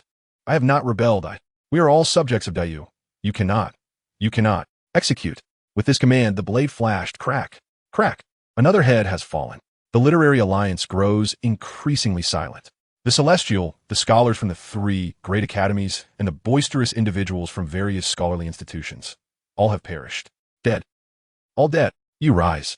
Amidst the swirling blood mist, Lu Chun casually pointed at a young scholar. The young man jolted, trembling as he stood upright. Lu Chun then inquired, "Did you hear what I just said?" "Yes, I heard clearly." The young scholar's pale face flushed with a hint of crimson as he proclaimed with all his might, "His Highness the Martial King intends to dissolve the literary alliance. And from now on, all academic institutions will fall directly under the jurisdiction of the imperial court." "Louder! I cannot hear you." The young scholar, summoning every ounce of strength, bellowed, "His Highness the Martial King intends to dissolve the literary alliance. And from now on, all academic institutions will fall directly under the jurisdiction of the imperial court." The reverberation of his words penetrated deep into the hearts of all present. The king's gaze shifted to the others. "You heard him, what about you?" The remaining individuals hastily opened their throats, desperately echoing, "We heard clearly, His Highness the Martial King." The voices of thousands of scholars from the Literary Alliance converged like a mighty river across the vast plain, surging and resonating, spreading throughout the land, reaching the ears of every curious traveler drawn to witness the spectacle. Excellent. It seems there is no need for me to reiterate. With one final glance at the Literary Alliance, no, it is no longer the Literary Alliance. With one last look at these terrified scholars, Lu Chun turned to depart, the dragon robe emblematic of the imperial family billowing gracefully in the gentle breeze, becoming a breathtaking sight for all. Return to the palace. Yes. Under the adulation of the crowd, as if witnessing a deity, Lu Chun stepped into the carriage. Just as he was about to leave, he seemed to recall something and turned back. I'm quite dissatisfied with the results of this review, although the scar from the Han Hai Academy has faded. At this point, Lu Chun waved his hand and casually drew a sharp sword from the waist of a nearby soldier. In the next moment, the earth trembled. With a divine strike, a celestial sword cleaved through the chaos, descending from the heavens. The ethereal sword energy spanned across Xuanzhou and Yongzhou. Whoosh! The pressure surged. The air erupted. A seemingly endless deep gash abruptly cut through the 2 vast states of Xuanzhou and Yongzhou, extending thousands of miles. Everyone's pupils constricted in shock, mouths agape. This. The sword returned to its sheath. This, I hope you will remember deeply, as a constant motivation. With that, Lu Chen's carriage slowly rolled back in the direction from which it came. At the location, all remained astonished by the unprecedented spectacle of the sword that appeared to traverse 2 states. It took a long moment for them to regain their senses. Hiss! In the ranks, the soldier from whom Lu Chun borrowed the sword was left dazed, his spirit seemingly detached, unable to distinguish reality from illusion. It was only when someone reached for his sword that he jolted awake, swatting away the probing hands. He clutched the treasured blade close, warily eyeing his ill-intentioned comrades, vowing to defend his heirloom with his life. From this day forth, this sword would be his ancestral treasure. He would not trade it, even for a command. This was glory, supreme glory. He would pass it down for generations. In the future, when he grew old, he would take his descendants to stand before the gash that spanned 2 states, recounting, once the celestial martial king used this very sword to cleave through Xuanzhou and Yongzhou, leaving the most profound mark upon the scholars of the realm. This sword was wielded by the martial king himself. The other soldiers witnessing this could not help but grimace in regret. Y&T, they stood a little closer. Perhaps the martial king would have casually borrowed from them as well. Alas, the soldiers seethed with envy and resentment, while the scholars gazed in a daze at the unfathomable gash. In their minds, the enormous visage that overshadowed the entire sky re-emerged. Beads of cold sweat dripped from their foreheads, soaking their garments. Chapter 62. The Devil Sect gods among men in the imperial court of Danyu. Within the floating world hall, the old emperor was engaged in discussions with various princes and ministers regarding recent adjustments. My sons, how fares the examination of our secret treasury? Have you unearthed any clues left by our ancestors to combat the enemy? In response to father, we have found some leads. Within that treasury, if one employs the Qingtian Unyielding technique, certain locations will exhibit vague reactions. The deeper the mastery of the technique, the more pronounced the response. If that is the case, report. Before he could finish his sentence, an urgent voice echoed from outside. The tone was high-pitched, suggesting a rare good fortune had occurred. Everyone turned their attention. In these critical times, receiving news worthy of such urgency was indeed a rarity. Report. His Highness, the Martial King, has achieved a great victory in his eastern expedition. The rebels of the Literary Alliance have all been suppressed by His Highness with the might of a terrestrial immortal. And the celestial beings from the Han Hai Academy and the mysterious celestial beings from the Taiping sect have perished. The masterminds of the rebellion from the three great academies have been publicly executed. The core supporters from Tianyue Academy, Wanyue Academy, and the other two academies have all been slain. Thus, the Literary Alliance is hereby dissolved and will now fall under the direct jurisdiction of our Danyu Imperial Court. The messenger delivered the report succinctly and swiftly. After he concluded, the entire floating world hall felt as though a pause button had been pressed, enveloped in an eerie silence. Everyone was stunned. The old emperor was stunned, the princes were stunned, the ministers were stunned, even the officials from the Luo family were bewildered. Terrestrial immortal, Han Hai celestial, mysterious celestial beings from the Taiping sect, rebels of the Literary Alliance. All these terms were familiar to them, yet when strung together, they were incomprehensible. After a long pause, the old emperor finally blinked. What did you just say? The fifth prince is a terrestrial immortal. What on earth transpired during this eastern expedition? Speak the truth at once. Your Majesty, the events unfolded as follows. He quickly and thoroughly recounted the significant occurrences within the Literary Alliance. Upon hearing, the courtiers were astonished. Every mouth gaped wide, unable to close for a long time. This is outrageous. A terrestrial, immortal, annihilated two celestial beings? Lu Chen, madness, utter madness. The realm of terrestrial immortals is known as the god among men. Since the last terrestrial immortal, Lu Xingxi, emerged 3,000 years ago, Danyu has not seen another reach such heights.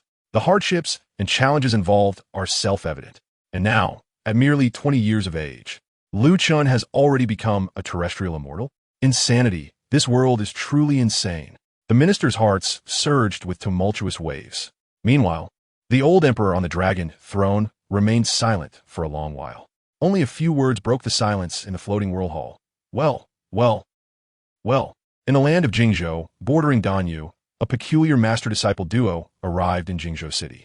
The master, a towering figure clad in a broad beast skin robe, with wild hair and an aura of primal ferocity, stood in stark contrast to his disciple, who was dressed in immaculate white, appearing almost like a frail scholar. They gazed at the imperial edicts posted on the walls of Jingzhou, listening to the accolades and expressions of admiration echoing around them. The master gritted his teeth. How intolerable. This is an affront. He flung his wide-sleeved bee-skin robe and stormed out of Jingzhou City, with the pristine disciple hastily following. The master continued, "This is an intolerable insult. How dare they? Since the reign of the Zhaoxian emperor, my devil sect has distanced itself from the land of Danyu, living in seclusion beyond the borders. Where do these so-called powerful figures of the devil path come from to invade the imperial city? I was unaware that our sect possessed such individuals. They presume to take advantage of our seclusion and ignorance to tarnish our reputation. Do they? My reputation within the demonic sect is so tarnished. All thanks to these worthless fools. Just as I emerge from my seclusion, having perfected my divine skills, I am met with this nonsense. Let us go. I intend to seek justice in the imperial city and discover how that fool Zhao Xian could produce such a wretched son, and how that wretched son could raise a son of celestial lineage." The disheveled middle-aged man clad in beast skin spoke fervently. At that moment, the raucous crowd nearby captured his attention. Indeed, it cannot be false. News has just arrived from Chuanzhou. A renowned master of the martial world rode his blood-smoked steed, tirelessly pursuing the trail of sword marks. And it took him the better part of a day to traverse from the starting point to the end. That steed possesses the bloodline of an ancient demon beast. If even the blood-smoked steed had to gallop with all its might for half a day to cover the sword marks, one can only imagine the length of this trail. They say it spanned the entirety of both Xuanzhou and Yongzhou, and that is no exaggeration. Moreover, this was merely a casual strike from the martial king. Was it truly a casual strike? Could I deceive you? You are aware of the border troops of Yongzhou, correct? The sword used by the martial king to carve the sword marks from Xuanzhou to Yongzhou was simply borrowed from a common soldier among the border troops. Now, many soldiers lament why they did not stand closer to the martial king at that time. Otherwise, that sword could have been theirs. Furthermore, the most astonishing aspect is that the sword mark created by His Highness the Martial King, which traversed 2 great provinces, did not injure a single soul. Such terrifying control has reached an unbelievable realm. As this man spoke vividly, many in the crowd gasped in astonishment. A single sword extending thousands of miles. Its energy spanning 2 provinces without harming anyone. What level of cultivation is this? Is a legendary terrestrial immortal truly so fearsome? The terrestrial immortal, indeed, has reached the pinnacle of martial arts, far surpassing those of celestial lineage, and is revered as a god among men. For a god among men to carve through 2 provinces would be as effortless as lifting a finger. Numerous sword masters from various provinces have already set off overnight to the site of the sword marks, for they are the traces left by a god among men. If they could glean any insights from it, the benefits would be boundless. With such a divine figure present, does the Taiping sect still dare to conspire against us? Such delusions. The Liu family has indeed been destined by fate. In times of crisis, there are always those who step forth to uphold justice. Heaven bless our Great Yu. Upon hearing such discussions, the young scholar silently inquired, "Master, shall we still proceed?" The middle-aged man in beast skin pondered momentarily and replied, "Perhaps our demonic sect truly has a character capable of stirring chaos in the imperial city. If the master were to go, it would not be justifiable. Coincidentally, there are still some flaws in my divine skills that require my return for further refinement." The disciple pouted, "Then why return all?" Hearing this, the master glanced back towards the imperial city, revealing a hint of complexity in his gaze. He gently ruffled his disciple's hair and said, "For the sake of salvation." Salvation? When you become a master yourself, you will understand. Now let us depart. Chapter 63. Zhengyang, returning to the palace at Zhengyang Academy. The celestial figure known as Zhengyang paused his grand discourse. He turned his gaze towards the academy's entrance. The learned scholars within the academy also followed his gaze, but saw nothing. The academy head has arrived. With a mere gesture, Zhengyang summoned a bridge of literary energy, connecting the pinnacle of the academy to the foot of the mountain. Soon, a scholar clad in white gracefully stepped onto the bridge of light. Upon seeing Zhengyang, the white-clad scholar immediately reported, "Respected head, the alliance of literary Dao has disbanded. It was scattered by the martial king, Liu Chen alone. The Hanhai Celestial and his conspirators perished on the spot. Not a single one of the treacherous factions, including the 3 major academies and 1 Yue Academy, survived." At this proclamation, the crowd within Jingyang Academy fell into stunned silence, followed swiftly by a wave of relief.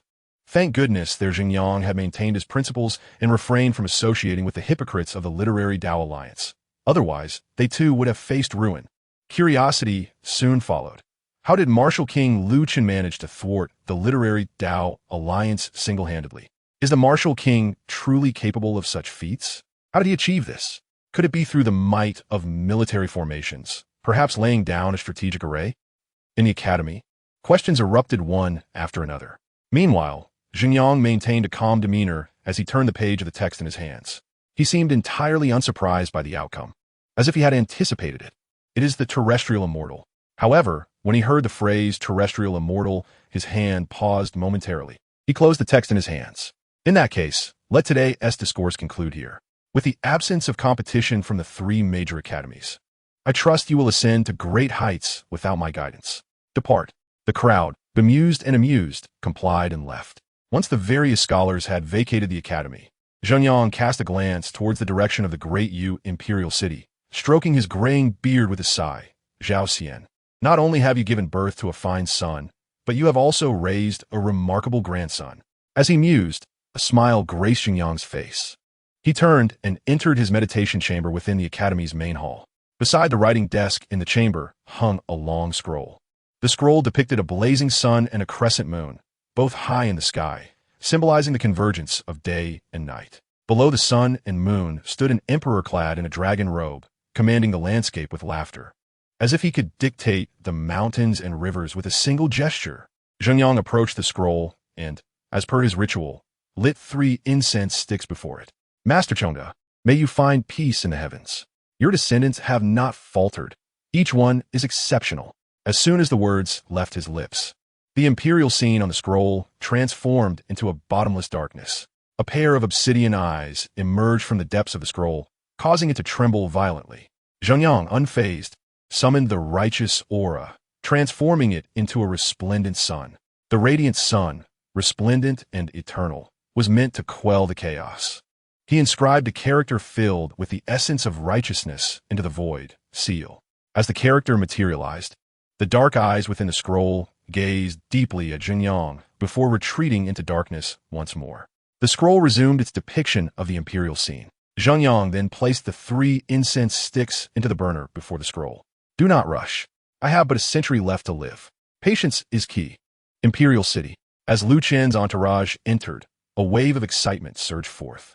The citizens of the Imperial City lined the streets, young and old, men and women, all standing on either side of the main thoroughfare, gazing at Lu Chen's carriage with reverence, as if they were beholding a deity.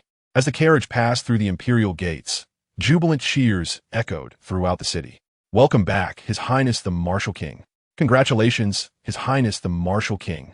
Hail, His Highness the Martial King. Terrestrial immortal. His Highness the Martial King is invincible. The citizens of the imperial city displayed fervent enthusiasm, their eyes alight with passion. Lu Chen lifted the carriage curtain, taking in the fervent admiration of the people. A vibrant flame ignited among the citizens, illuminating their spirits. It ignited the brilliance of hope, a testament to their faith and aspirations for Great Yu. He nodded at the people of the imperial city before closing the curtain, continuing his journey into the palace. My goodness, did His Highness the Martial King just nod at me? You're mistaken. It was clearly directed at me. In the palace, the guards at the main gate immediately paid their respects upon sighting Lu Chen's carriage, welcoming him back for the Eastern tour. Your Majesty and the court officials have been awaiting your return for quite some time. Upon hearing the news of the great victory at the front, His Majesty has been patiently waiting in the floating world hall to bestow upon you grand honors. The commander of the Imperial Guards trembled with excitement as he spoke these words. Heaven has mercy. This martial king before us is akin to a terrestrial deity. He is a being revered as a god among men, comparable to the legendary Emperor Gongshi. One man alone can suppress an entire dynasty. How will the annals of history record this moment when I converse with the martial king? Will it say, the martial king, on his Eastern tour to pay respects, was greeted by the commander of the Imperial Guards, who held the horse for him and led him to the floating world hall. Am I not also destined to be remembered in history? Contemplating this, the commander of the Imperial Guards grew even more exhilarated. With a sudden jolt, he approached the carriage, grasping the reins. Young general, please rest. I shall take the horse. With that, he appeared to have reached the apex of his life. Your Highness, please follow me. The surrounding guards looked upon him with envious eyes, wishing to lead the horse themselves. Under the watchful gaze of the Imperial Guards, the commander strode proudly with the horse to the entrance of the floating world hall. Inside, the old emperor and the court officials had been waiting for a considerable time. The sharp voice of the elder eunuch rang out. Your Majesty, Your Majesty, the martial king has arrived. The drowsy old emperor immediately perked up. My son has returned? You wretched servant, do not delay.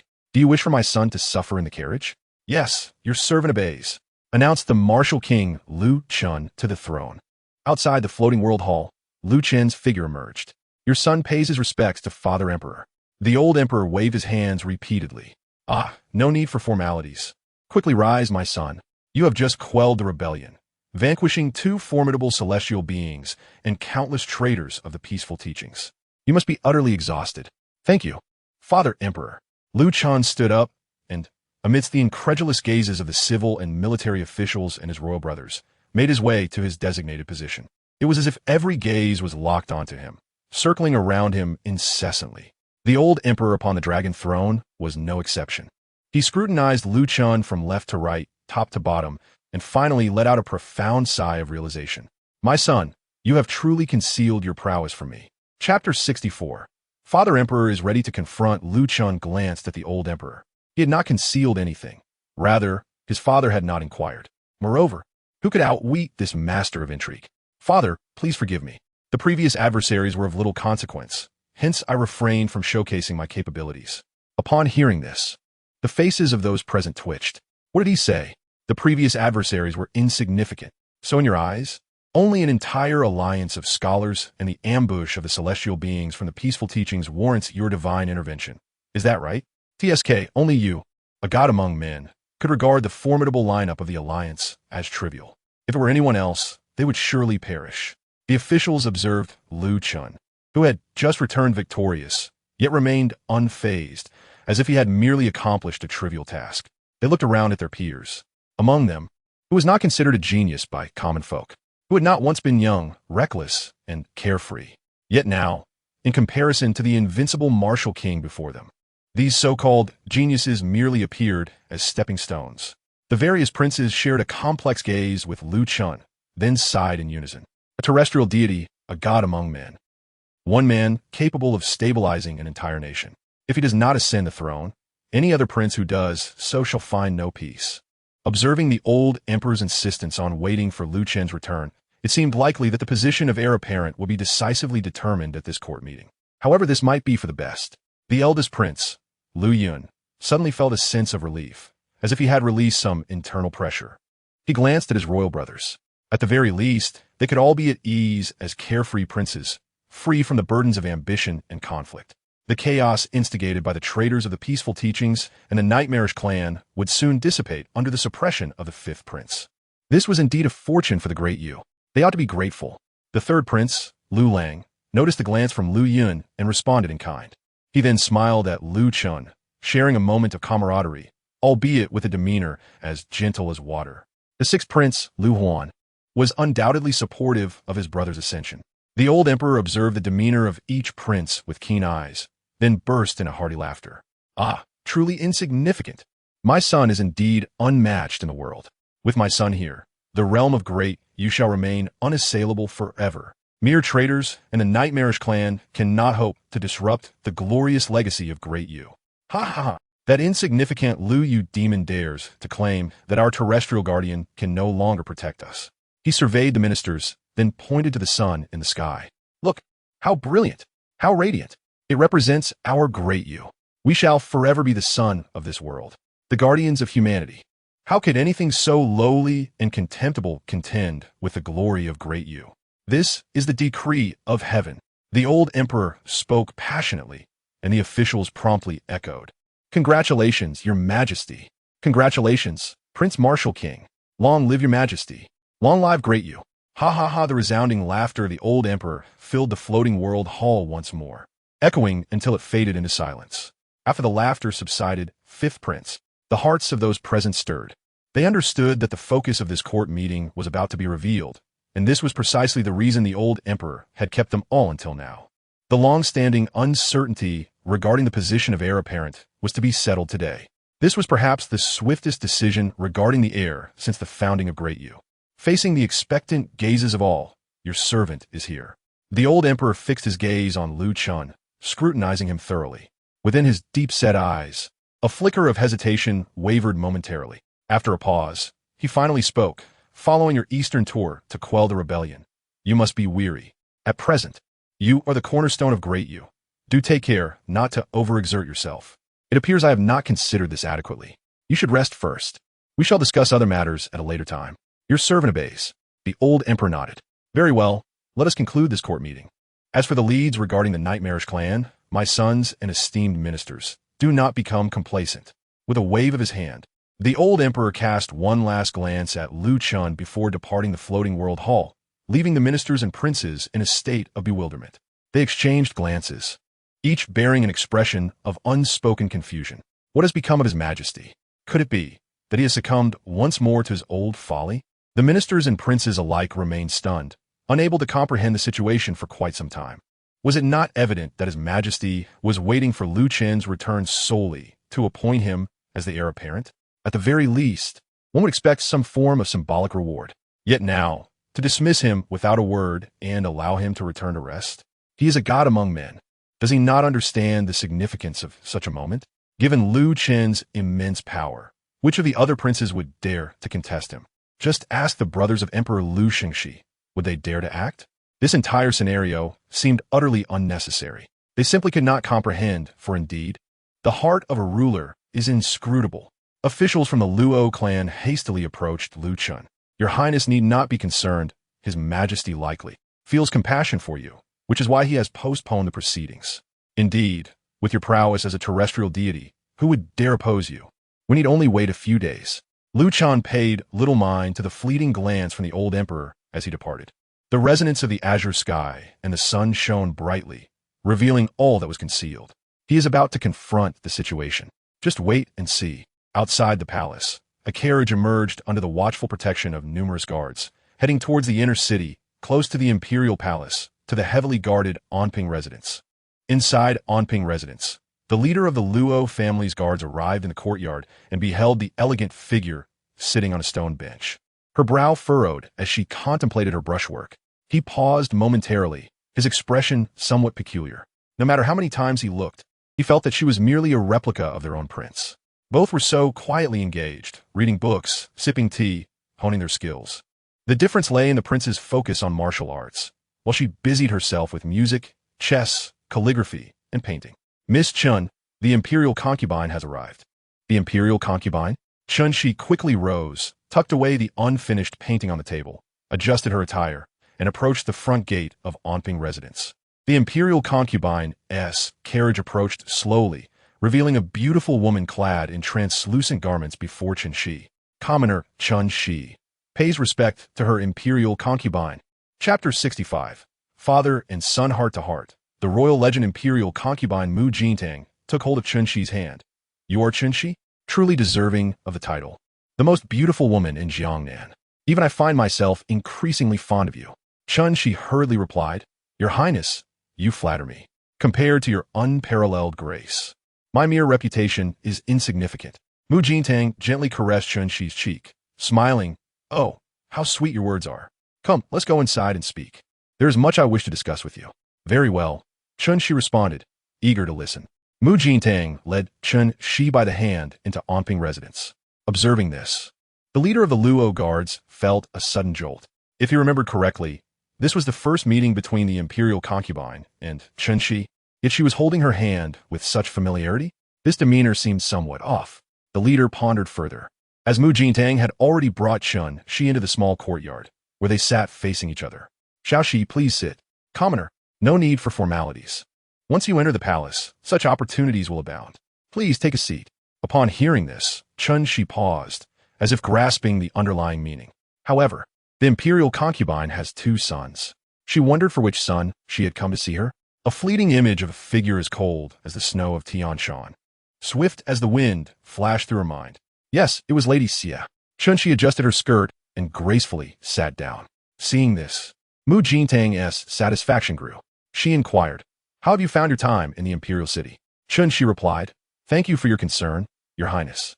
With the guards and the Luo family's protection, I have enjoyed some rare moments of leisure. My residence is well equipped with everything I need. That is good to hear. Mu Jintang glanced around. In these days, have many visitors come see you? Chen Shi looked up at Mu Jintang. By chance, I have played a particular piece of music, which has indeed drawn the attention of many prominent figures. Yet, she continued, even if I wish to teach it, once it reaches others, it seems to lose its potency. Mu Jintang laughed. A melodious sound. I did not come for that piece of music. I merely wished to see which princes have come to visit. After all, since ancient times, heroes have loved beautiful women. How could they resist the allure of someone as stunning as you? With Chen Shi's unrivaled beauty from Jiangnan, coupled with that unique piece of music, which prince would not harbor special feelings towards her? Winning her favor would be akin to possessing an invincible weapon against the nightmares. In this critical time of the princes vying for supremacy, who would not care about her existence? The difference lay merely in those who recognized their limits and those who did not. Chen Shi smiled faintly. All the major princes have sent someone to visit, except for the 5th prince. Mu Jintang hesitated. He is preoccupied with state affairs. You know, as a martial genius of the Lu family, the weight of the nation rests upon his shoulders, naturally leaving him less time than the others. Chen Shi smiled sweetly, understanding that this esteemed imperial concubine had come for her particular son. A man of such caliber, bearing the weight of the world, would naturally have little time for romantic pursuits. Mu Jintang smiled. This Chen family girl is indeed astute, saving me much explanation. I sent word to the Chen family in Ningzhou yesterday.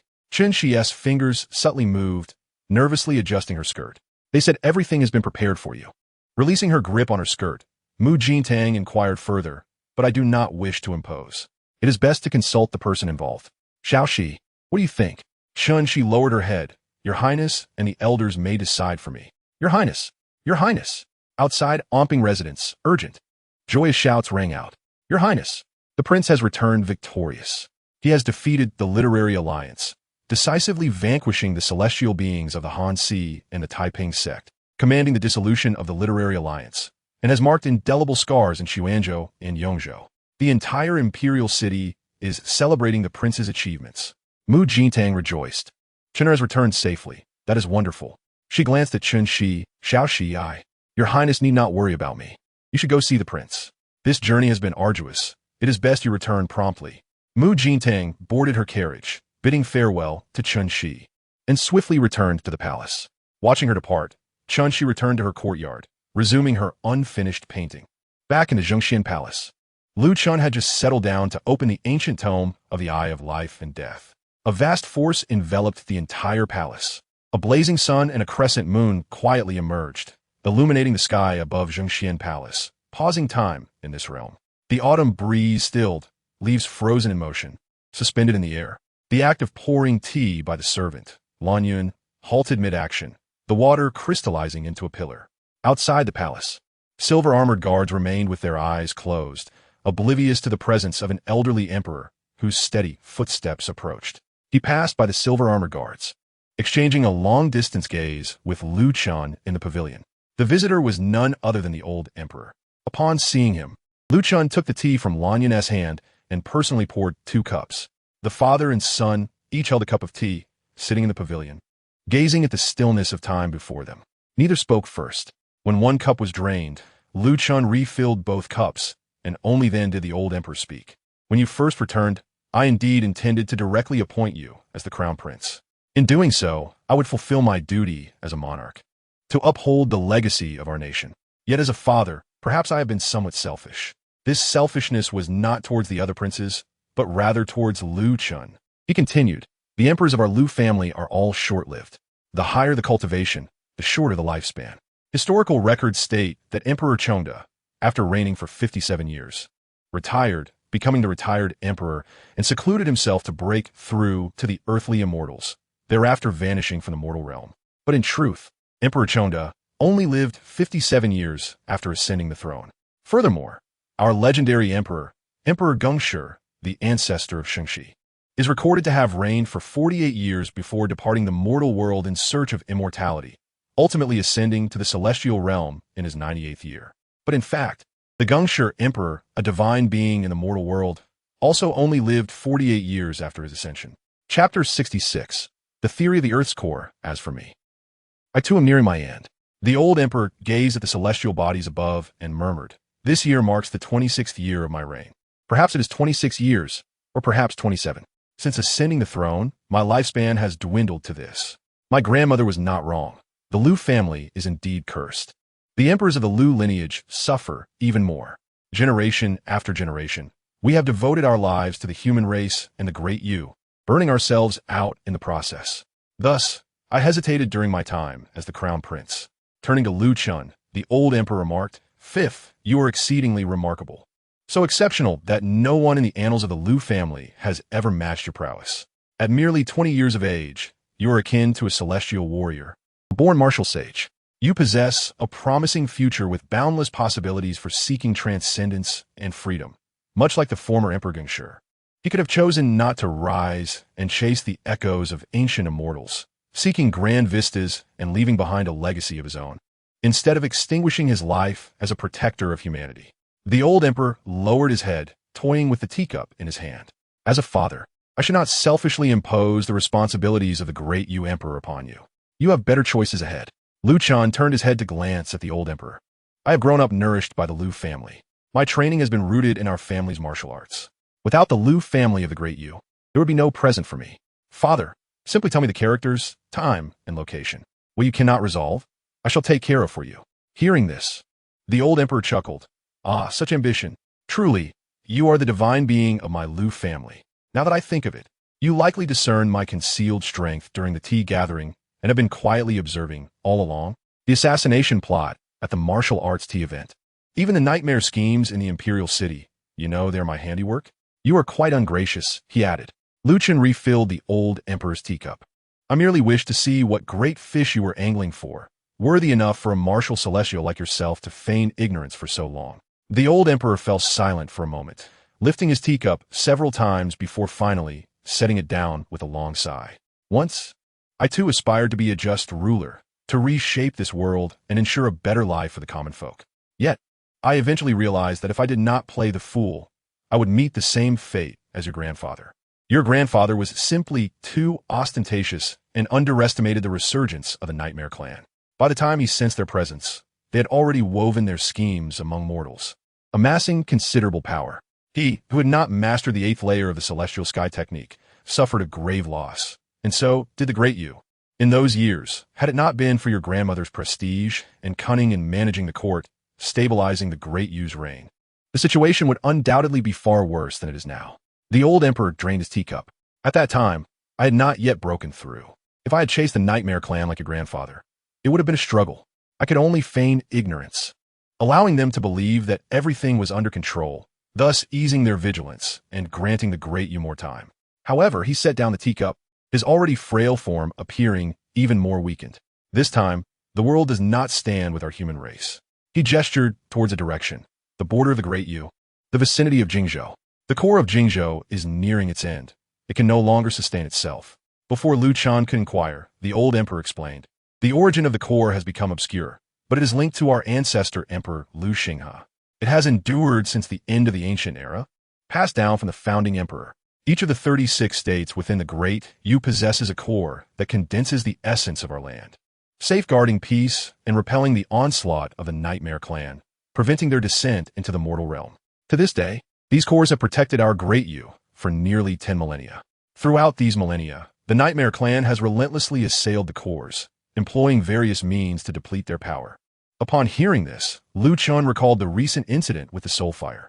Soul Fire. The old emperor nodded. Indeed, the Soul Fire is a self-destructive method to drain the core's power, a strategy devised by the Nightmare Clan. They have spared no effort to diminish the strength of our core.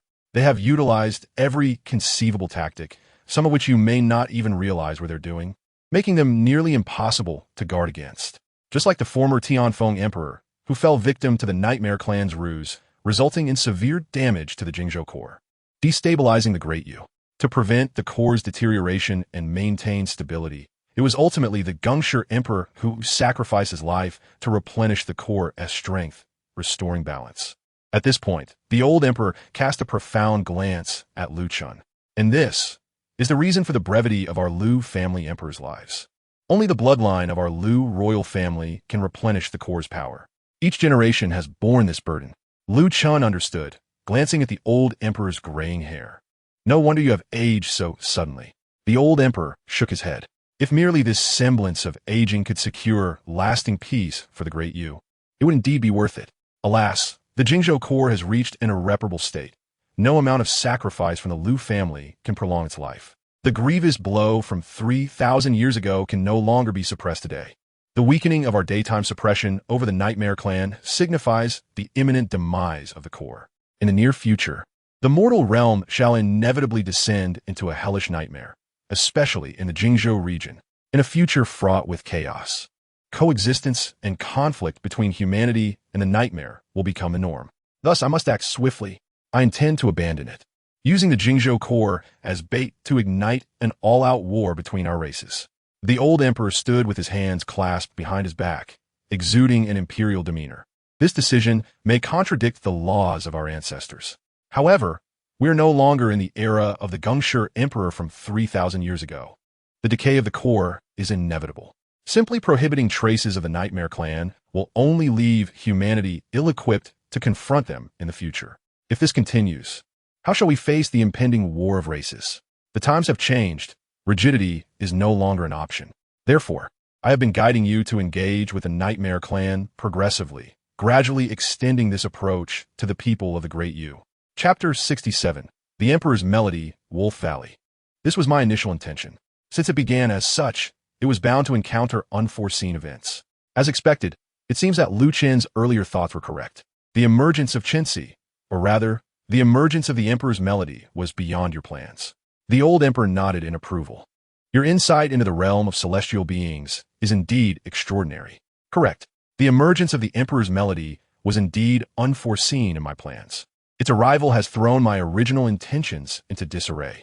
Not only did it expose those who should not have appeared at this time, but also heightened the vigilance of the Taiping sect, leading to quicker suspicions about me. The old Emperor sighed softly. I had no choice but to thrust you into the spotlight of the Great Yu earlier to create momentum, advancing my original arrangements. Yet, in truth, this is merely the beginning. The rules of the mortal realm are becoming increasingly fragile. The exposure of the Nightmare Clan is merely a matter of time. The emergence of the Ming Huang Melody at this moment may indeed signify a turning point. What truly caught me off guard? A complex expression, neither wholly one of relief nor resignation, flickered across the pale visage of the old Emperor. Is you my fifth son? You are the greatest surprise. For every step you take, it is beyond my anticipation. Do you recall the rumors within the palace that I feared you might become another Lu Xingxi? You, with your extraordinary genius, have attained the rank of a martial arts master at merely 20 years of age. Such innate talent is bound to incite envy, leading to unnecessary troubles. Thus, I deliberately allowed others to believe I harbored suspicions about you, to divert their attention and grant you more time to focus on your cultivation and growth. As a result, at the martial arts tea gathering, you revealed the prowess of the Qingtian Divine Flame. With your mastery of the Qingtian Divine Flame, as long as no celestial beings intervene, none can rival you. If I were to allow you to remain hidden any longer, it would only diminish your opportunities, leaving you in a passive position in the future. Hence, I granted you command over the Imperial City's soldiers, once again guiding you towards the secrets of the Nightmare Clan. And now, we have encountered this unexpected development with the Ming Huang Melody. Furthermore, the assault on the Imperial City and your display of terrestrial celestial power at the Literary Alliance are matters of note. Each step is laden with uncertainty.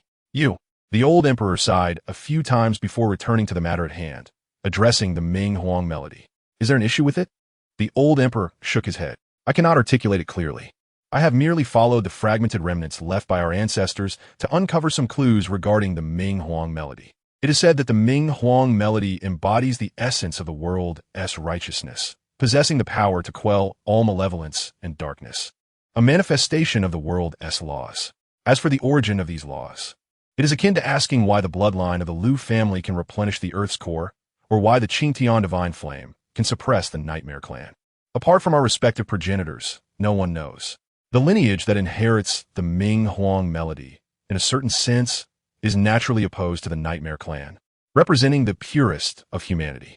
Regrettably, this lineage was exterminated by the Nightmare Clan during ancient times, obliterating its legacy. Even the Nightmare Clan believes that the Ming Huang Melody has been completely lost, leaving our Liu family as its last adversary. Yet now, this long-lost extraordinary skill has resurfaced, and it has done so in such a fortuitous manner, appearing at this critical juncture. The old Emperor cast another glance at Liu Chen, and you, my son, have become the most gifted inheritor of the Qingtian Divine Flame in the history of the Liu family. Born into this era, the Qingtian Divine Flame and the Ming Huang Melody, the two great nemeses of the Nightmare Clan, have converged. At times, I cannot help but ponder whether this is the arrangement of fate. In this era, when the Nightmare Clan is at its zenith and humanity is at its nadir, has hope once again been bestowed upon mankind? Before Liu Chen could respond, the old Emperor continued. I wish to believe as such. However, certain matters cannot be taken lightly. At this critical juncture, it is prudent to exercise caution. As I previously mentioned, the Nightmare Clan will spare no effort to weaken the Earth's core, employing methods that you may not even conceive as originating from them. So, when you inquire whether there is an issue with her, the old Emperor shook his head again. My time is limited. This question I must leave for you to determine, concerning the Ming Huang Melody and its embodiment of rules. Perhaps only someone of your caliber a terrestrial celestial, can discern the true issues at play. Should there be no problems, then all shall rejoice, for she will be your greatest ally. The bloodline of the Lu family combined with the Ming Huang melody can, even if the mortal realm turns into a purgatory, still possess the power to reshape the cosmos. Lu Chen nodded and broached the old emperor's plan for Jingzhou. How do you intend to ignite Jingzhou? The old emperor did not respond, merely turning to Lu Chen and reaffirming, Fifth, are you truly prepared to bear the weight of the Yu? You should comprehend the gravity of my words. This burden is heavier than you imagine. The strength of the Nightmare Clan is also far beyond your expectations. I must convey another piece of grim news. You must understand, even the great emperor of a new era, the god among mortals, ultimately merely refined himself into the core. He did not lead humanity in a counteroffensive to vanquish the Nightmare Clan. This means that within the Nightmare Clan, there exist formidable beings that even the god among mortals could not contend with. Grim news? Is this not good news? I only hope that the so-called powerful beings of the Nightmare Clan can withstand his trials, Lu Chen remarked. If that is the case, then I too must share some good news with you. The world may not perceive the depths of the Nightmare Clan, but how could they fully comprehend my essence? Celestial beings regard me as a star, while terrestrial celestials see me as the moon.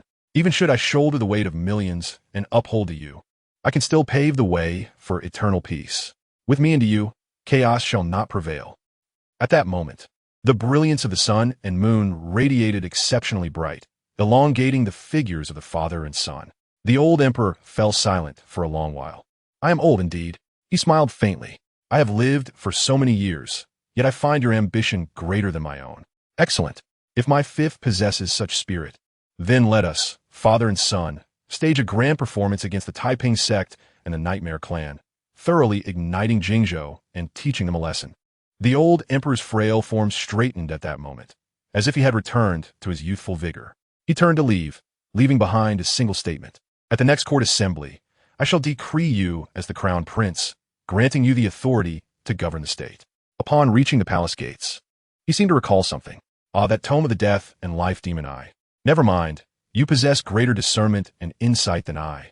I merely remind you that the techniques cursed since ancient times are not to be trifled with. Particularly the whereabouts of this technique, even I am unaware. It likely has flowed from the upper echelons of the Nightmare Clan. Exercise caution. The sun and moon began to fade in the sky, and the halted flow of time resumed its course. The old emperor stepped forth, his figure vanishing. The silver-armored guards outside the palace opened their eyes, blinking as they resumed their watch over the gates. Time passed swiftly, and half a day had gone by. Beyond the borders of the Yu, in the land of the Wolf Clan, the setting sun cast its glow upon the Wolf Valley. The sunset over the Wolf Valley is renowned as a breathtaking sight, beloved by people from all walks of life. At this moment, atop the Wolf Valley, several shadows cloaked in black robes gazed upon the descending sun, their eyes darkening with an increasingly chilling intensity. Thanks to Lu Chen, I have not witnessed such a beautiful sunset in quite some time. Then savor it while you can. In a few days, this damned wretched thing will be out of reach. One can only hope so. Hope. Does Lu Chen's appearance instill fear within you? It is not fear. Rather, I feel that perhaps there truly is a providence protecting the Lu family, ensuring that the Lu lineage does not meet its end. Despite the current emperor's dismal state, a figure even more extraordinary than Lu Shengxi has emerged to turn the tide. This current emperor is likely not a simple character. You would do well not to underestimate him. Do you still wish to defend your foolish plan? You are correct. Your foolish scheme has squandered countless precious resources on my Taiping sect. You are right. Even our other plans. You are right. Two eerie flames ignited amidst several shadowy figures cloaked in black. They collided, growing fiercer with each passing moment. A powerful wave of energy began to stir, and the air was thick with tension, as if battle were imminent. Just then, a thunderous shadow descended from the heavens, halting the impending conflict. With a firm grip, it clasped the heads of the two combatants. Do you two not comprehend the words of this seat? Chapter 68. The rupture of rules, a chilling gaze emanated from beneath the hood of the black robe, piercing through to the two individuals, plunging them into an abyss of despair. An icy sensation enveloped them, chilling them to the bone. The onlookers, witnessing this scene, averted their eyes, fearful of the sudden presence that had descended upon them. How many times have I stated that our sect shall not tolerate discord? Regardless of your personal grievances, you must endure in the face of our singular foe, the Lu family. What? Have my words lost their efficacy? Or must the leader personally intervene to rectify your deplorable behavior? The hand gripping their heads radiated an ominous aura, as if shadows of foreboding seeped from it. The grip hardened, producing ominous cracking sounds, threatening to distort their skulls. Their faces paled instantly. Vice Leader, please restrain your wrath. We were momentarily overwhelmed and would never forget your teachings. Momentarily overwhelmed? The Vice Leader, cloaked in darkness, scrutinized them intently. Releasing his grip, he warned, should this occur again, you shall truly understand what it means to be overwhelmed. Yes. They exhaled in relief, crimson droplets cascading from their foreheads. Thank you, Vice Leader. The Vice Leader, with a flourish of his robe, positioned himself at the forefront of the Wolf Valley. He gazed at the setting sun on the horizon. Speak, Guardian Yun. How is the arrangement in Qingzhou City progressing? Guardian Yun, one of the two who had been reprimanded, had harbored suspicions about the Emperor's intentions and had initiated a surprise attack plan on the royal city. In response, Vice Leader, all is in order in Qingzhou City. We await the opportune moment to breach the core of Qingzhou and lift the blockade entirely. But what? Guardian Yun hesitated. We did not account for Lu Chen's existence.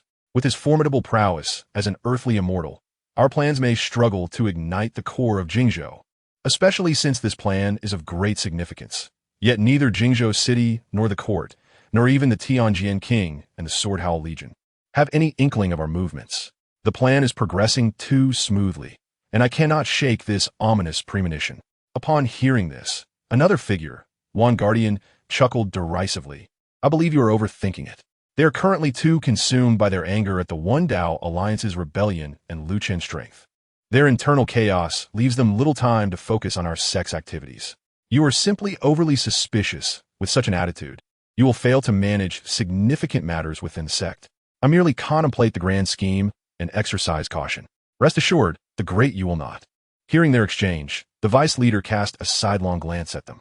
They promptly lowered their heads, refraining from further comment. Addressing them, the Vice Leader stated calmly, Wan Guardian is correct. The existence of our sect is to overthrow the Great Yu and annihilate the core. Hesitation will not lead to great accomplishments. Wan Guardian's face lit up with joy, eager to respond, but the Vice Leader continued. However, Guardian Yun's words hold merit as well. It is prudent to consider all angles. For instance, in the case of the ambush by the One Dao Alliance, had the truth not been laid bare before us, who would have anticipated that Lu Chen was indeed an earthly immortal, capable of cleaving through two vast regions with a single sword strike? Could any of you have foreseen this? The Vice Leader's gaze swept across the assembly, and one by one, they shook their heads. The title of earthly immortal has only been achieved by one, Lu Xingxi, in 3,000 years. It is a singular occurrence. Otherwise, humanity would not have conferred such a divine title upon this realm. They could not fathom that Lu Chen, at merely 20 years of age, could embody such a level of power. Who would dare to imagine it? Thus, nothing is absolute. The Vice Leader patted Guardian Yun on the shoulder. It is wise to remain vigilant. Guardian Yun felt a sense of relief. The ignorance of the Guardians mattered little, as long as the Vice Leader began to harbor seeds of doubt. The Vice Leader proclaimed, with the emergence of Lu Chen as a variable, the Qingzhou plan shall be postponed for now. We shall remain still. The core of Qingzhou is irretrievable. Its demise is merely a matter of time. Even if the Lu family produces another earthly immortal, how could they possibly extend the life of the core? We can afford to wait. The royal family cannot. The Vice Leader gazed at the setting sun, murmuring, let's wait and see who falters first. Yes, at the Boundless Academy. Giddy up, giddy up. Whoa. The old horse of Mo Wenju was replaced by the steed of blood and smoke. After the resolution of the One Dao Alliance incident, he hastened back to the Boundless Academy. Upon arriving at the Academy's gates, he dismounted and immediately made his way to the residence of Master Yin. Along the way, he noticed many fellow disciples looking at him with envy and admiration, saluting him. Senior Brother Mo, thank you for your tireless journey during this autumn's grand examination. I wish you success and a chance to make a name for yourself in the halls of the Great Yu. Mo Wenju felt somewhat bewildered. What is the meaning of this? The One Dao Alliance turmoil has been resolved. Why are you not preparing for the examination? His fellow disciples shook their heads. Senior Brother is unaware. The Palace Master has decided that for this autumn's grand examination, our Boundless Academy shall have you as the sole participant. What? Mo Wenju was taken aback, initially suspecting that the Palace Master harbored treacherous intentions. But upon further reflection, he recalled how Prince Wu's sword had shattered the confidence of the One Dao Alliance, a memory still fresh in his mind. The palace master had always been prudent. He would not engage in such senseless actions without significant considerations. As Mo Wenjiu contemplated this, Master Yin was beckoning him from the grand hall of the academy. Wenjiu, Master. Master Yin nodded in satisfaction. You have performed admirably. This is all thanks to your diligence. Those words can wait. Come with me now. The palace master wishes to see you. Very well. He was eager to discern the palace master's intentions. Master Yin led Mo Wenjiu to the main hall of the academy. The ageless yet youthful palace master had been waiting for some time. Upon seeing Mo Wenjiu, he remarked, "You must be quite puzzled as to why I have stated that only you will participate in this examination." Before Mo Wenjiu could respond, the palace master continued, "It is because aside from you and your master, all others from our boundless academy are considered doomed in the eyes of the royal court. Should they attend, your situation would become exceedingly precarious." Chapter 69. The autumn deepens in the imperial city, especially when compared to those from the Zhengyang Academy. Mo Wenjiu's pupils dilated as he began to grasp the palace master's intentions. The palace master continued, "Conspiring in rebellion, at any time, is an unforgivable crime. The court cannot permit a group of rebellious malcontents to stir trouble in the halls of power. This time, Prince Wu refrained from annihilating us entirely, because the One Dao Alliance's influence is vast, encompassing the upper echelons of the Great Yu's intellectuals. If all were to be exterminated, it would lead to a severance of the literary and martial factions, leaving the court, which is in dire need of capable individuals devoid of talent. This is merely the consequence of eliminating the rebellious forces spearheaded by the three esteemed academies and the Tianyue Academy.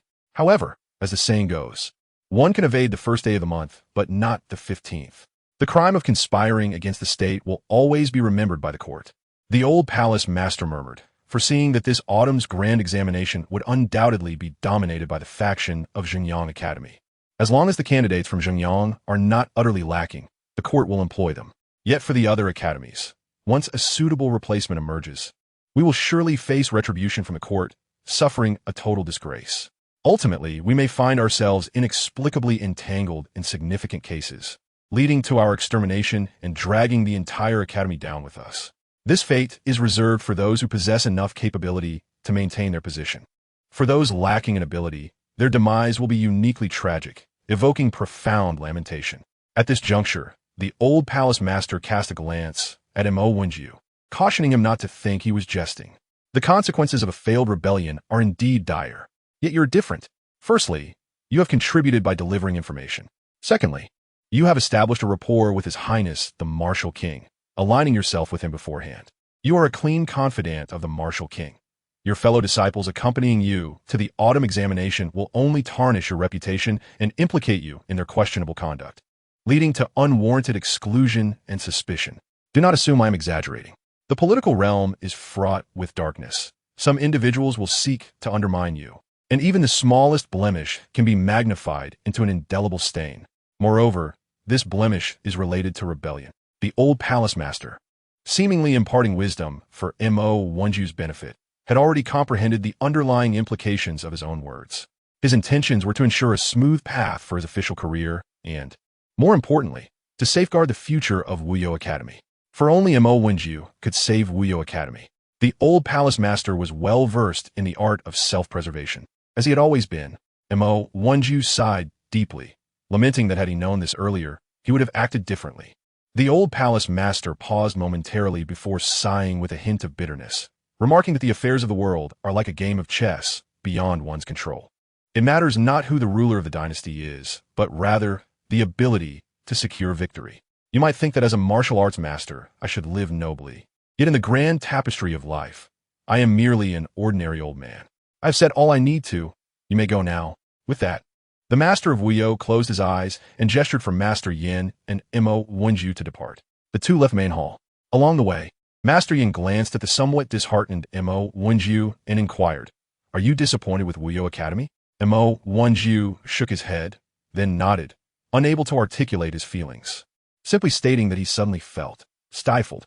Stifled is precisely correct, Master Yin replied as he walked ahead of Mo Wenjiu. Do you recall what I mentioned at the Qingtian tea gathering? There are lessons that cannot be gleaned from the tomes of the academy. There is much you still need to learn. At that time, you could not comprehend because you had yet to experience it. Now that you have, you grasp the value of those words. Master Yin reflected, in this life, many matters cannot be as bright and upright as the texts teach. Some will succumb to reality. Others will cling to ideals, and some will simply go with the flow. With a myriad of experiences come a myriad of individuals and hearts. We can never arbitrarily judge who is right or wrong, for you have not walked in their shoes. You simply have not lived through it. So, Master Yin smiled as he patted Mo Wonju's shoulder. Do not concern yourself with what the old palace master said. Just focus on being the best version of yourself. Now, go prepare for the autumn examination. It is only a few days away, so gather your things and set off for the imperial city. Master, will you not accompany us? With your knowledge and wisdom. Master Yin chuckled and shook his head. My knowledge and wisdom. He tapped Mo Wonju's forehead. All reside within you. Now go. Take care, Master. Mo Wonju bid farewell as he departed the academy gate. A few days later, autumn deepened. The trees in the imperial city had begun to wither, and the yellow leaves scattered like fluttering butterflies, carpeting the streets and alleys of the imperial city.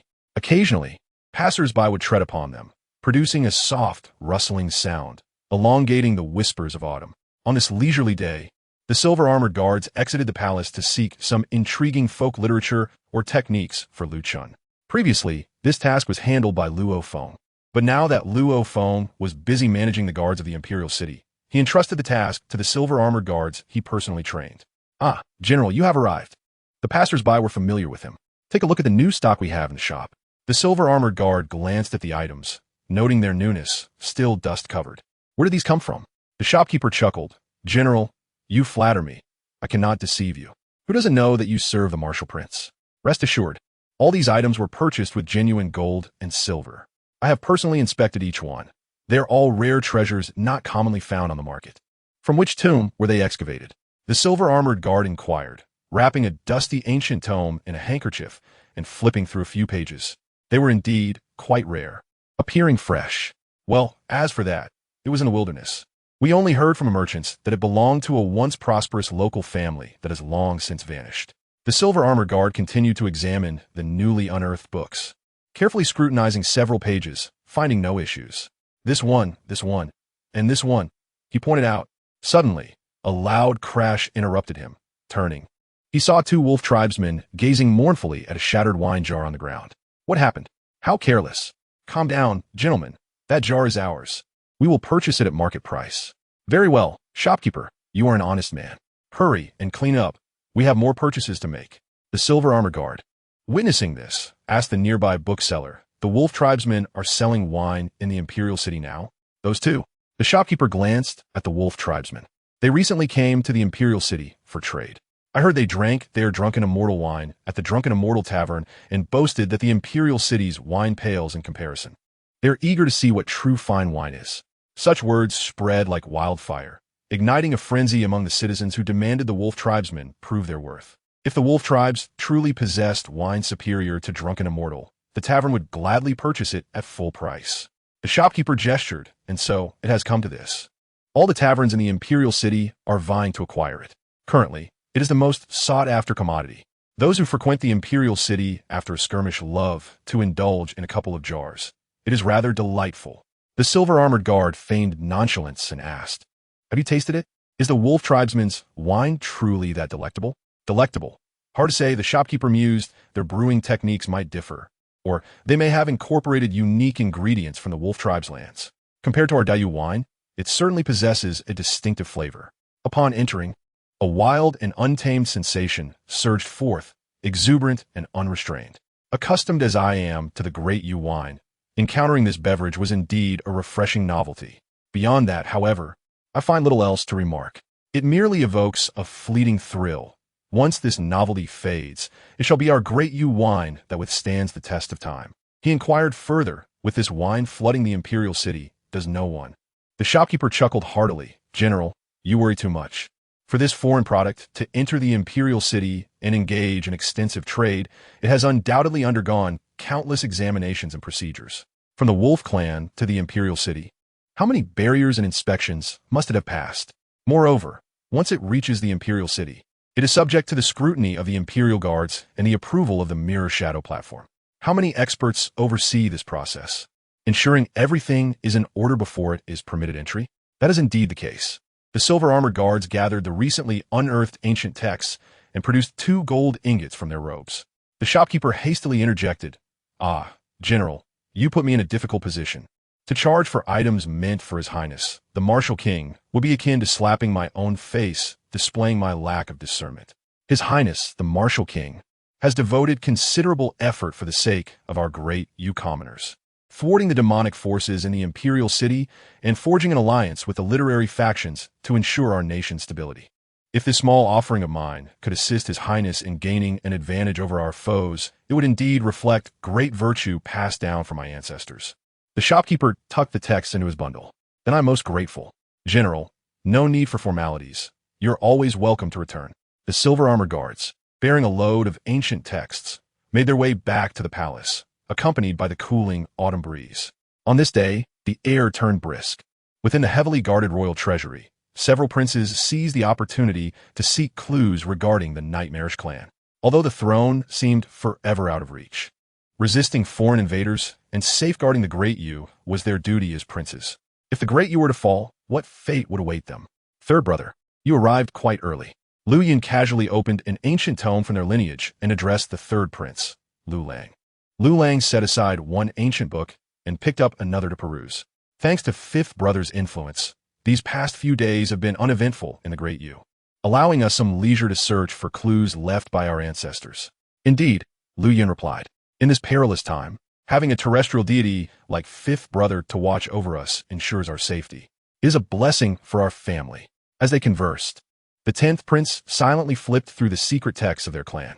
In times past, he would have contributed to the discussion, yet now he refrained, no longer burdened by unnecessary thoughts. The disparity of a terrestrial deity was enough to extinguish all foolish aspirations. At this moment, regardless of who incited or sowed discord, he found only one sentiment worth expressing. "I fear my fifth brother may misunderstand." The other princes shared a similar mindset, having come to terms with the situation. With a terrestrial deity among them, what was there to dispute or contend over? They could simply wait, ready to follow in their fifth brother's footsteps, perhaps even etching their names into the annals of history alongside this legendary figure of the Lu family. Was this not preferable to becoming mere casualties in a feudal struggle? The princes remained silent, diligently engaging in their tasks. They released the power of the celestial unyielding technique, striving to sense the guidance left by their bloodline's divine power. Time slipped by, and soon half a day had passed.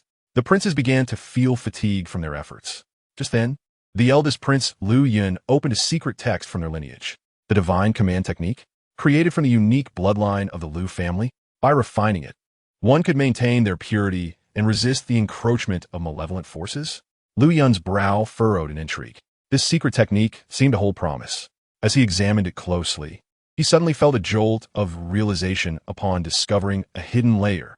He quickly peeled open the concealed page. Lu Yun's pupils constricted. "This is Lu Xingxi." In the floating world palace, the old emperor expressed his astonishment. "Lu Yun, what you hold is indeed significant. I have found within the hidden layer of this divine command technique a golden plate. By channeling the power of our royal bloodline, one can reveal the name Lu Xingxi upon its surface. I dare assert that this is a clue left by our ancestors regarding the nightmarish clan. However, my own power is insufficient to uncover further secrets hidden within the golden plate." The old emperor waved his hand. The chief eunuch, understanding the command, took the divine command technique and the golden plate to present to the emperor. Yet in the next moment, he was met with the emperor's scorn. "Foolish, unobservant wretch." The emperor glared at the eunuch. "I instructed you to deliver the golden plate to my fifth son. Did you not hear my royal son say that it requires significant cultivation to unlock its secrets? In this court, aside from my fifth son, who among us possesses the strength to decipher the golden plate left by the founding emperor?" The eunuch quickly acquiesced, handing the golden plate and the divine command technique to Lu Chen. The moment he grasped the golden plate and the divine command technique, the voice of the old emperor echoed from the dragon platform. "Ah, while we are gathered in this court, I must announce a matter of great national importance. The crown prince of our Great Yu has been decided." Upon hearing this, the ministers exhibited little reaction. Since the prince's position had been rendered unquestionable after Lu Chen single-handedly dismantled the literary alliance, no one dared to entertain any uncertainty. The The scar left by the sword that scarred both Yongzhou and Xuanzhou still lingered in the land, instilling fear in countless hearts. The might of the terrestrial deity was sufficient to obliterate the power struggles for the throne, bringing them to an early conclusion. The meticulous plans of numerous families and factions over the years crumbled to dust, all for naught. Yet what could they do? A creature more extraordinary than Lu Xingxi had emerged among this generation of princes. With his capabilities, not only was the position of crown prince assured, but he could ascend to the throne at a moment's notice, rallying all to his cause. A collective sigh arose from the crowd. Then the old emperor declared, "I have resolved to appoint my fifth son, Lu Chen, as the crown prince of our Great Yu, granting him the power to oversee the nation." Upon the old emperor's proclamation, the chief eunuch promptly retrieved the pre-prepared edict, raising his voice in a sharp tone. Crown Prince Chen, endowed with exceptional intelligence, ranks amongst the virtuous, revitalizing our realm with great achievements. It is fitting that he be granted authority to govern. Thus decreed, I humbly accept the edict and thank my father, the emperor. As anticipated, the princes and ministers, having mentally prepared themselves, immediately bowed in respect, exclaiming, "We pay our respects to His Highness the Crown Prince. Long live the Crown Prince." Observing the bowing ministers, the old emperor nodded with satisfaction. "With my son as the regent crown prince, governing the Great Yu, I shall witness how those rebellious factions dare to disrupt our eternal glory. Congratulations, Your Majesty. Long live the Emperor. Long live the Great Yu. With the Crown Prince present, our dynasty's legacy is secure." The ministers offered their exuberant praise. The old emperor chuckled and continued, "Now that the position of Crown Prince is settled, let us return to the matter of the golden plate. Fifth son, do you believe you could decipher the secrets left by our ancestor Xingxi?" Lu Chen grasped the golden plate in his hand, and a powerful surge of magical energy erupted from it. In Lu Chen's eyes, the golden fragment resembled a small sun, radiating warmth and brilliance. Such a potent magical reaction. If it indeed resided within the royal treasury, how could he have overlooked it during his previous visit? Clearly, this golden piece had only recently materialized in the treasury, intentionally placed for the princes to discover. It appeared that his father's plan to ignite the Mirror Prefecture had already commenced. Contemplating this, Lu Chen infused the fragment with pure azure magic, fully activating it. A resonating hum echoed as the characters Lu Shengxi gradually faded away, replaced by a multitude of intricate small letters. These contained critical information left by Emperor Lu Shengxi for the descendants of the royal family, detailing the core of the earth, the lineage of the Lu family, and strategies to counter the revival of the Nightmare Clan. Lu Chen absorbed every detail. What the fifth brother? What secrets lie inscribed upon that golden fragment? The old emperor inquired, his eyes gleaming with anticipation. Lu Chen presented the now visible text on the golden fragment. "Father, please have a look." The old emperor grasped the fragment, examining it meticulously. His expression shifted dramatically, pale, then astonished, followed by sheer terror, and ultimately a furious rage. Observing the emperor's changing demeanor, the court officials were equally curious about the remarkable content of the fragment that could evoke such reactions from the emperor. A hush fell over the court as they awaited the emperor's pronouncement. After a brief moment, the old emperor set down the fragment with a resounding thud. "Traitor!" he exclaimed, his eyes wide open, fixed on a specific individual present. The assembly was startled by the emperor's outburst and instinctively averted their gazes, shifting their feet. Soon, one person stepped forward from the crowd, familiar to all as the minister who had previously offered the secret technique of soulfire. "Kneel before me," commanded the emperor. The minister, taken aback, quickly knelt. What connection could I possibly have with the information left by Emperor Gongshi from 3,000 years ago? Do I possess such great capability? He pondered in dismay. Who instructed you to present the soul fire technique? The old emperor demanded fiercely. Do not hesitate to confess. The minister was left speechless. The soul fire? Your Majesty, spare me. That scroll was indeed discovered by me unexpectedly in my ancestral home. I implore your Majesty to see the truth. I am utterly loyal to you, with no ulterior motives. Oomph. The old emperor's fury remained unquenched. Do you comprehend what the core of the earth truly is? I do not know, the minister admitted. According to Emperor Gongshi, the core is the lifeblood of the Yu and of all humanity. 36 states, 36 cores. Together, they form the azure formation that safeguards our realm against the incursion of the Nightmare Clan. Should the core be damaged, humanity suffers. should the core be lost. Humanity is lost. If any issue arises with the core, the Nightmare Clan can breach the formation and invade our land. In that event, humanity would descend into a hellish abyss, and our subjects and you would live under the threat of the Nightmare Clan. Yet you offered the soul fire that consumes the power of the core, intending to harm the lifeblood of the you. With a furious slam, the old emperor shattered the royal table. You must die.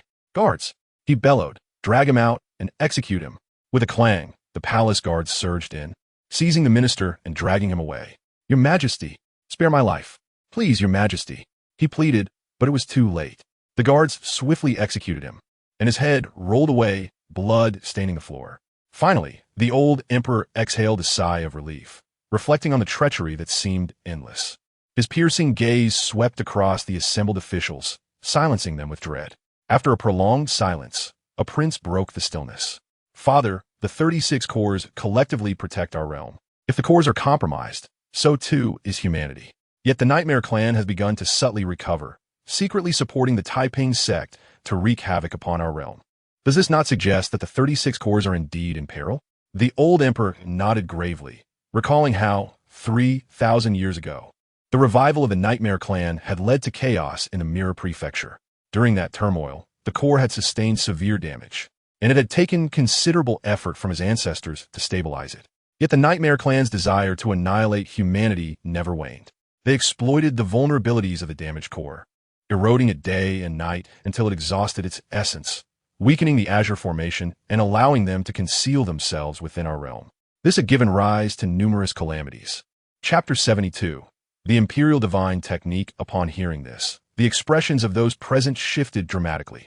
While they had never before heard of the connection between the core and the Nightmare Clan, they recognized the weight of the information left by Emperor Gongshi. The fact that such a powerful figure had deemed it necessary to leave behind a message on the golden fragment indicated the complexity of the situation. Reflecting on the folktales regarding the Nightmare Clan and the recent strange occurrences associated with them, one could not help but feel that the Emperor's words, that the loss of the core would mean the loss of humanity, were not mere hyperbole. At that moment, the old emperor burst into laughter once more. Are you all worried that the Nightmare Clan might rise to disrupt RDU? He remarked. There is no need for such concern. The mischief these little fiends can cause is something our ancestors foresaw long ago. Emperor Gongshi, with his far-reaching vision, anticipated today's calamities. He left behind several divine techniques on this golden fragment to restrain the Nightmare Clan, ensuring our use safety and victory. He glanced at Chen. With my son, the unparalleled land deity, at the helm, how could the trifling Nightmare Clan create any significant disturbance? If Gongshi could suppress them, so too can my son defy fate. Moreover, our dynasty is blessed with the miraculous Ming Huang Chu, a support that even Emperor Gongshi lacked. The old emperor reclined comfortably on his dragon throne. The Nightmare Clan is but a minor nuisance, akin to oversized insects. My son could vanquish them with a mere flick of his wrist. The threat they pose is negligible.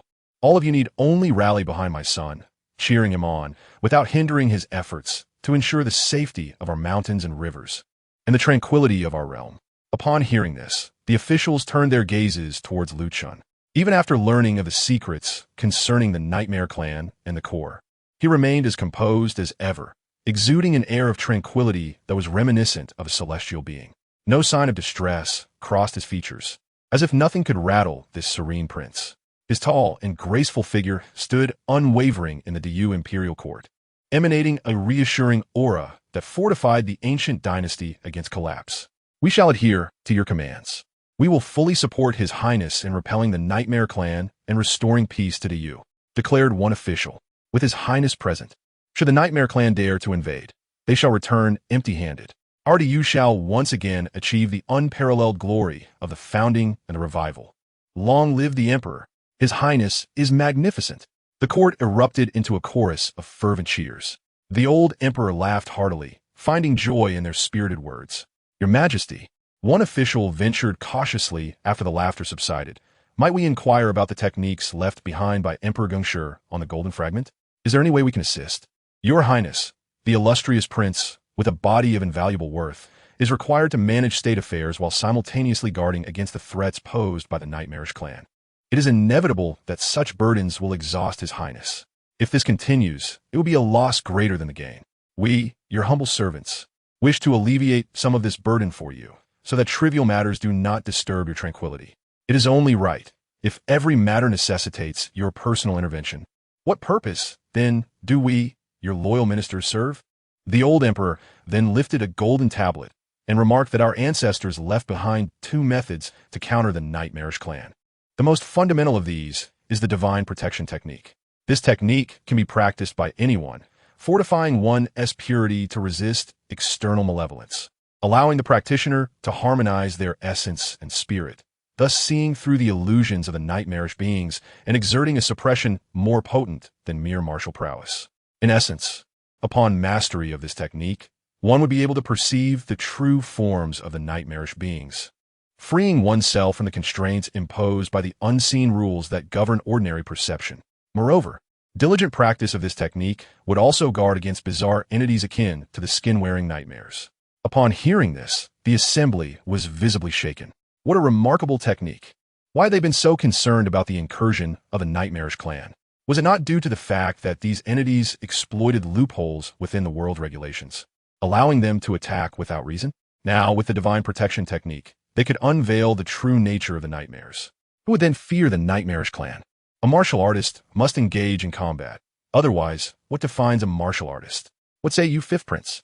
Just as they were contemplating the relief from their previous fears, the old emperor suddenly inquired with puzzlement. This divine protection technique was created by the founding emperor after suppressing the nightmarish rebellion of Ur. Yet it has not been truly implemented. It is wise to confirm its efficacy personally. Otherwise, its transmission could lead to endless troubles. The assembly exchanged glances, their mouths twitching. Without the divine protection technique, how had the founding emperor managed to resist the nightmarish clan? The old emperor continued, according to our ancestors, our inability to see the nightmares is due to the chaos of the world's rules. Once this chaos subsides and the rules stabilize, we shall be able to perceive their forms. Thus, the creation of the divine protection technique was not solely for the purpose of seeing the nightmares, but rather to safeguard our own purity and prevent external malevolence from invading. The ability to perceive the nightmares was merely a precaution added for our benefit during these chaotic times, stemming from the founding emperor's prior missteps when caught off guard by the nightmarish clan. Understanding dawned upon the assembly, and they turned to Chen, who appeared lost in thought. Your Highness, the Fifth Prince, had he exhausted himself through excessive training last night? Chen shook his head. He had merely been inspired upon seeing the countermeasures left by the founding emperor, much like enhancing the life and death demon eye or deducing the Qingtian technique. He too could create a unique martial art tailored against the nightmarish clan. This technique, while not for his own use, would be invaluable to those around him, such as the Luo and Chen families and the myriad citizens of Diyu, ensuring they are well prepared. Later, he could capture several high-level nightmares as research material for martial studies. The divine protection technique posed no significant issues. However, he firmly believed that the other method, the blood and fire technique, was unsuitable for the citizens of Diyu. His latter statement was made with utmost seriousness. Hearing Chen's earnest words, the old emperor's eyes flickered with hesitation. After their candid exchange, both father and son knew the implications behind each other's words. Clearly, the Fifth Prince was cautioning him against revealing the blood and fire technique, for it bore inherent flaws and should not be utilized. The old emperor was well aware of this. The blood and fire technique, akin to the soul fire, was indeed a potent weapon against the nightmarish clan. Yet, unlike the soul fire, which consumed the core of the earth and drained the essence of the soul, leaving the user weakened, the blood and fire technique sacrificed longevity instead.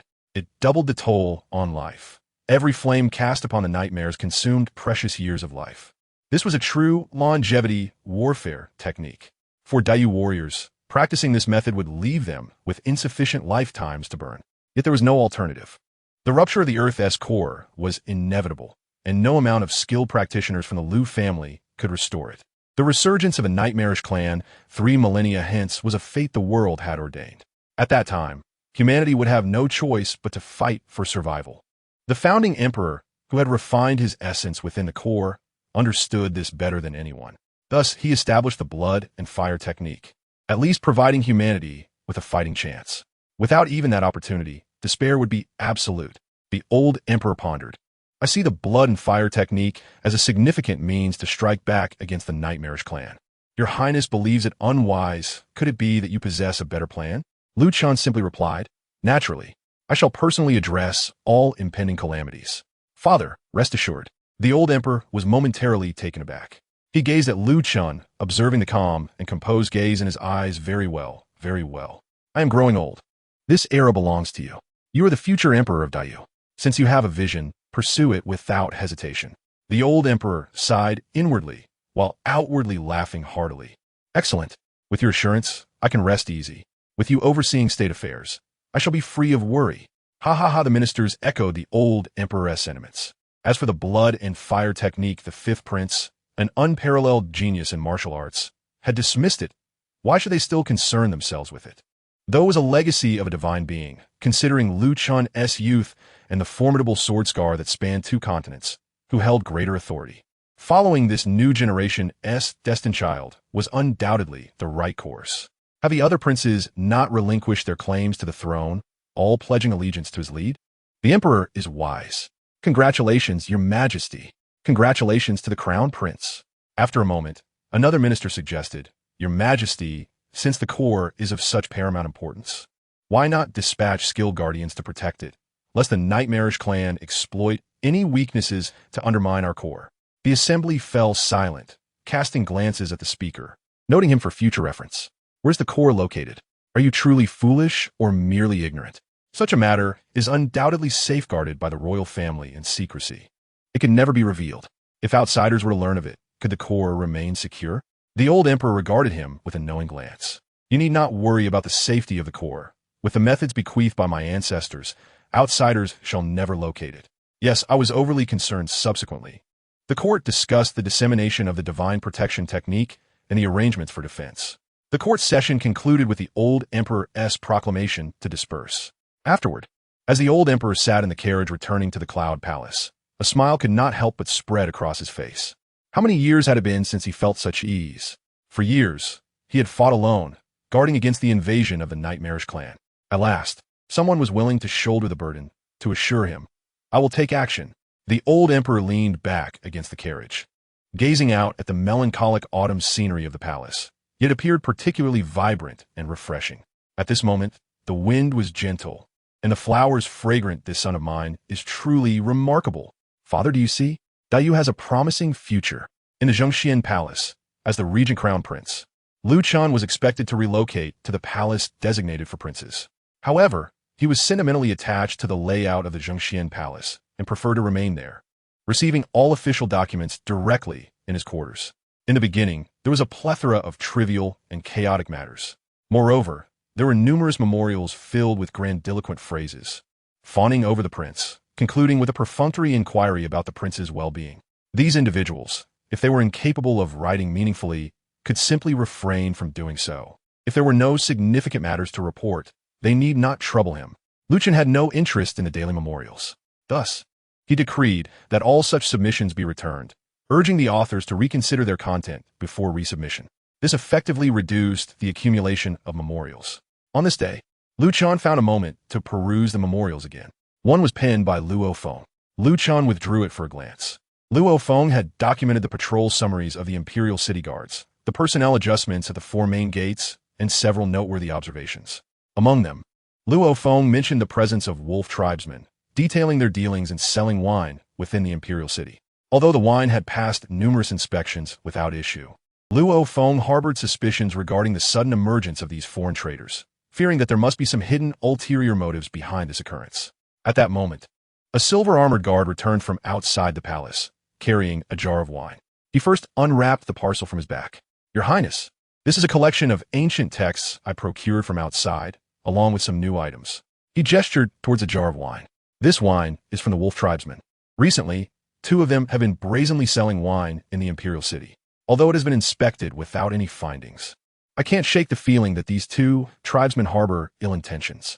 Why would they leave their territory in the Wolf Valley and venture into our Imperial City? I feared foul play, so I brought this jar back to seek your counsel. Lu Chen nodded. The silver-armored guards selected by Luo Feng were indeed meticulous and loyal. You have done well. Thank you for your praise, your Highness. Lu Chen's gaze fell upon the jar of wolf tribe wine, and within his eyes, a fierce sun and a serene moon began to rise. The jar appeared ordinary, yet the wine contained extraordinary ingredients. One was a toxin that could disperse true energy, similar to the lethal powder used by unscrupulous individuals at martial arts gatherings, yet it was far more sophisticated. The other was a peculiar, nearly imperceptible insect, a secret weapon unique to the wolf tribe. When these two elements were combined, they formed a remarkably cunning concoction, mutually enhancing each other's effects, making the potency both colorless and tasteless, almost undetectable. Behind the wolf tribe lurked a formidable genius in the art of poison. Nevertheless, even with such cleverness, this batch of wine would have to pass through the first line of defense of Yu, overseen by the Sword Howl Legion, commanded by the Sword King.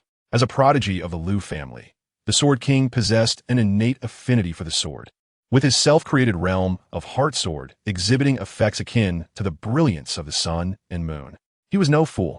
Did these wolf tribesmen have the necessary clearance from the Sword Howl Legion to bring their wine in? The Silver Armored Guard confirmed, yes, I have verified that this batch was indeed handled by the Sword Howl Legion. What the Sword King? Lu Chen inquired. It is said that he has been in secluded meditation, striving to attain the 8th level of the Azure Sky's unyielding secret before this wine batch was brought through. The timing of the Sword King's retreat was strikingly convenient, as if it were a deliberate opportunity left for the wolf tribesmen to smuggle their wine into the imperial city. Lu Chen understood.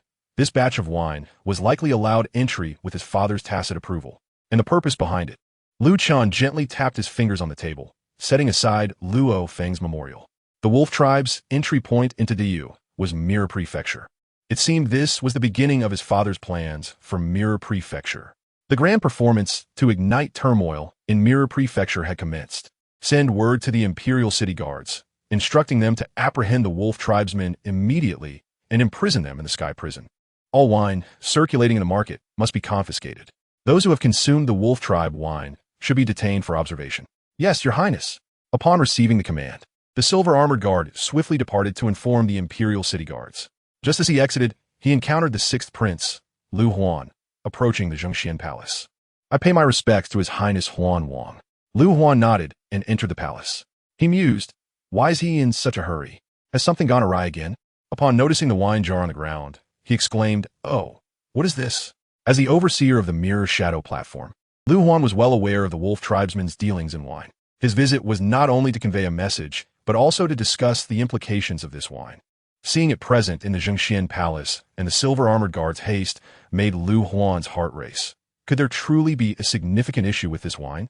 Lu Chen replied nonchalantly, the early discovery does not amount to a major concern. Oh, then all is well. Seeing Lu Chen's calm demeanor, Lu Huan felt reassured. As long as his brother deemed it inconsequential, it must indeed be so. However, he mused, if his brother were to express urgency, that would signal a true crisis. Just as Lu Huan contemplated this, he thought of preparing for an all-out war against the wolf tribe in the coming days. Huh? Lu Huan was taken aback, his expression shifting. An all-out war against the wolf tribe? Is that not a significant matter? The wolf tribe had existed for countless years, and many emperors had sought to conquer them, to seize the Wolf Valley and the vast mountains beyond, yet they had all returned empty-handed.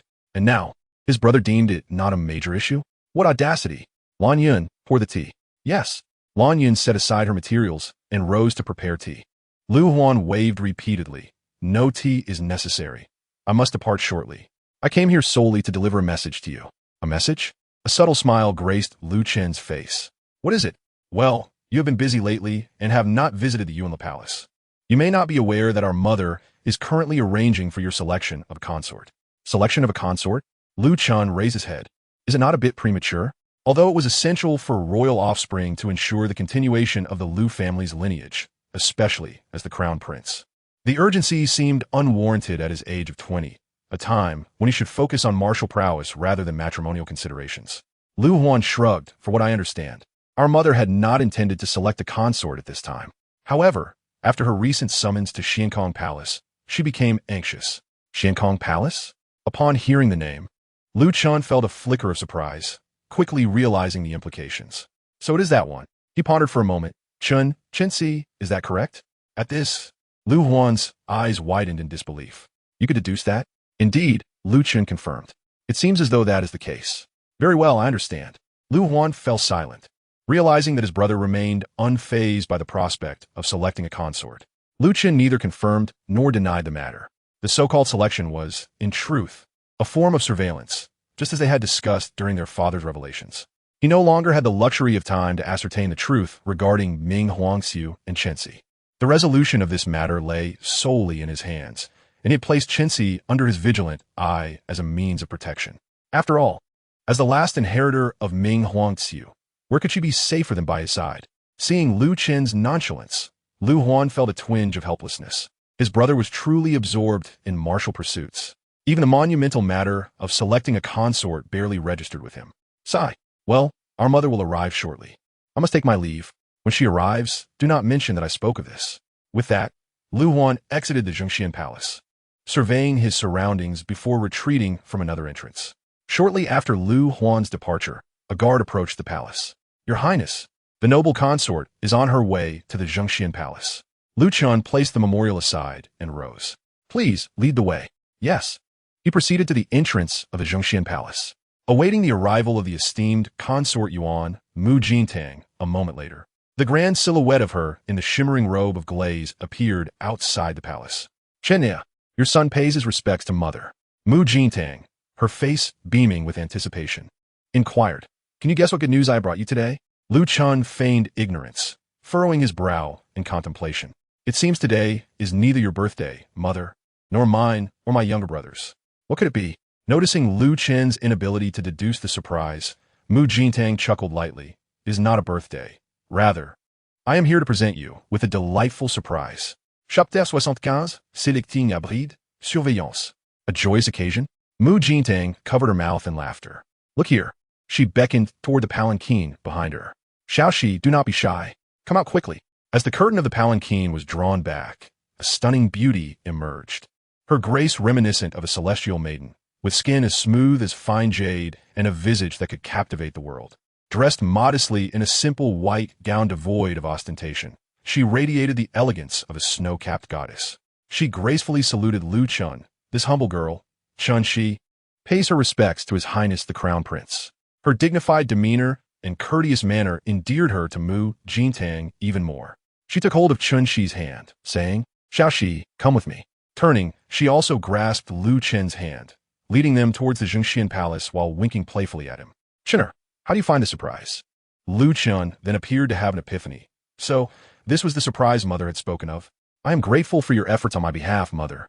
He glanced at Chen Shi, a radiant sun juxtaposed against a crescent moon shimmering in his eyes. How could it be a burden for mother? What you can do for me is already more than enough. Mu Jintang sighed, her hand gently caressing Lu Chen's face, her eyes filled with maternal concern. Realizing the presence of others, she swiftly masked her worry, turning to Chen Shi with a bright smile. Xiaoxi, previously you and Chen met at the Qingning while he was attending state affairs. It was a fleeting glance, hardly a true encounter. Now that you are truly in Qingtian Palace, how do you feel? Though Mu Jintang's inquiry was casual, her tone was laced with pride. How could she be unaware of her eldest son's excellence? In terms of temperament, appearance, physique, and talent, he was indeed a paragon of the Yu Dynasty, a rarity among men. Coupled with his extraordinary martial prowess and unparalleled cultivation, how could any woman not be enamored? What woman could be deemed worthy? Her question was merely a formality. As for whether Chen, she would be willing or feel out of place. When would women from noble families ever have such a fortunate opportunity? The so-called parental arrangements often left women without even glimpsing their future husbands before committing to a lifetime. Lacking a foundation of affection, and without the chance to hold hands or share a fateful encounter under the moonlight, couples would only meet on their wedding night, left to discover the true nature of their partner. Ultimately, feelings might develop over time, or sorrow might linger, yet they would have no choice in the matter. To secure a match with her illustrious son, Lu Chen, destined to be an extraordinary emperor, how fortunate must she be? It was fortunate that she was the descendant of the Ming Huangqiu, allowing her this privilege. Thus, where could there be any discomfort? Upon hearing Mu Jintang's words, Chen Shi cast a glance at Lu Chen, then lowered her head, softly declaring, to accompany His Highness the Crown Prince is a blessing I have earned over several lifetimes. As for my fate, I shall rely on your Highness's mother to decide. Mu Jintang was not at all surprised by Chen Shi's response. The girl was no fool. The mere mention of her words made Mu Jintang's heart flutter with relief. Very well. I shall take charge. Come, sit and rest. Mu Jintang guided Chen Shi to a pavilion and then took Lu Chen aside, saying, Chen, come with mother. I have matters to discuss with you. They exited the Zhongxian palace, leaving an air of silence behind them. Chen Shi glanced around, feeling a bit out of place, when she noticed a young maid in a pale blue dress, equally beautiful, standing respectfully beside her. I am Lan Yun, here to serve you, Miss Shi. I am the Crown Prince's personal maid, responsible for all internal affairs in the palace. Should you have any requests or require assistance, please do not hesitate to ask. Additionally, the silver armor guards outside are all trusted retainers trained by General Luo Feng. If you encounter any issues outside the palace, feel free to instruct them. Chen Shi nodded. Thank you, Lan. Before she could complete her sentence, Lan Yun interjected, Please do not address me so formally. It truly embarrasses me. Miss Shi, allow me to show you around Zhongxian Palace. From now on, this will be your home. With that, Lan Yun enthusiastically began to familiarize Chen Shi with the palace. Outside, Lu Chen and Mu Jintang stepped aside to speak quietly. Mu Jintang's expression shifted, her lovely brows furrowed with concern. Chen, do you know why your mother has been so proactive in arranging for your selection of a bride? I heard that mother visited the Xuanxin Palace. Mu Jintang nodded. Sayin, I have heard troubling news from your imperial grandmother. She gazed at Lu Chen, hesitating to voice her thoughts. He gently patted her hand, encouraging her to speak freely. Mother, you can share your concerns. I am here. I have learned that the emperors of the Lu family seem to have short lives, especially in recent generations. Look at your grandfather and then your father. It feels as if a shadow looms over the Lu family. Your father's time appears to be limited, and soon, the fate of this nation will rest in your hands. At that point, you shall be the emperor. The worry on Mu Jintang's face deepened, lingering heavily. In this time of turmoil, with unrest rampant, and even strange occurrences like the emergence of the Nightmare Clan, she was filled with dread. What if? She began, abruptly stopping herself. No, I mustn't speak such ominous words. But if you were to have a son or daughter, at least there would be hope. Already you could continue its imperial lineage. That is why I hastily arranged for your selection of a bride and found Chen Shi. This girl is exceptionally intelligent and well-versed in the arts, and she can aid you. Seeing the unease in his mother's heart, Lu Chen gently held her hand, reassuring her. Mother, there is no need to worry. I will ensure that you remain steadfast. The chaos outside cannot touch us. To them, I am regarded as a deity among mortals. Just focus on your well-being and happiness. Your health is the greatest gift you can offer me. Chapter 76, Capturing the Wolf Clan Members. Uncertain of what his imperial grandmother had shared with her, Lu Chen observed her growing weariness.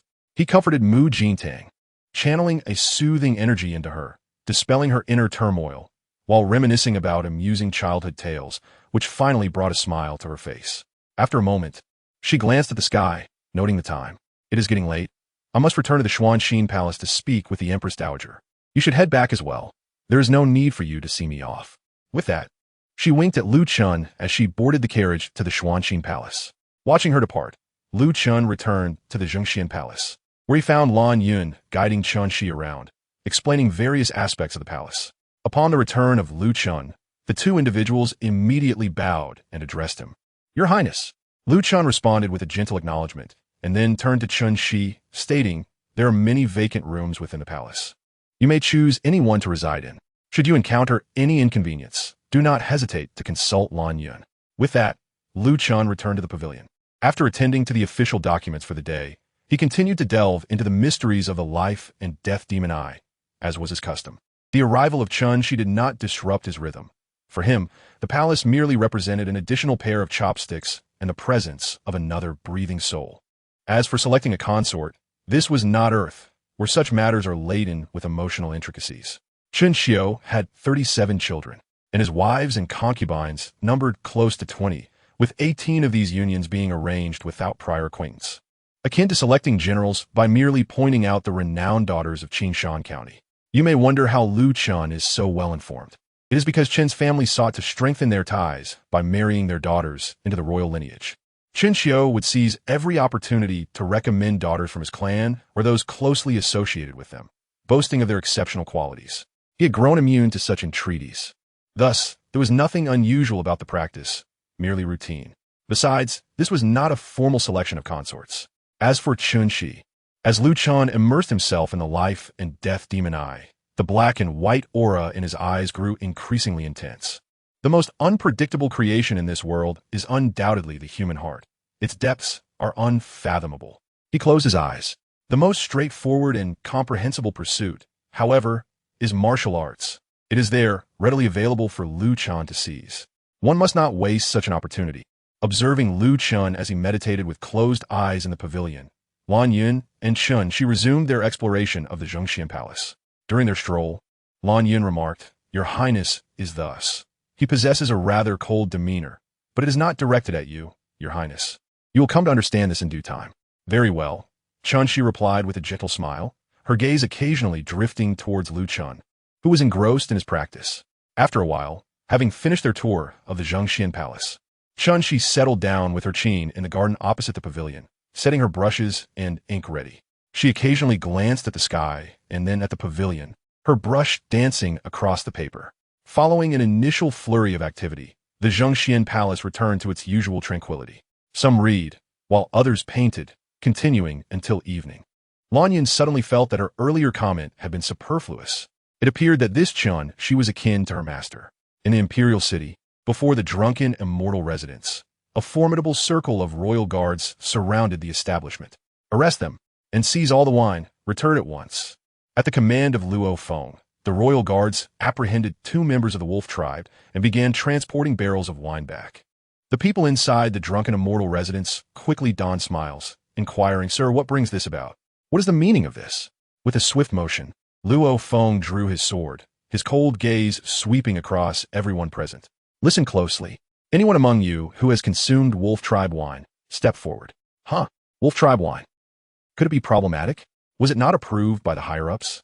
A chill ran through the crowd. Luo Feng continued, "The wine from the wolf tribe contains a lethal poison. If you wish to avoid death, it would be wise to step forward now, lest the spawn a dog. How dare you?" The 2 apprehended wolf tribe members shouted indignantly, "Our wine is meticulously brewed using our clan's secret techniques. It is a delicacy of our tribe. Even among our kin, one would not partake without a festive occasion. Had it not been for our desire to forge a bond with Diyu and establish trade routes, you would not have been worthy of our wine. Moreover, this wine has been inspected by the Sword Howl Legion. Do you truly believe the royal guards are incompetent enough to doubt the Legion? How dare you slander us? Claiming our wine harbors poison. What is your intent? Is this how Diyu treats its guests? Are you seeking to incite war between our tribes?" The 2 wolf tribe members clamored, while Luo Feng regarded them with indifference. "Have you finished? If so, you shall accompany this general to the dungeons. Take them away." The 2 wolf tribe members seethed with rage. "You must provide us with a reasonable explanation. Otherwise, we shall petition the royal court and demand blood repayment." Luo Feng laughed heartily. "Petition the royal court? By all means, go ahead. I neglected to mention, the order to apprehend you comes directly from the Crown Prince. Make as much noise as you wish. I'm certain the Crown Prince will not mind reclaiming your wolf tribe before his ascension." Upon hearing that the order for their capture came from the Crown Prince, the new demigod of Diyu, the occupants of the drunken immortal residence fell silent in shock. Moments later, those who had consumed wolf tribe wine stepped forward, one after another. If even the demigod has voiced concerns about the wolf tribe wine, it must surely be tainted. Regret washed over them. How foolish they had been. They had suspected the wolf tribe's sudden appearance in the imperial city to sell wine was dubious. Yet the higher authorities had assured them of its safety. The wolf tribe must have bribed high-ranking officials. Traitors. "General Luo, does the Crown Prince have any confirmation regarding whether this poison is lethal? Is there an antidote?" Luo Feng cast a glance at the wine drinkers who had stepped forward. There were indeed quite a few. "The Crown Prince has commanded that you gather in one location for observation. The rest, once I have interrogated them and reported back to the Crown Prince, will be informed accordingly. Take them all away." Later that evening, Luo Feng emerged from the dungeons and hurried to the Qingtian Palace. "Your Highness, General Luo seeks an audience." "Admit him." "Yes." Luo Feng entered the Qingtian Palace. This humble one, Luo Feng, pays respects to His Highness the Crown Prince. Lu Chen, still with his eyes shut, slightly raised his head. "Have the 2 wolf tribe members confessed?" Luo Feng shook his head. "This humble one has employed various forms of torture. Yet these 2 wolf tribe members remain as stubborn as unyielding stones, insisting they know nothing, even when pushed to the brink of unconsciousness. They utter not a single additional word. They likely believe they are merely here to sell wine. No matter, Lu Chen calmly replied. It is time to issue a declaration of war. Luo Feng nodded in agreement. The presence of poison in the wine was a fact, and the wolf tribe must pay the price for their transgressions. The wolf tribe had long coveted Dayu, and as tensions between the two sides escalated, it was time to reclaim their territory and incorporate it back into Dayu's domain. Luo Feng refrained from urging Lu Chen to reconsider. The term demigod was not used lightly. It signified the power to manipulate fate. Before a demigod, even if the wolf tribe amassed 1,000,000 troops, what could they achieve? Mia Trifis. Furthermore, Luo Feng suddenly recalled Lu Chen's earlier words. Beyond the demigod lies the unknowable realm. He was currently contemplating the veracity of that statement. In the past, Luo Feng had believed Lu Chen to be a master, only to discover he was a celestial being. Later, he assumed Lu Chen was a celestial being, only to find he had ascended to demigod status. Now, he had become a demigod. While it is true that achieving demigod status is the pinnacle of martial prowess known to practitioners, in the case of his royal cousin, the impossible could become possible, wielding the power to transform the mundane into the extraordinary. Just think, before his emergence, who could have believed there would be a 20-year-old demigod in this world? In a similar vein, why could he not be the unknowable realm above the terrestrial immortals? Therefore, the jest made by Lu Chen at that time now seems somewhat absurd. To Luo Feng, Lu Chen has become synonymous with omnipotence and invincibility. Lu Chen asserted that he would comply, regardless of how ludicrous it may appear, for his royal cousin would undoubtedly surpass any absurdity. Speaking of which, one cannot help but recall their long-ago duel that concluded in a draw. Perhaps the family lineage should be calculated separately? What of those who have partaken in the Wolf clan's wine? Luo Feng quickly replied that there had been no reaction as of yet. It seems that the poison might have a cumulative effect, deepening over time. I have already notified the Imperial Medical Bureau to conduct a diagnosis and analyze the toxin. A response should be forthcoming soon. Furthermore, Luo Feng hesitated momentarily before continuing. Since the various princes took control of the court, the Wu family's influence has remained silent, refraining from interference no matter the events unfolding, to the point of becoming somewhat diminished in the court. This behavior is inconsistent with the Wu family's usual modus operandi. Now, with the Wolf clan entering the imperial city to sell wine, the Wolf clan's ability to breach the Sword Howl Legion's defense indicates that the Heavenly Sword King was perhaps unaware during his seclusion. And what of the Wu family? Jingzhou City is their stronghold. The Wolf clan's wine passing unimpeded beneath the Wu family's very noses raises my suspicion that they are willfully blind. If this is the case, once a large-scale battle erupts between the Sword Howl Legion and the Wolf clan, the Wu family could easily encircle from behind, colluding with the Wolf clan. At that time, Lu Chen merely uttered an affirmative sound, fully aware within his heart. Yes, you should first go to the ceremonial office and instruct them to draft a national. At this juncture, Lu Chen suddenly paused. A surge of demonic energy unexpectedly blossomed within his closed eyes, becoming particularly vibrant. He lifted his gaze towards the heavens. Your Highness? Lu Chen stopped Luo Feng, stating, it is about to rain. Zan, this. Luo Feng was perplexed. Is rain not a common occurrence? Worthy of the crown princes. Just as he pondered this, plop, a drop of water fell upon Luo Feng's shoulder. In the next moment, an uncomfortable sensation akin to burning tickled his shoulder. Luo Feng quickly turned his head, only to see a drop of black water sliding down his armor. A faintly ominous black aura emanated from that droplet. Suddenly, Luo Feng looked up. In the far distance, dark raindrops were hurtling towards the earth.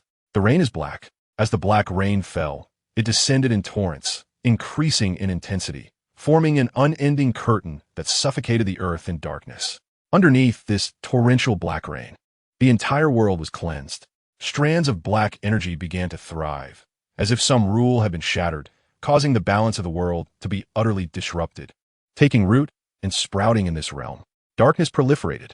In the Cloud Palace, the old emperor stood beneath the eaves, gazing at the dark rain curtain, his fingers turning pale.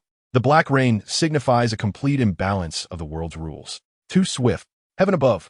The old emperor's face drained of color, his heart issuing a silent cry. At Xingyang Academy, outside, the black rain poured down in torrents, yet within the study of the Xingyang Celestial, a righteous and majestic aura filled the room, symbolizing the balance of heaven and earth. It coalesced into divine manifestations. battling against a suddenly terrifyingly enhanced scroll floating within the study. The scroll hovered, moving without wind.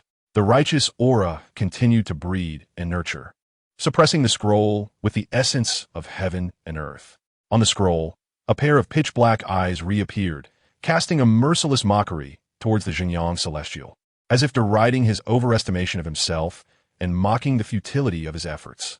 In response, the Qingtian Celestial remained silent, merely wielding a jade brush to inscribe word after word of suppression. Meanwhile, outside the academy, in the dimness shrouded by the black rain, black, ghostly figures suddenly materialized from the void. They reveled in the black rain, experiencing an unprecedented comfort. A tumult of demons danced. Beyond Jingzhou, in the Wolf Clan Valley, a master clad in animal hides leaped to the highest peak, his entire being ablaze with crimson blood energy, opposing the overwhelming black rain.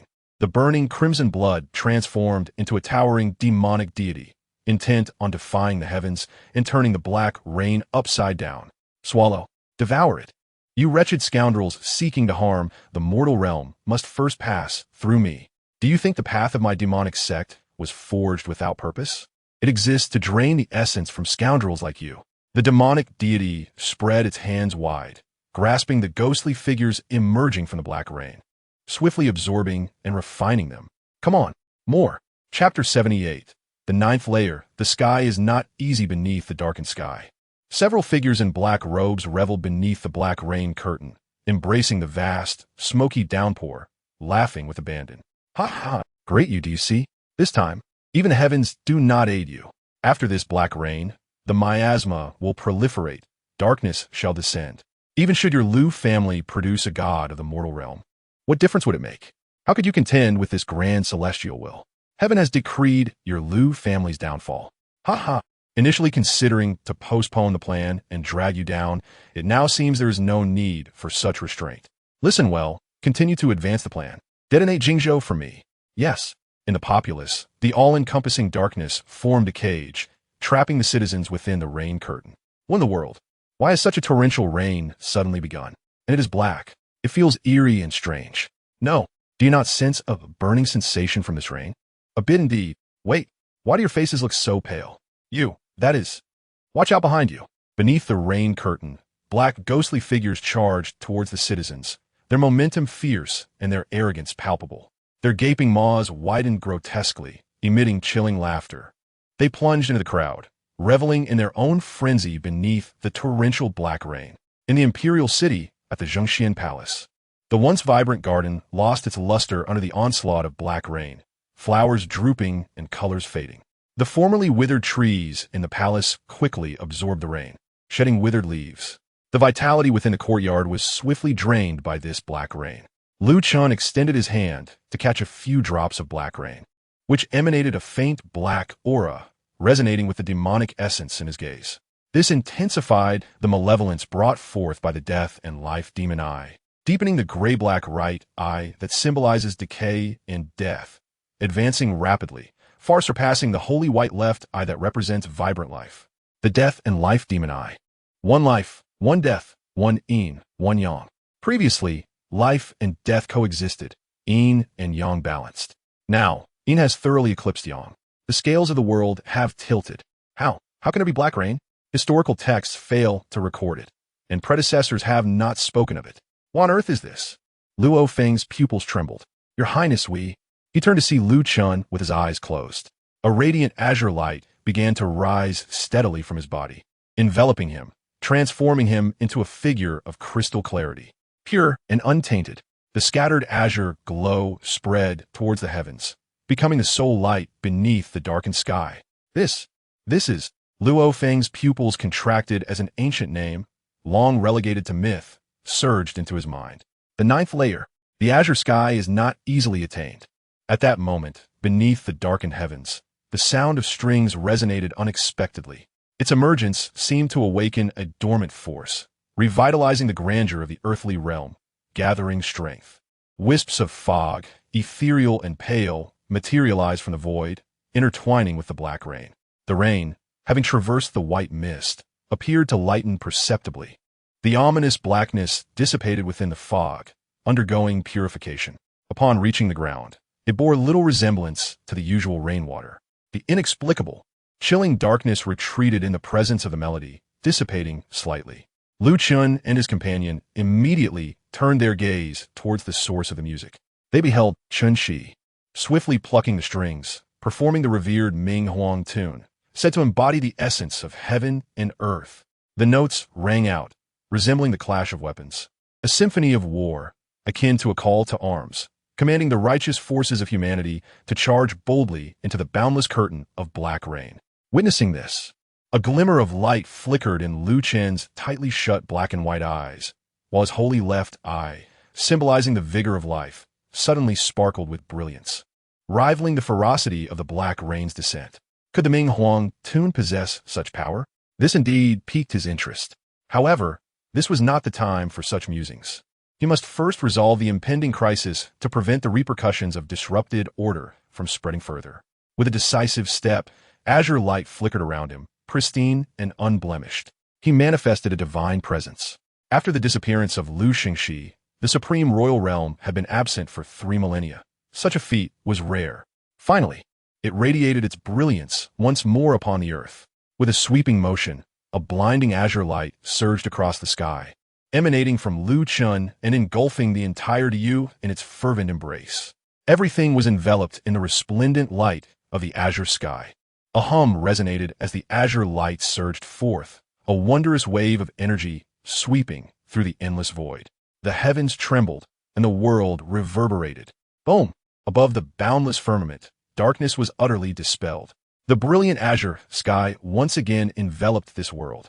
Beneath the azure expanse, a magnificent sun radiated boundless light, dispelling the oppressive darkness that had shrouded the world due to the black rain, illuminating the previously dim surroundings. The pervasive blackness in the air melted away under the sun's rays, akin to snow dissolving in the early sun. Following this, a crescent moon appeared gracefully in the sky, quietly hanging and casting down delicate beams of light, healing the world ravaged by the black rain. Under the illumination of the sun and moon, the withered trees in the palace regained their autumnal splendor, and fallen leaves, as though time reversed, flew back to their branches, restoring their golden hue.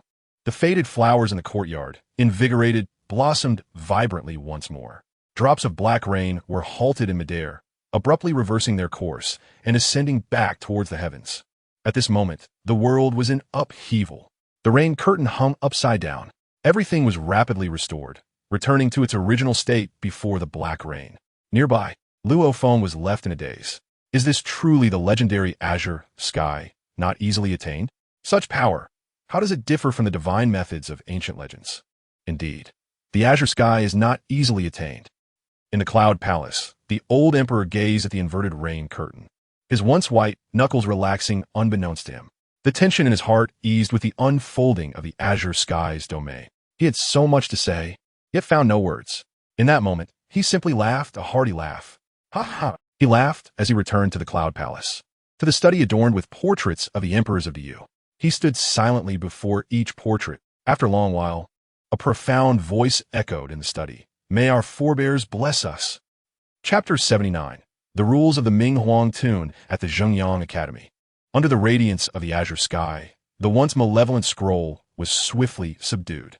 The floating characters within the study, as if aided by divine intervention, rushed into the scroll, piercing the sinister black eyes. Ah! The black eyes emitted a roar of defiance, yet ultimately could only cast a resentful glance at the external phenomenon before being sealed within the scroll once more. The darkness within the study was dispelled, and the chilling aura vanished completely. The heavenly beings of Xinjiang finally set down their jade brushes, gazing out at the extraordinary spectacle, exhaling a long sigh of relief. The azure sky is not easily attained. He stroked his graying beard, filled with emotion. Master Chonda, the regret of not stepping into this realm to showcase your divine prowess has been fulfilled by your descendants. This world shall eventually be as you wished, safe and sound. In the valley of the Wolf Clan, the bloody demon paused its frenzied slaughter, the crimson hue in its eyes gradually fading. It gazed at the timeless azure sky, speechless. It was only when the stream of monsters ceased to emerge that it coldly surveyed the void surrounding it, releasing a disdainful snort filled with boundless ferocity. Humph! Consider yourselves fortunate. Buzz! It unleashed a red streak of light, illuminating the sky as it surged toward the remaining phantoms, annihilating them in an instant. Afterward, it shed its beast skin, concealing the crimson markings on its body, carelessly squeezing the heavy black blood from the hide before returning to its secluded abode. What on earth? The deputy leader, witnessing the azure spectacle spanning the entirety of the Yu, was rendered speechless, his disciples wide-eyed in shock. After a while, they turned to the deputy leader, their eyes brimming with astonishment and inquiry. The deputy leader was momentarily at a loss for words, finally sighing. What an extraordinary Lu Chen! The Lu family has produced yet another remarkable figure. With the cultivation of a 6th-level terrestrial immortal and the unparalleled divine ability of the azure sky. It was a moment of reflection, even for the deputy leader. Could it truly be, as the people say? Is the Yu destined by heaven? Whenever calamity strikes, an unparalleled talent emerges to turn the tide. Lu Xingxi was such a figure in the past, and Lu Chen surpasses even that. And he is merely 20 years old. At such a tender age, he has already reached this level, if given a few more years. The deputy leader's face was obscured beneath his oversized black robe, shrouded in shadow, rendering it indistinct. Deputy leader, what shall we do now? He raised a hand to interrupt the discourse, uttering a single word. Wait. Wait again. The disciples exchanged glances. While he could halt the rain's descent, he could not alter the world's laws. Otherwise, he would be a creator god. This black rain was merely an embellishment for them. If it came, it was welcome, and if it did not, it was no great loss. It was merely a matter of time. With that, the deputy leader vanished into the shadows, leaving behind 2 phrases echoing in the firmament. What follows shall be the main event. Prepare yourselves and remain on standby. Yes. Above the imperial city, the torrential black rain was swiftly dissolved amidst the urgent strains of the Ming Huang tune and Lu Chen's azure sky powers. In an instant, the oppressive dark clouds were banished, and the sky returned to clarity. The azure light mingled with the celestial phenomenon of sun and moon, and the penetrating melody concluded. Beneath the heavens, the malevolent shadows vanished. The searing cold black raindrops were nowhere to be seen, nor the chilling gray darkness that had enveloped the world. Everything had returned to its state before the black rain, as though all they had experienced was merely a fleeting illusion. Yet the people profoundly understood that what had just transpired was no mere illusion, but rather a sudden calamity. This disaster has dissipated, thanks solely to the presence of one revered as the God of humanity, who has borne the weight of this realm upon their shoulders. How fortunate! How fortunate indeed! At this moment, the much-esteemed God of humanity, having withdrawn their divine powers, has returned to their mortal form. They cast a glance at Chen Shi, who, perhaps due to excessive exertion, was being supported by Lan Yun, her lovely visage slightly pale. Your Highness Shi, how do you feel? Allow me to prepare 2 bowls of ginseng soup for you. Please, do not overexert yourself. Your well-being is of utmost importance. Lan Yun expressed her concern with genuine anxiety. She had witnessed the turmoil during the dark reign and understood that this esteemed she could indeed assist her prince, becoming his virtuous consort. Anything that could benefit her prince was of great concern to Lan Yun. Observing Lan Yun's anxious expression, Chen Shi managed a faint smile and shook her head. There is no need for such trouble. I merely feel a bit weary and require a moment of rest. With that, she turned her gaze toward Lu Chen, acknowledging that it was the crown prince who had employed such divine abilities to halt the spread of the dark reign, and it was he who had truly labored hard. I am untroubled, Lu Chen said as he approached Chen Shi, inquiring, aside from revealing the true form of the Nightmare Clan, your Ming Huang tune possesses such remarkable effects? Lu Chen was now quite intrigued by the Ming Huang tune, based on the recent display of its ability to manipulate the forces of nature to dispel the dark reign. It was evident that this tune wielded a rare and formidable power of rule, explaining its reputation as a nemesis to the Nightmare Clan alongside his family's Qingtian Unyielding Art. This was precisely what Lu Chen needed at this moment. In the realm of martial arts, there exist 6 stages. The first 3 refine one's essence, qi, and spirit, while the latter 3 involve the comprehension of the world through the golden core, wielding the body to manipulate the arcane, and the harmonization of one's self with the forces of nature. The earthly immortal transcends the corporeal confines, merging into the vastness of existence, commanding the profound powers of all things. Above these 6 stages lies the realm of rules. Upon hearing Lu Chen's words, Chen Shi too felt a tinge of confusion. She nodded, then shook her head, I am uncertain about the precise efficacy of the Ming Huang tune. When the dark rain approached, an instinctual awareness compelled me to play the tune, as if the missing fragments of a broken musical score had emerged in my mind. I followed this intuition and played, entering a state beyond description. Chapter 80. The Power of Rules, Swift Progress. It was as if Chen she furrowed her brow slightly. Striving to recall the wondrous state she had just experienced, my consciousness connected with the cosmos. The strings of my instrument resonated with the heartbeat of the earth itself. Plucking the strings allowed me to cleanse the impurities from the earth's veins, awakening the dormant vitality within. It was quite extraordinary. As for the rest, Chen she shook her head. I cannot articulate it further. When I emerged from that state, I found myself utterly fatigued. I hope for your understanding. Not all. Please rest for a while, Lu Chen replied, directing his gaze toward Lan Yun.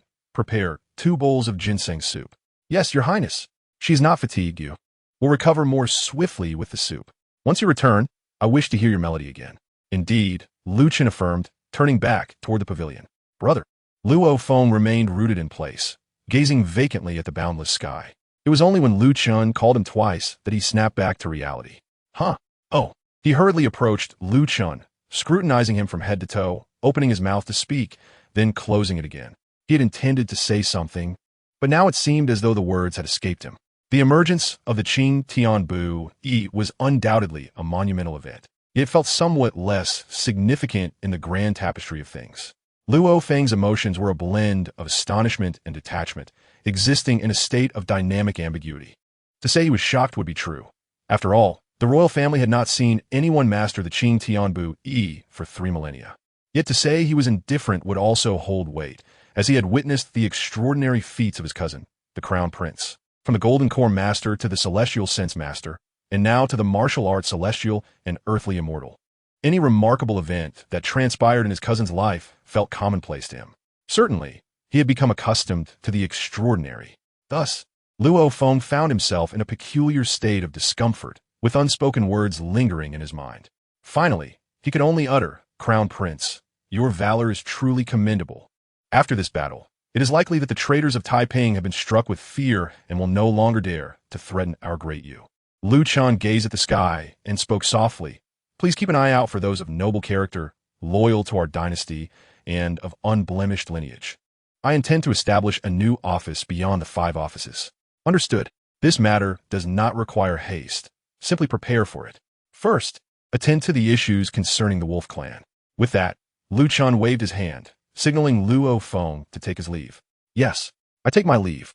As Luo Feng departed, countless martial truths filled Lu Chen's mind. Having glimpsed the divine command technique in the Grand Hall, Lu Chen had been inspired to create a new technique specifically aimed at the Nightmare Clan.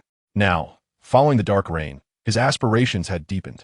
The Nightmare Clan, the dark energy. He rested his arm on the stone table of the pavilion, softly tapping the surface, producing rhythmic ripples imbued with the essence of the Tao. As the waves spread, they birthed a multitude of ingenious ideas. He meticulously selected a few of the most feasible and universally applicable concepts from these musings, enhancing martial vitality, refining the dark energy, constructing a barrier of the golden body. Various ideas played out in Lu Chen's mind.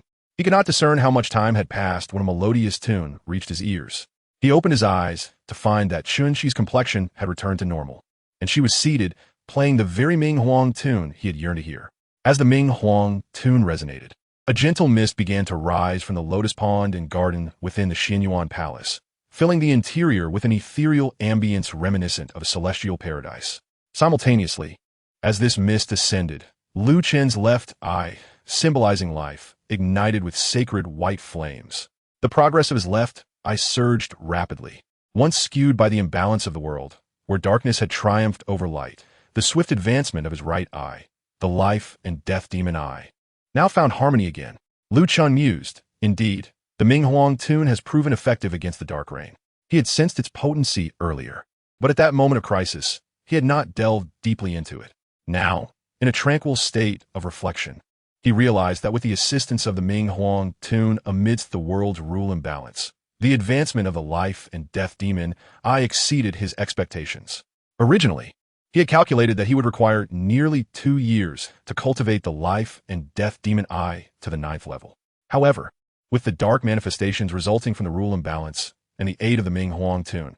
He would achieve this in merely half a year, at most. In 6 months, he would reach the highest realm of the 9th level, life and death without boundaries. Following that, he would endeavor to explore the 10th level, pushing this ancient technique to even greater heights, seeking to touch the most potent rules governing life and death. Moreover, the innate power of the Ming Huang Tun, embodying the essence of the cosmos, would grant Lu Chun deeper insights into the rules, allowing him to refine and advance his Qingtian Unyielding to the 12th level. This Ming Huang Tun, Lu Chun poured himself a cup of clear tea, savoring its fragrant essence. The emergence of the Ming Huang Tun was peculiar, and Chen Shi's arrival was fortuitous. Perhaps, as his father had feared, she was a sugar-coated cannonball sent by the enemy, a means to lull Great Yu into complacency, ultimately leading to its internal collapse. However, what of it? This sugar-coating, he has it all figured out. In the land of Fengzhou, Mo Wangju navigates the bustling cities on his blood-smoked steed, observing myriad souls and discerning countless hearts. Having undergone the trials of the Winda Alliance and the affairs of his own Wire Academy, Mo Wangju has come to a profound understanding of the sage's teachings. He is now ever more convinced that some knowledge cannot be gleaned from the tomes of the Academy. It must be discovered through personal experience and enlightenment. Thus, with the Golden Autumn Grand Examination still on the horizon, Mo Wangju immerses himself in the various cities, at times masquerading as a studious scholar rushing to the exam, and at other times embodying the chivalrous hero who aids those in distress, savoring each encounter. As he passed through Wanqing City, Mo Wangju instinctively glanced at the city gate, where the ghastly sight of hanged corpses had long since vanished. This sight elicited a bittersweet smile. Wanqing City marked the turning point of his life, the inception of his rebirth. It was here that he had attended the martial arts tea gathering, leading him to meet Prince Chen and His Highness the Crown Prince. Consequently, he discovered the existence of extraordinary talents in the world, which captivated him and solidified his resolve to follow the Crown Prince. This led to his expulsion from the Academy, his urgent journey to the royal city to deliver news, and ultimately his establishment as a close aide to the Crown Prince in their eyes. Chapter 81. War, Sword Valley. Such intricate connections are indeed ineffable. He considers himself fortunate. With this reflection, Mo Wangju entered Wanqing City on his blood-smoked steed. The city guards, upon seeing him, shed their stern expressions for smiles. Mr. Mo has arrived. Please, sir, take a moment to rest. I shall report to the city lord immediately. The guards treated Mo Wangju with utmost courtesy, setting aside his esteemed status as a contemporary prodigy of the Wire Academy. His merit in delivering news alone warranted their respectful demeanor. Moreover, with the Golden Autumn Grand Examination approaching, he was soon to ascend to officialdom. Given his abilities, knowledge, and prior connection with the Crown Prince, his future was destined to be one of great influence in the court. At this moment, a smile could very well herald a future of remarkable advancement. It is always prudent to exhibit courtesy. Mo Wangju returned a polite gesture to the guards, saying, "No need for such formalities. I have come to participate in the Golden Autumn Grand Examination and will only rest briefly in Wanqing City before continuing my journey to Quanzhou to witness the stunning sword mark left by His Highness the Crown Prince. There is no need to trouble the city lord." The guards exchanged knowing glances and replied, "If that is the case, Mr. Mo should hasten." Oh, what is first matter? The sword mark of His Highness has stirred the realm, attracting numerous martial artists and common folk eager to behold and comprehend it. Especially renowned sword practitioners from the martial world, upon hearing the news, hastened through the night to secure the most potent spots for insight into the residual sword intent. As you know, His Highness is the only terrestrial immortal level warrior in our Great Yu since the reign of Emperor Zhenshi, revered as the divine being of the world. Even a mere stroke of his sword holds immeasurable profundities of the sword path, a priceless treasure for any practitioner. Those who can grasp even a hint of its true meaning might solidify their golden elixir on the spot and attain mastery. Not to mention this awe-inspiring mark that cleaved through 2 provinces. The sword intent contained within is beyond imagination. Moreover, I have heard, the sword that His Highness used to cleave through the 2 provinces was merely a standard military weapon taken from soldier to side. Yet now, that very sword has transformed into a spiritual artifact, a divine instrument. It is said that when drawn, the sword illuminates the night as though it were day. Alas, That sword has been claimed by a fortunate individual who treats it as a family heirloom, binding it to his arm, never parting from it even while eating or sleeping. What a lucky fellow he is. How I wish I'd been there then. The guard's admiration for Lu Chen was palpable, mingled with regret for not having been present. As they spoke of the lucky sword, their eyes brimmed with envy. Suddenly, the guard realized his digression and offered an awkward smile to Mo Wangju. "Forgive my rambling, sir." Mo Wangju smiled gently and shook his head, no offense taken. Who among the citizens of Great Yu does not admire such a remarkable hero as His Highness? It is only natural to speak at length about his deeds. Were it not for His Highness' steadfast presence at the heart of Great Yu during these tumultuous times, we cannot fathom the chaos that would ensue. Indeed, just recently, that ominous black rain terrified many, making them believe the sky was collapsing. Yet it was our earthly deity who bore the burden, reversing the flow of that eerie rain and banishing those malevolent spirits. The guard paused, chuckling awkwardly before redirecting his focus. In any case, the site of the sword mark has become a renowned sanctuary for sword comprehension in Great Yu, now teeming with visitors. If you do not hurry, sir, you may find it difficult to secure a suitable spot to sit. Mo Wangju nodded. You mentioned the first matter. What of the second? Regarding the second matter, the guard glanced around before lowering his voice to confide in Mo Wangju. Not long ago, around the time of the Black Rain, the royal city was informed that a batch of poisoned wine, transported from the Wolf Clan to Great Yu, had been seized by His Highness. Consequently, the Crown Prince issued an ultimatum to the Wolf Clan. However, to our surprise, the Wolf Clan remained defiant, unconcerned, even mobilizing troops for potential conflict with Great Yu.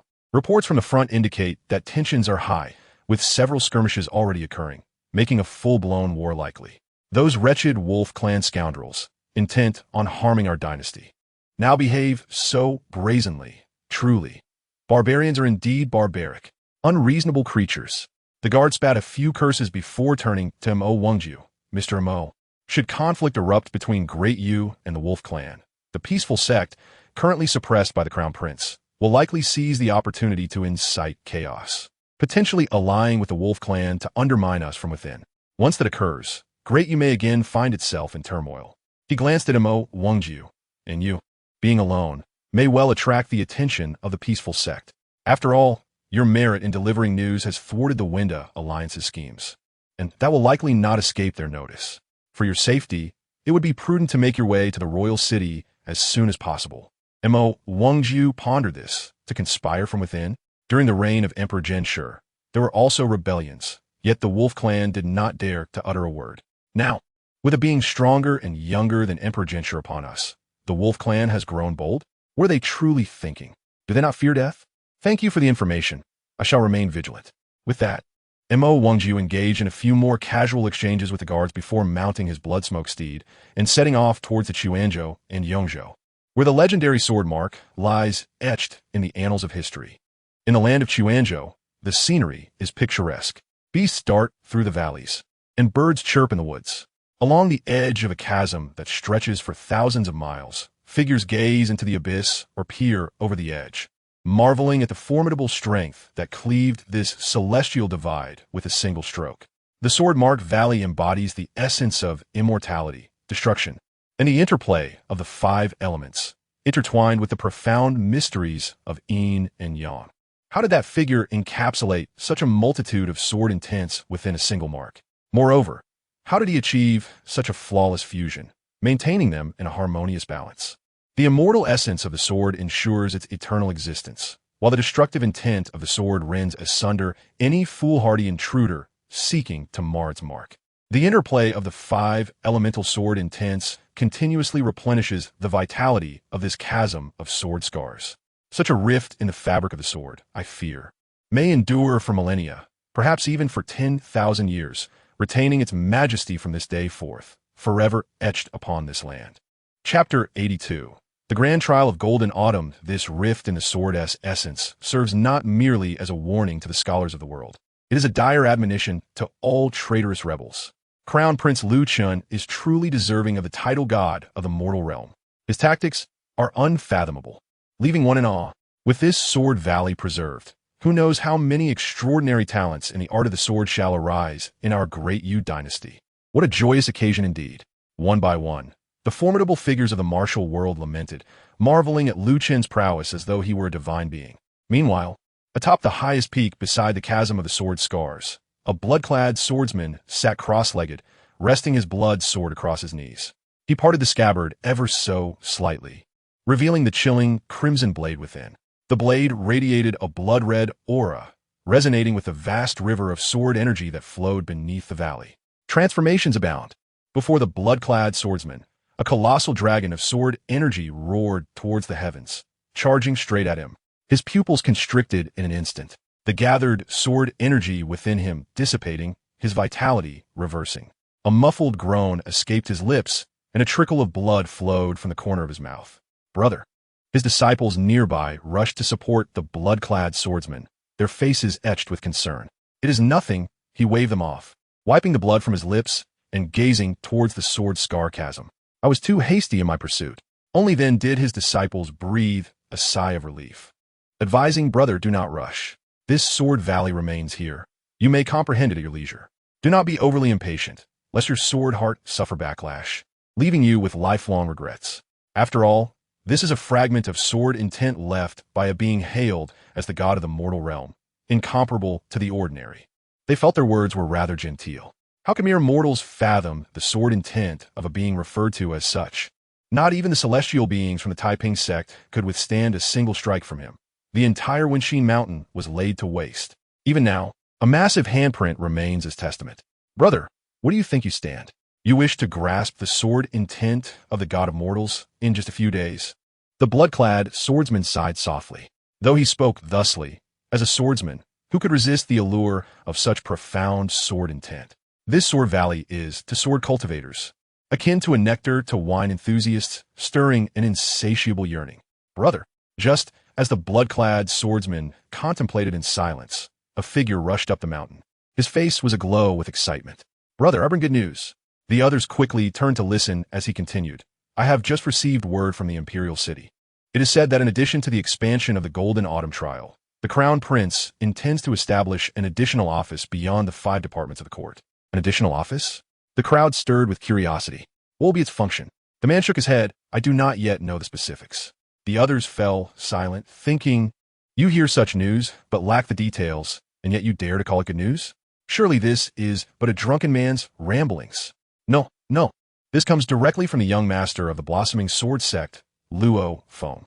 He is already preparing for the establishment of this office, seeking individuals of reputable lineage, loyal to the court, and with some talent to serve as its initial officials. Moreover, this office, unlike the 5 departments, will be directly overseen by the Crown Prince himself. The last statement thundered through their hearts, shaking them to their core. Directly overseen by the Crown Prince. Does this not mean they would work directly under him? That the god of the mortal realm would be their superior? Would they not have greater opportunities to meet the Crown Prince? Boom! Boom! In that moment, their hearts raced with anticipation. Their gazes immediately turned to the blood-clad swordsman. "Brother, Yet the blood-clad swordsman was quicker still, having already sheathed his blood sword and risen. As the others turned to look, they could only see his distant figure departing. After a long while, a voice echoed from the horizon. "Let's go to the Imperial City." At the city guard camp of the Imperial City, long lines had already formed outside. All had rushed to register upon hearing Luo Feng's announcement. To serve directly under the esteemed Crown Prince is a monumental honor that many would covet. No surprises here. Once the news spread, the guard camp was overwhelmed. The enthusiastic citizens of the Yu Dynasty clamored, General Luo, I come from a reputable lineage, loyal to the Great Yu, the Emperor, and the Crown Prince. Look at me. How about me? My family has served faithfully for 5 generations, all loyal subjects of the Great Yu. I am willing to dedicate my life for the Crown Prince." Listening to the fervent uproar outside, Luo Feng sighed in exasperation. He had underestimated the immense allure of the title god of the mortal realm. Even a mere whisper of opportunity had drawn a throng of eager applicants. "Brother, look at this." Luo Feng pondered before speaking. Every beginning is fraught with difficulty. To accomplish anything well, the initial selection must be of the highest caliber. It is better to have fewer than to settle for the mediocre.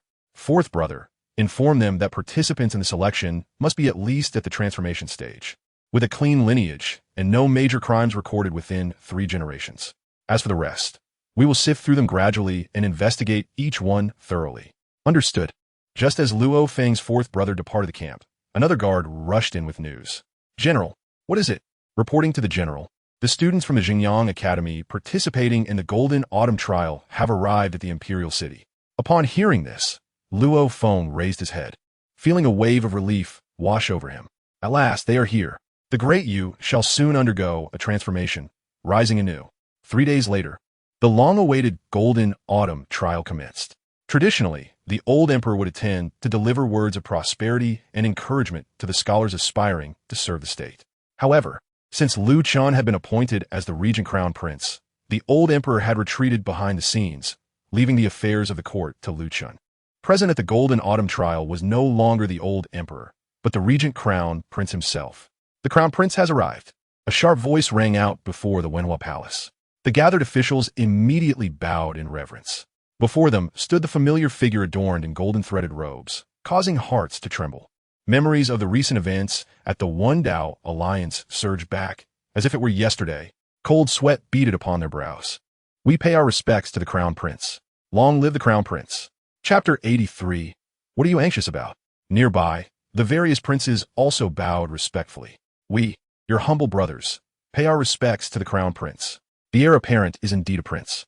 Moreover, with Lu Chen's current renown and strength, he is but a name away from the true throne. The other princes, in their words, had already acknowledged him, bowing their heads in submission. Be at ease. Thank you, Your Highness. As the assembly rose, their eyes were drawn to the formidable figure seated upon the main throne. The ruined academies, the fallen Wenxin Mountain, and the vast sword scar that spanned 2 provinces resurfaced in their minds. They seemed to return to that autumn day, smelling the pungent scent of blood wafting from not far ahead. Before their eyes lay a sea of crimson, as if shadows were entwined. In an instant, almost reflexively, most individuals trembled slightly. Their heads, once raised, immediately bowed down again, not daring to meet Lu Chen's gaze. The others present at the grand examination sighed in wonder. How spirited and ambitious the alliance of literature and Tao had once been, under the guidance of the 4 celestial beings. They had pointed out the course of the world with fervent words, dominating the literary realm of Diyu and claiming half of its imperial court. Every action they took exuded their noble spirit of scholars. But now, look at their 4 celestial beings. The celestial being of Zhengyang has severed ties with the alliance, and the celestial being of Hanhai has perished. The remaining 2 celestial beings, though they escaped disaster by not being at Wenxin Mountain, have become fugitives hunted by Diyu. And what of those once proud scholars who held themselves in high esteem? They have long been cowed by this earthly deity of Diyu, losing their dignity. Their current demeanor vividly illustrates the meaning of fearing him as a demon and revering him as a god. It can be surmised that during the lifetime of their prince, whenever the name of the alliance of literature and Tao is mentioned, scholars will tremble in fear, never daring to rebel. And their prince, a formidable earthly deity, who could rival him in longevity? The onlookers could not help but cast sympathetic glances at the fearful scholars. This group might only breathe easy after witnessing the prince ascend to the celestial realm. TSK, had they known this would be the outcome, why act so impulsively back then? Just as everyone was lamenting in their hearts, Lu Chen's indifferent decree resounded from the main seat. Raise your heads. Yes. The scholars stiffened momentarily, then slowly lifted their heads, gazing at the back of the person in front, their eyes unwavering. Before the grand examination commenced in this golden autumn, there was one matter to address. Before anyone could react, Lu Chen coldly uttered 2 words, Nightmare Clan. Upon hearing these words, many attendees felt a jolt in their hearts. These words, I believe, most of you are not unfamiliar with. Lu Chen's indifferent gaze swept over the gathered scholars, rendering many silent and bristling with fear. He continued, a few days ago, a sudden black rain fell from the heavens. This. The scholars could no longer remain seated. Surely, the prince does not suspect them of being responsible? Immediately, a senior member of the academy hurriedly stood up, addressing the prince. That black rain has nothing to do with us. Ever since the disbandment of the alliance of literature and Tao and the downfall of the traitorous instigators, we have devoted ourselves day after day to reciting the classics of literature and Tao, preparing earnestly for the grand examination, with no ulterior motives, nor any wrongdoing. Furthermore, those matters were handled by the former higher-ups of the alliance, We have no knowledge of them. We beseech your highness to discern the truth. Lu Chen cast a glance at him. Did I say it was you who did it? Why are you so flustered? The descent of the Black Rain signifies the collapse of world rules. You do not possess such capability. Commoners, we are indeed burdened with guilt, intimidated by your highness's celestial might, and revering you as an ancient deity, believing it to be the arrival of a celestial emperor to hold us accountable, which caused us to act in haste and lose our composure. Upon hearing this, the crowd could not help but curl their lips. Goodness, when it comes to flattery. It must be you scholars. Lu Chen paid no further heed. He stated, with the Black Rain's descent, the invasion of the Nightmare Clan will come more swiftly. Many civilians have already glimpsed the true nature of the Nightmare Clan amidst that Black Rain. Therefore, I have decided to utilize this grand examination to disseminate news of the Nightmare Clan's invasion, allowing the populace to prepare in advance and stabilize their hearts. After speaking, Lu Chen glanced at the silver-armored guards beside him. The guards immediately understood and presented a scroll. Lu Chen took it, stating, I possess a divine decree left by the first emperor, which can aid the common people in discerning the illusions of the Nightmare Clan, preserving their purity and preventing their harm. Each of you shall transcribe a copy as an additional preliminary assessment for this grand examination. Is there any dissent? The crowd shook their heads vigorously, hastily responding, No, your highness is wise. Lu Chen nodded. In that case, you may begin. With that, he departed from the venue of the grand examination, leaving the remaining procedures to the examiners. The crowd was accustomed to this. Their prince was always thus, cold in demeanor, few in words, disinterested in elaborate ceremonial exchanges. Today's grand examination was likely the most they had heard him speak. We respectfully bid farewell to your highness. Upon reaching the entrance of the examination venue, Lu Chen paused again, his calm gaze sweeping over everyone present. I hope there will not be a second time. We would never dare, never, return to the palace. Yes. Lu Chen settled into the carriage back to the palace, lowering the curtain.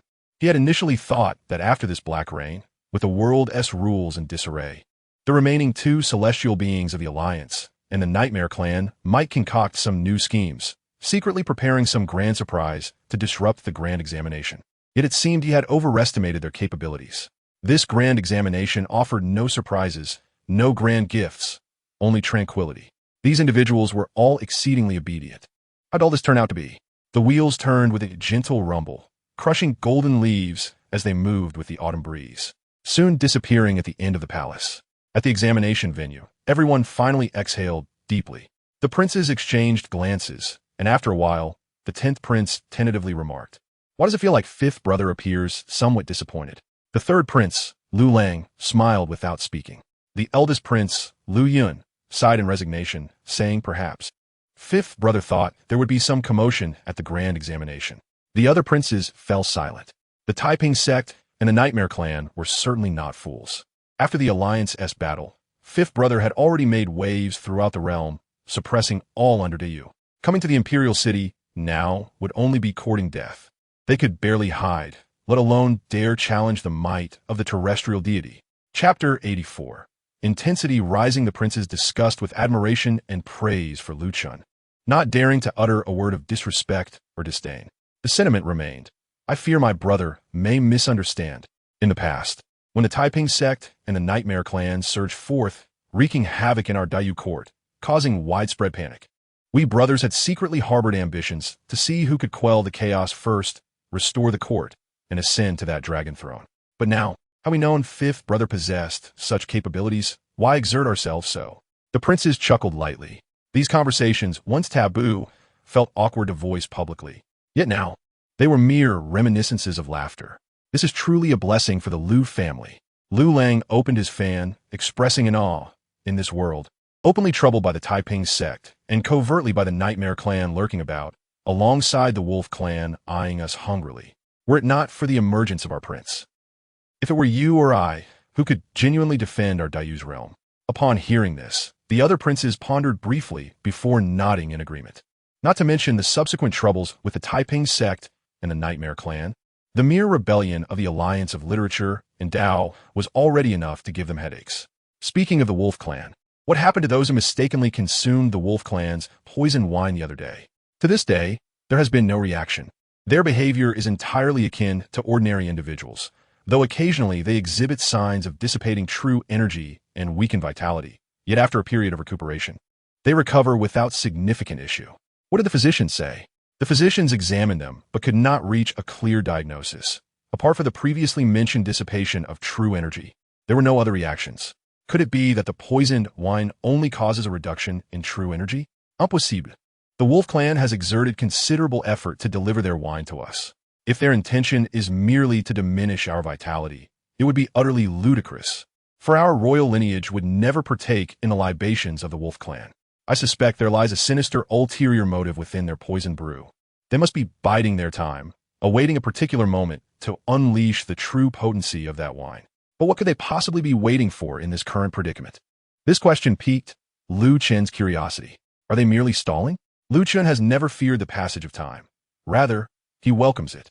For him, time has led to the mastery of the 12th layer of the Azure Sky unyielding technique, and soon thereafter, the 13th layer.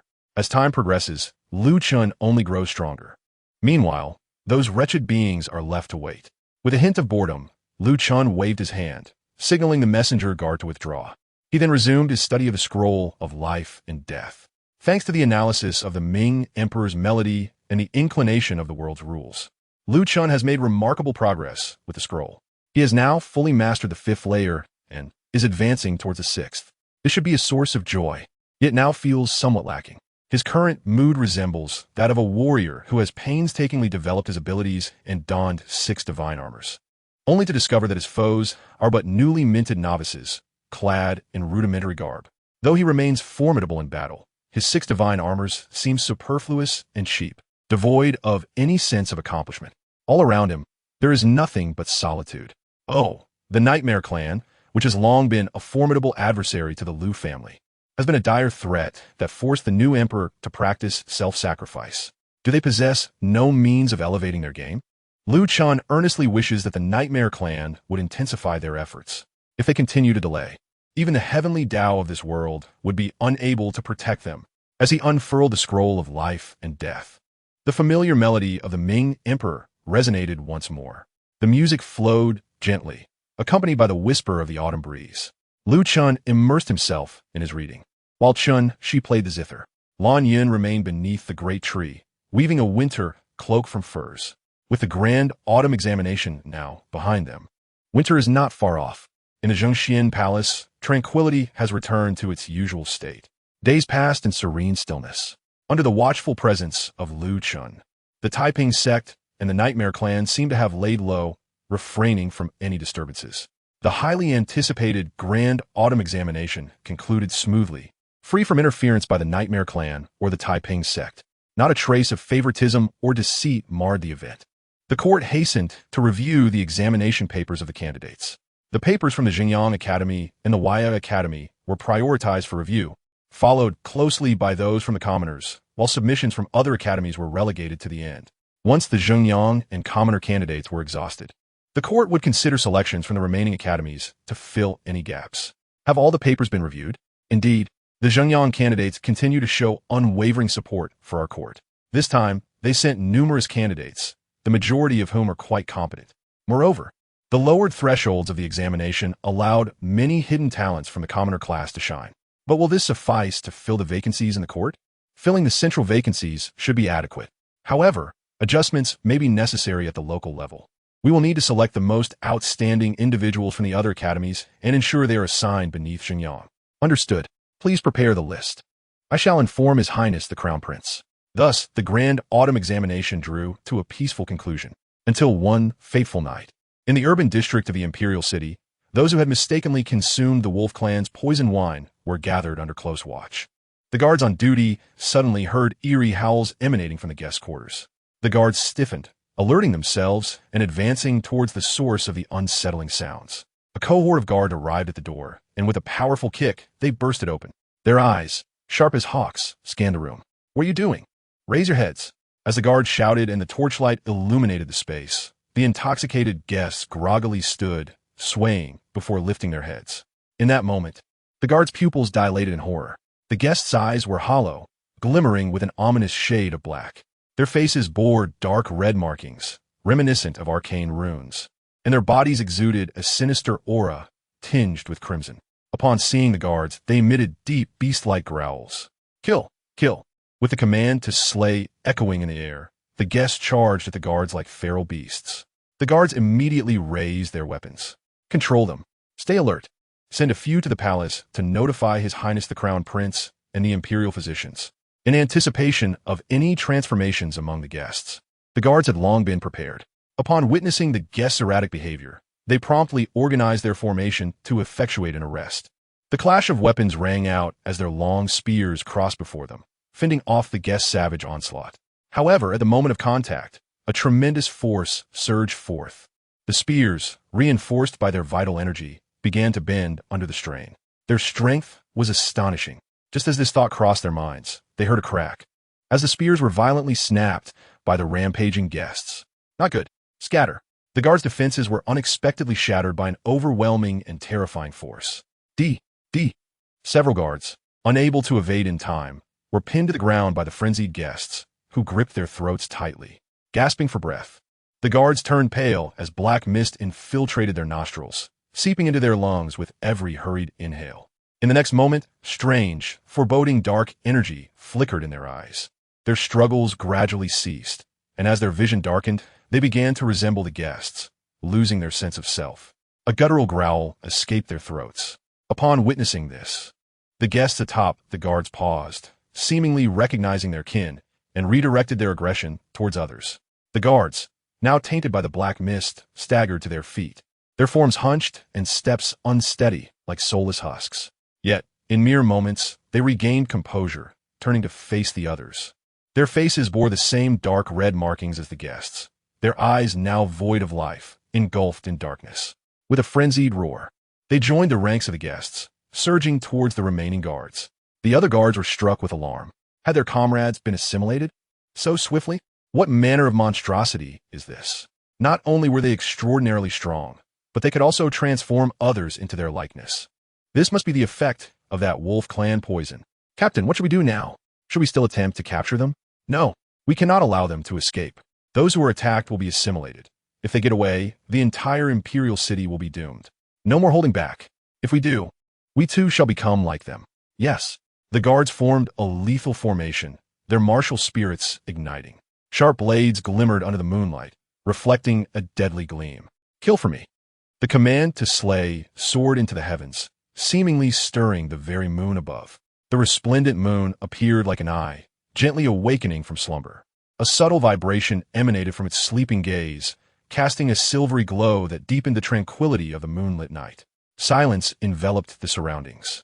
The frenzied revelers and the bloodthirsty guards stood frozen in place. Time itself seemed to stand still. From ethereal moonlight, a figure materialized, descending beside the grotesque, dark-eyed aberrations. Chen observed the inebriated patrons, exuding an ominous aura, and the guards swiftly infected by the dark energy.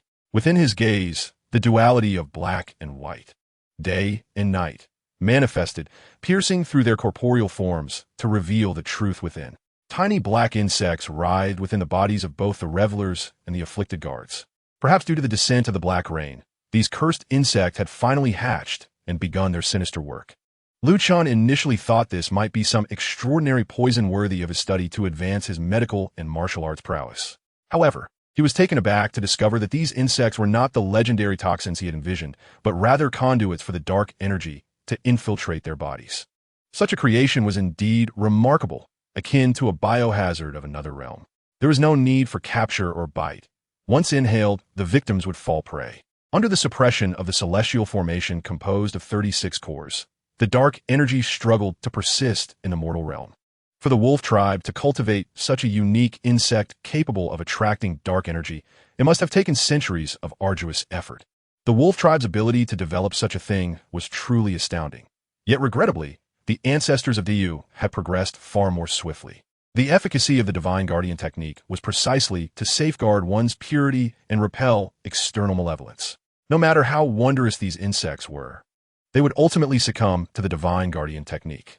With a swift motion, Chen captured several hatching insects and obliterated those within the guards and revelers with a single strike, after which his figure vanished, leaving behind a dazed crowd of awakened patrons and city guards.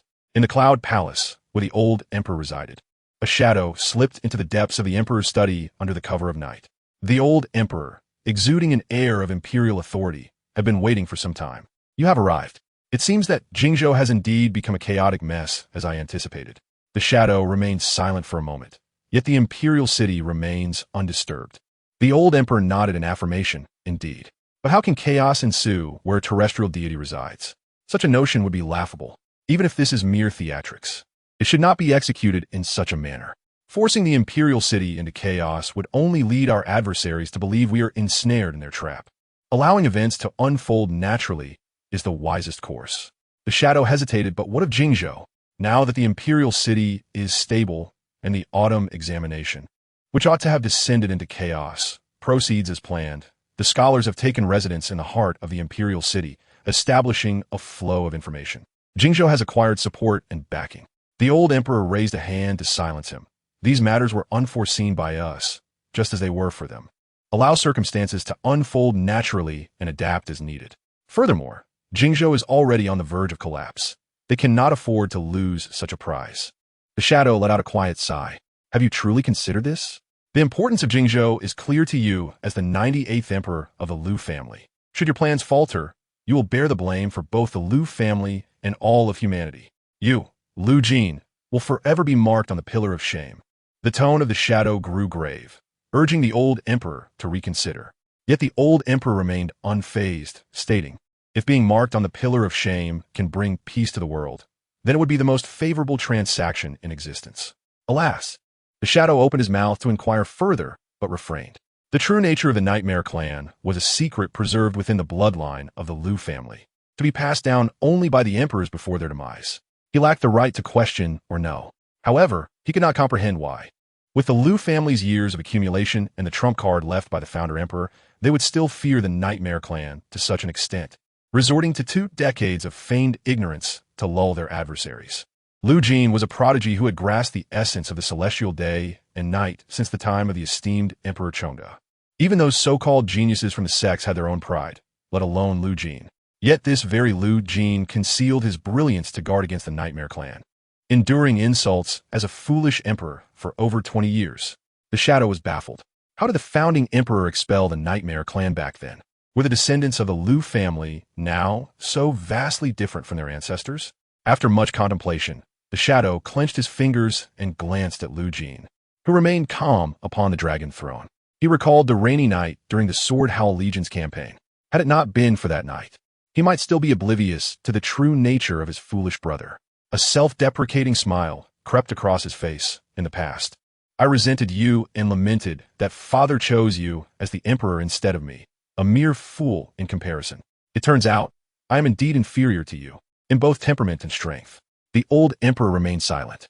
The shadow fell into a long contemplation until he finally turned to gaze in the direction of the proclamation palace. Does our terrestrial deity know? Certainly, given his stature, there were matters that would elude no one's eyes, even if unspoken. We, father and son, shall jointly stage a grand performance in Qingzhou for the Nightmare clan. The shadow nodded, casting a final deep look at the old emperor before turning to leave. As he reached the palace gate, he paused and glanced back at the old emperor, his expression complex. This will be our last meeting, will it not? The old emperor remained silent. The shadow continued. The heavenly sword uncle wants me to tell you that should the plan fail, he is prepared to have the Sword Howl Legion act as a bulwark against the Nightmare clan, just as King Yi did in the Battle of Qingzhou.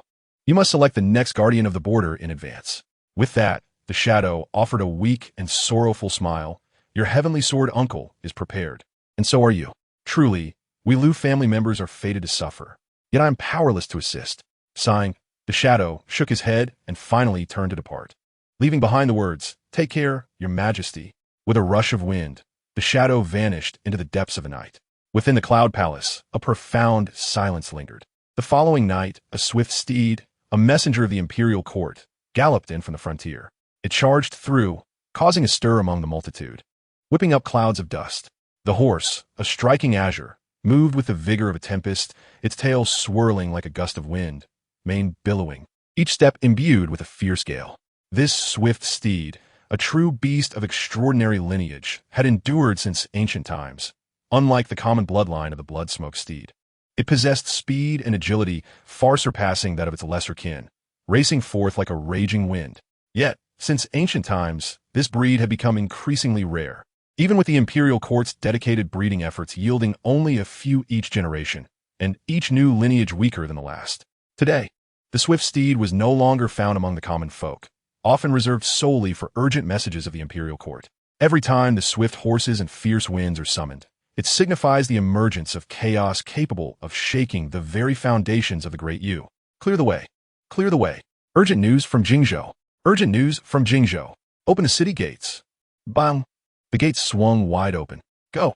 Go. The sound of galloping hooves intertwined with the rush of wind, whistling past. The city guards watched as the swift horses vanished like a tempest into the horizon, their hearts suddenly gripped with apprehension. When had the swift horses last been called upon? The last time was in response to the former emperor's grave illness, when an urgent edict summoned the current sovereign back to the imperial city. This time, everyone exchanged glances, sensing that something grave was afoot. The swift horses traversed the checkpoints, ultimately bringing the tempest to the imperial city. Go! The ancient, monstrous beasts finally came to a halt at the palace. Entering the Cloud Palace. After a moment, the long-absent old emperor, who had neglected state affairs for days, erupted with furious curses from within the Cloud Palace. An urgent decree was swiftly issued, summoning the court officials for an emergency assembly in the dead of night. In the hall of profound declaration, Chen had not rested.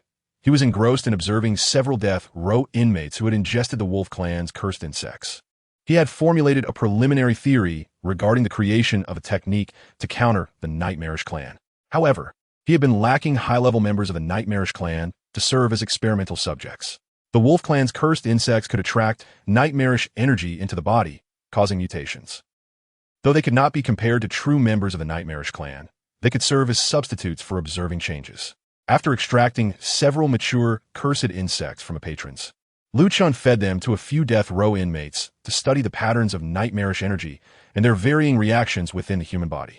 Unfortunately, these inmates had limited capabilities and could not withstand greater amounts of nightmarish energy, nor could they sustain the energy framework Chen desired. Alas, it seemed he would still need to capture several high-ranking members of the nightmarish clan for experimentation. Flames flickered in Chen's eyes as he swiftly ended the lives of the death row inmates. Clop, clop, clop. Just as he concluded his experiments, the sound of hurried footsteps echoed outside the palace. Your Highness, His Majesty urgently summons you to the Hall of Floating Worlds for the emergency assembly. The swift horses have departed from Jingzhou. It seems there is great turmoil there, possibly related to the previous incident with the Wolf Clan wine. Jingzhou? Swift horses? Chen rose, a hint of anticipation brightening his otherwise indifferent gaze. The stage for the turmoil in Jingzhou had finally been set. With ample preparation time, the nightmarish clan and the peaceful sect should not disappoint him this time, should they? With a flicker of his form, Chen vanished from the Hall of Profound Declaration. Chapter 87. I shall visit the Hall of Floating Worlds in the dead of night. The court officials convened. Following the grand examination of the Golden Autumn, the officials had taken on a fresh appearance. A glance around revealed mostly new faces. Their arrival infused the court with a vibrant energy. Their expressions reflected not the anxiety of the urgent news, but rather the fervent anticipation of showcasing their knowledge and a passionate commitment to reforming the state. Even in the depths of night, their enthusiasm radiated like the morning sun. Compared to the previously stagnant, treacherous court, the atmosphere had transformed entirely. Of course, this was also due to the presence of the figure known as the deity of the mortal realm. Everyone understood that as long as he existed, the Great Yu would remain steadfast. Even if the heavens were to collapse, he would stand firm against it.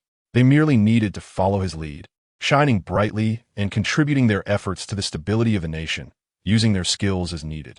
As for anything else, there was no need for concern. If it truly came to a point where they needed to worry, then it would be too late to fret. If even the deity of the mortal realm was alarmed, they should rather find a suitable place to bury themselves, and do so promptly. The court was rejuvenated and brimming with vitality. Yet the old emperor on the dragon throne was seething with rage. Bang! He slammed the urgent report from Jingzhou onto the dragon table. This was a report just received from Jingzhou. It stated that the wolf clan had revolted. Those detestable wolf tribesmen had gathered a great army, launching an assault on the borders of our Great Yu in Jingzhou. Moreover, this assault far exceeded previous ones. The wolf clan had nearly emptied their ranks, intent on breaching our defenses in Jingzhou, and our city of Jingzhou. Internally, it was a chaotic mess. There were various sects and martial artists causing disturbances within Jingzhou, disrupting order. Furthermore, the nightmarish clan had emerged, with reports of citizens witnessing nightmarish creatures committing atrocities at night, instilling terror among the populace. Now, a group of half-human, half-ghost monsters had appeared in Jingzhou, rampaging and attacking anyone in sight, exhibiting immense strength. Those who were assaulted by these monsters would also mutate into beings like them, possessing the ability to infect and assimilate others. Presently, Jingzhou could be described as a chaotic dance of demons, utterly in disarray. How dare these vile creatures be so audacious? They have revolted. They have revolted. The old emperor's furious voice echoed throughout the Hall of Floating Worlds. The officials, upon hearing this, widened their eyes in shock. With the Wolf Clan's army bearing down from outside Jingzhou, and a nightmarish clan and martial sects causing turmoil within, what manner of half-human, half-ghost creatures had emerged? Indeed, Jingzhou was in a state of utter chaos. Upon hearing the mention of half-human, half-ghost monsters, Luo Feng's eyes flickered. He quickly glanced at Lu Chun, who nodded in affirmation. Luo Feng immediately stood and said, "Your Majesty, I have a matter to report." Seeing it was Luo Feng, one of Lu Chen's subordinates, the old emperor calmed slightly and urged him to continue. Luo Feng then stated, "Your Majesty, the report from Jingzhou mentioned the half-human, half-ghost creatures possessing immense strength and the ability to assimilate their victims. Such creatures were also seen in the Imperial City last night." What? Such creatures appeared in the Imperial City as well. The old emperor's fury escalated. Revolt. This is truly a revolt. Who is responsible for this? Luo Feng replied, "Your Majesty, these half-human, half-ghost beings are indeed the patrons who consumed the Wolf Clan's wine. However, thanks to the foresight of His Highness the Crown Prince, they were all gathered together for observation, thus preventing the situation from escalating further." Luo Feng continued, "Their symptoms after being poisoned were identical to those described in the report from Jingzhou. Therefore, I believe the half-human, half-ghost beings causing chaos in Jingzhou are also a result of the Wolf Clan's wine." At this point, Luo Feng cast a glance at Wu Zhan, the representative of the Wu clan, who held a significant influence in the court. According to my investigation into the Wolf Clan's wine, it was first received by the Wu clan, who were responsible for the Jingzhou region. The Wolf clan, in an effort to secure their market, brought a cart of treasures to the Wu clan. After leaving the Wu clan, their wine promptly flowed into Jingzhou, eventually making its way to our imperial city. Luo Feng stopped there, leaving unspoken implications hanging in the air, insinuating the Wu clan's involvement. Upon hearing Luo Feng's words, the court officials exchanged glances towards the Wu clan, their expressions revealing a spark of intrigue. Previously, no one dared to challenge the Wu clan, as they were backed by the emperor and the Empress Dowager Wu, with even the princes opting to steer clear of their influence. However, now there was the deity of the mortal realm of the Great Yu. The Crown Prince's people were about to confront the Wu clan. Moreover, this matter involved the great chaos in Jingzhou, akin to rebellion. No matter how they defended themselves, they would find no justification. It seemed the Wu clan's days of peace were numbered. The old emperor, upon hearing Luo Feng's words, immediately cast a furious glare at Wu Zhen and the others. "Is this true?" Wu Zhen knelt down at once, exclaiming, "The younger generation of our clan was foolish and fell for the Wolf clan's trickery. We beseech your Majesty for mercy. Please show us mercy." It seemed there was indeed truth to the matter. The old emperor glared at Wu Zhen, his disappointment evident. "You fools." The old emperor, despite his anger, still held a sense of nostalgia. If it were anyone else, he would have already bellowed, drag them out, and execute them. Yet when it came to the Wu clan, he merely uttered, "Fools. Show some sense. I shall certainly educate the younger generation of my clan, ensuring they no longer dare to err." The old emperor snorted coldly, "Mercy? If I show mercy to you, who then will show mercy to Jingzhou? The state of Jingzhou today is largely due to your contributions. It is precisely because I have been too lenient with you that we have arrived at this calamity. Come here, your Majesty." The old emperor waved his hand, stripped them of their official robes, and cast them into the dungeons. "Once the chaos in Jingzhou is quelled and I have ascertained the facts, I shall deal with you. As you command." Wu Zhen and the others turned ashen. "Your Majesty. Your Majesty. Take them away." Yes. The guards dragged them away, leaving the court eerily silent. The old emperor felt a bit calmer and turned to the officials present. "The situation in Jingzhou is dire. Which of you loyal ministers is willing to march forth and quell the unrest in Jingzhou? The newly appointed scholars, eager to earn merit for their own advancement, were inclined to volunteer. However, the reports indicated that the turmoil in Jingzhou was beyond their capacity to manage, and their presence would likely exacerbate the chaos. At this moment, the only person in the court with the qualifications to confront the turmoil in Jingzhou was. All eyes turned toward the serene figure at the forefront of the civil and military officials. He did not disappoint their expectations. If that is the case, I shall go to Jingzhou. Chapter 88. The journey to Jingzhou. Seeing Lu Chen step forward, the old emperor hesitated. Though both father and son understood the plan regarding Jingzhou, they needed to maintain appearances. They aimed to lure out the treacherous spies and the hidden agents of the Nightmare clan, capturing them all in one fell swoop. My son wishes to go to Jingzhou to quell the rebellion, which is commendable. However, the old emperor hesitated. If you leave, what shall become of the imperial city? If another surprise attack occurs like last time, once you depart, we cannot ensure it won't happen again. If there are further unexpected events in Jingzhou, and you cannot attend to both Jingzhou and the capital then, the old emperor's indecision left the officials speechless. Regardless of whether the Lu family had a miraculous child, the emperor would always be the emperor. The Wolf clan and the Nightmare clan were about to turn Jingzhou into a sieve, and yet he was still only concerned for himself. If such a crucial border stronghold as Jingzhou fell, how would the other states defend themselves? At that point, he would truly be left to safeguard his imperial city alone. Thus, someone immediately advised, Your Majesty, the situation in Jingzhou is urgent, and we must act decisively. You could allow the crown prince to head to Jingzhou to quell the unrest, and then summon King Lishan, who is stationed in Chongzhou, back to the capital for defense, thereby repositioning the Chongzhou defense line. This could prevent future calamities. The old emperor remained hesitant. At that moment, a youthful official stepped forward to voice his opposition. It was he who had previously inquired about the location of the Earth's core. Everyone remembered him. He loudly rebutted. How audacious! What are your intentions, colleague? The minister who had advised the emperor looked incredulous. Me? How am I audacious? Indeed, you dare suggest the crown prince put himself in danger, and you would have King Lishan return to the capital? The official spoke with measured words. Let's not even mention the crown prince's invaluable life, for any misstep would be a loss to our entire DU. Just the suggestion of recalling King Lishan to the capital. Why have successive kings distanced themselves from the imperial city? You must surely understand the implications. And now you advocate for the crown prince to leave the capital while suggesting King Lishan withdraw from the Chongzhou defense line. I must ask you, why not send King Lishan to Jingzhou to quell the rebellion? Upon hearing this, the crowd cast varying glances at him. This fellow, who inquired about the Earth's core last time, was now preventing the crown prince from personally going to Jingzhou. Moreover, he had openly stated that King Lishan should not return to the capital. Why must the kings remain distant from the capital? This was common knowledge, to secure the borders and to prevent any shifts in power within the court. Though understood, some truths should not be spoken aloud. The rebuffed minister's anger surged. Traitor, you dare to flaunt your rhetoric before His Majesty and the crown prince, sowing discord? And what have I said that is untrue? Do you not know that the turmoil in Jingzhou is unprecedented? The Nightmare clan is wreaking havoc, traitors are hiding, and various sects are waiting for their chance to strike. Just consider the remaining 2 celestials of the One Dao Alliance who have long since concealed themselves. In such a situation, aside from the crown prince. Silence. The voice from the front of the civil and military officials spoke, and the 2 immediately ceased their argument, nodding in agreement as they retreated.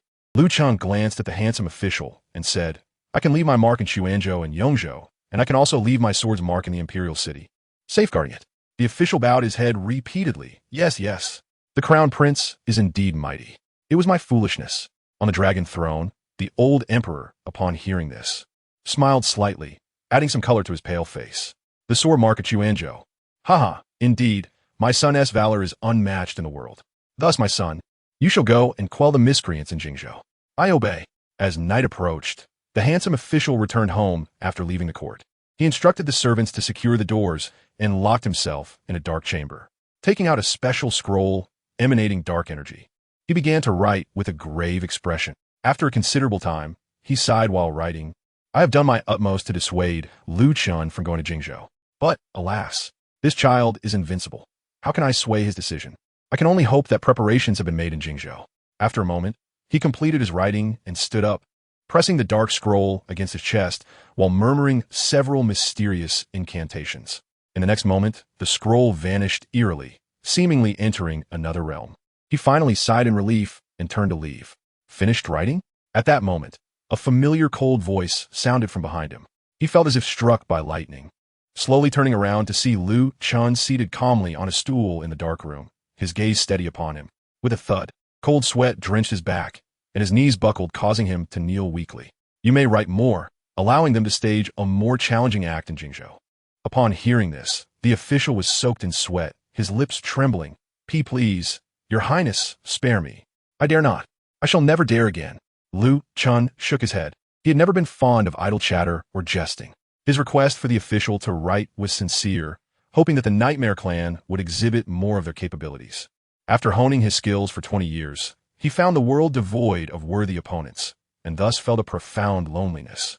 He merely hoped that this grand play in Jingzhou would provide him with an opportunity to stretch his abilities. No, perhaps that was too high an expectation. As long as it could elevate his interest, it would suffice for amusement. He cast a glance at the official, and a flicker of dark energy flashed in Lu Chen's eyes. The next moment, he vanished, leaving behind only a set of weathered bones in the dark chamber. In a small city within Jingzhou, dark energy filled the air. The streets were teeming with soulless figures, aimlessly wandering with hollow eyes, shrouded in darkness. At the forefront of these walking corpses stood several shadowy figures, regarding these monsters with indifference. Yin Hufa, the latest news from the Imperial City is that Lu Chen has decided to set forth for Jingzhou. The presence of the Cloud Guardian was hardly unexpected. It was a foregone conclusion. We must do what we were meant to do. Since we dared to assault Mirror Prefecture, we must have had our countermeasures in place long ago. Chapter 89. Demon Lord the Cloud Guardian, concealed beneath a black robe, slightly raised his face to gaze at the ominously darkening sky above Mirror Prefecture, his tone laced with a hint of satisfaction. Thanks to the encroachment of this black rain, the balance of power was utterly disrupted. The grand formation of the 36 core regions had been weakened, allowing a certain significant figure from the other side of the world to intervene. He had long been coveting the Lu family, and Lu Chen's arrival was indeed timely. Upon hearing this, his subordinates were taken aback. A significant figure from the other side of the world? The Guardian, the individual you speak of. The Cloud Guardian smirked, then mysteriously laughed, diverting the conversation as he glanced at the mindless husks behind him. Let us proceed to the next city. Once Mirror Prefecture is completely reduced to a hell on earth, our goal will be within reach. The night of golden autumn, typically one of melancholy, now could not shake off the restlessness of the sweltering summer. Deep into the night, the heat persisted. Help! Help! The chilling screams echoed throughout Lihong City. Shadows of phantoms wreaked havoc within the city, their eerie, high-pitched laughter piercing the air. With gaping maws, they sharpened their blades against the citizens. Bull fiends! How dare you be so brazen? At that moment, a blinding white light descended from the heavens, illuminating the surroundings and forcing the phantoms to retreat. Following closely, a group of dashing young men clad in green robes, wielding green swords, soared through the sky, landing before the beleaguered citizens. Upon sighting them, the citizens clung to hope as if grasping the last straw while drowning. It is the young heroes of Qingtian Sword Sect. We are saved. Children, we are saved. The young heroes in green solemnly position themselves, shielding the citizens behind them and blocking the advance of the phantoms. Make haste to the East City Gate. The Lihong City Guard has established a defense there. Quickly go. We cannot unleash our full strength here. Yes, yes, go quickly. Young heroes, please be careful. With the support of Qingtian Sword Sect, the citizens immediately made their way towards the East City Gate. The phantoms, wickedly grinning, attempted to pursue but were met with waves of sword light that repelled them. This infuriated the phantoms, their pitch-black eyes fixating on the young heroes. Their rage and malice palpable. Their sinister laughter echoed as they drew closer. The members of Qingtian Sword Sect exchanged grave looks. Third senior brother, these newly emerged phantoms are far stronger than those we encountered in Yu Mountain City not long ago. Moreover, the dark energy pervading Lihong City is far beyond that of Yu Mountain City. At this rate, the hell on earth spoken of by those human traitors may soon become a reality. Third senior brother unsheathed his green longsword, powerful true energy swirling around it. Are you afraid? Afraid? If I were afraid, I wouldn't be following you to exorcise demons. The junior brother grinned. Besides, the thought of our world being ruled by such creatures makes my stomach turn. It will be better to fight them fiercely. What I fear is that we, Qingye Sword Sect, are one of the last to stand against this. This won't hold. The true energy surrounding third senior brother intensified. Cold sword energy coalescing silently into a sharp edge. Even if it won't hold, we must stand firm. In these times, someone must rise up. As he spoke, the sword energy around third senior brother reached its zenith, poised for action. Just then, a massive blood-red hand suddenly emerged from the night sky. Ha ha ha, well said. You little brats have quite the ambition. You suit my taste. The enormous hand swept down, capturing the phantoms before the sword sect members. The blood-red, demonic energy flowing and soon refining them. Upon witnessing this, the sword sect members were taken aback. Such a method. Is that a celestial of Martial Dao? Or a celestial of the demon sect? With a thunderous crash, a crimson meteor fell from the sky, exuding a wild and unrestrained aura, revealing a middle-aged man clad in beast skins. Upon seeing him, third senior brother's eyes widened. This man is the Demon Lord? The Demon Lord, a once legendary figure, rose to power, unifying the entire demon path with formidable methods, establishing the demon sect and becoming its master, dominating the martial world with unparalleled might. His strength was unfathomable. However, due to unknown reasons, the Demon Lord led the entire sect away from Diyu, retreating to the outer realms, marking the end of his legend. The middle-aged man, bearing the title of Demon Lord, seemed slightly surprised. Oh, I've been in seclusion for many years. I did not expect that there are still young ones in Mirror Prefecture who recognize me. Third senior brother immediately spoke. 50 years ago, you battled the former emperor at the peak of Yenzhou, narrowly losing by half a move. I, as a young disciple, had the fortune to witness your unparalleled grace back then, and it remains vivid in my memory. The Demon Lord shot third senior brother a bemused glance. You young one, remembering is one thing. Why bring up that half-move loss? Third senior brother awkwardly chuckled. Demon Lord, your return this time. I cannot remain absent any longer. That useless thing in the Imperial City is about to squander away the legacy left by my father and the emperors before him. Oomph. The Demon Lord snorted. Enough of that. It is urgent to clean up this mess. Let's not dwell on that unfortunate matter. He glanced at the members of Qingye Sword Sect.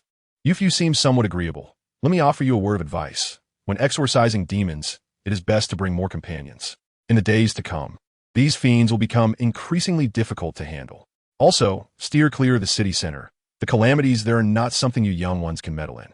With that, the Demon Lord vanished in a flash, leaving behind a dissipating aura of primal ferocity. The members of the Sword Sect finally breathed a sigh of relief. They immediately inquired, Third senior brother, who was that Demon Lord just now? Given his title, he must be a formidable figure in the demon path. Why do you seem to hold him in some esteem? Third senior brother smiled. Though he bears the title of Demon Lord, he is truly a man of character. In certain respects, he embodies the righteousness of the righteous path more than those within it, and he possesses a nobility that surpasses that of many gentlemen. Had he not left you, the reputation of the demon sect would surely be in a different place today. Alas, third senior brother sighed, then continued, all right, with the Demon Lord here, Lihong City should be safe now. Let us hurry back to the sect to report and reunite with the eldest senior brother. Chapter 90. Descendants of the Wolf God, the members of Qingye Sword Sect departed. Within Lihong City, blood and carnage reigned. The formidable demon god reveled in the blood of the phantoms, bathing in the ominous energy, refining and eliminating all phantoms within the city. When the dust finally settled, the city had been thoroughly cleared by the demon god. The dark miasma that lingered in the air dissipated somewhat. Yet, the Demon Lord did not relax upon the phantom's demise. Instead, he approached a certain location in the center of Lihong City with a grave expression. Gazing at the eerie vortex of phantom energy in the air, the Demon Lord's fingers tightened. Mirror Prefecture could hardly hold on any longer. He sighed deeply. It is likely that when the ancestors forged the great 10,000 mountains, they never anticipated that the Phantom Clan would breach not the mountains, but rather their homeland of Diyu. What a pity, what a pity. As the Demon Lord lamented, within the vortex of phantom energy, a pair of pitch-black eyes suddenly emerged, filled with a sense of playfulness and mockery, akin to a deity gazing down upon struggling insects on the ground. An ancient and malevolent aura immediately seeped forth from the swirling nightmare energy. In an instant, the temperature in the city of Lihong plummeted, as if the golden autumn night had been abruptly replaced by the chilling grip of winter. The chilling nightmare energy permeated the surface of the demon lord's body, provoking a primal response from the demonic essence within him, which began to swirl in agitation. His demonic energy was in turmoil. The freshly refined nightmare energy, as though empowered by divine intervention, erupted in rebellion, clashing with his internal demonic essence. On the other side of the world, a formidable figure cast a watchful gaze upon the demon lord through the barriers of reality. Upon encountering the eyes concealed within the vortex of nightmare energy, the demon lord's hair stood on end. His complexion paled, whether from the sight of those eyes or the riot of nightmare energy, he could not tell. Eerie black fissures began to crawl upon his visage, tendrils of dark energy invading his eyes, reminiscent of the soulless corpses afflicted by the Wolf Clan's curse. Observing this, the pair of obsidian eyes grew even colder, the malice and amusement within them intensifying. Everything seemed to be under control. Yet in the next moment, the demon lord roared defiantly. "Dare to underestimate me?" He unleashed an even more potent surge of demonic energy to suppress the nightmare essence within him. His eyes turning a blood red, radiating an aura of death. The ominous signs of the nightmare energy's intrusion dissipated instantly. "I am a descendant of the wolf god." A hand ablaze with blood fire reached out toward the swirling nightmare energy. Boom! The vortex of nightmare energy erupted with a deafening roar, dissipating into the air. He absorbed and refined the remaining nightmare energy entirely. With the vortex gone, the pitch-black eyes became illusory, fading in and out of view. The malevolence that once lingered dissipated, replaced by an even more penetrating chill. They fixed their gaze upon the demon lord, who did not shy away, meeting their stare with his crimson, demonic eyes. "You think you can intimidate me? Huh." The icy gaze faded into nothingness, the final moment of observation akin to that of a corpse. "Oomph." In response, the demon lord merely scoffed dismissively. At that moment, the nightmare energy over Li Hong City had completely dissipated. The blood-stained demon lord finally breathed a sigh of relief, shedding his beast-skin attire to wring out the blood within. The sound of dripping echoed. Even such things can intervene in Jingzhou. What a nuisance. The demon lord muttered irritably, then turned his gaze towards the direction of the Danyu imperial city, his expression complex. He wondered when the divine figure from the Liu family would arrive. If he does not come soon, Jingzhou could be in peril. Donning his beast-skin attire once more, the demon lord set forth on his journey to the next destination, Jingzhou City. In these chaotic times, only the core of Jingzhou barely retained any semblance of stability. A multitude of fugitives surged into Jingzhou City, causing a rapid influx of people, a chaotic mix of individuals. The city, already fraught with peril from rebellious factions, became even more tumultuous. On this day, the sky was overcast, dark and dreary. Outside Jingzhou City, refugee camps surrounded the area. Troops patrolled between the camps and the city, vigilantly scanning every individual entering and exiting Jingzhou City. "Hurry! Move aside! Make way!" Outside the city, a cavalry unit burst into Jingzhou City at a gallop. They bore wounds, their armor stained with blood. The sight caused the citizens great alarm. "These are soldiers from Feiyu City. It seems Feiyu City has fallen as well." Sigh. It seems that one city after another has crumbled. What has happened to Jingzhou? What heinous acts have we committed to invoke such turmoil? Nightmares, even those legendary monsters have emerged, and those half-human, half-ghost entities. I witnessed a young lad from next door merely get captured, and he transformed into one of those ghastly beings. What a world we live in. The emperor has been incompetent, and now, sigh. I believe this foolish emperor has committed some grievous sins to provoke the rebellion of the Taiping sect and bring forth such legendary creatures. With such a cursed emperor, how can there be any stability in Daiyu? The current plight of Yu is entirely the fault of the imperial family. As these words escaped, the crowd glanced around, ensuring no one was listening before speaking softly. "Hush. Such words cannot be uttered. Although the emperor, we still have a crown prince." The crown prince, a divine figure among mortals, possesses talents surpassing even those of the former Emperor Gongshi. With him, Daiyu will inevitably restore order, and it will not be long before we return to the prosperous days of Gongshi. Speaking of which, just days ago, there was news from the imperial city regarding the autumn grand examination. It was said that the crown prince issued a technique known as the divine protection mantra, purportedly designed to guard against those nightmare creatures. Is this true? Indeed, it is true. Unfortunately, being on the border of Daiyu, by the time any news reached Jingzhou, It had already been several days. The divine protection mantra had not been able to reach Jingzhou before chaos ensued.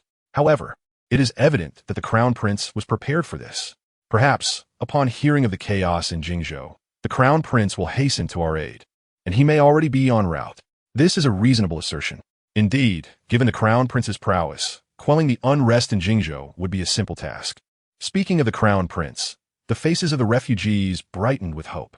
The divine figure among mortals, the pillar of the nation. Once he arrives, Jingzhou will be saved. However, among the refugees, the earlier critic of the foolish emperor now bore a shadowed expression. It's him again, Lu Chen. Chapter 91. A Portrait of the Crown Prince. Outside Jingzhou City, refugee camps were plentiful. Within the city, chaos reigned. Following the outbreak of disorder and the influx of mixed escapees, the order within Jingzhou City had spiraled out of control. Theft, murder, and riots erupted throughout the city. The streets and alleys were patrolled incessantly by fully armed Jingzhou soldiers, maintaining some semblance of order.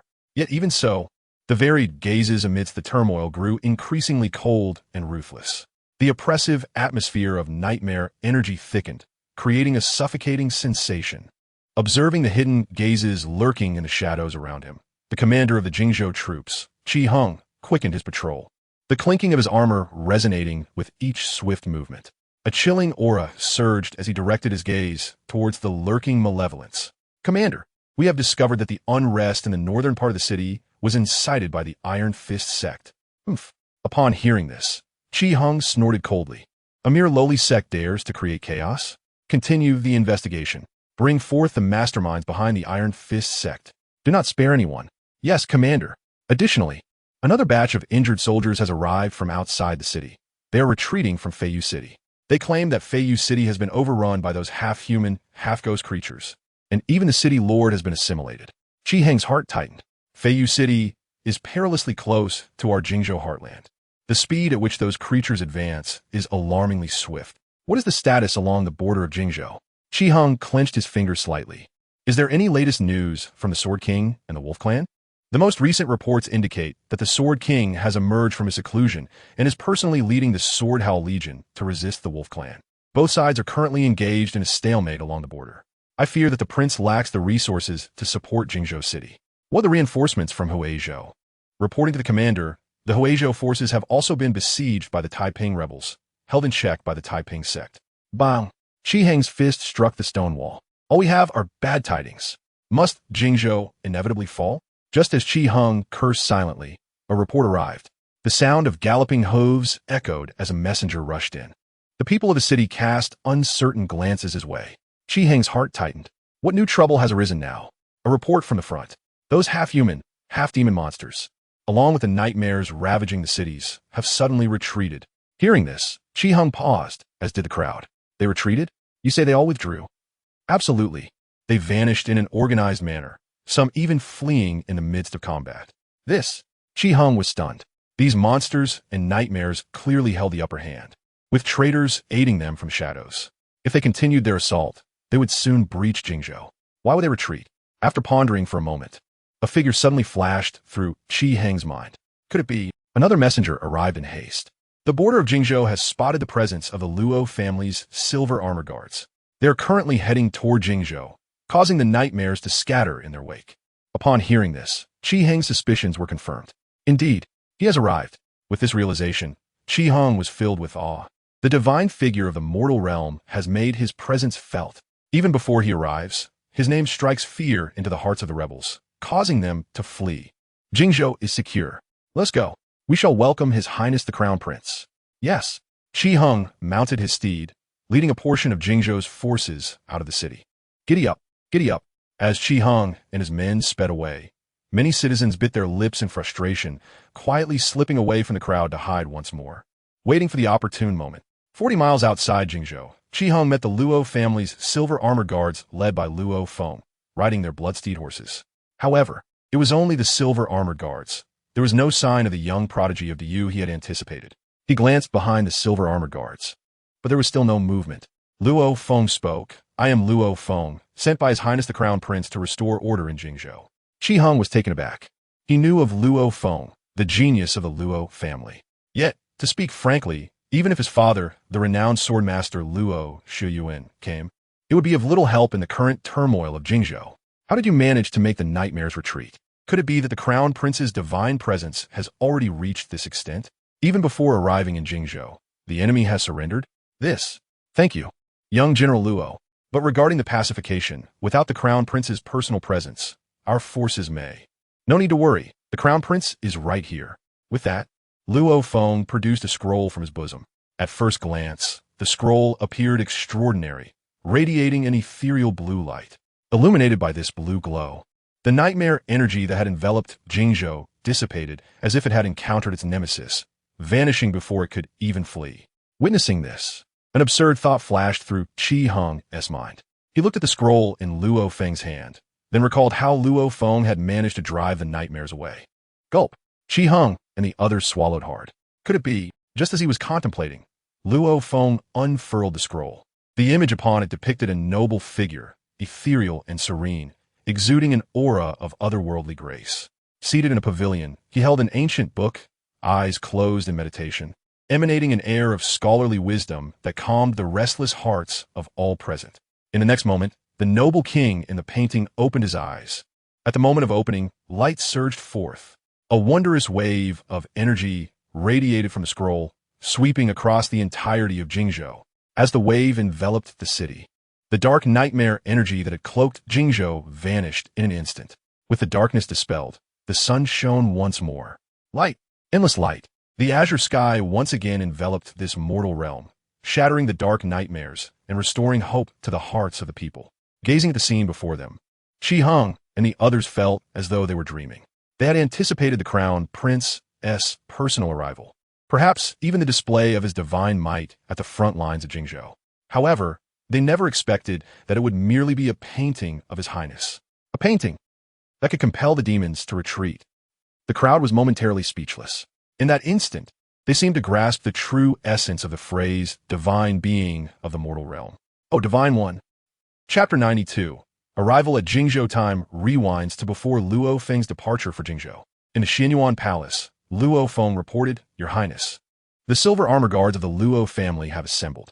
Our steeds are the finest quality, ready to march on your command to Jingzhou. If we depart this morning, maintaining a rapid march day and night, we should arrive by the night of the day after tomorrow. The night of the day after tomorrow? That seems rather late. Indeed, it is late. However, there is little choice. Jingzhou lies on the border of the Yu, nearly 10 provinces away from the heart of Yanzhou, with a direct distance of several thousand miles. If Luo Feng claims they can reach by the night of the day after tomorrow, it would require relentless travel, disregarding the sustenance of the flying steeds, and would only be possible through a strenuous march day and night. To hasten further, it would require His Highness to fly there alone. As for the speed of a land deity, it is uncertain. In the past 3 millennia, only the Emperor Gongshi has achieved such a realm, and even the historical records do not detail his speed. However, based on the prowess of celestial beings, one could traverse the heavens from the North Sea to the southern mountains. A land deity could likely reach the border of Jingzhou from the imperial city in half an hour, perhaps even faster. But, alas, we mere mortals cannot keep pace. If we cannot keep pace, then His Highness would be venturing to Jingzhou alone. While it may seem acceptable for His Highness to go alone, it contradicts the royal protocols and decorum associated with a military expedition. However, given the current chaos in Jingzhou, any delay increases the danger to the citizens and the soldiers there. Discussing etiquette now seems rather. Just as Luo Feng was pondering this, Chen approached with a painting in her arms. She saluted Lu Chen and expressed her concern for His Highness's safety upon hearing of his expedition to Jingzhou to quell the rebellious nightmares. Wishing to accompany His Highness to provide support with her music, she expressed her worry that her presence might hinder the military campaign. Therefore, she presented this painting as a token, hoping for His Highness's victorious return. With that, Chen offered the scroll she held. Lu Chen glanced at Chen, accepting the painting and unfurling it. The image depicted Lu Chen meditating in a pavilion, precisely as she had captured him during his training with the death magic eye. Chen's artistry was indeed exceptional. Each stroke conveyed a likeness to Lu Chen, rendering him lifelike. Gazing at the painting, Lu Chen turned to Chen Shi. Do you truly wish to accompany me to Jingzhou? Since entering the Xianyuan Palace, Chen Shi had remained quiet, often playing the qin or painting, occasionally assisting Lan Yun with sewing. She seldom spoke and never initiated discussions or requests. This was the first time she had shown such initiative regarding Jingzhou, a place fraught with peril, where the Taiping sect and Nightmare clan awaited his arrival. Was she genuinely concerned for his safety, or did she intend to seize this opportunity to add fuel to the flames of chaos? Chen Shi, her voice tinged with eagerness, replied, "If your highness agrees, I shall accompany you across the lands of Jingzhou." Intriguing. Lu Chan cast a fleeting glance at Chen Shi, then turned his attention back to the scroll in his hand. With this in mind, a glimmer of azure light flickered in Lu Chen's eyes. In the following moment, the scroll began to pulsate with life, radiating an ethereal blue glow. An indescribable aura of terrifying power emanated from the scroll, enveloping the entire Zhongxian palace, infusing the surrounding air with a sanctified and grand presence that instilled a sense of reverence and fear. "Elder brother, you shall lead our troops on the blood-smoke steeds with this scroll to Mirror Prefecture to quell the chaos," Lu Chan commanded, handing the scroll to Luo Feng. Upon hearing this, Luo Feng was not taken aback. The notion that a mirror painting could rectify the turmoil in Mirror Prefecture seemed ludicrous to ordinary folk, a figment of imagination. Yet, with his princely cousin, anything was possible. Throughout their journey, Luo Feng had grown accustomed to his cousin's enigmatic prowess. Indeed, he would find it normal if Lu Chun could obliterate Mirror Prefecture from thousands of miles away with a mere slap. In short, he resolved to heed Lu Chen's directives. "I shall obey the command," Luo Feng declared, taking possession of Lu Chen's scroll before swiftly exiting the palace, selecting the most elite silver-armored guards, all mounted on blood-smoke steeds, to advance towards Mirror Prefecture. Shortly after Luo Feng's departure, Lu Chun prepared his carriage, setting forth towards Mirror Prefecture amidst the protective entourage of silver-armored guards. Days later, Lu Chen's carriage arrived at Mirror Prefecture. He lifted the curtain of the carriage window and gazed outside. After the resurgence of the nightmares and the insidious spread of the wolf poison, Mirror Prefecture indeed resembled a hellish realm. The landscape was a desolate ruin, the once thriving city now a ghost town, with only the chilling autumn wind, tinged with decay, remaining. Yet, this was merely the beginning. To ignite Mirror Prefecture and rebuild from the ashes was a grand spectacle that was still unfolding. As the carriage made its way into the heart of Mirror Prefecture, it reached the central city. "They have arrived. They have arrived. Hurry, hurry." Luo Feng and Qi Heng, having received word, awaited eagerly. "I, Luo Feng, pay my respect to His Highness the Crown Prince. I, Qi Heng, Commander of the Mirror Prefecture Forces, pay my respects to His Highness the Crown Prince. Long live your Highness." Qi Heng hesitated. Typically, princes and lords are addressed with such reverence. But for the Crown Prince, who was akin to a terrestrial deity, longevity was hardly a measure to gauge. Given that celestial beings are said to live for a millennium, how could one fathom the lifespan of a terrestrial immortal? To utter such praises now seemed almost a curse. Yet, long live was reserved for emperors. And since the Crown Prince had yet to ascend the throne, it would be excessive. This left Qi Heng momentarily perplexed. Fortunately, Lu Chun paid no mind to such formalities. He merely glanced at the numerous refugee camps outside the city. "So many refugees," he remarked. Qi Heng, standing respectfully outside the carriage window, explained, "The nightmares and those monsters with assimilative powers arrived with unexpected ferocity, catching us off guard. The outer cities of Mirror Prefecture suffered greatly at their hands, resulting in the overwhelming influx of refugees into the city." He continued, "However, since General Luo Feng wielded your painting to repel the nightmares and monsters, peace has gradually returned to various regions of Mirror Prefecture, alleviating some of the pressure on the refugees." Luo Feng remained silent, merely exchanging a knowing glance with Lu Chun. Since arriving in Mirror Prefecture, Luo Feng had indeed harnessed the scroll's power, rendering malevolent forces hesitant to approach. Though he had driven away numerous evils, many had retreated of their own volition, often vanishing before he could engage them. This led Luo Feng to realize that these entities were consciously withdrawing to avoid confrontation with the Crown Prince's formidable scroll. The mere presence of the Crown Prince's artwork instilled such trepidation in them that they would not dare invade further, nor would they wreak havoc upon Mirror Prefecture. They understood that the Crown Prince's arrival was inevitable. Their current retreat was merely a strategy to conserve strength for a future confrontation. Lu Chen nodded at Qi Heng, acknowledging his efforts. "You have worked hard." Qi Heng swiftly replied, "I dare not. For the sake of our nation, I would gladly face any peril." He then gestured towards the surrounding refugees. Your Highness has traveled extensively. Please, enter the city to rest. The Wu family of the City Lord Manor has prepared a feast to welcome you, and the venerable elder, who has secluded himself for many years to reach the threshold of the Celestial Realm, has personally emerged to greet you. He has expressed his longing to see you. While Qi Hong spoke of the Wu family, disdain and coldness flickered in his eyes, betraying his true sentiments.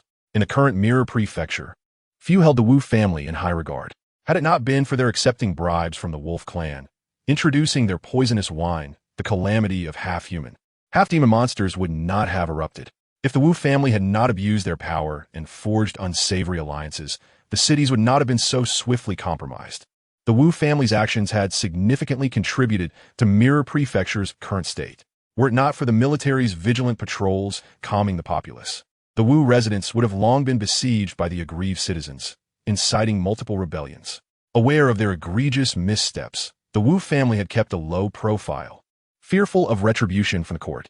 Thus, upon learning of the Crown Prince's imminent arrival, they hastily summoned their reclusive elder from seclusion.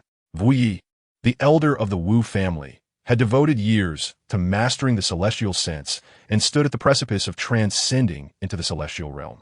Regrettably, he had remained just shy of that elusive threshold for all these years. Yet, for the Crown Prince, his prowess was insignificant compared to his identity. Wu Ji was the biological father of the current empress, making him the Crown Prince's great-grandfather. Only Wu Ji could command some respect from the Crown Prince. However, the Wu family's grave sins had led to Mirror Prefecture's downfall. Wu Ji's influence might not suffice this time. Moreover, Qi Hong glanced at Luo Feng beside him. With a new ruler comes new ministers. The next generation of officials will bear the surname Luo, not Wu. It would be remiss not to hold the Wu family accountable for their actions. Then let us enter the city.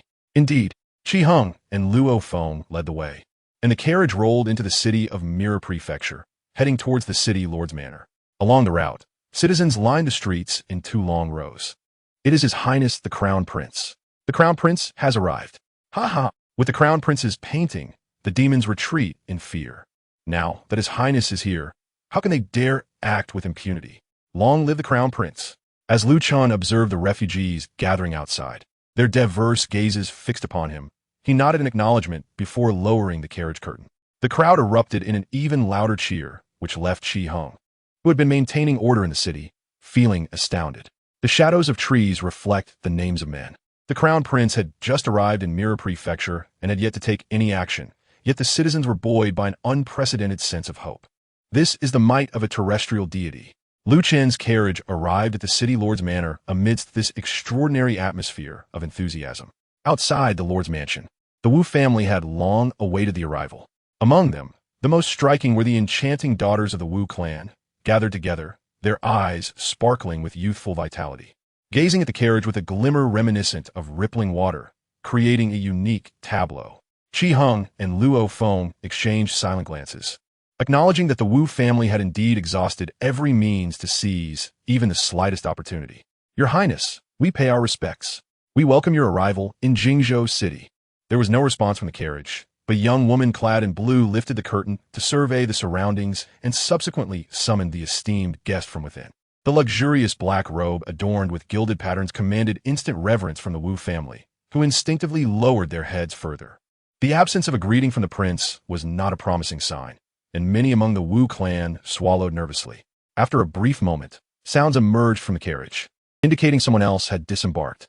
At that moment, Lu Chen's calm voice resonated, "Rise." A collective sigh of relief swept through the crowd as they responded, "Thank you, Your Highness."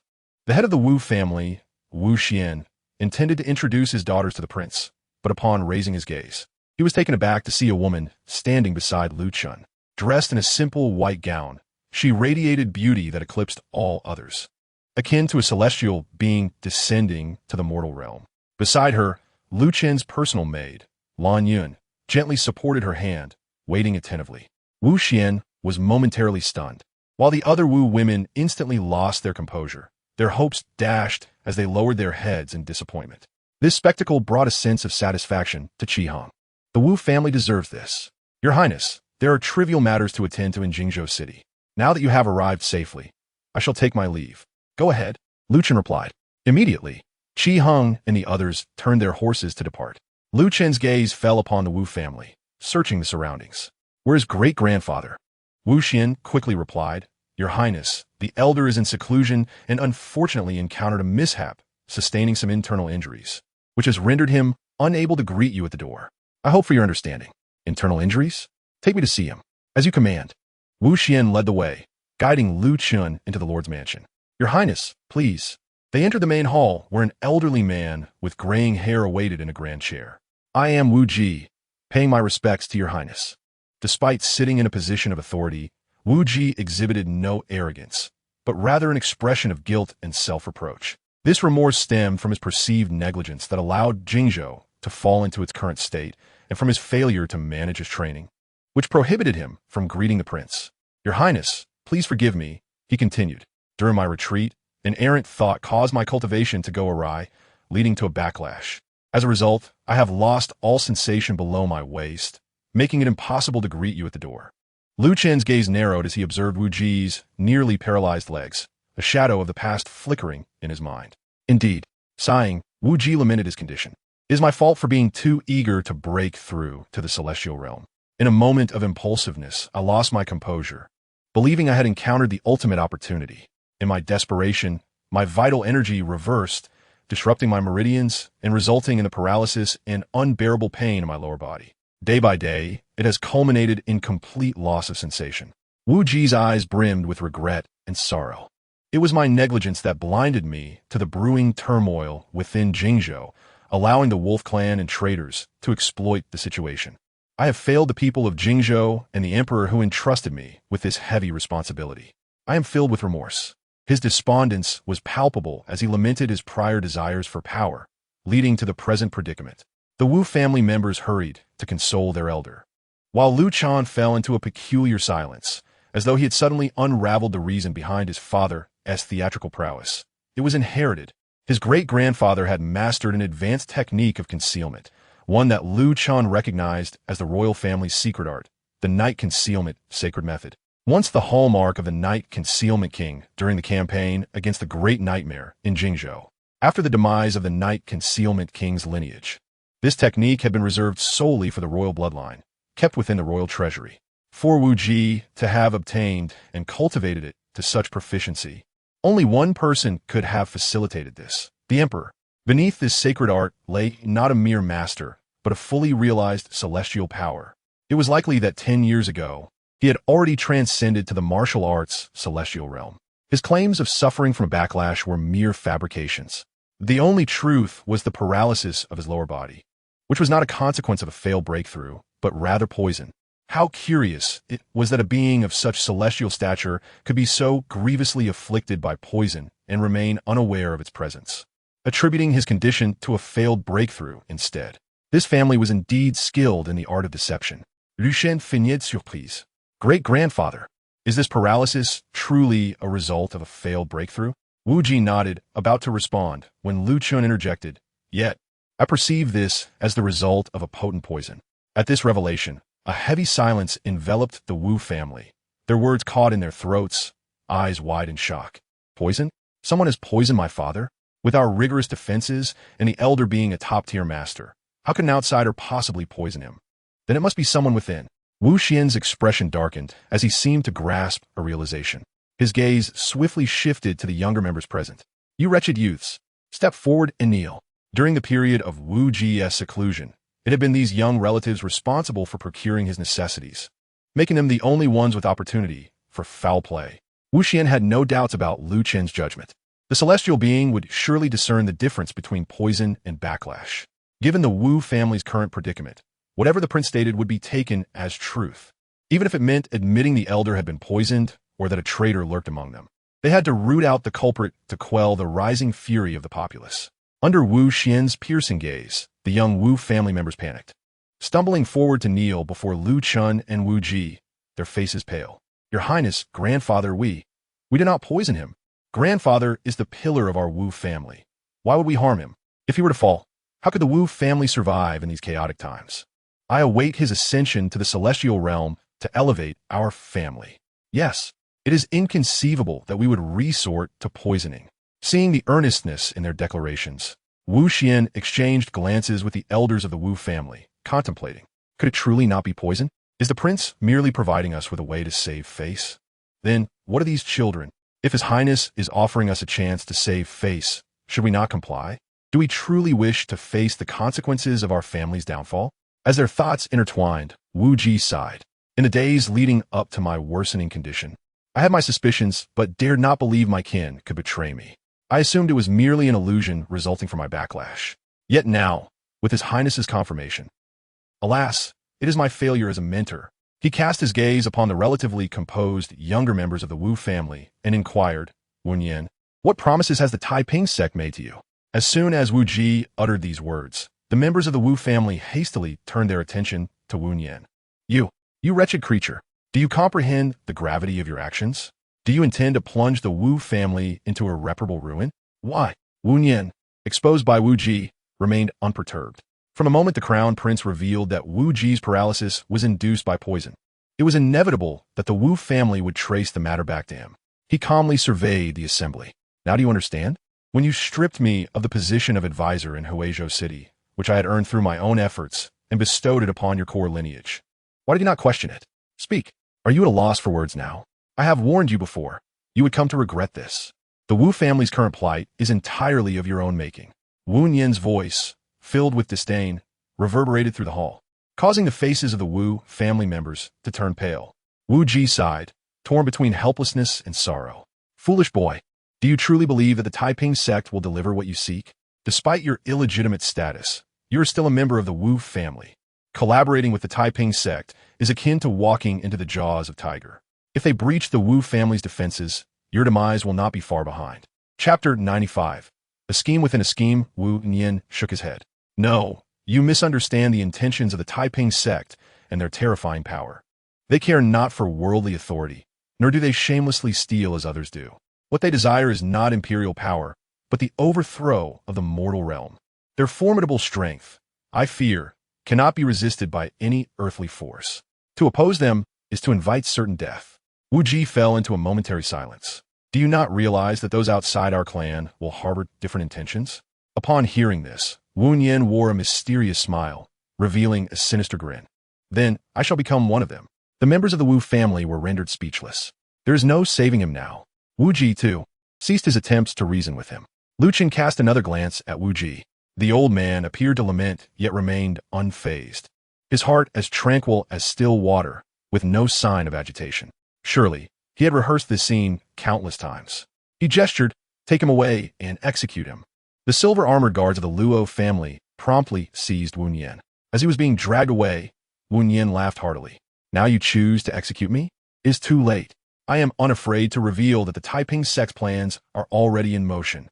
I await His Highness, Crown Prince Lu Chen, to leap into their trap, in Jingzhou City and the Wu family. Ha ha ha, I will be waiting for you below. Ha ha. With a swift motion, the silver-armored guard silenced him. Witnessing this, Wu Ji could only shake his head in resignation, bowing to Lu Chen. Our family has fallen into misfortune. I beg your pardon, Your Highness. Father, this wretch is clearly ungrateful, and it is the Wu family that suffers. Silence. Wu Ji shot a glare at the family member who spoke. How dare you claim credit for another's achievements? Do you still have the audacity to speak? The man turned pale, attempting to defend himself. But we have compensated him, haven't we? He was also involved in family decision-making. Otherwise, how could an illegitimate child rise to such a position? Indeed, this is troubling. This scoundrel has participated in numerous core plans of the Wu family, and he likely has planted his own spies within them. Not to mention the matter of the Wolf Clan's wine. Apart from this traitorous wretch, there are likely others. I command you to be silent. Wu Ji's eyes widened with fury as he smashed the armrest of the grand chair. Is this not enough disgrace? The old man's outburst left the accuser pale and silenced. The hall of the Wu family fell into an oppressive silence. At that moment, Lu Chen turned to leave. It seemed the banquet would not proceed as planned. Grandfather, it would be wise to cleanse the Wu family's internal affairs first. Before nightfall, I expect a satisfactory response. Yes, as you command. The Wu family members hurriedly bid farewell to Lu Chen. Your Highness, this way please. We are aware of your preference for tranquility, so we have prepared a serene and elegant courtyard for you. After Lu Chen departed, Wu Ji's expression turned icy. He addressed the Wu family members present. It appears that during my seclusion, You have all grown quite bold. Some have colluded with the Wolf clan, others have allied with the Taiping sect, and some have oppressed the common folk for personal gain. You possess quite the talents. Investigate. Leave no stone unturned, regardless of their status or lineage. Root them out. I intend to uncover those who have tarnished the Wu family's name. Should anyone dare to shield them, I may spare you, but the Crown Prince will not. If I can see through this sinister poison, do you think your petty schemes can elude the eyes of the divine?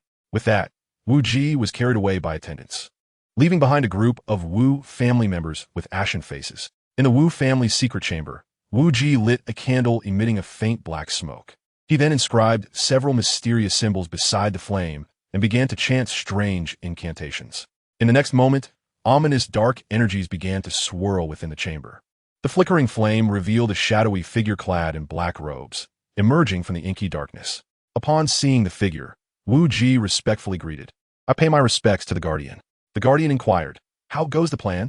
Is it proceeding smoothly? Wu Ji replied, as you predicted, the moment Lu Chun entered, he discerned the poison afflicting me and subsequently exposed Wu Nian. The Guardian burst into hearty laughter. Excellent. No matter how unparalleled Lu Chen may be, he will never suspect that your revelation was part of our deliberate design. He will be utterly unaware that the greatest pawn we left within the Wu family is none other than you, the most loyal to the nation elder of the Wu family, harmed by this peculiar poison. In this way, Lu Chan will likely lower his guard. From here on, you can draw nearer to him under the pretense of seeking his help to rid you of your poison, thus gaining his trust. When the final confrontation arrives, you shall strike back. Ha ha, yes, the Guardian is astute. Your methods are beyond the comprehension of mere mortals. Wu Ji did not hesitate to shower praise upon the Guardian, who appeared quite pleased.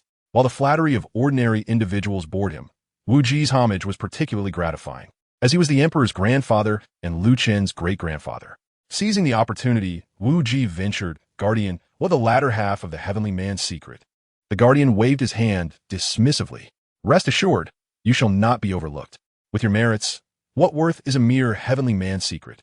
When Jingzhou City falls and the core fragments, I shall personally bestow enlightenment upon you, conducting the highest caliber of shadow energy baptism. At that time, transcending to the heavenly man will be a trivial matter. Indeed, thank you, Guardian. Now, the coming days are crucial. You must delay Lu Chun, ensuring he remains in Jingzhou City and refrains from wandering. This, given his divine realm, I fear I may struggle to hold him back. If he decides to quell the Wolf clan tomorrow, my attempts to dissuade him may raise suspicion. Thus, your task is to delay him as best you can. If you cannot, it matters not. Our fatal trap is already laid. As long as Lu Chun remains on Jingzhou's soil, victory is merely a matter of time. Understood. Let it be. Conceal yourself and await my news. Farewell, Protector. The black candle's flame extinguished, and the enigmatic runes gradually dissipated.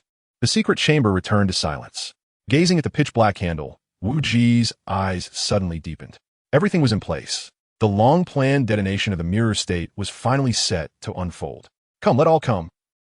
Chapter 96. The Wolf clan is one of us in the chaotic mirror state.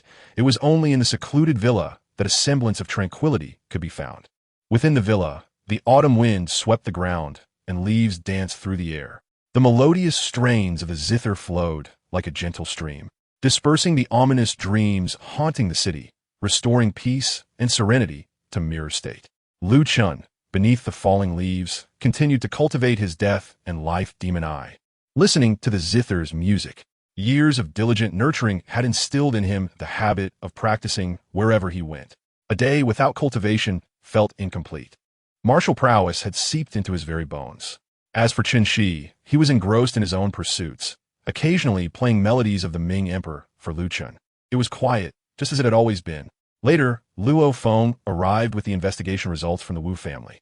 Your Highness, he began, the Wu family has conducted a thorough investigation, apprehending all involved parties and detaining them for interrogation. Here is the list. Lu Chun acknowledged with a nonchalant hum. Indifferent to the list. His great-uncle was an expert at playing both sides. He was well aware of the Wu family's problematic figures. Moreover, after discussing the Wu family, Luo Feng brought up the unusual behavior of the rebels who had been actively avoiding confrontation.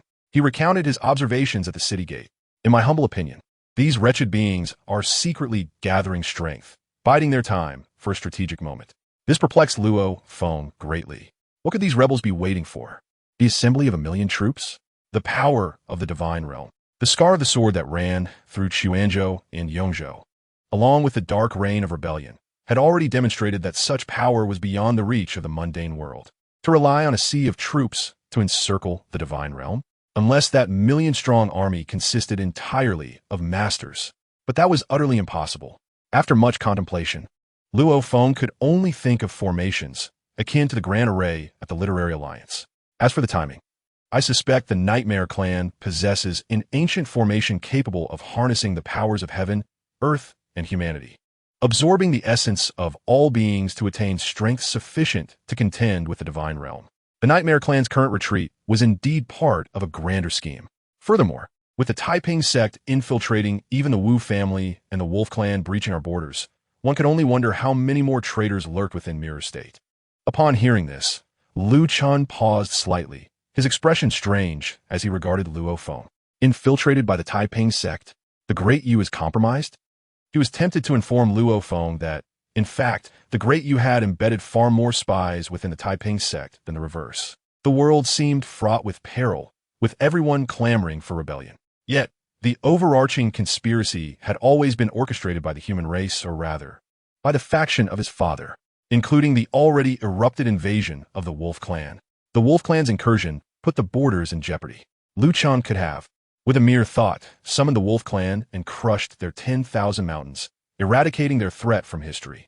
However, he refrained from such action. Before his departure, the old emperor had imparted a few words privately. Upon reaching Mirror State, with your strength, there is no need to feign any intrigue. The god of the mortal realm is unrestrained. Do as you wish, and the Nightmare Clan shall not suspect you. However, one thing is paramount. Do not engage the Wolf Clan. Strive to appear busy, to remain tied to Mirror State.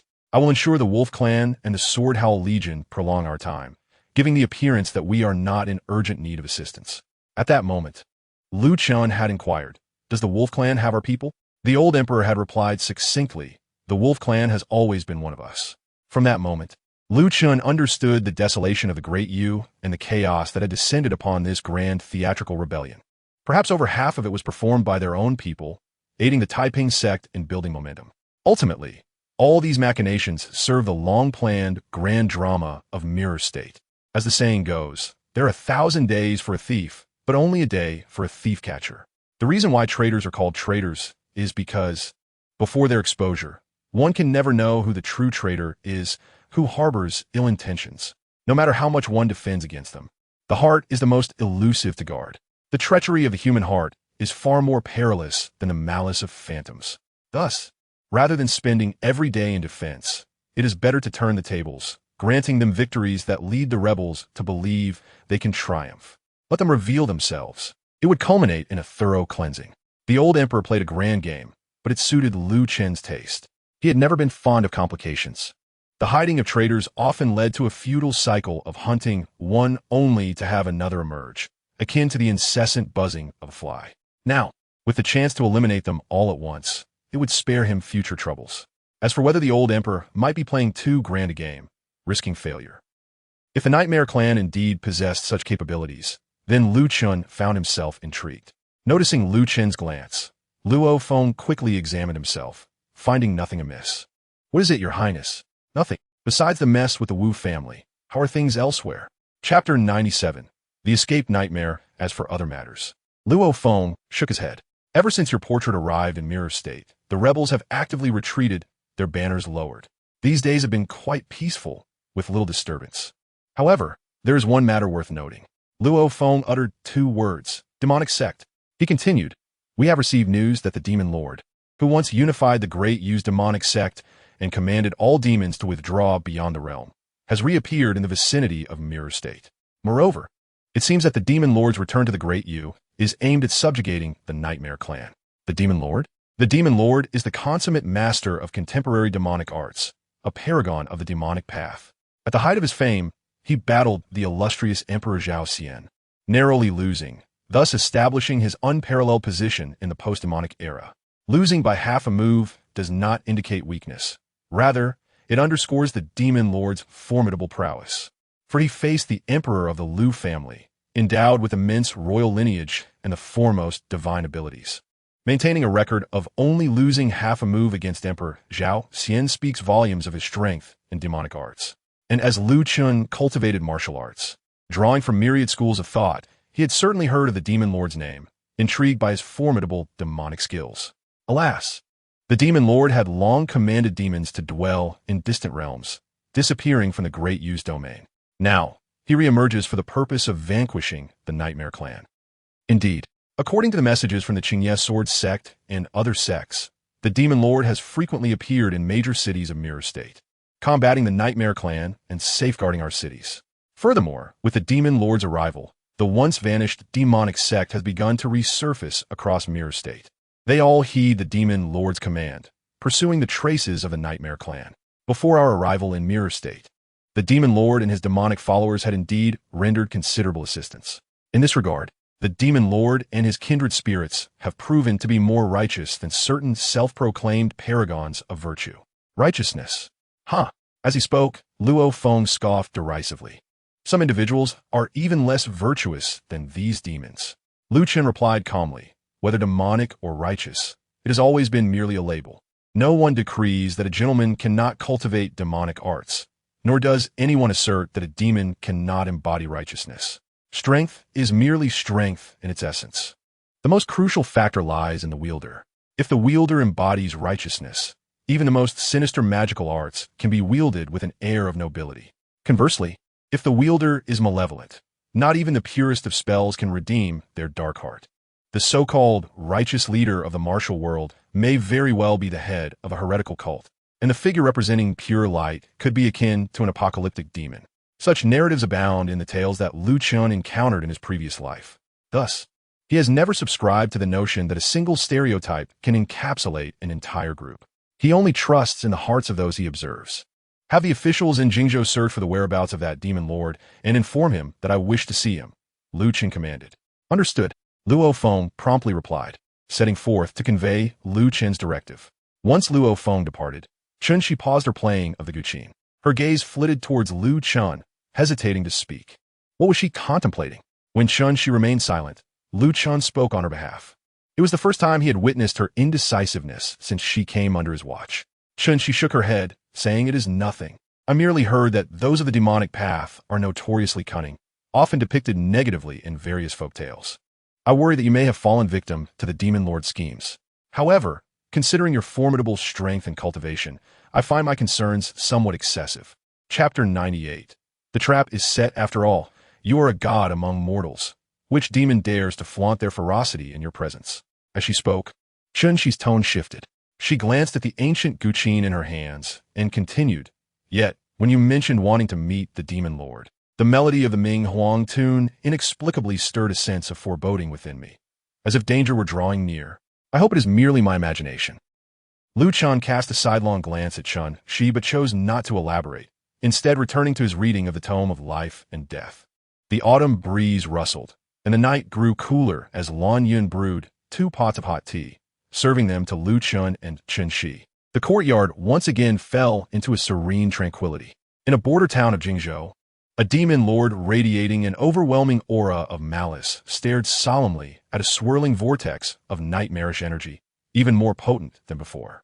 Beside him, several formidable figures of the demonic path collaborated to refine the energy within the vortex, attempting to contain its further spread. Yet, despite their combined efforts, even as they drained their own vitality, the vortex continued to expand uncontrollably. Demon Lord, we have exerted our utmost efforts. The scale of this vortex surpasses our expectations. If we continue to absorb it, we risk being eroded ourselves. Withdraw. The demonic giants, having overexerted themselves, ceased their efforts and could only sigh in resignation as they gazed helplessly at the vortex. The Demon Lord waved his hand, a flicker of helplessness crossing his crimson eyes. Do not blame yourselves. It is the core of the earth that cannot withstand it. The rapid deterioration of Jingzhou's core exceeded his expectations. Just a few days had passed. The Demon Lord clenched his fingers tightly. Wolf God, is the mortal realm truly on the brink of collapse? At that moment, the vortex of nightmarish energy suddenly expanded once more.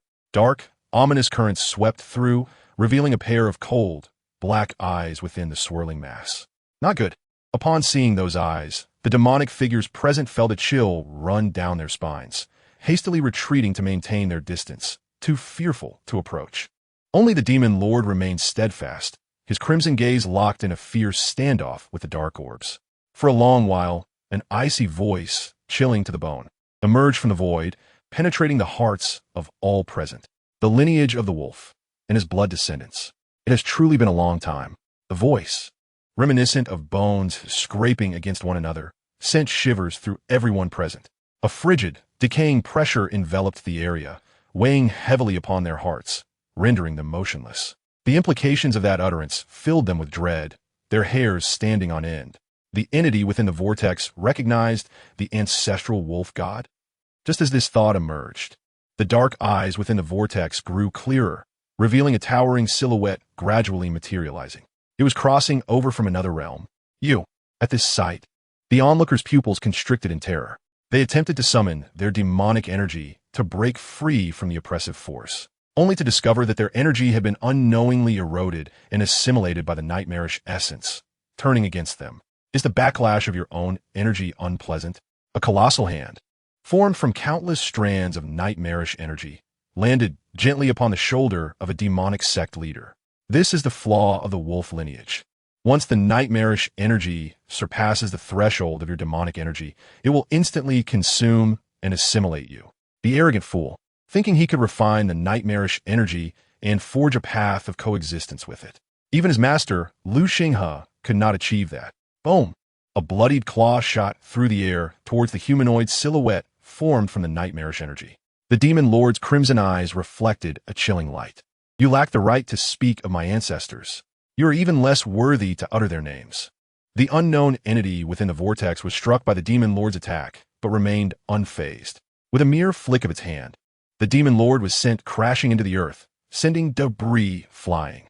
In an instant, the mighty demon lord was vanquished, illustrating the power and cultivation of this nightmarish being. The onlookers felt their scalps tingle, their palms slick with cold sweat. You share a temperament akin to the wolf. It seems the descendants of the wolf bloodline are not all weaklings like Moon Wolf King. You possess such ferocity, while he has reduced himself to servitude. Filthy cur. Silence. From the depths of the earth, the voice of the demon lord echoed. Boom! The demon lord burst forth from the rubble, bloodied, yet standing tall. The moon above, at that moment, turned a deep crimson.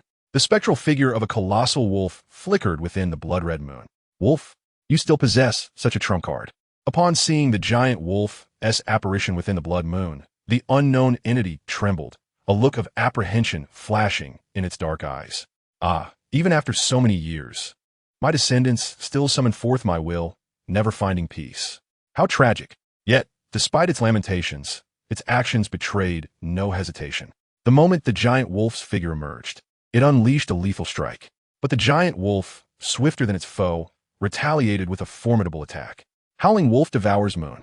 The giant wolf empowered the demon lord, manifesting a colossal maw that swallowed the unknown entity whole, rapidly absorbing and refining it. Boom! The demon lord regained his footing, letting out a belch. Ugh! That was truly unpalatable. The gathered crowd gasped as they witnessed the demon lord consume the unknown entity. It was a being of terrestrial, celestial existence. If the demon lord could refine it, did that not imply that a second terrestrial celestial would soon emerge in their realm? Demon lord, you. The demon lord understood the unspoken thoughts of the crowd, stating, such a fortuitous event is inconceivable. I merely borrowed the remnants of ancestral power from my bloodline to suppress it temporarily. To truly refine it, even Tenemi would not suffice. What shall we do? At this revelation, the ranks of the demonic path faltered. The demon lord then proclaimed, we must head to Jingzhou City. The core is on the verge of collapse. The next move of the Nightmarish clan will undoubtedly be a full-scale assault on Jingzhou City. We must prepare defenses post-haste. Moreover, this nightmarish entity within me can only be dealt with by that prince. I must seek him out. Move. Delays may spell disaster. Yes. The demonic figures hastened to support the demon lord, accelerating towards Jingzhou City. As they departed, shadows began to emerge from the darkness. It was indeed the deputy leader of the Taiping sect and the protector Yun, among others. They gazed at the departing figures of the demon lord and his companions. revealing an enigmatic smile. At last, they had fallen into their trap. The young Moon Wolf King had not deceived them.